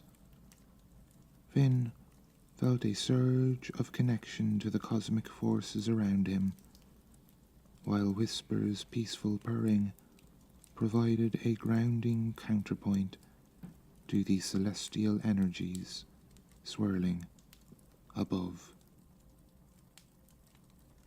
With the tale of Ursa Major fresh in his mind, Finn felt the cosmic energies pulsing around him. He gently set the silver bowl in front of him, its contents shimmering with an otherworldly light. "If you'll indulge me," he said softly to Celeste and Whisper, "I'd like to attempt a celestial invocation." Celeste nodded approvingly, settling her feathers as she prepared to observe. Whisper, sensing the shift in atmosphere, sat up attentively, his green eyes fixed on Finn. The druid closed his eyes, taking a deep breath to center himself. He raised his hands, palms facing the star-filled sky, and began to chant in an ancient tongue. The words flowed like water, each syllable resonating with the cosmic forces surrounding them. As Finn's incantation grew stronger, the stardust and moon water in the bowl began to swirl of their own accord.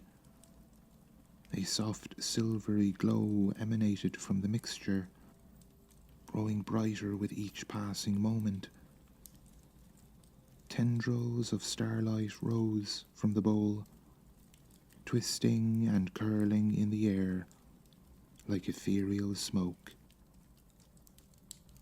Finn's voice reached a crescendo, and suddenly the starlight exploded outward in a dazzling display.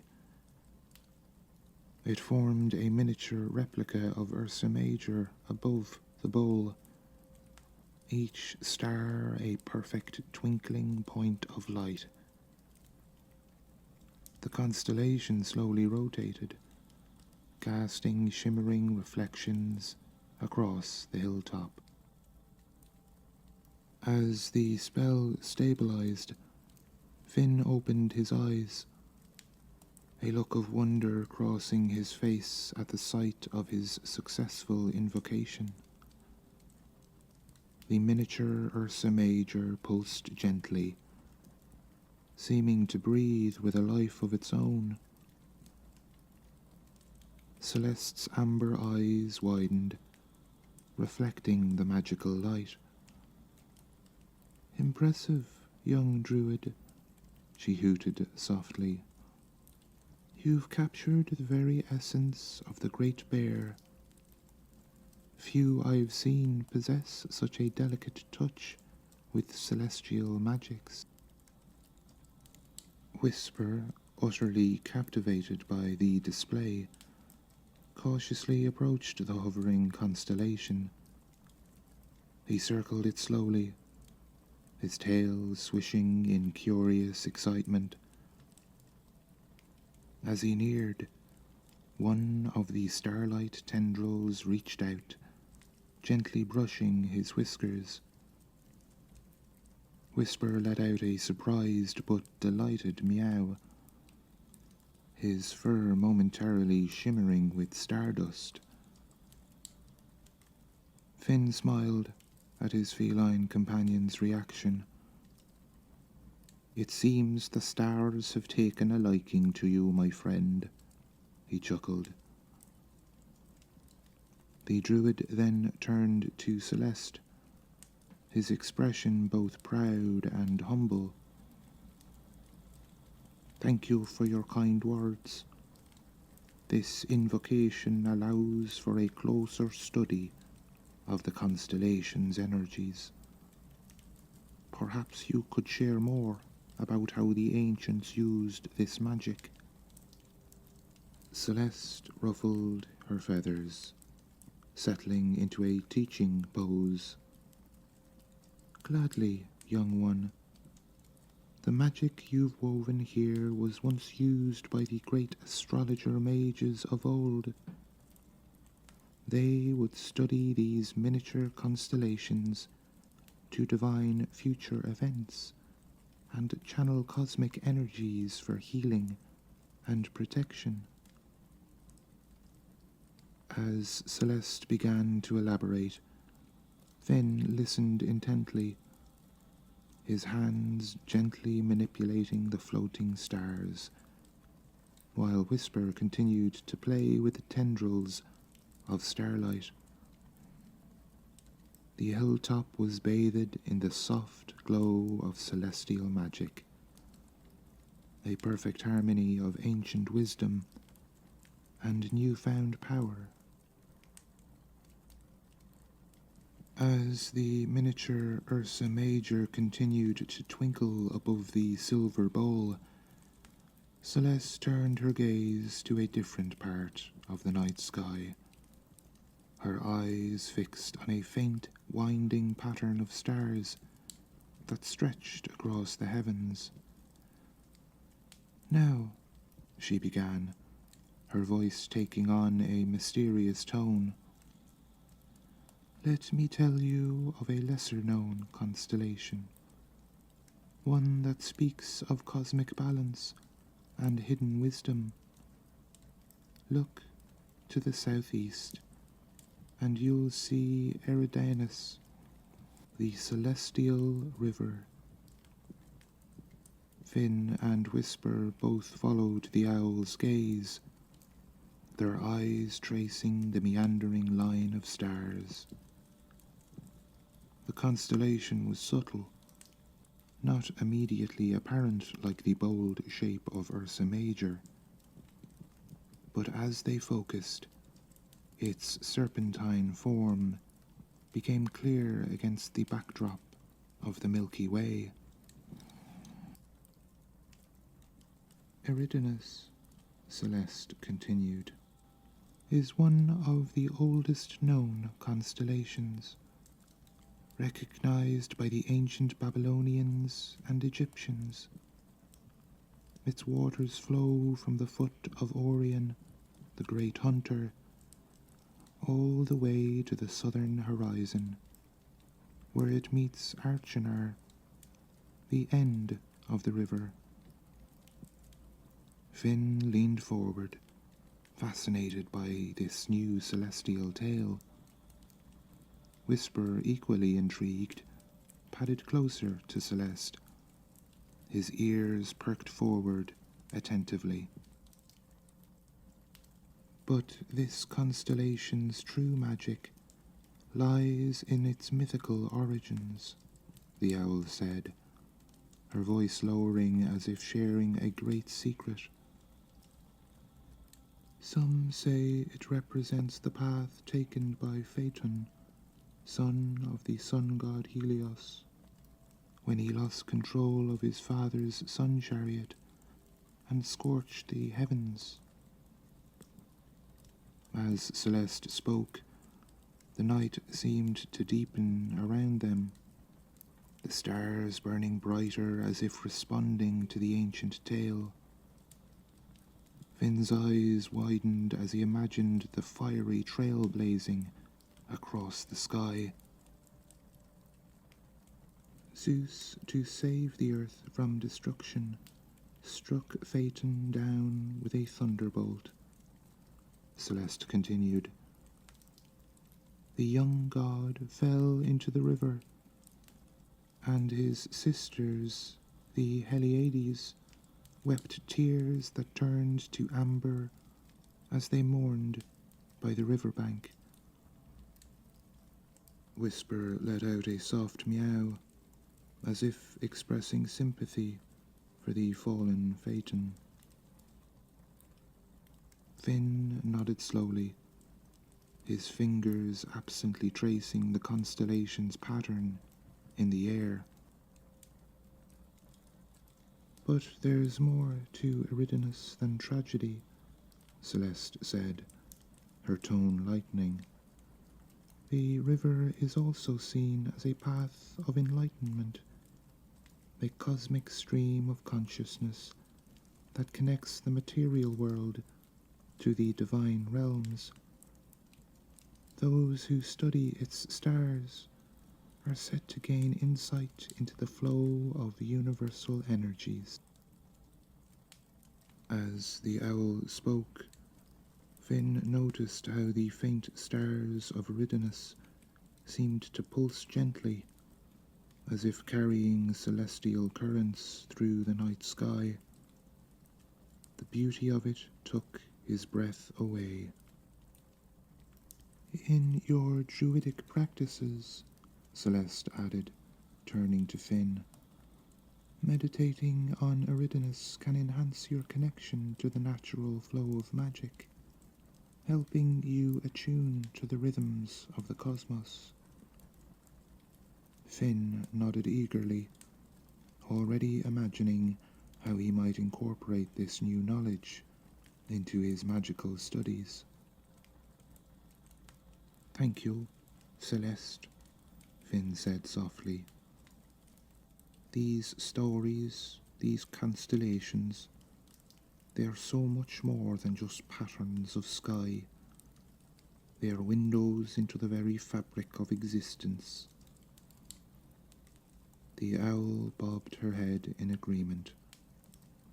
Indeed, young druid, the night sky is a tapestry of wonder, each star a thread in the great cosmic design, and we've only just begun to unravel its mysteries.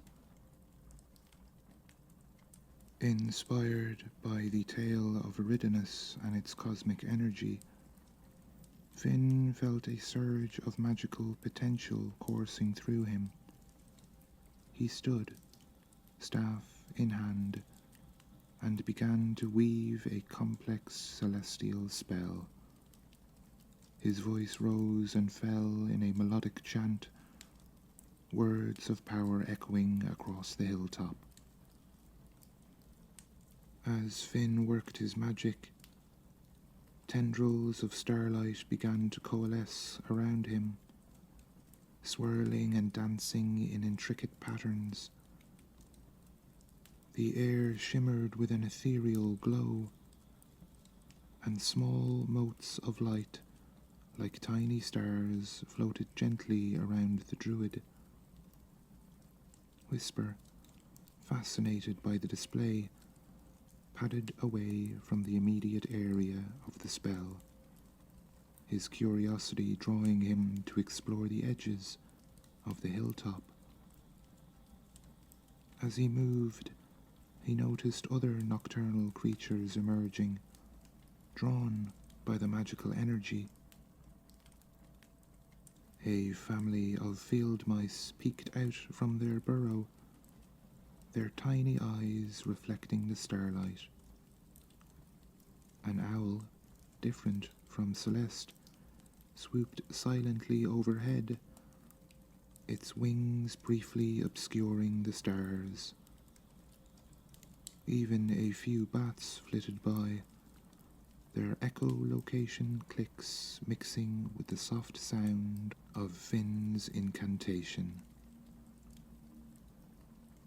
Whisper approached the mice cautiously, communicating with them in his own feline way. They seemed to understand the extraordinary nature of the night, and a silent agreement of peace passed between predator and prey. Meanwhile, Finn's spell reached its peak. Suddenly, the swirling starlight expanded outward in a gentle wave, washing over the hilltop and beyond. As it passed, it left a trail of bioluminescence in its wake. Grass and flowers glowed with a soft light, as if reflecting the stars above. The effect was breathtaking. The entire hilltop had become a mirror of the night sky, with patterns of light echoing the constellations above. Eridanus flowed in glowing grass along the ground, while clusters of luminous flowers formed other star patterns. Celeste watched with approval, her amber eyes reflecting the magical light. "Well done, young druid," she hooted softly.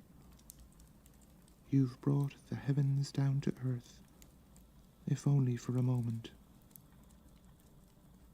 Whisper returned to Finn's side, his fur slightly shimmering from contact with the magical energy.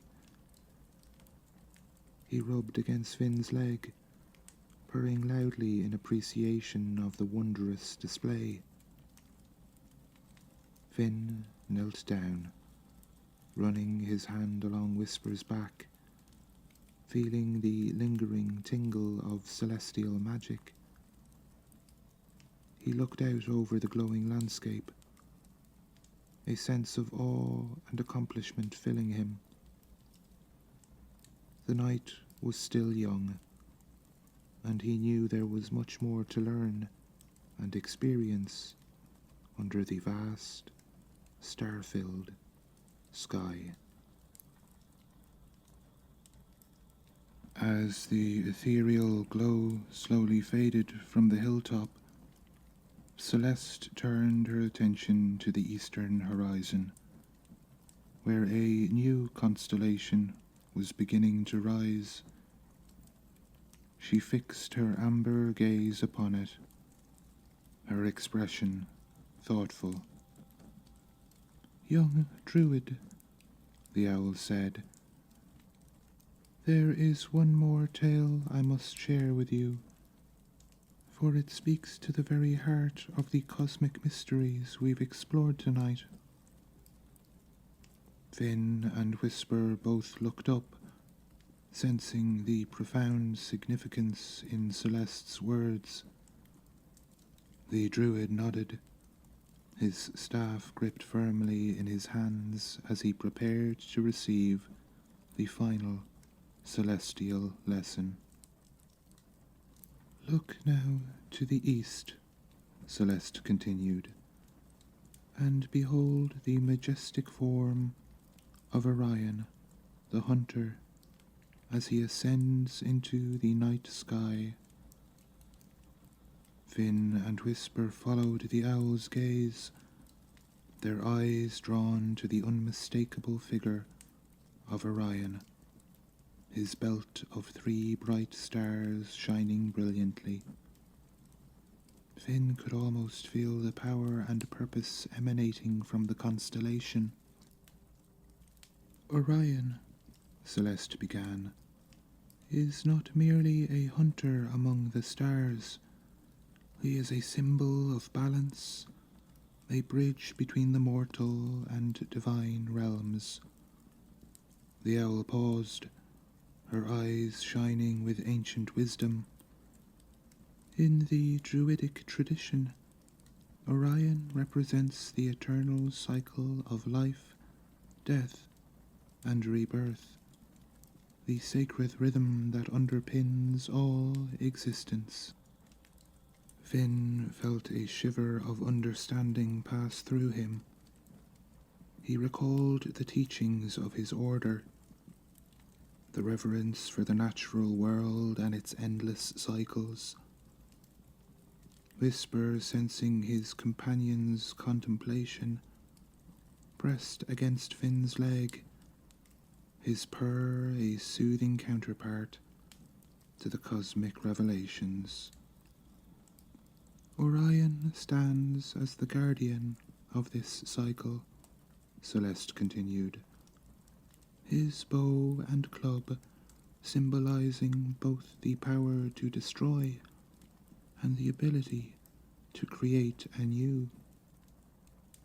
For in the Druidic view, death is not an end, but a necessary transition to the next phase of being.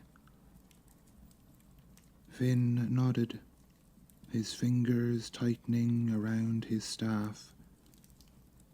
He understood now the deeper significance of the constellations, how they served as cosmic maps, guiding the wise and the reverent through the mysteries of the natural world. When we look upon Orion, the owl said, we are reminded that we are but part of a vast interconnected tapestry. Our lives, our triumphs, and sorrows are but threads in the grand design. Finn felt a profound sense of humility wash over him. He realized that his celestial magic, his newfound understanding of the stars, was not an end in itself, but a tool to deepen his connection to the rhythms of the earth and the cosmos. Thank you, Celeste, he said, his voice thick with emotion. Your stories have opened my eyes to the true beauty and wisdom of the night sky. I shall carry these lessons with me, that I may better serve the balance of all things. The owl inclined her head, her eyes reflecting the twinkling stars above. Then go forth, young druid, and may the light of Orion guide your steps, now and forevermore. As Finn and Whisper stood in reverent silence, the constellation of the hunter shone brightly, a timeless sentinel overlooking the cycle of life and death, a constant reminder of the profound mysteries that lay written in the stars. The night had reached its zenith, the stars shining with a brilliance that seemed to fill every corner of the hilltop. Finn stood quietly, Whisper at his side as they both gazed up at the celestial tapestry above. The lessons imparted by Celeste had left a deep impression on the young druid. He felt a renewed sense of wonder and reverence for the natural world, understanding now how the rhythms of the cosmos were inextricably linked to the ebb and flow of life on Earth. Whisper, the ever-faithful companion, pressed against Finn's leg. The feline had also been profoundly affected by the magic experience, his senses attuned to the subtle currents of energy that danced across the hilltop. Finn reached down and gently stroked Whisper's fur, feeling the lingering traces of celestial magic. "It's time we head back, my friend, but I suspect the stars will linger in our hearts long after we've left this place." Whisper responded with a soft meow, as if acknowledging the importance of the journey they had undertaken. Together, the Druid and his feline companion began their descent, their footsteps muffled by the dewy grass. As they walked, Finn couldn't help but glance skyward one last time, drinking in the sight of the glittering constellations. He knew that the lessons he had learned tonight would forever shape his approach to druidic magic and his understanding of the natural world. The weight of Celeste's final tale, the story of Orion and the eternal cycle, settled upon him. Finn understood now that his role was not simply to wield celestial power, but to serve as a conduit, a bridge between the material and the divine. With renewed purpose he continued down the hill, Whisper by his side. The night had been a transformative experience, one that would echo through the Druid's life for years to come, guiding his steps and deepening his connection to the very fabric of existence.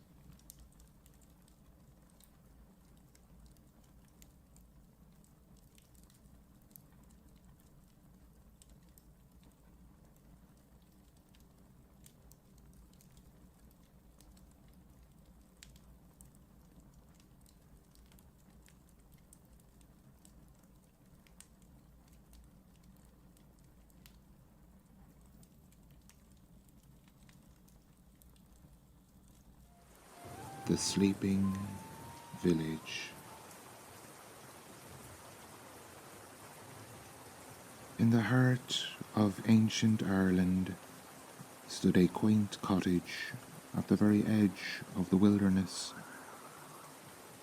This humble abode was home to Finn, a wise and gentle druid, and his faithful companion Whisper, an inquisitive ginger cat.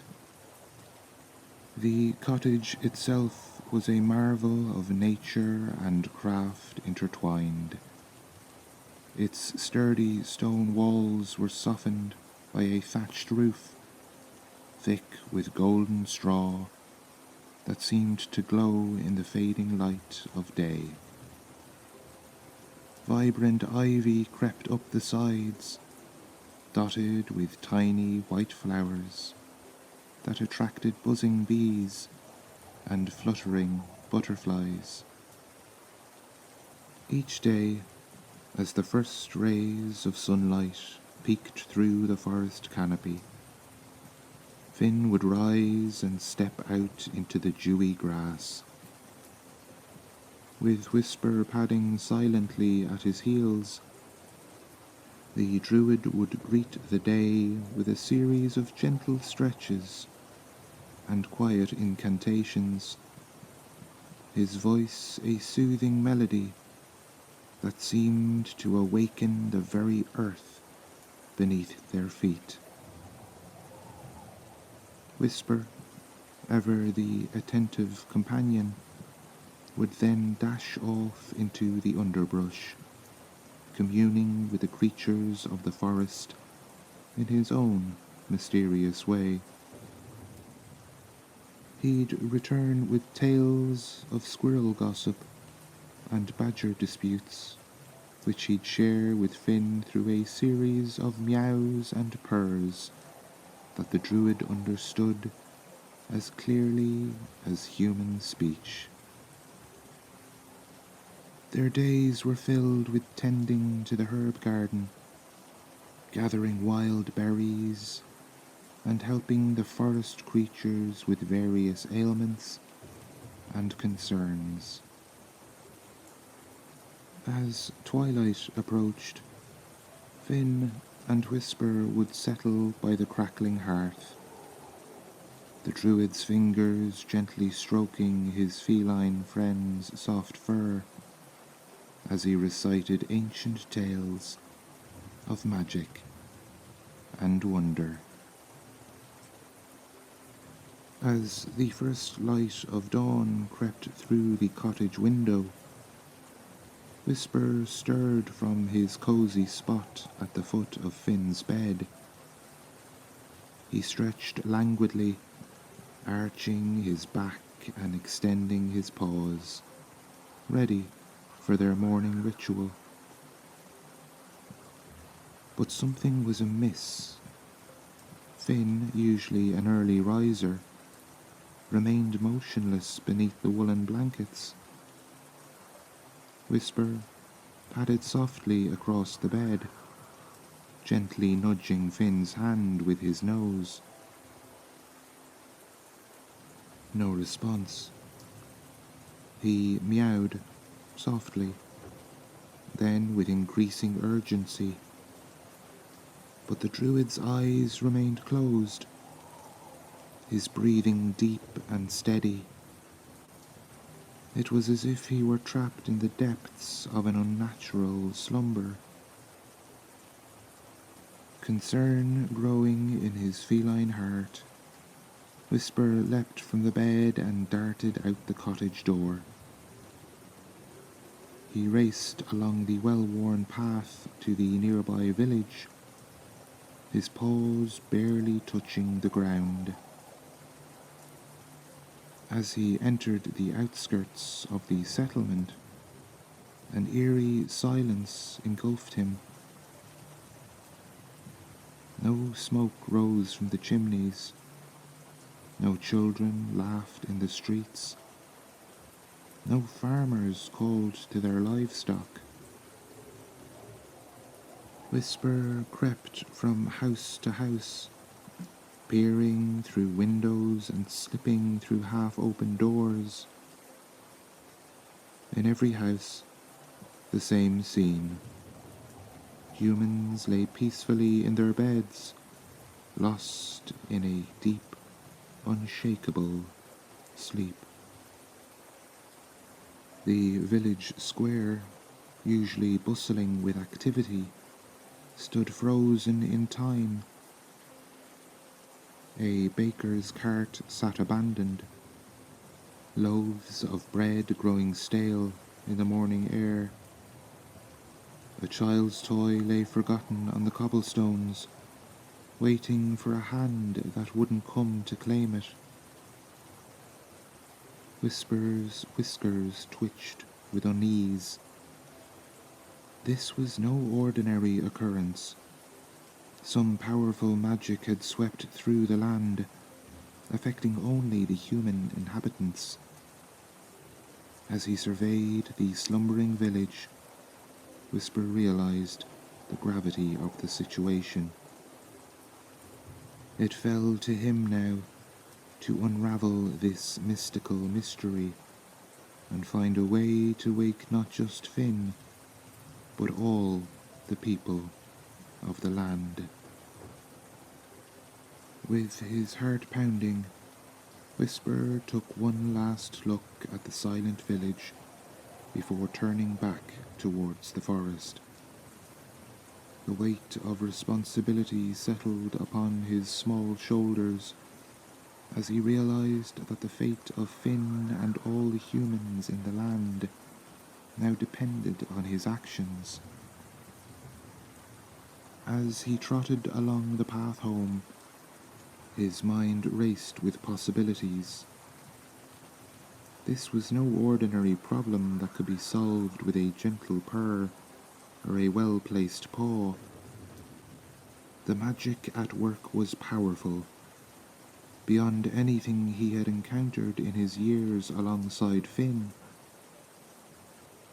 Whisper paused at the edge of the forest, his emerald eyes scanning the lush greenery before him. In that moment, he made his decision. If he was to have any hope of breaking this mysterious spell, he would need help. And who better to assist than the wise and magical creatures of the forest? Whisper lifted his head, let out a series of melodious meows, a call that would carry through the trees, alerting the forest dwellers to his need. He would gather a council of the most knowledgeable animals, pooling their ancient wisdom and unique abilities to unravel this magical mystery and restore the humans to wakefulness. As Whisper's call echoed through the forest, the rustling of leaves and the soft padding of paws signalled the approach of her woodland friends.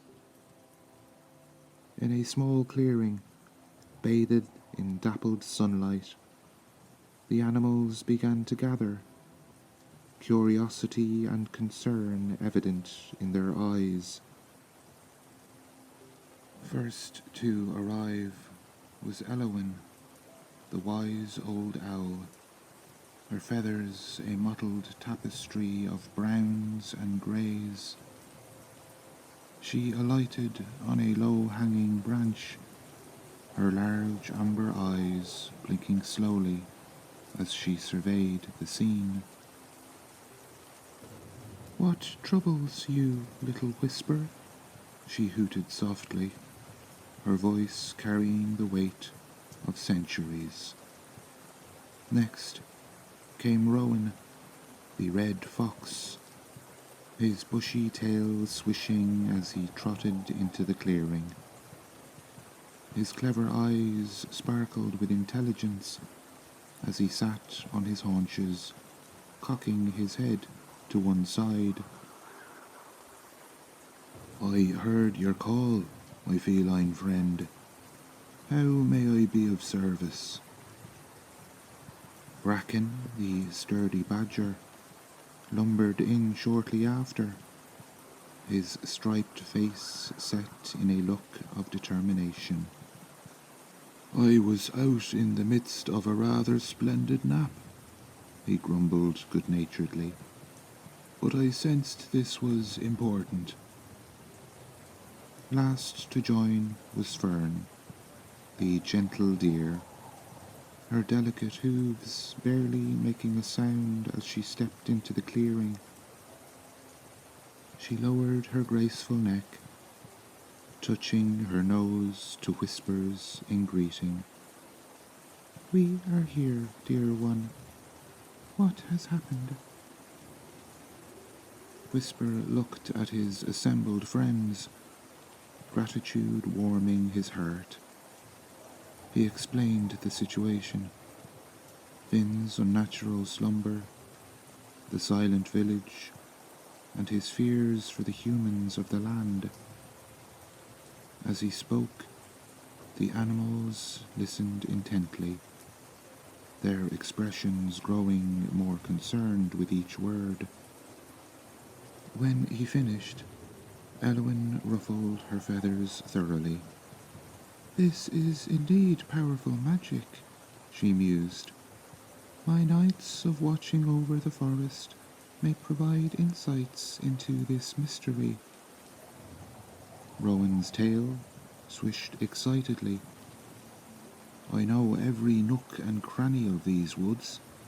If there's a clue to be found, my keen senses will sniff it out."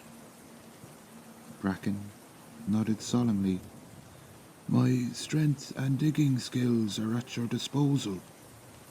Should we need to unearth any hidden secrets, I'm your badger." Fern's large, soft eyes brimmed with compassion. "I can speak with the plants and trees. They see much and may have witnessed the source of this spell." Whisper looked at each of his friends in turn, hope blossoming in his chest. He meowed an earnest thank you, knowing that together they could solve this mystery and save Finn and the other humans. With that, the unusual council huddled closer, their voices a low murmur as they began to formulate a plan to break the strange sleep spell that had befallen the land. With a plan in place, the unlikely group of animal friends set off into the depth of the forest. Whisper led the way, his ginger coat gleaming in the dappled sunlight. Rowan trotted beside him, his keen nose twitching as he scented the air for any magical traces. Fern walked gracefully behind them, while Bracken brought up the rear, his sturdy form pushing through the underbrush. Eowyn flew silently above, her watchful eyes scanning the path ahead. As they ventured deeper into the woods, the forest grew denser and more mysterious. Ancient trees loomed overhead, their gnarled branches reaching out like crooked fingers. The air grew thick with the scent of moss and wild mushrooms, and the sounds of the familiar forest faded into an otherworldly quiet.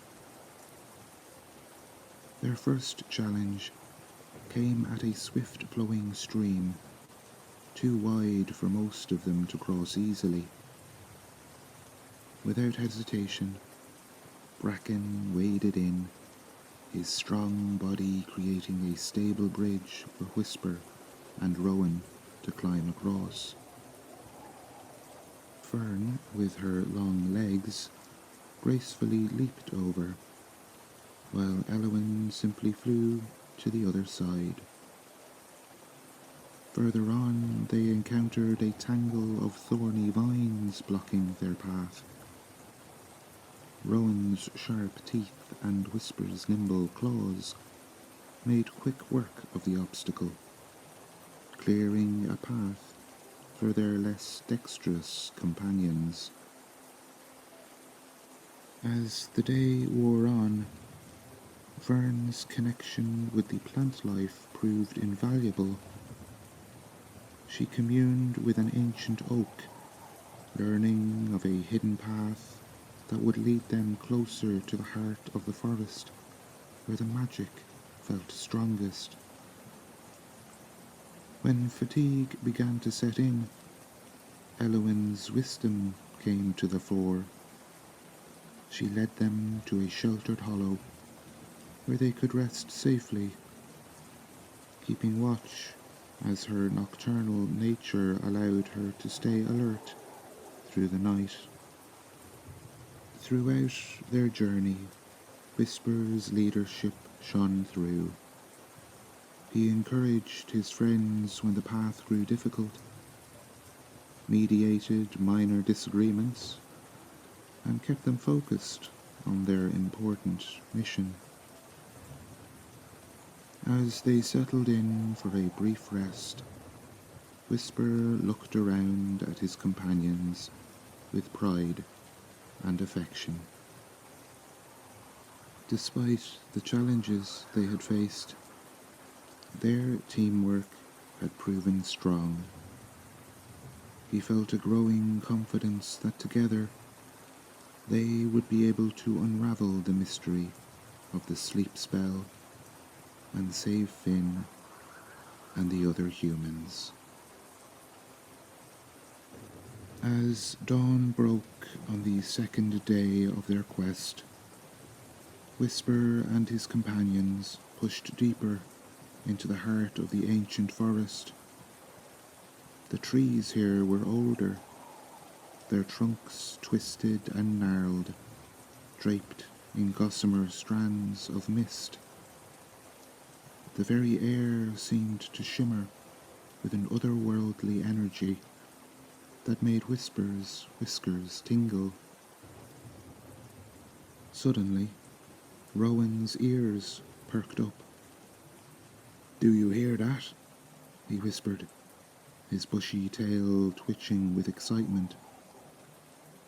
The others strained to listen, and soon they too caught the faint sound of tinkling laughter and delicate music drifting through the trees. Guided by the ethereal sounds, the group crept forward, pushing through a curtain of willow branches. What they saw beyond made them freeze in wonder. Before them lay a perfect circle of vibrant toadstools, their caps a brilliant scarlet dotted with pearly white spots. Within this fairy ring, a scene of magical revelry unfolded. Dozens of tiny, glowing creatures flitted about, their gossamer wings catching the light like prisms. Some danced atop the mushrooms, while others zipped through the air in dizzying patterns. At the centre of the ring stood a slightly larger fae, her long silver hair flowing behind her like a moonlight stream. In her hands she held a glowing orb that pulsed with a soft, hypnotic light. The sleep spell, Whisper thought, his green eyes wide with realization. The fairies, caught up in their celebration, hadn't yet noticed the animal intruders. Whisper and his friends huddled at the edge of the clearing, torn between amazement at the whimsical scene and the urgency of their mission. "We must approach carefully," Elowen hooted softly. "Fairies are notoriously capricious beings."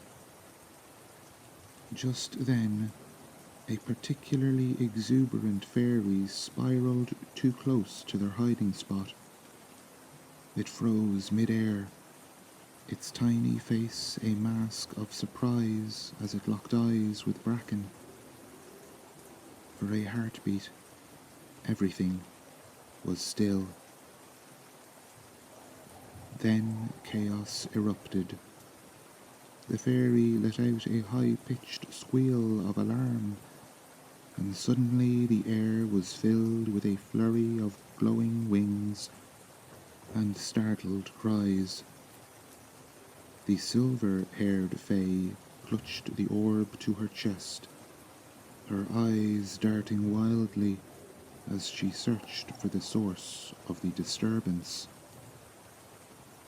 Whisper stepped into the clearing, with his tail held high in a gesture of peace, letting the fairies know that they meant no harm. The fairies paused in their panic, hovering uncertainly as they regarded the strange group of animals.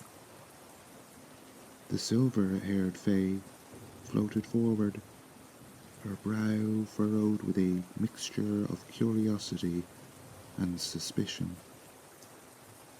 "Who are you?" she demanded.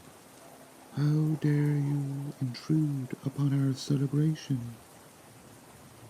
Whisper took another step forward, his friends close behind him. He could feel the tension in the air, thick as honey. One wrong move could send the fairies fleeing with the sleep spell, or worse, turn their mischievous magic against the animal friends. Whisper calmly introduced himself, his heart racing beneath his fur, and in turn introduced his companions, explaining they had come seeking answers about the sleep spell that had fallen over the human land. She said, her tone both playful and challenging. "And what, pray tell, makes you think we know anything about that?" Whisper took a deep breath, knowing that his next move could determine the fate of Finn and all the sleeping humans. The whimsical celebration had turned into a tense standoff, and it was up to him to navigate this delicate situation. Whisper took a moment to collect his thoughts, his tail swishing gently as he considered his approach. He knew that dealing with the Fae required a delicate touch. One wrong word could lead to disaster.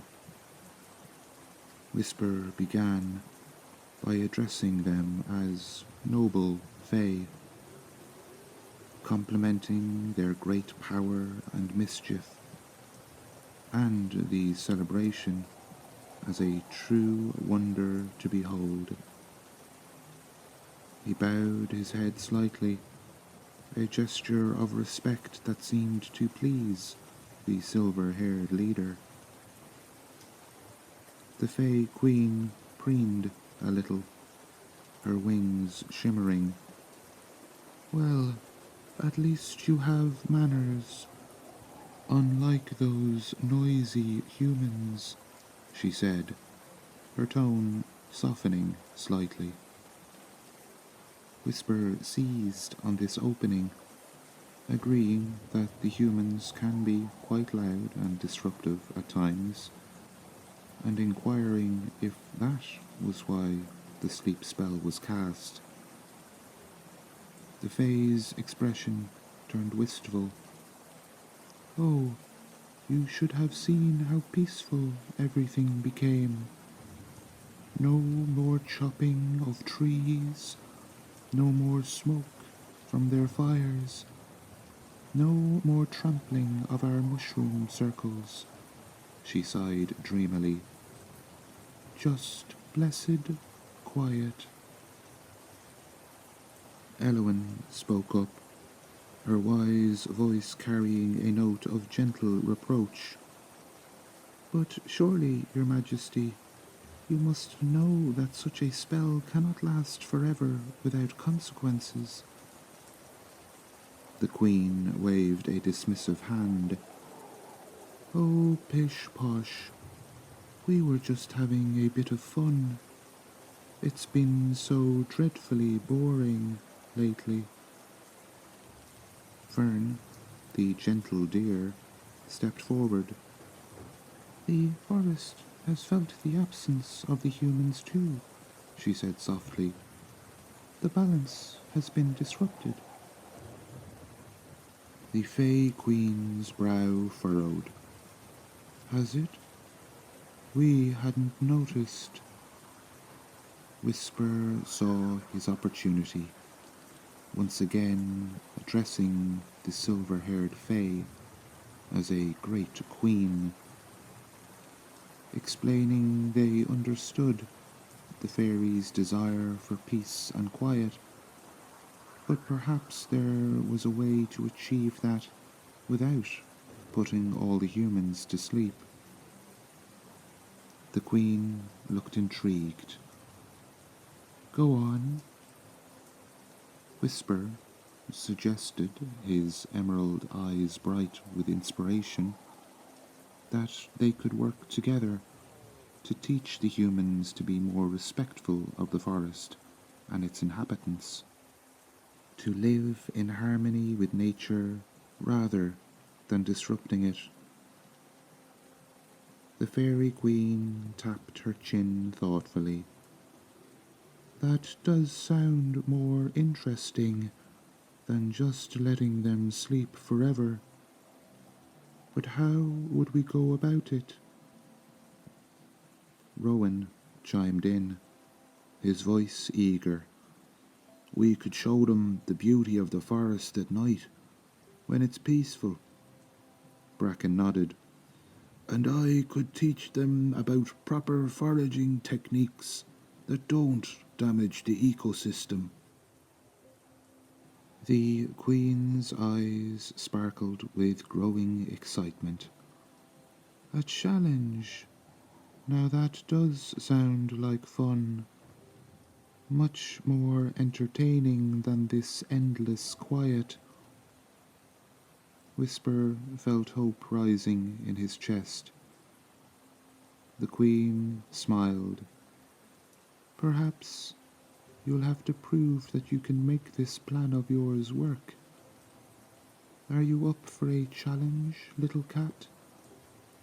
Whisper straightened up, his friends gathering close behind him in a show of support. We are, they said firmly. What did you have in mind? The Queen's eyes twinkled with mischief as she considered the question.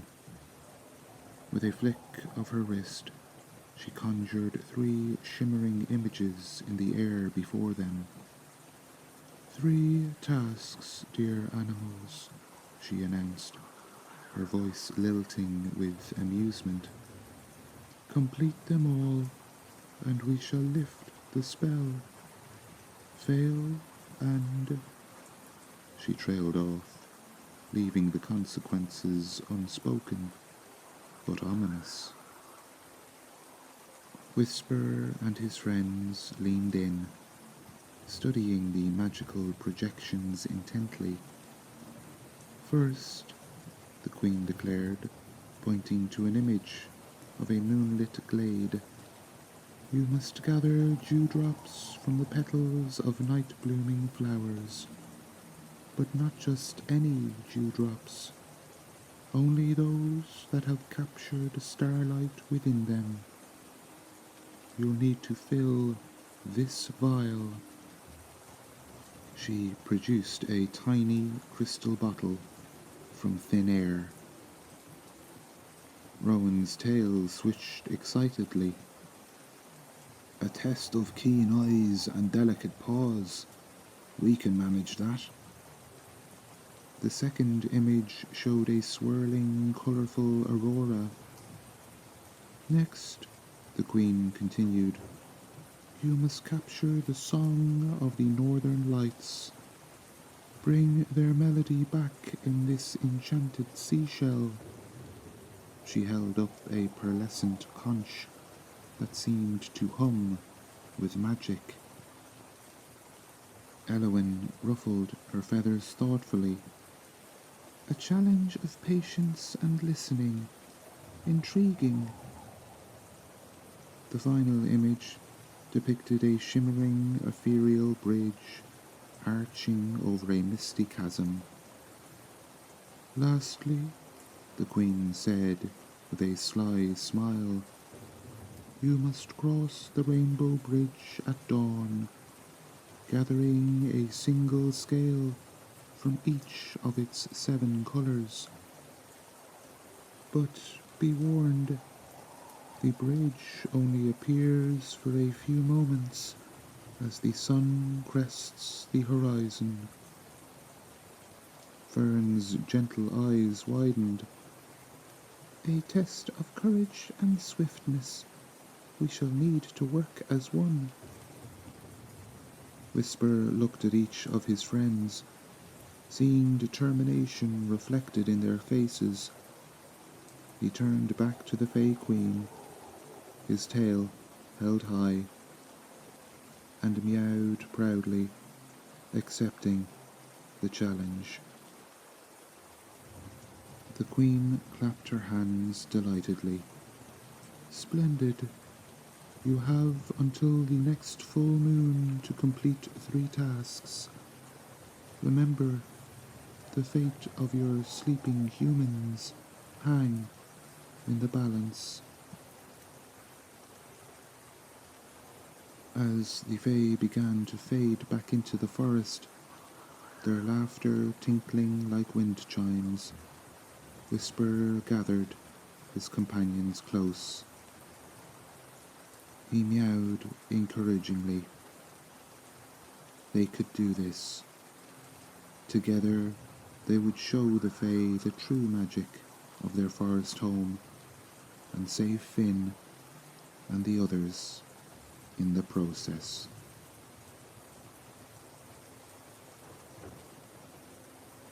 As dawn approached, Whisper led his team to a secluded glade where night-blooming jasmine and moonflowers grew in abundance. Eowyn perched on a nearby branch, her keen owl eyes scanning the petals. "There," she hooted softly, indicating a flower where a dewdrop gleamed with an unmistakable starry twinkle. Rowan's nimble paws and Whisper's delicate whiskers proved invaluable as they carefully collected the star-touched dewdrops. Fern used her height to reach blossoms on higher stems, while Bracken's steady presence kept watch for any potential dangers. By the time the sun peeked over the horizon, their vial sparkled with captured starlight. 1 task down, 2 to go. For the second challenge, the group journeyed northward, guided by Eowyn's innate sense of direction. They travelled through day and night, their bonds of friendship growing stronger with each step. When darkness fell, the sky erupted in a dazzling display of green and purple lights. The animals watched in awe as the colours danced overhead. "Listen," Fern whispered, her large ears twitching. "Can you hear it?" At first, there was only silence, but as they focused, a faint ethereal melody began to emerge. It was like nothing they had ever heard before, a symphony of starlight and magic. Eowyn took charge, her nocturnal nature making her most attuned to the subtle sounds. She directed Rowan, who held the enchanted conch in his mouth, to angle it just so. Slowly, the shell began to glow, absorbing the aurora's song.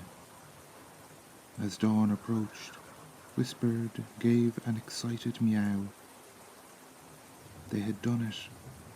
The shell was full of music. With 2 tasks completed, they turned their attention to the final challenge. They travelled to a misty valley where legends spoke of a rainbow bridge appearing at dawn.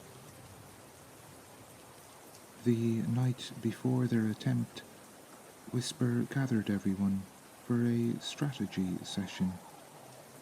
They would need perfect timing and teamwork. Each of them would be responsible for collecting 1 colour. As the first rays of sunlight pierced the mist, a shimmering bridge materialized before them. Without hesitation, they sprang into action. Eowyn soared overhead, using her wings to collect the highest red scale. Fern's long legs carried her swiftly across, snatching the orange scale mid-leap. Rowan's agility allowed him to snag the yellow, while Bracken's strength and sure-footedness secured the green. Whisper darted nimbly across the fading bridge, his keen eyes spotting the blue scale. With a graceful pounce, he captured it between his teeth. But time was running out. The bridge was fading fast, and they still needed indigo and violet. Whisper made a split-second decision, calling on Eowyn to swoop down and grab him. The owl understood immediately. She scooped Whisper up in her talons, flying low over the disappearing bridge. With perfect coordination, Whisper swiped the final 2 scales just as the bridge vanished completely. Landing safely on the other side, the friends erupted in joyous celebration. They had done it. All 3 tasks complete. Whisper looked at his companions with pride. Each had played a crucial role, their unique abilities combining to overcome the Fae's challenges. As they prepared to return to the fairy ring, Whisper felt a surge of confidence. They had proven the strength of their friendship and their connection to the natural world. Surely now, the Fae would see reason and lift the sleeping spell. As the group approached the fairy ring, they could hear the sounds of the celebration once more, but this time the Fae seemed more subdued, their movements less frenzied. The silver-haired queen floated down to greet them, a curious expression on her delicate features. "Well, look who's returned," she said, her voice tinged with begrudging respect. Whisper stepped forward. The vial of starlight dewdrops, the enchanted conch, and the 7-coloured scales held proudly in his paws, proof that they had completed the Queen's tasks. The Queen regarded the items for a moment, then a slow smile spread across her face. "I must admit, I'm impressed." She turned to her subjects, who had gathered around in rapt attention. "Our guests have proven themselves worthy. It is time to end this particular mischief." Raising her hands, the Queen began to chant in a language that seemed to shimmer and flow like water. The pulsing orb of energy in her grasp grew brighter, emanating waves of power that rippled outward through the forest. Whisper and his friends watched in awe as the spell's effects were undone. The mist that had shrouded the land began to lift. In the distance, they could hear the faint sounds of movement and activity. The humans were waking up. As the last traces of the sleep spell dissipated, the Fae Queen turned to Whisper with a mischievous smile. "Well, little cat, it would seem you and your companions have succeeded in your quest. The humans are free, and the forest's balance has been restored. Whisper purred with satisfaction, thanking the Queen and her willingness to work with them. The Queen chuckled lightly. Don't get too comfortable. I'm sure we'll cross paths again someday. The forest is full of mysteries after all. With a wink, she and her subjects began to fade back into the trees, their laughter echoing like the tinkling of bells. Whisper turned to his friends, his green eyes shining, ushering them to go see how Finn and the others were faring. As they set off, Whisper felt a renewed sense of purpose. The Fae had taught him the value of working together, and now with the spell lifted, they could return to the human village. As Whisper and his companions approached the human village, they could see signs of activity and commotion. Confused cries and murmurs filled the air as the recently awakened villagers tried to make sense of what had happened. Elowyn soared overhead, her sharp eyes scanning the scene. It looks like they're disoriented, but unharmed, she reported, swooping down to join the others. Whisper nodded, his tail swishing thoughtfully. Rowan bounded forward, his tail wagging excitedly. I can't wait to see Finn. I wonder if he'll remember us. Fern placed a gentle hoof on the fox's shoulder. Patience, dear friend. Let's approach with caution, lest we startle them further. As the group entered the village, curious eyes turned towards them. The humans paused, their expressions a mix of wonder and uncertainty. Suddenly, a familiar voice rang out. Whisper, is that you? Whisper's ears perked up at the sound of Finn's voice. The Druid came running towards them, his face alight with joy. You're all right, he cried, dropping to his knees and enveloping Whisper in a warm embrace. All around them, similar reunions were taking place, as families and friends were reunited. Tears of relief and laughter filled the air, the villagers marvelling at the strange animals that had somehow saved them. Whisper purred contentedly, nuzzling Finn's cheek. He knew that from this day forward, the bond between the humans and the forest would be stronger than ever. Where have you been, Whisper? Finn asked.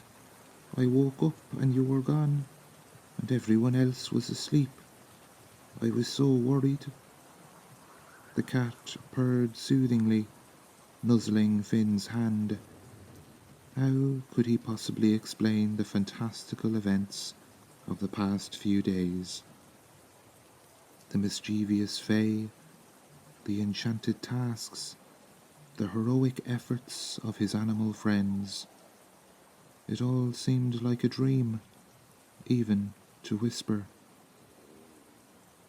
Sensing Finn's distress, Whisper curled up beside him, resting his head on his lap. Whisper gazed up at him, his green eyes shining with a newfound wisdom. Though he couldn't speak the language, Whisper hoped his calming presence would offer some comfort. Finn sighed, his fingers threading through Whisper's fur. I can tell something happened. There's a magic about you, a connection to the forest that's even stronger than before. Whisper gave a soft meow, impressed by Finn's intuition. The druid had always been attuned to the natural world, but now his senses seemed heightened, as if he could feel the very essence of the forest. Well, whatever you did, I'm grateful, Finn said softly.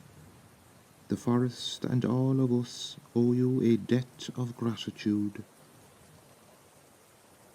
As the sun dipped below the horizon, casting a warm glow over the forest, Whisper found himself back in the familiar comfort of Finn's cottage.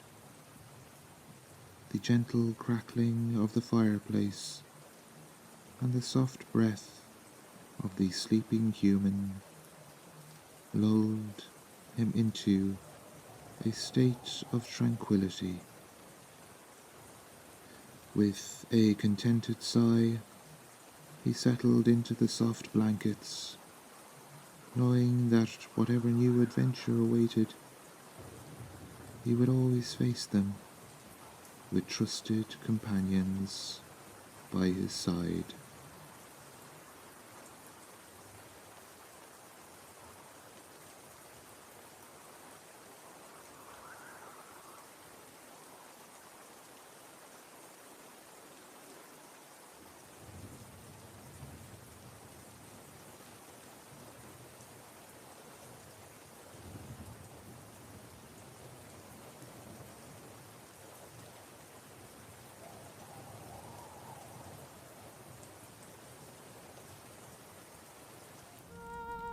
A gift for Aoife.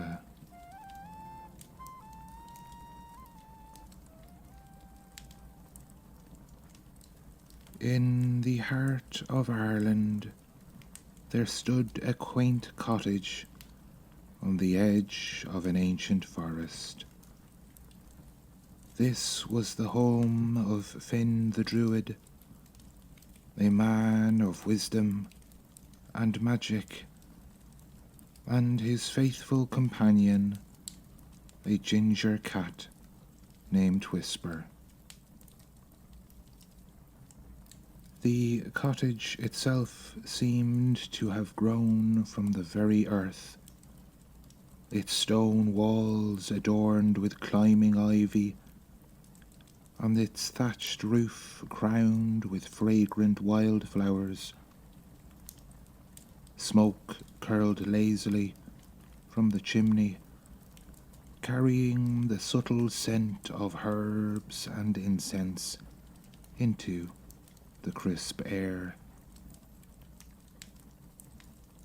Finn, with his kind eyes, spent his days tending to the needs of the local villagers and communing with the spirits of the land. His gentle hands were equally adept at brewing healing potions and weaving intricate spells. His knowledge of herbs and ancient lore unmatched in the region. Whisper, his constant companion, was no ordinary cat. With fur the colour of autumn leaves, and eyes that gleamed with an almost human intelligence, he possessed an uncanny ability to communicate with the creatures of the forest, both seen and unseen. Together, Finn and Whisper formed an inseparable pair, their bond strengthened by years of shared adventures and quiet moments by the hearth. As twilight descended upon the land casting long shadows across the lush landscape. The forest came alive with the whispers of the wind through ancient trees and the soft calls of nocturnal creatures. Inside the cottage, Finn lit candles made from beeswax, their warm glow filling the space with a comforting radiance. Whisper curled up on a cushion near the fire, his purr a soothing counterpart to the gentle crackling of the flames. In this tranquil setting, surrounded by the magic of nature and the comfort of home, Finn and Whisper prepared to embark on another evening of quiet contemplation and mystical exploration. As the candles flickered and cast dancing shadows on the cottage walls, Finn settled into his favourite armchair, a piece of parchment held gently in his hands. His brow furrowed as he read the elegantly scripted invitation once more. It was from his dear friend Aoife, a fellow druid who lived in a grove deep within the heart of the forest. The parchment announced her upcoming birthday celebration, an event that promised to be filled with magic and merriment. Finn sighed softly, a sound that drew Whisper's attention. The ginger cat stretched languidly before padding over to his human companion, leaping gracefully onto the arm of the chair. With a gentle headbutt against Finn's hand, Whisper silently inquired about the source of his friend's troubled expression. "Ah, Whisper," Finn said, his voice a low, soothing rumble.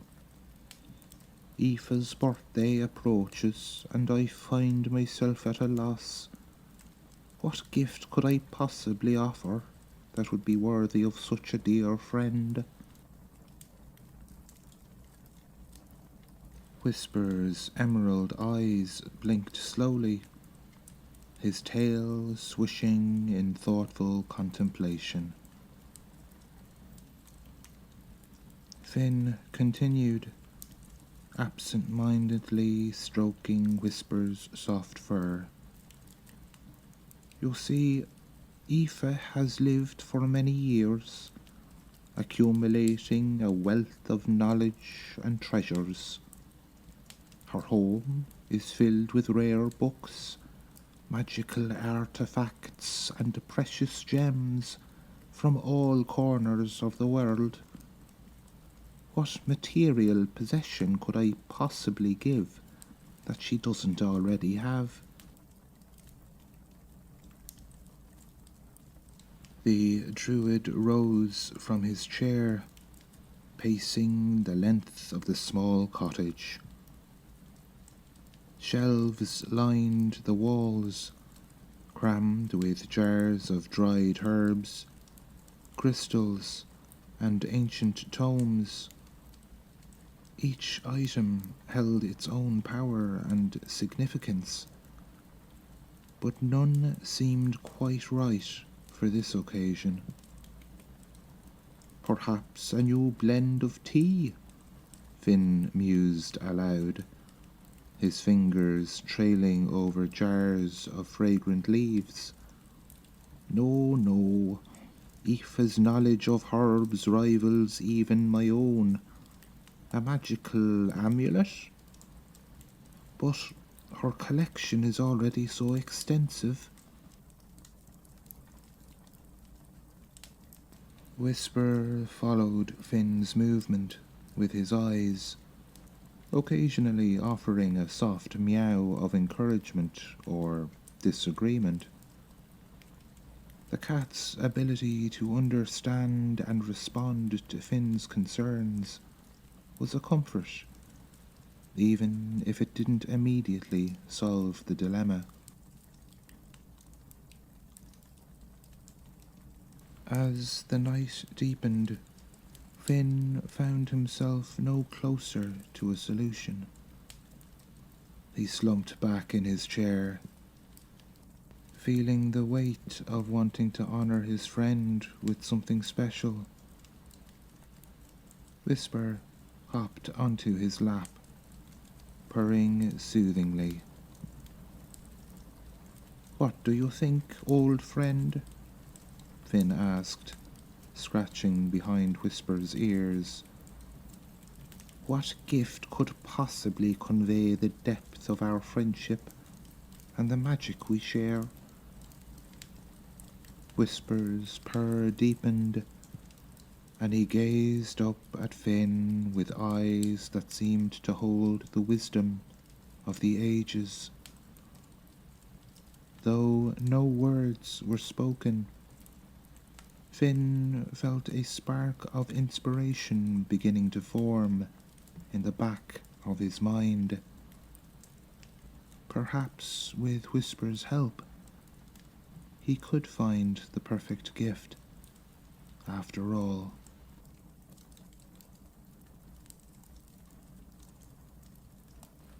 As the embers in the fireplace glowed softly, Finn and Whisper began their quest to find the perfect gift for Aoife. The Druid moved methodically through his cottage, examining each shelf and cabinet with careful consideration, while Whisper followed close behind, offering his feline perspective with gentle chirps and meows. Finn's fingers danced over a collection of shimmering crystals, each pulsing with its own unique energy. "Perhaps a scrying stone?" he pondered aloud. "Aoife does enjoy glimpsing the future." But as he held up a particularly clear quartz, Whisper's tail swished in disagreement. Finn nodded. "You're right, my friend. Aoife's own scrying tools are far more advanced." Next, they turned their attention to a shelf lined with small, ornate bottles. Finn uncorked one, releasing a swirl of iridescent mist. "A captured rainbow?" he suggested. Whisper sneezed in response, causing Finn to chuckle. "Too showy, I suppose." They moved on to Finn's prized herbarium. The Druid carefully sifted through rare seeds and cuttings, considering each one. "What about a cutting from the midnight bloom? It only flowers once a century." Whisper tilted his head, seemingly intrigued, but after a moment he gently pawed at Finn's hand. The Druid sighed. "You're right again. Aoife's garden is already a wonder to behold." As the night wore on, Finn and Whisper explored every nook and cranny of the cottage. They considered enchanted quills that never ran out of ink, cloaks woven from moonbeams, and even a small bottle containing the laughter of woodland fairies. Yet with each suggestion, either Finn or Whisper would find a reason why it wasn't quite right. Exhausted but not discouraged, Finn slumped into his chair once more. Whisper leapt onto his lap, kneading gently with his paws. "Oh, Whisper," Finn murmured, "we've explored every magical item and herb in my possession, and still we haven't found the perfect gift. Perhaps we're approaching this from the wrong angle." Whisper's ears perked up at these words, and he gazed intently at Finn. The Druid scratched his chin thoughtfully, a new idea beginning to form. "Maybe," he said slowly, "what Aoife needs isn't something I already possess, but something we've yet to discover."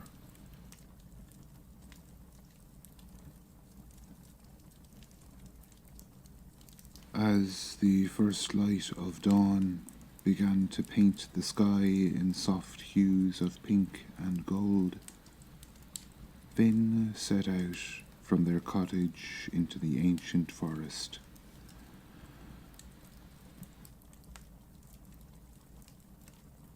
The air was crisp and clean, filled with the promise of a new day and the possibility of discovery.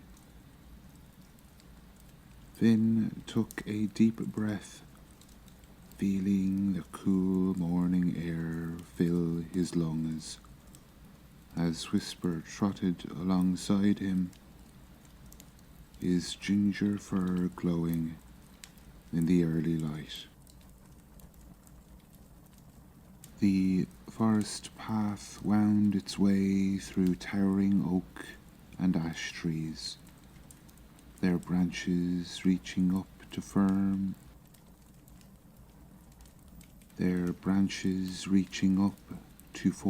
a verdant canopy overhead. Shafts of sunlight pierced through the leaves, creating dappled patterns on the forest floor. The soft crunch of fallen leaves and twigs beneath Finn's feet provided a gentle rhythm to their walk, while Whisper's silent pause left no trace of his passing.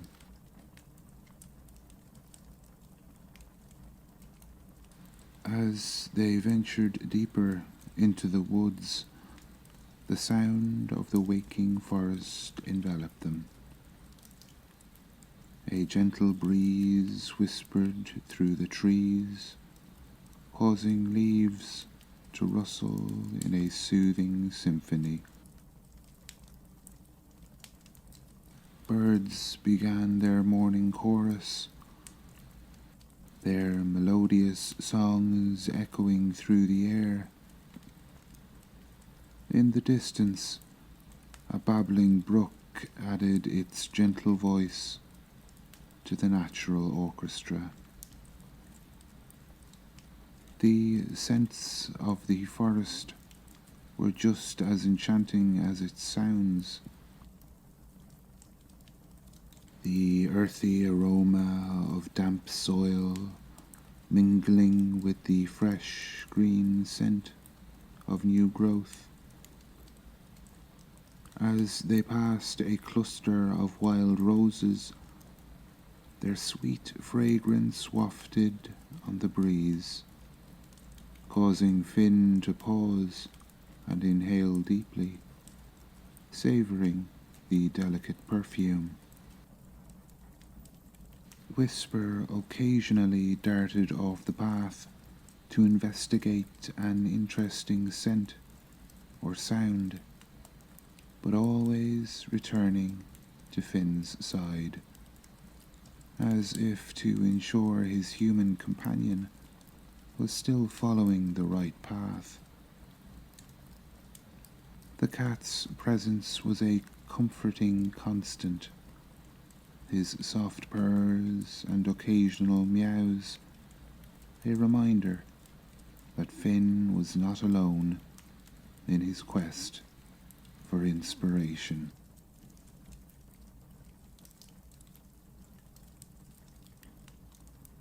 As they walked, Finn allowed his mind to wander, drinking in the peaceful atmosphere of the forest.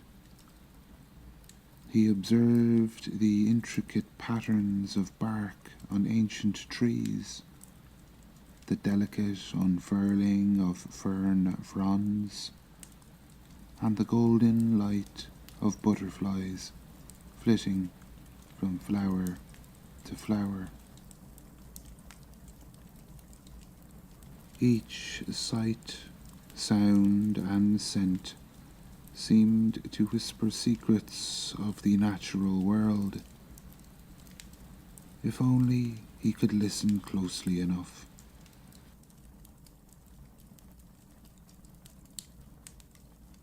They came upon a small clearing where a shaft of sunlight illuminated a circle of mushrooms. Finn paused as motes of dust danced in the golden light. The air here seemed charged with a subtle magic, and he felt a tingling sensation on his skin.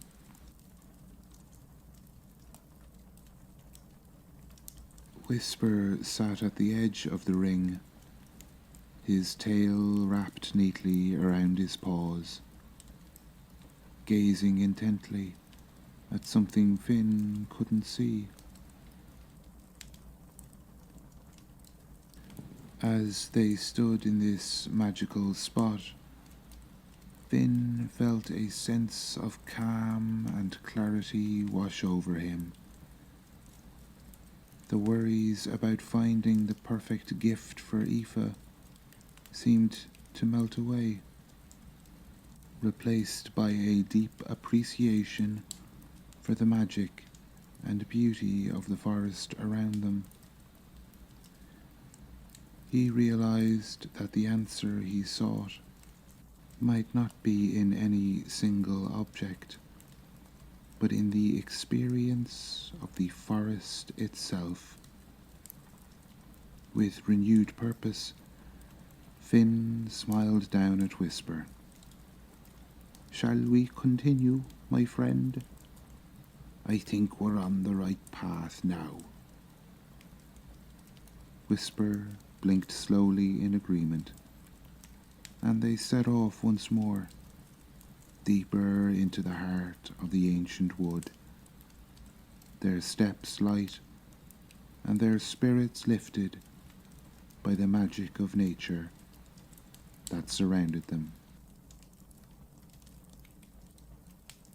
As Finn and Whisper continued their journey through the forest, the ginger cat's ears suddenly perked up. With a quick glance at Finn, Whisper darted off the path towards a nearby oak tree. Finn followed, curious to see what had caught his companion's attention. At the base of the tree, a group of red squirrels chattered excitedly. Whisper sat before them, his tail swishing gently as he listened intently to their rapid-fire conversation. Finn watched in amazement as his feline friend seemed to engage in a lively discussion with the woodland creatures. After a few moments, Whisper turned to Finn and meowed softly, his eyes gleaming with newfound knowledge.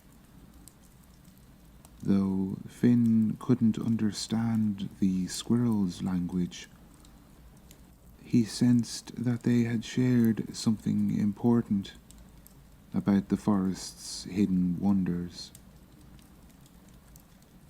As they moved on, a melodious trill caught their attention. A beautiful phoenix perched on a low-hanging branch, its feathers shimmering with hues of gold and crimson. Whisper approached cautiously, and to Finn's surprise, the majestic bird bent its head in greeting. The phoenix spoke in a soft voice, recounting a tale of its rebirth in a sacred grove deep within the forest. Whisper listened attentively, occasionally glancing back at Finn, as if to ensure he was paying attention to this extraordinary encounter. Next, their path led them to a babbling brook, where a group of water nymphs frolicked in the crystal clear water. Whisper padded to the water's edge, and the nymphs swam closer, their curiosity piqued by the unusual visitor. A hushed conversation ensued, with Whisper quietly meowing, and the nymphs responding in whispers that sounded like the gentle tapping of waves. Finn strained to hear, catching snippets about moonlit dances and the healing properties of the brook's enchanted waters. As the day wore on, Whisper led Finn to more magical encounters.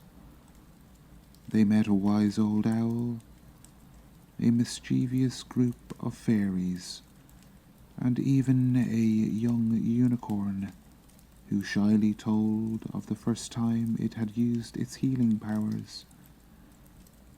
With each interaction, Finn noticed Whisper growing more animated, his eyes shining brighter with each new piece of information gathered. Though Finn couldn't directly communicate with these magical beings, he felt a growing sense of connection to the forest's inhabitants. "You've learned so much today, haven't you, my friend?" Finn said softly. "I sense that you've gathered more than just stories. You've collected the very essence of the forest's magic. Perhaps therein lies the key to our perfect gift for Aoife." Whisper meowed in agreement, and together they began their journey back to their cottage, their hearts full of the day's magical encounters, and their minds brimming with newfound inspiration. As Finn and Whisper made their way back to the cottage, the Druid's mind was a whirlwind of thoughts and ideas. The stories shared by the forest creatures, conveyed through Whisper's unique understanding, had sparked something deep within him. With each step, the fragments of inspiration began to coalesce into a clear vision. Just as they reached the edge of the clearing where the cottage stood, Finn stopped in his tracks. Whisper looked up at him curiously, sensing the shift in his companion's energy. "That's it," Finn exclaimed, his eyes alight with excitement. "We'll create a magical journey for Aoife, a path through the forest that will allow her to experience the wonder and enchantment we've witnessed today." The druid's mind raced with possibilities. He envisioned a trail marked with glowing runes, leading Aoife to hidden groves and secret clearings. Each stop on the journey would offer a unique magical encounter. A chance to dance with the water nymphs, to hear the phoenix's song, to witness the fairies' starlight gathering. "We'll weave protective spells to ensure her safety," Finn mused, "and create magical waypoints where she can rest and reflect." Whisper purred loudly, clearly approving of the plan. Finn stood up, feeling a renewed sense of purpose. This gift will be more than just a momentary pleasure. It will be a transformative experience, one that Aoife can carry with her, always. With a determined stride, Finn headed towards the cottage, Whisper trotting happily by his side. They had much work to do to prepare this magical journey, but both Druid and Cat knew that they had finally found the perfect gift, one that celebrated not just Aoife, but the magic of friendship and nature itself.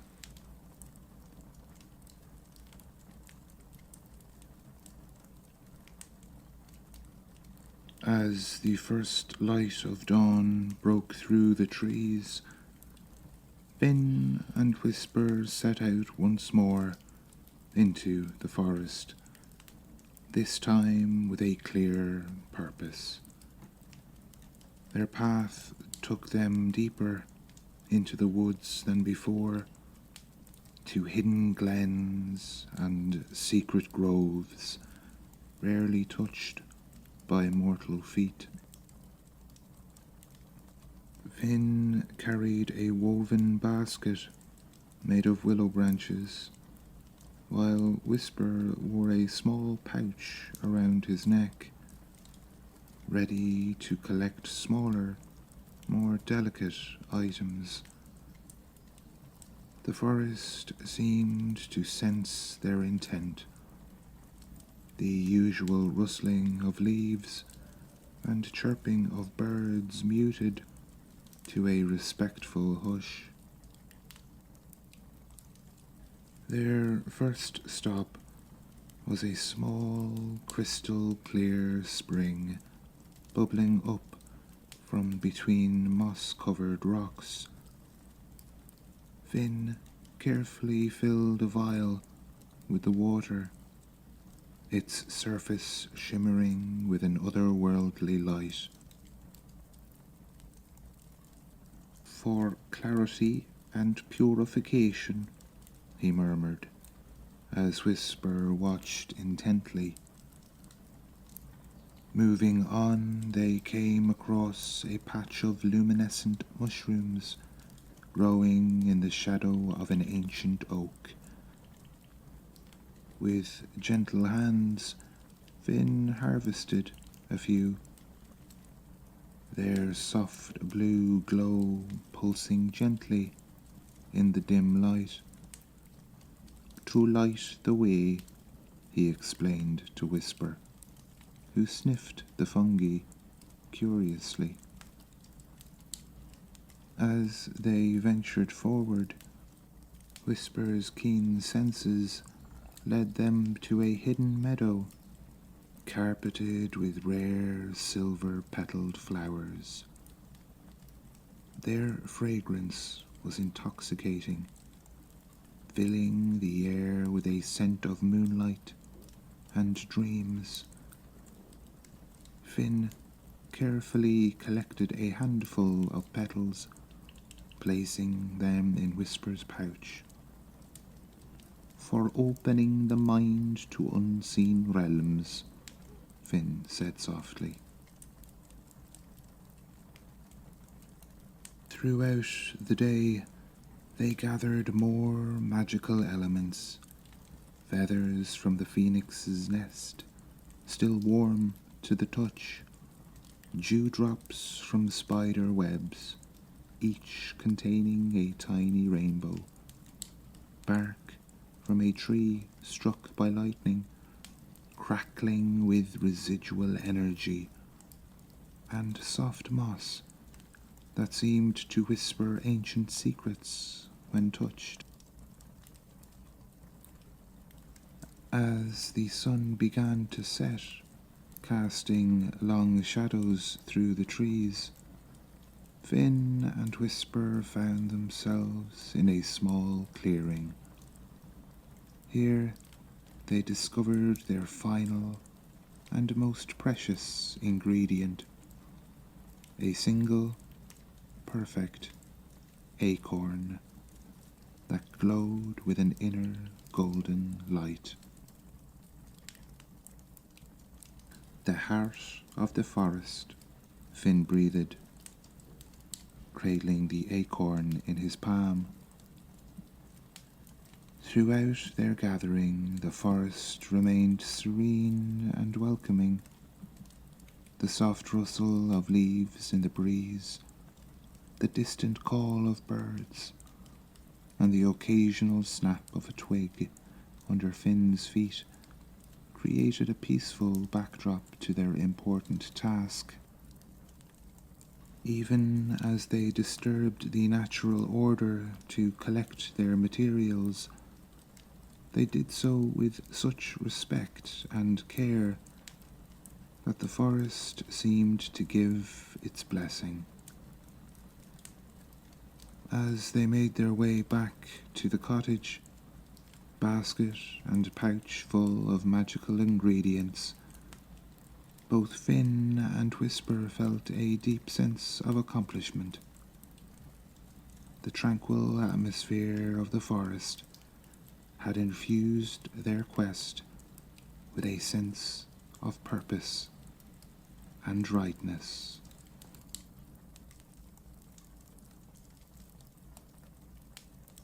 As twilight descended upon the forest, Finn and Whisper returned to their cozy cottage, the warm glow of candlelight welcoming them home, casting dancing shadows on the walls lined with shelves of ancient tomes.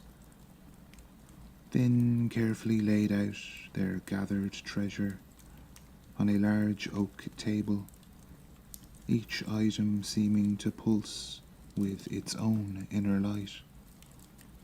Whisper leapt onto the table, his eyes gleaming with anticipation.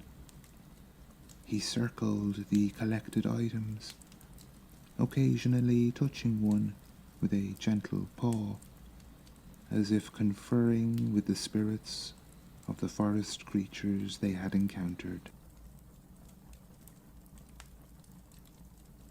Finn took a deep breath, centering himself before beginning the intricate process of crafting.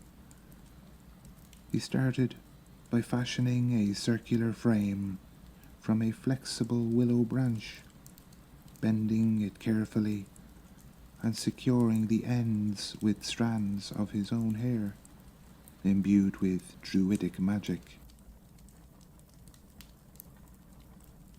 Next, he began to weave a delicate web within the circle, using threads spun from moonlight and morning mist. As he worked, he chanted softly in an ancient language, his words carrying the power of the earth and sky. Whisper sat nearby, his steady purr providing a grounding rhythm to Finn's incantations. At key points in the web, Finn incorporated the special items they had gathered. The luminescent mushrooms were carefully dried and ground into a fine powder, which he used to plant glowing sigils along the threads. The silver flower petals were woven directly into the pattern, their ethereal scent filling the air with each twist of the web. The phoenix feathers were placed around the outer edge of the dream catcher, their warm energy radiating outward. The dewdrops from the spider webs were suspended at various points, catching the light and refracting it into tiny rainbows. As Finn worked, Whisper would occasionally meow softly, as if providing guidance from the forest spirits. At these moments, Finn would pause, listen intently to his feline companion before adjusting his work accordingly. The bark from the lightning-struck tree was carefully shaved into thin strips and woven into the frame, adding an element of raw natural power. The whispering moss was tucked into small pockets throughout the dreamcatcher, ready to share its ancient secrets. Finally, Finn reached for the golden acorn. With utmost care, he suspended it in the very center of the web. As soon as it was in place, the entire dreamcatcher seemed to come alive, pulsing with a soft golden light that rippled outward from the acorn. Whisper stood up, arching his back and letting out a long, contented purr. He walked across the table and gently touched his nose to the dreamcatcher. As he did so, a surge of energy flowed through the creation, causing it to shimmer and dance with an otherworldly light. Finn stepped back, marveling at what they had created together. The dreamcatcher was more than just a physical object. It was a portal to the magic of the forest, a key to unlock the hidden wonders that he and Whisper had experienced. "It's perfect," Finn whispered, reaching out to scratch Whisper behind the ears. "This will guide Aoife on her journey through the forest, allowing her to see and experience the magic that surrounds us every day." Whisper meowed in agreement, his eyes reflecting the golden light of their creation. Together they had created not just a gift, but a bridge between worlds.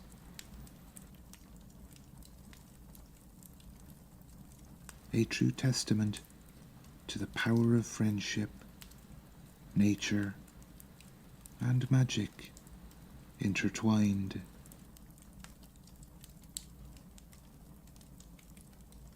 As Aoife stepped into the forest clearing, The enchanted dream catcher in her hands began to pulse with a soft golden light. She closed her eyes, took a deep breath, and allowed the magic to envelop her.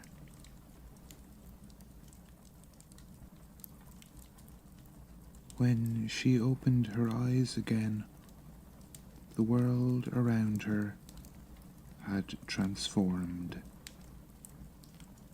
The forest path before her was illuminated by the gentle glow of the luminescent mushrooms, their blue light creating a mystical trail that beckoned her forward.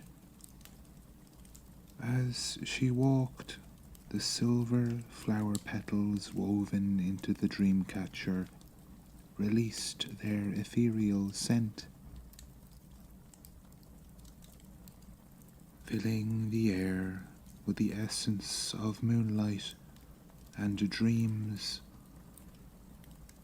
Each breath she took seemed to open her senses further, allowing her to perceive the hidden depths of the forest. The path led her to a crystal clear spring, its waters shimmering with an otherworldly light. The surface of the pool rippled, and Aoife gasped as she saw images forming in the water, reflections of distant lands and ancient times. She knelt by the water's edge, mesmerized by the visions of lush primordial forests and long forgotten magical realms. As she continued her journey, the phoenix feathers around the edge of the dream catcher began to warm, their energy pulsing in rhythm with her heartbeat. Suddenly, a melodious trill filled the air, and a magnificent phoenix appeared before her, its feathers blazing with hues of gold and crimson. The majestic bird circled overhead, leaving a trail of sparkling embers that danced in the air like fireflies. The path then led her into a grove of ancient trees, their branches reaching up to form a living cathedral. The whispering moss tucked into the dreamcatcher began to murmur, sharing secrets of the forest in a language that resonated deep within Aoife's soul. She placed her hand on the trunk of the nearest tree, feeling the pulse of life beneath its bark, and sensing the vast network of roots connecting all living things in the forest. As she ventured deeper, she came upon a moonlit glade where water nymphs danced upon the surface of a serene pond.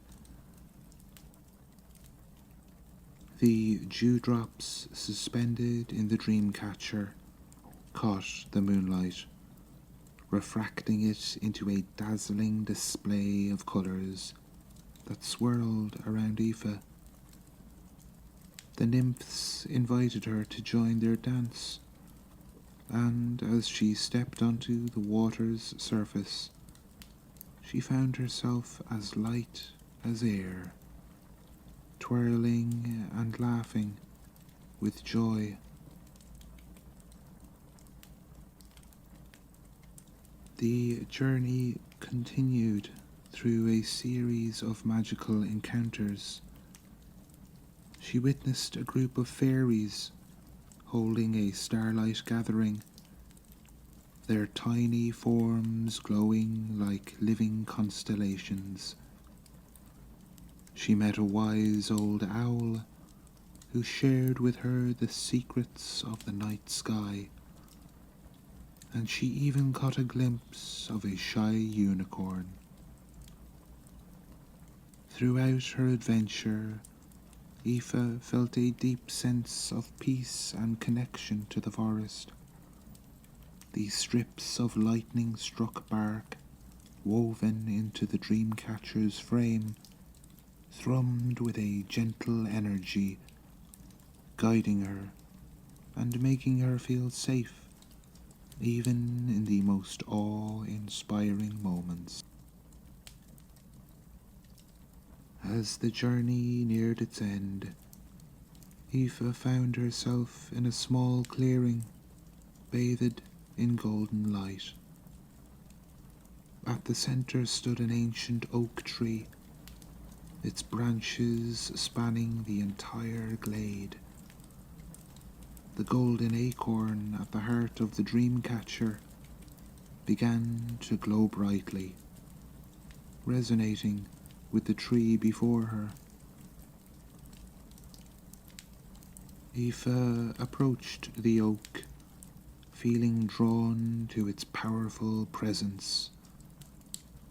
As she placed her hand upon its trunk, she felt a surge of energy flow through her.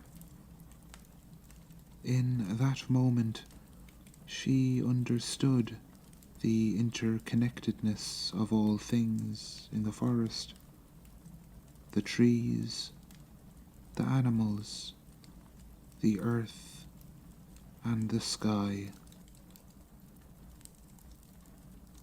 She saw herself as part of this grand tapestry of life. The dream catcher in her hands gave one final warm pulse before returning to its normal state. But the magic of the journey remained with her, a transformative experience that had opened her eyes to the hidden wonders of the world around her. Aoife smiled, her heart full of gratitude for the incredible gift she had received. Not just a momentary adventure, but a connection to the magic of the forest that would always stay with her. She knew that this experience, crafted with such care and love by Finn and Whisper, was truly the most meaningful gift she could have ever received. Finn and Whisper returned to their cottage, their hearts swelling with satisfaction. The Druid carefully placed the dreamcatcher on a shelf, where its soft glow continued to pulse, as if still echoing the magic it had just unleashed. Whisper leapt up onto the shelf, sitting beside the dreamcatcher, and gazing at it with an air of deep contemplation. Finn reached out and gently scratched the cat's chin, eliciting a contented purr. "We did it, my friend," Finn said, his voice barely above a whisper. "I believe we have crafted the perfect gift for Aoife." Whisper meowed in agreement, his tail swishing back and forth. Finn smiled, knowing that his feline companion shared in his sense of accomplishment. As the two settled in for the night, the soft glow of the dreamcatcher illuminated their cozy abode, a tangible reminder of the transformative experience they had created. Aoife would be forever changed by the magical journey, a gift of friendship, wonder, and the boundless enchantment of the forest.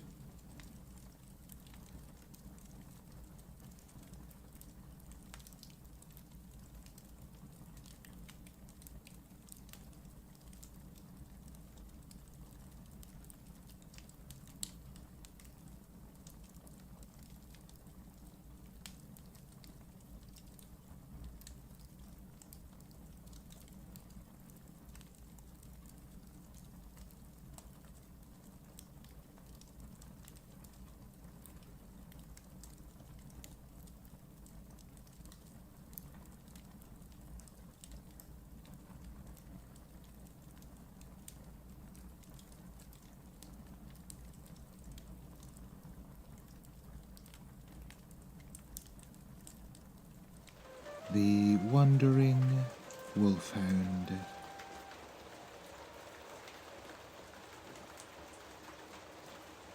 In the heart of Ireland, nestled on the edge of a mystical forest, stood a charming cottage that seemed to have grown from the very earth itself. Its sturdy stone walls were adorned with climbing ivy and fragrant honeysuckle, while a thatched roof of golden straw protected its inhabitants from the ever-changing Irish weather. This was the home of Finn, a gentle druid, and his faithful feline companion, Whisper. Inside the cottage was a haven of warmth and tranquility. A crackling fire danced in the hearth, casting a soft amber glow across the room. Shelves lined the walls, filled with ancient tombs, colourful crystals, and jars of carefully dried herbs. The air was infused with the soothing scents of lavender and sage, mingling with the earthy aroma of peat smoke.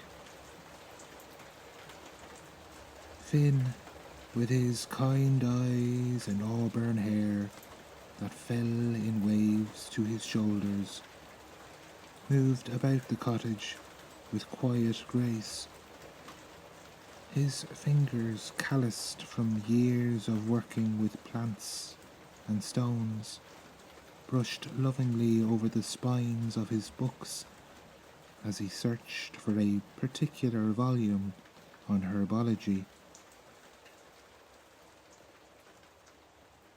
As a druid, Finn was deeply connected to the natural world, his magic intertwined with the very essence of the land around him. Curled up on a cushioned window seat, basking in a patch of late afternoon sunlight, lay Whisper. His ginger fur gleamed like polished copper, and his emerald eyes held a wisdom far beyond that of an ordinary cat. Whisper possessed a unique gift, the ability to communicate with the animals and mystical creatures of the forest. This talent had forged an unbreakable bond between him and Finn, making them an inseparable team in their woodland home. As evening approached, Finn settled into his favourite chair, a steaming cup of herbal tea in hand. Whisper stretched languidly before padding over to join his human companion, purring contentedly as he curled up in Finn's lap. Together, they gazed out the window at the deepening twilight, unaware that an extraordinary adventure awaited them just beyond the shadows of the ancient trees. As the last rays of sunlight faded from the sky, Finn and Whisper settled into their nightly routine. The Druid moved about the cottage, his footsteps soft on the well-worn wooden floor, as he prepared for a peaceful evening.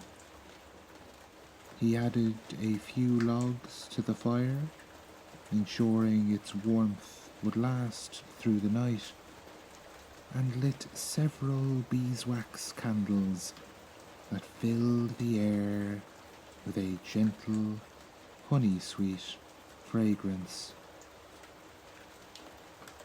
Finn then retreated to his favourite reading nook, a cosy corner adorned with plush cushions and a hand-woven blanket. He selected a weathered tome from the nearby shelf, its pages filled with ancient Celtic lore and long-forgotten herbal remedies. As he settled into the cushions, Whisper leapt gracefully onto his lap, kneading the soft fabric of Finn's woolen tunic before curling into a contented ball of ginger fur.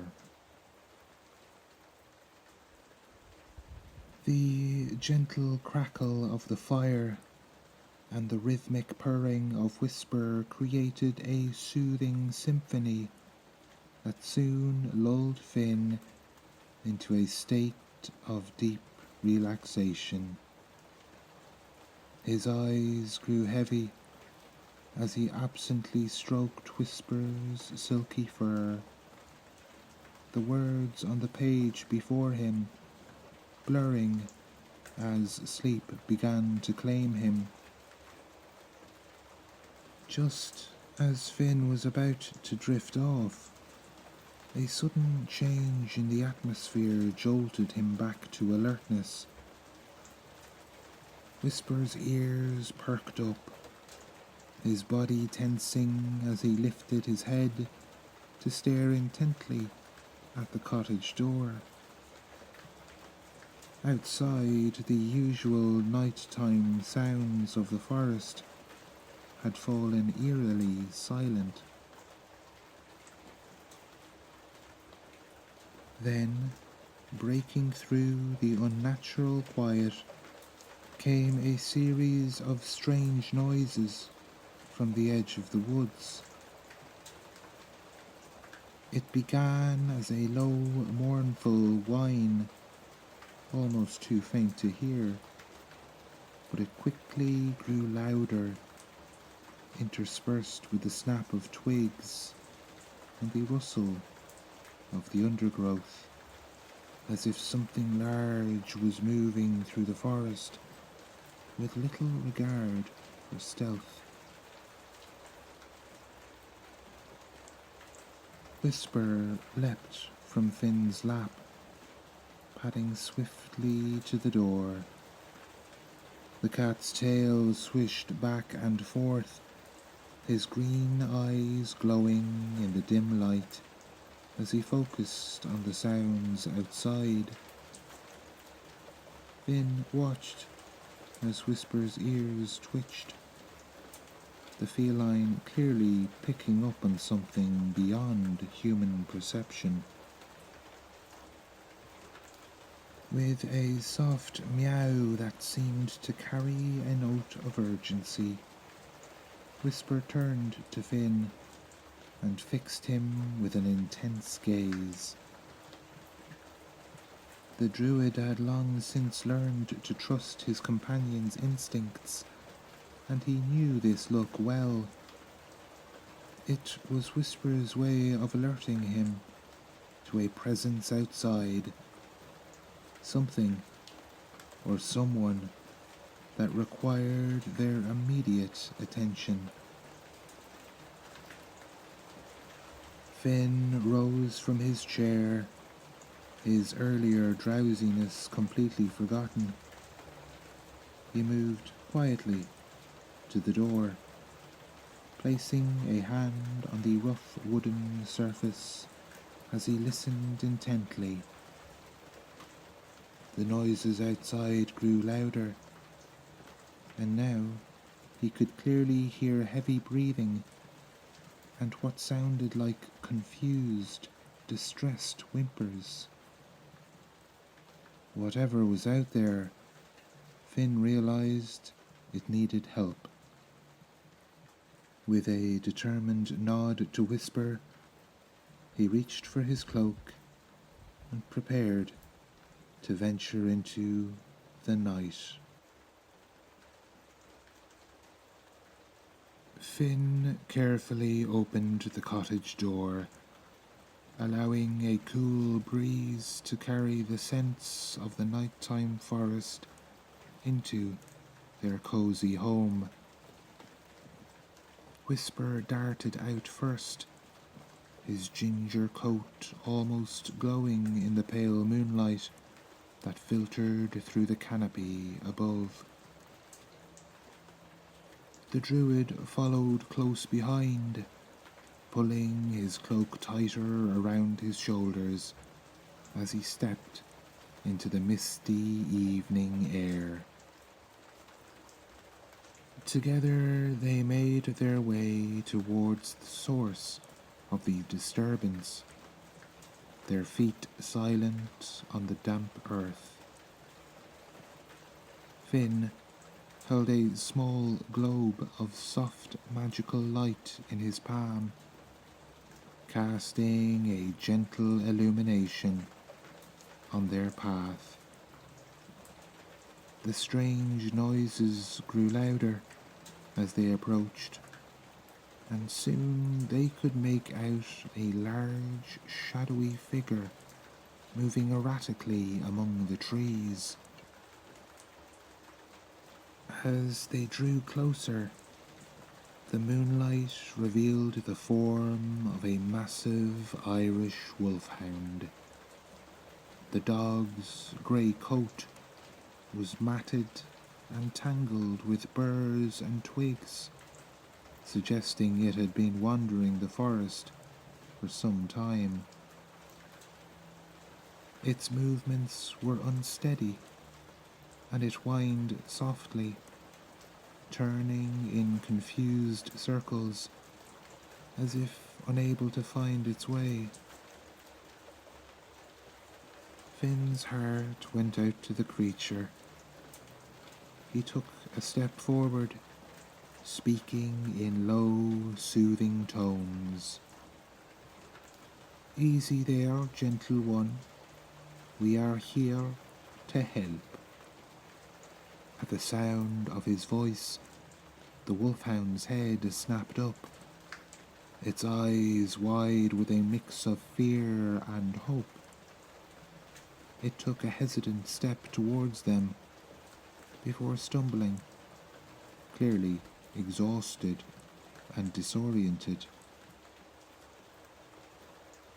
Whisper, sensing the dog's distress, moved forward with feline grace. He meowed softly, his green eyes fixed on the much larger animal.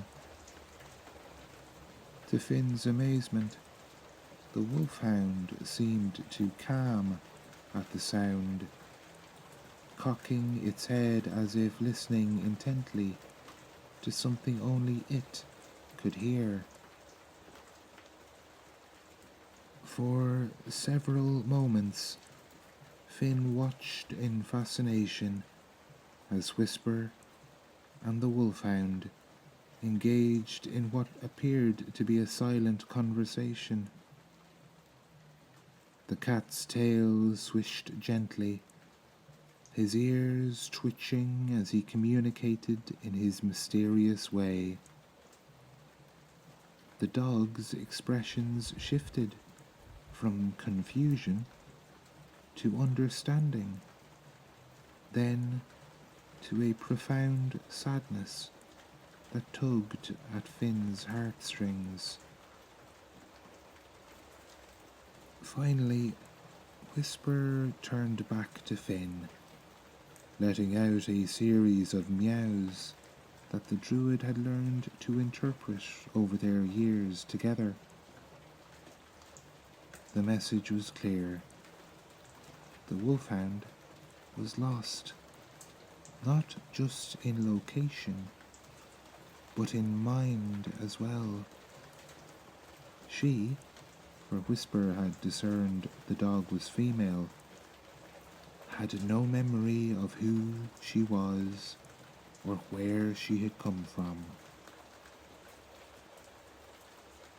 Finn knelt down, slowly extending his hand to the wolfhound. She sniffed it cautiously before pressing her large head against his palm, seeking comfort. "You poor thing," Finn murmured, gently stroking her coarse fur.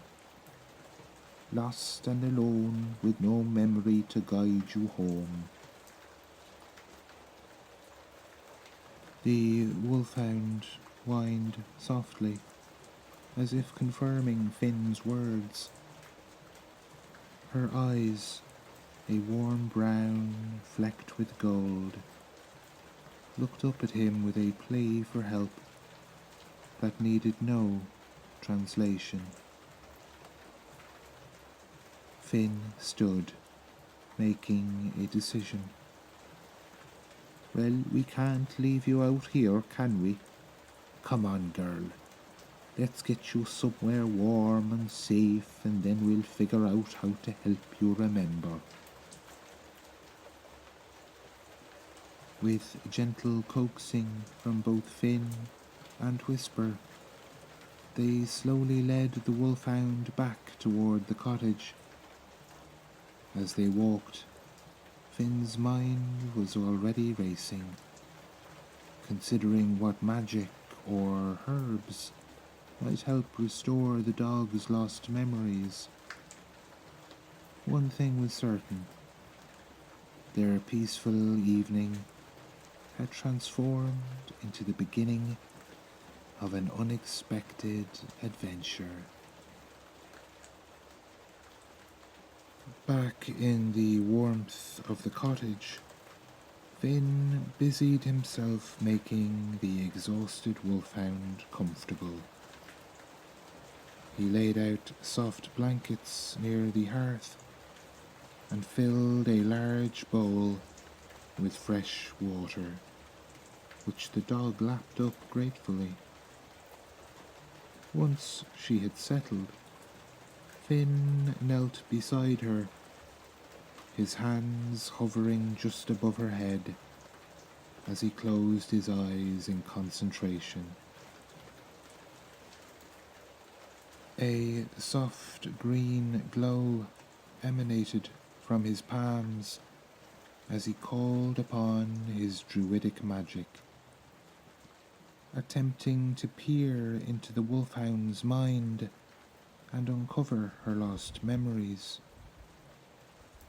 The air in the cottage seemed to thicken with mystical energy, and for a moment hope flared in Finn's chest. But as quickly as it had come, the feeling faded. The dog's memories remained stubbornly out of reach, shrouded in a mist that even Finn's magic couldn't penetrate. Sighing, Finn opened his eyes and gently patted the wolfhound's head. "I'm sorry, girl. Whatever's blocking your memories is beyond my current abilities." Meanwhile, Whisper had slipped out through a small cat flap in the back door. The ginger cat moved swiftly through the underbrush, seeking out the nocturnal creatures of the forest. He communicated with chattering squirrels, wise old owls, and even a sleepy badger, asking if any had seen the wolfhound before or knew of her origins. Hours passed, and Whisper returned looking somewhat dejected. He meowed softly to Finn, conveying that his inquiries had yielded little information. A few animals recalled seeing a large dog passing through the forest some days ago, but none knew where she had come from or to whom she belonged. Finn scratched behind Whisper's ears, appreciating his companion's efforts. "Thank you for trying, my friend. It seems we've hit a dead end, for now." He looked over at the wolfhound, who had fallen into an exhausted sleep by the fire. Despite their lack of progress, Finn felt a strong sense of responsibility towards the lost creature. One thing's for certain: we can't send her back out into the night. She'll stay here until it's safe and warm, and we'll try again in the morning. Whisper meowed in agreement, curling up next to the sleeping wolfhound in a show of solidarity. Finn smiled at the sight, feeling a warmth in his heart, despite the mystery that surrounded their new guest. As he prepared for bed, he found himself hoping that the new day might bring fresh insights and a way to help the lost dog find her way home.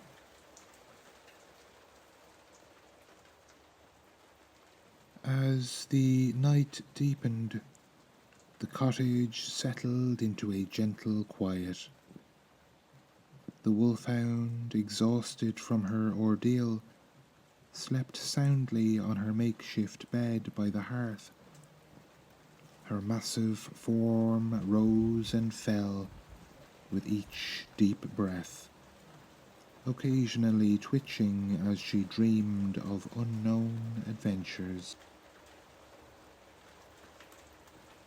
Finn sat in his armchair, a steaming cup of chamomile tea in his hands, while Whisper perched on the windowsill. The Druid and his feline companion exchanged thoughtful glances, communicating in the wordless way they had perfected over their years together. "We'll need to be creative, Whisper," Finn mused softly. "Perhaps we could seek out the wisdom of the ancient oak in the heart of the forest, or maybe consult with the herb witch who lives beyond the misty glen." Whisper meowed softly in response, his emerald eyes gleaming with determination. He seemed to suggest that they should also consider reaching out to the wider animal community, perhaps sending word to the neighbouring forests in case anyone recognized their lost visitor. As they continued their quiet discussion, the cottage around them embraced the peacefulness of the night. Moonlight filtered through the windows, casting long, silvery shadows across the floor. The fire crackled softly, its warm glow a comforting presence in the room. Outside, the forest whispered its nightly songs. An owl hooted in the distance, while the gentle rustle of leaves in the breeze created a soothing lullaby. The scent of night-blooming jasmine wafted in through the slightly open window, adding to the dreamy atmosphere. Gradually, Finn's eyelids grew heavy, and Whisper curled up into a tight ball of ginger fur. The cottage seemed to breathe a sigh of contentment as its inhabitants drifted off to sleep. The mystery of the wolfhound temporarily set aside until the dawn of a new day. As the first rays of sunlight crept through the cottage windows, Finn stirred from his slumber. He stretched, his mind already turning to the challenge that awaited them. Determined to find a solution, he decided to start his day with a thorough inspection of his herb garden, hoping to find inspiration among the plants he tended so carefully. Stepping out into the crisp morning air, Finn made his way through the rows of herbs, his fingers gently brushing against leaves still wet with dew. As he reached the far corner of the garden, something caught his eye, a plant he didn't recognize. Its leaves were silvery blue, shimmering in the early light, and small star-shaped flowers of the deepest purple peeked out from between the foliage. Finn knelt down, examining the mysterious herb more closely. He could feel a subtle vibration of magic emanating from it, unlike anything he had encountered before. With a mixture of excitement and caution, he carefully harvested a few leaves and flowers, his mind racing with possibilities. Could this unknown plant hold the key to unlocking the wolfhound's memories? Meanwhile, Whisper had ventured out on his own early morning expedition. As he padded silently along the edge of the forest, he encountered a wise old owl just returning from its nightly hunt. The owl ruffled its feathers importantly, sharing an intriguing piece of news. In a village not far from their cottage, a family had been frantically searching for their beloved Irish wolfhound. The dog had wandered off during a storm several days ago, and despite their best efforts, they had been unable to find her. The owl had overheard their worried conversations as it roosted in a nearby tree. Excited by this potential lead, Whisper hurried back to the cottage, eager to share his discovery with Finn.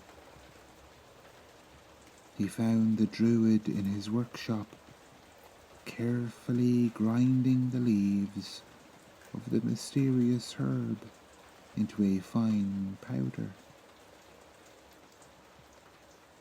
As Whisper relayed the owl's information through a series of meows and gestures, Finn's eyes widened with realization.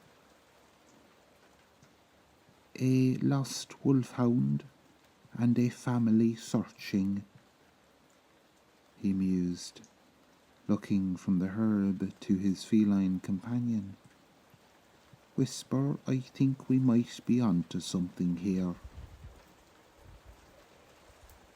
Finn explained his theory to the attentive cat.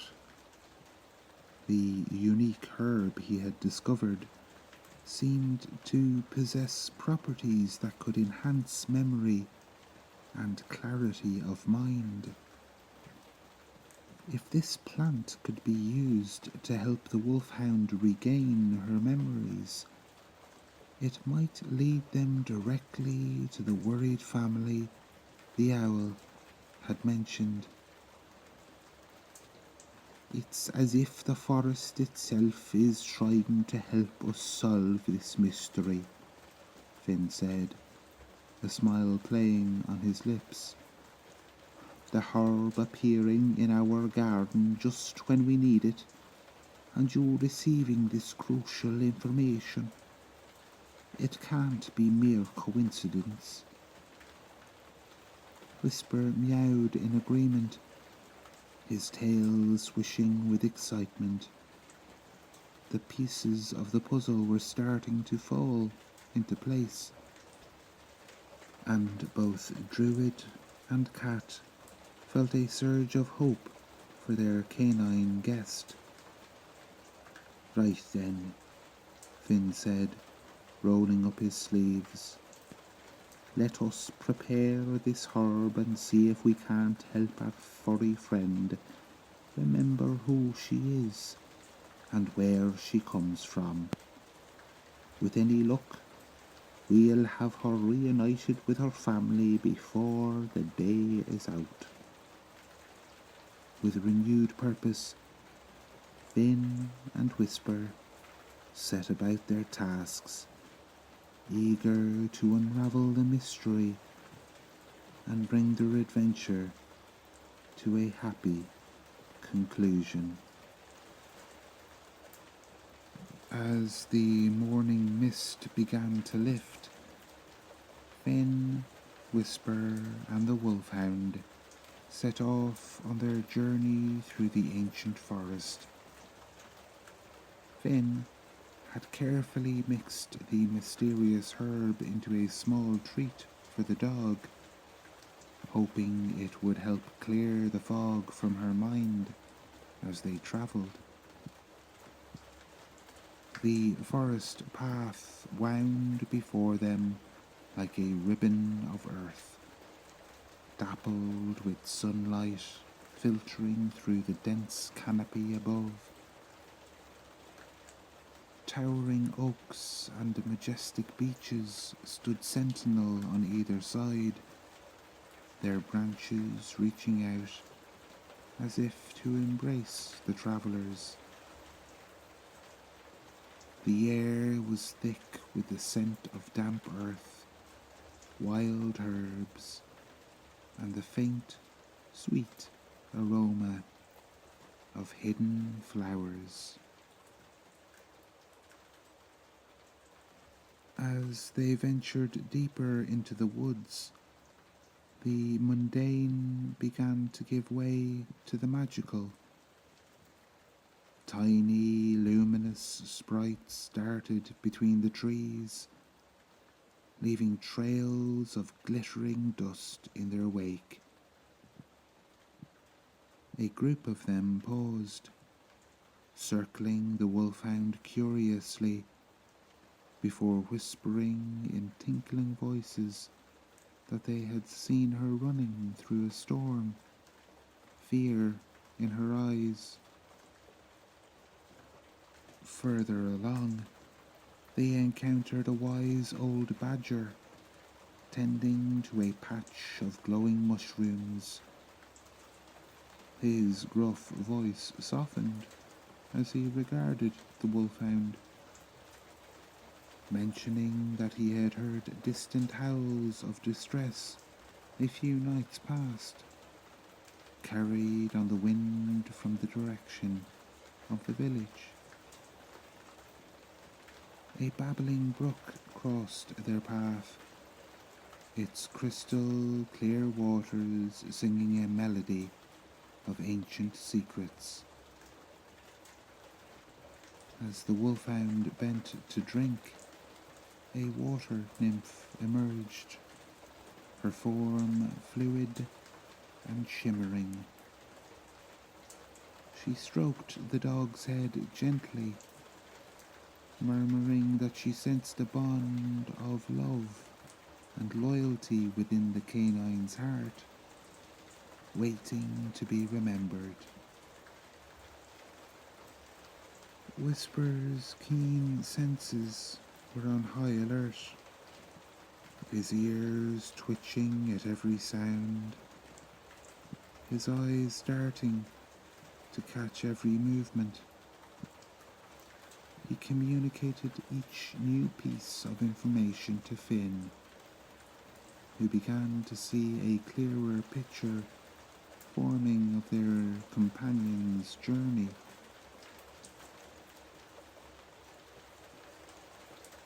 As they walked, the wolfhound seemed to grow more alert, her steps becoming more purposeful. Whether from the herb's influence or the familiar surroundings, her eyes began to show glimmers of recognition. Finn felt a glowing sense of excitement and anticipation. "We're on the right track, Whisper," he said softly, reaching down to scratch behind the cat's ears. "I can feel it. Every step is bringing her closer to home."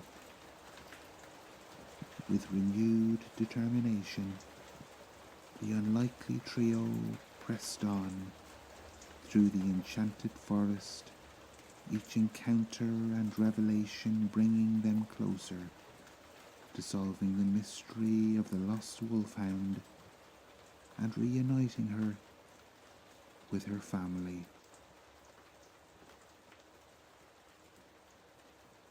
As the sun reached its zenith, Finn led his companions into a sunlit clearing. Ancient stone markings formed a perfect circle, their surfaces etched with fading druidic symbols. The air here felt charged with an energy, making it the ideal location for the ceremony. Finn knelt at the center of the circle, carefully laying out the items he had brought: a small mortar and pestle, a vial of spring water, and the shimmering leaves of the mysterious herb. With practiced movements, he began to grind the herb, its sweet, earthy aroma filling the air. The wolfhound watched curiously as Finn worked, her tail swaying gently.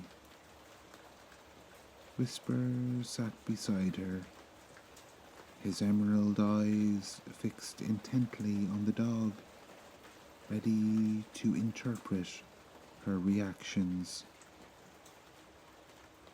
As Finn mixed the ground herb with the spring water, he began to chant in an ancient Celtic tongue. His voice rose and fell in a mesmerizing rhythm, weaving a tapestry of sound that seemed to make the very air vibrate. The stones around them began to glow faintly, responding to the druid's magic. Finn approached the wolfhound, the bowl of herb-infused water in his hands. He gently encouraged her to drink, his voice soft and reassuring. As she lapped at the mixture, Whisper placed a paw on her side, establishing a deeper connection. The clearing fell silent as the ceremony reached its climax.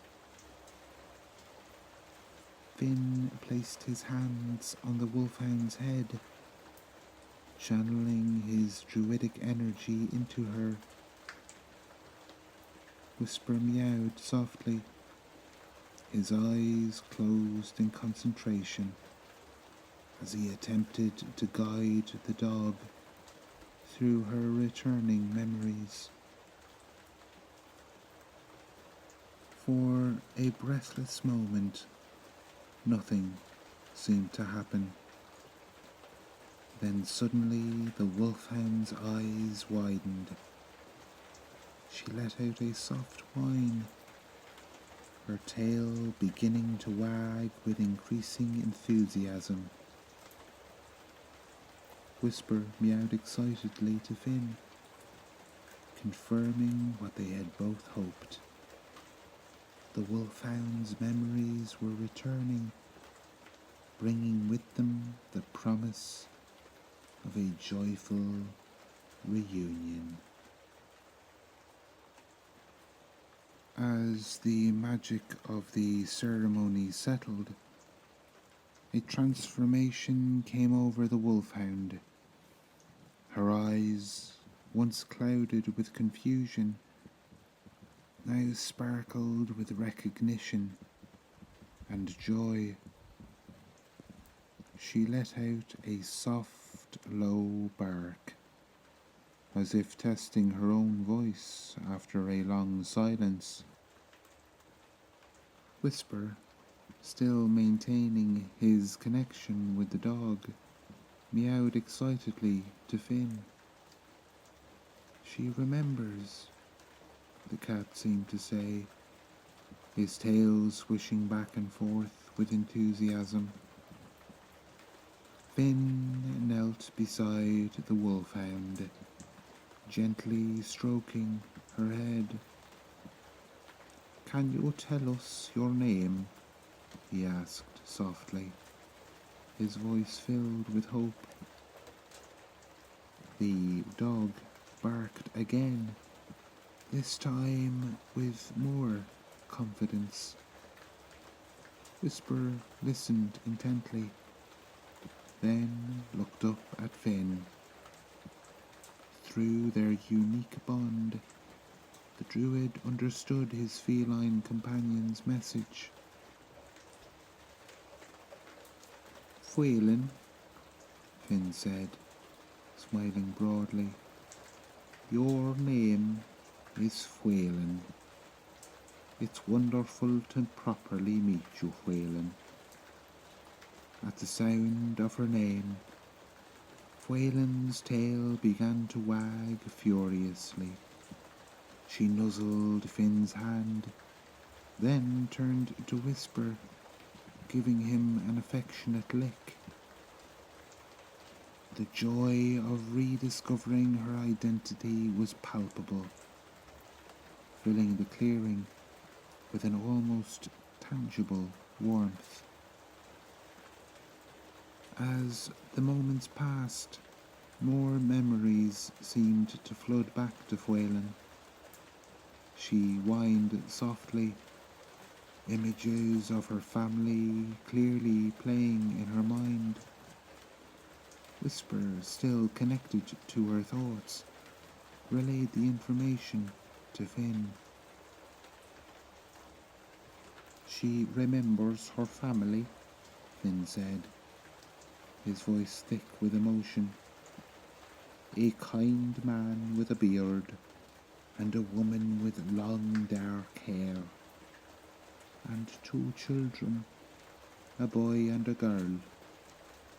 They live in a cosy cottage at the edge of the village, with a red door and flowers in the window boxes. Fhuelen barked in confirmation, her entire body quivering with excitement. She remembered the love and the warmth of her home, the children's laughter as they played with her in the garden, the comforting pats from her human parents. She recalled the scent of freshly baked bread wafting from the kitchen, and the soft bed by the fireplace where she slept each night.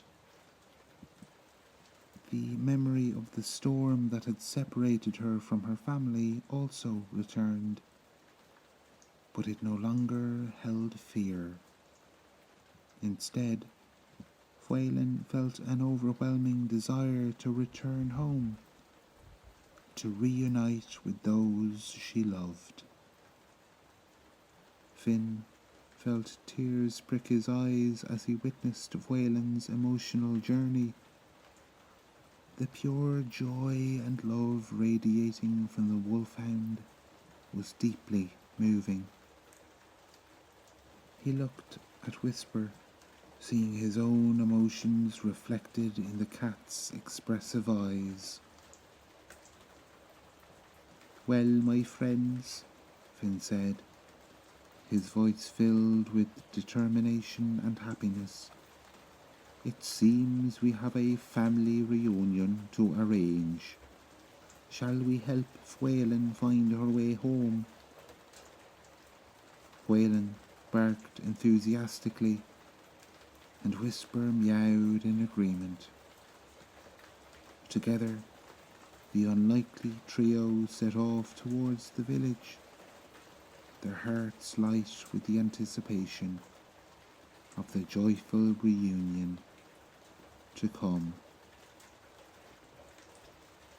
As the sun began its slow descent towards the horizon, Finn, Whisper, and the newly restored Fhuelen made their way through the winding forest paths. The wolfhound walked with a renewed sense of purpose, her stride confident and purposeful. Whisper, ever the keen observer, trotted ahead, his nose twitching as he caught familiar scents on the gentle breeze. Finn followed closely, his heart filled with a mixture of anticipation and joy. He could almost feel the sense of relief and happiness that awaited Fhuelen's family, and it spurred him on. The closer they drew to the village, the more Whisper's excitement grew. He paused periodically, meowing to Finn, his tail swishing back and forth.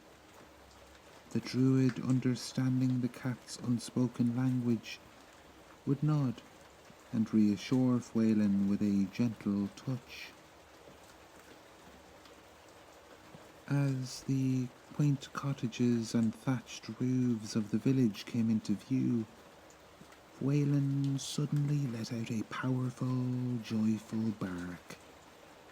Finn and Whisper paused, watching as the wolfhound broke into a run, her paws pounding the dirt with determination. From the edge of the village, a young boy came racing out, his face lit up with disbelieving joy. "Fwaelin," he cried, his voice carrying across the distance. "Fwaelin, you've come back." Fwaelin bounded towards the boy, her tongue lolling in a huge doggy grin. The child threw his arms round the wolfhound's neck as tears of relief streamed down his cheeks. Finn and Whisper approached at a more leisurely pace, allowing the heartwarming reunion to unfold before them. As they drew closer, they could see a woman and a man hurrying out of a nearby cottage, their expressions mirroring the boy's elation. "Our Fwaelin," the woman explained, wrapping her arms around the wolfhound and the child. The man joined them, his usually stern features softened by a wide, grateful smile. Finn and Whisper exchanged a look of deep satisfaction, their own eyes shining with happiness. The mystery had been solved, and the lost had been found. As the family's joyful cries filled the air, the druid and his feline companion knew their work here was done.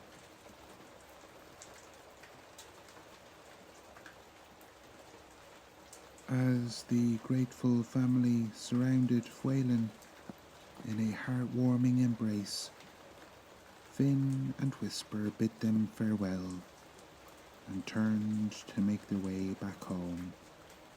The setting sun bathed the forest in a warm golden glow, casting a peaceful hue over the winding path. "Well, my feline friend, I'd say our little adventure has been a resounding success," Finn mused, his voice tinged with satisfaction. "Fwaelin is back where she belongs, and the family's heart has been mended. It's a good day's work, don't you think?" Whisper meowed in agreement, his purr rumbling softly. As they approached the familiar cottage, the soothing scent of freshly baked bread wafted through the air, and Finn felt a sense of warmth and contentment wash over him. He opened the door, ushering Whisper inside, before following and closing it behind them. With a contented sigh, Finn settled into his favourite chair, Whisper curling up at his feet. The two companions sat in comfortable silence, reflecting on the events of the day and the joy of a mission well accomplished. As the firelight danced across the walls, Finn knew that this was a moment he would cherish for a lifetime.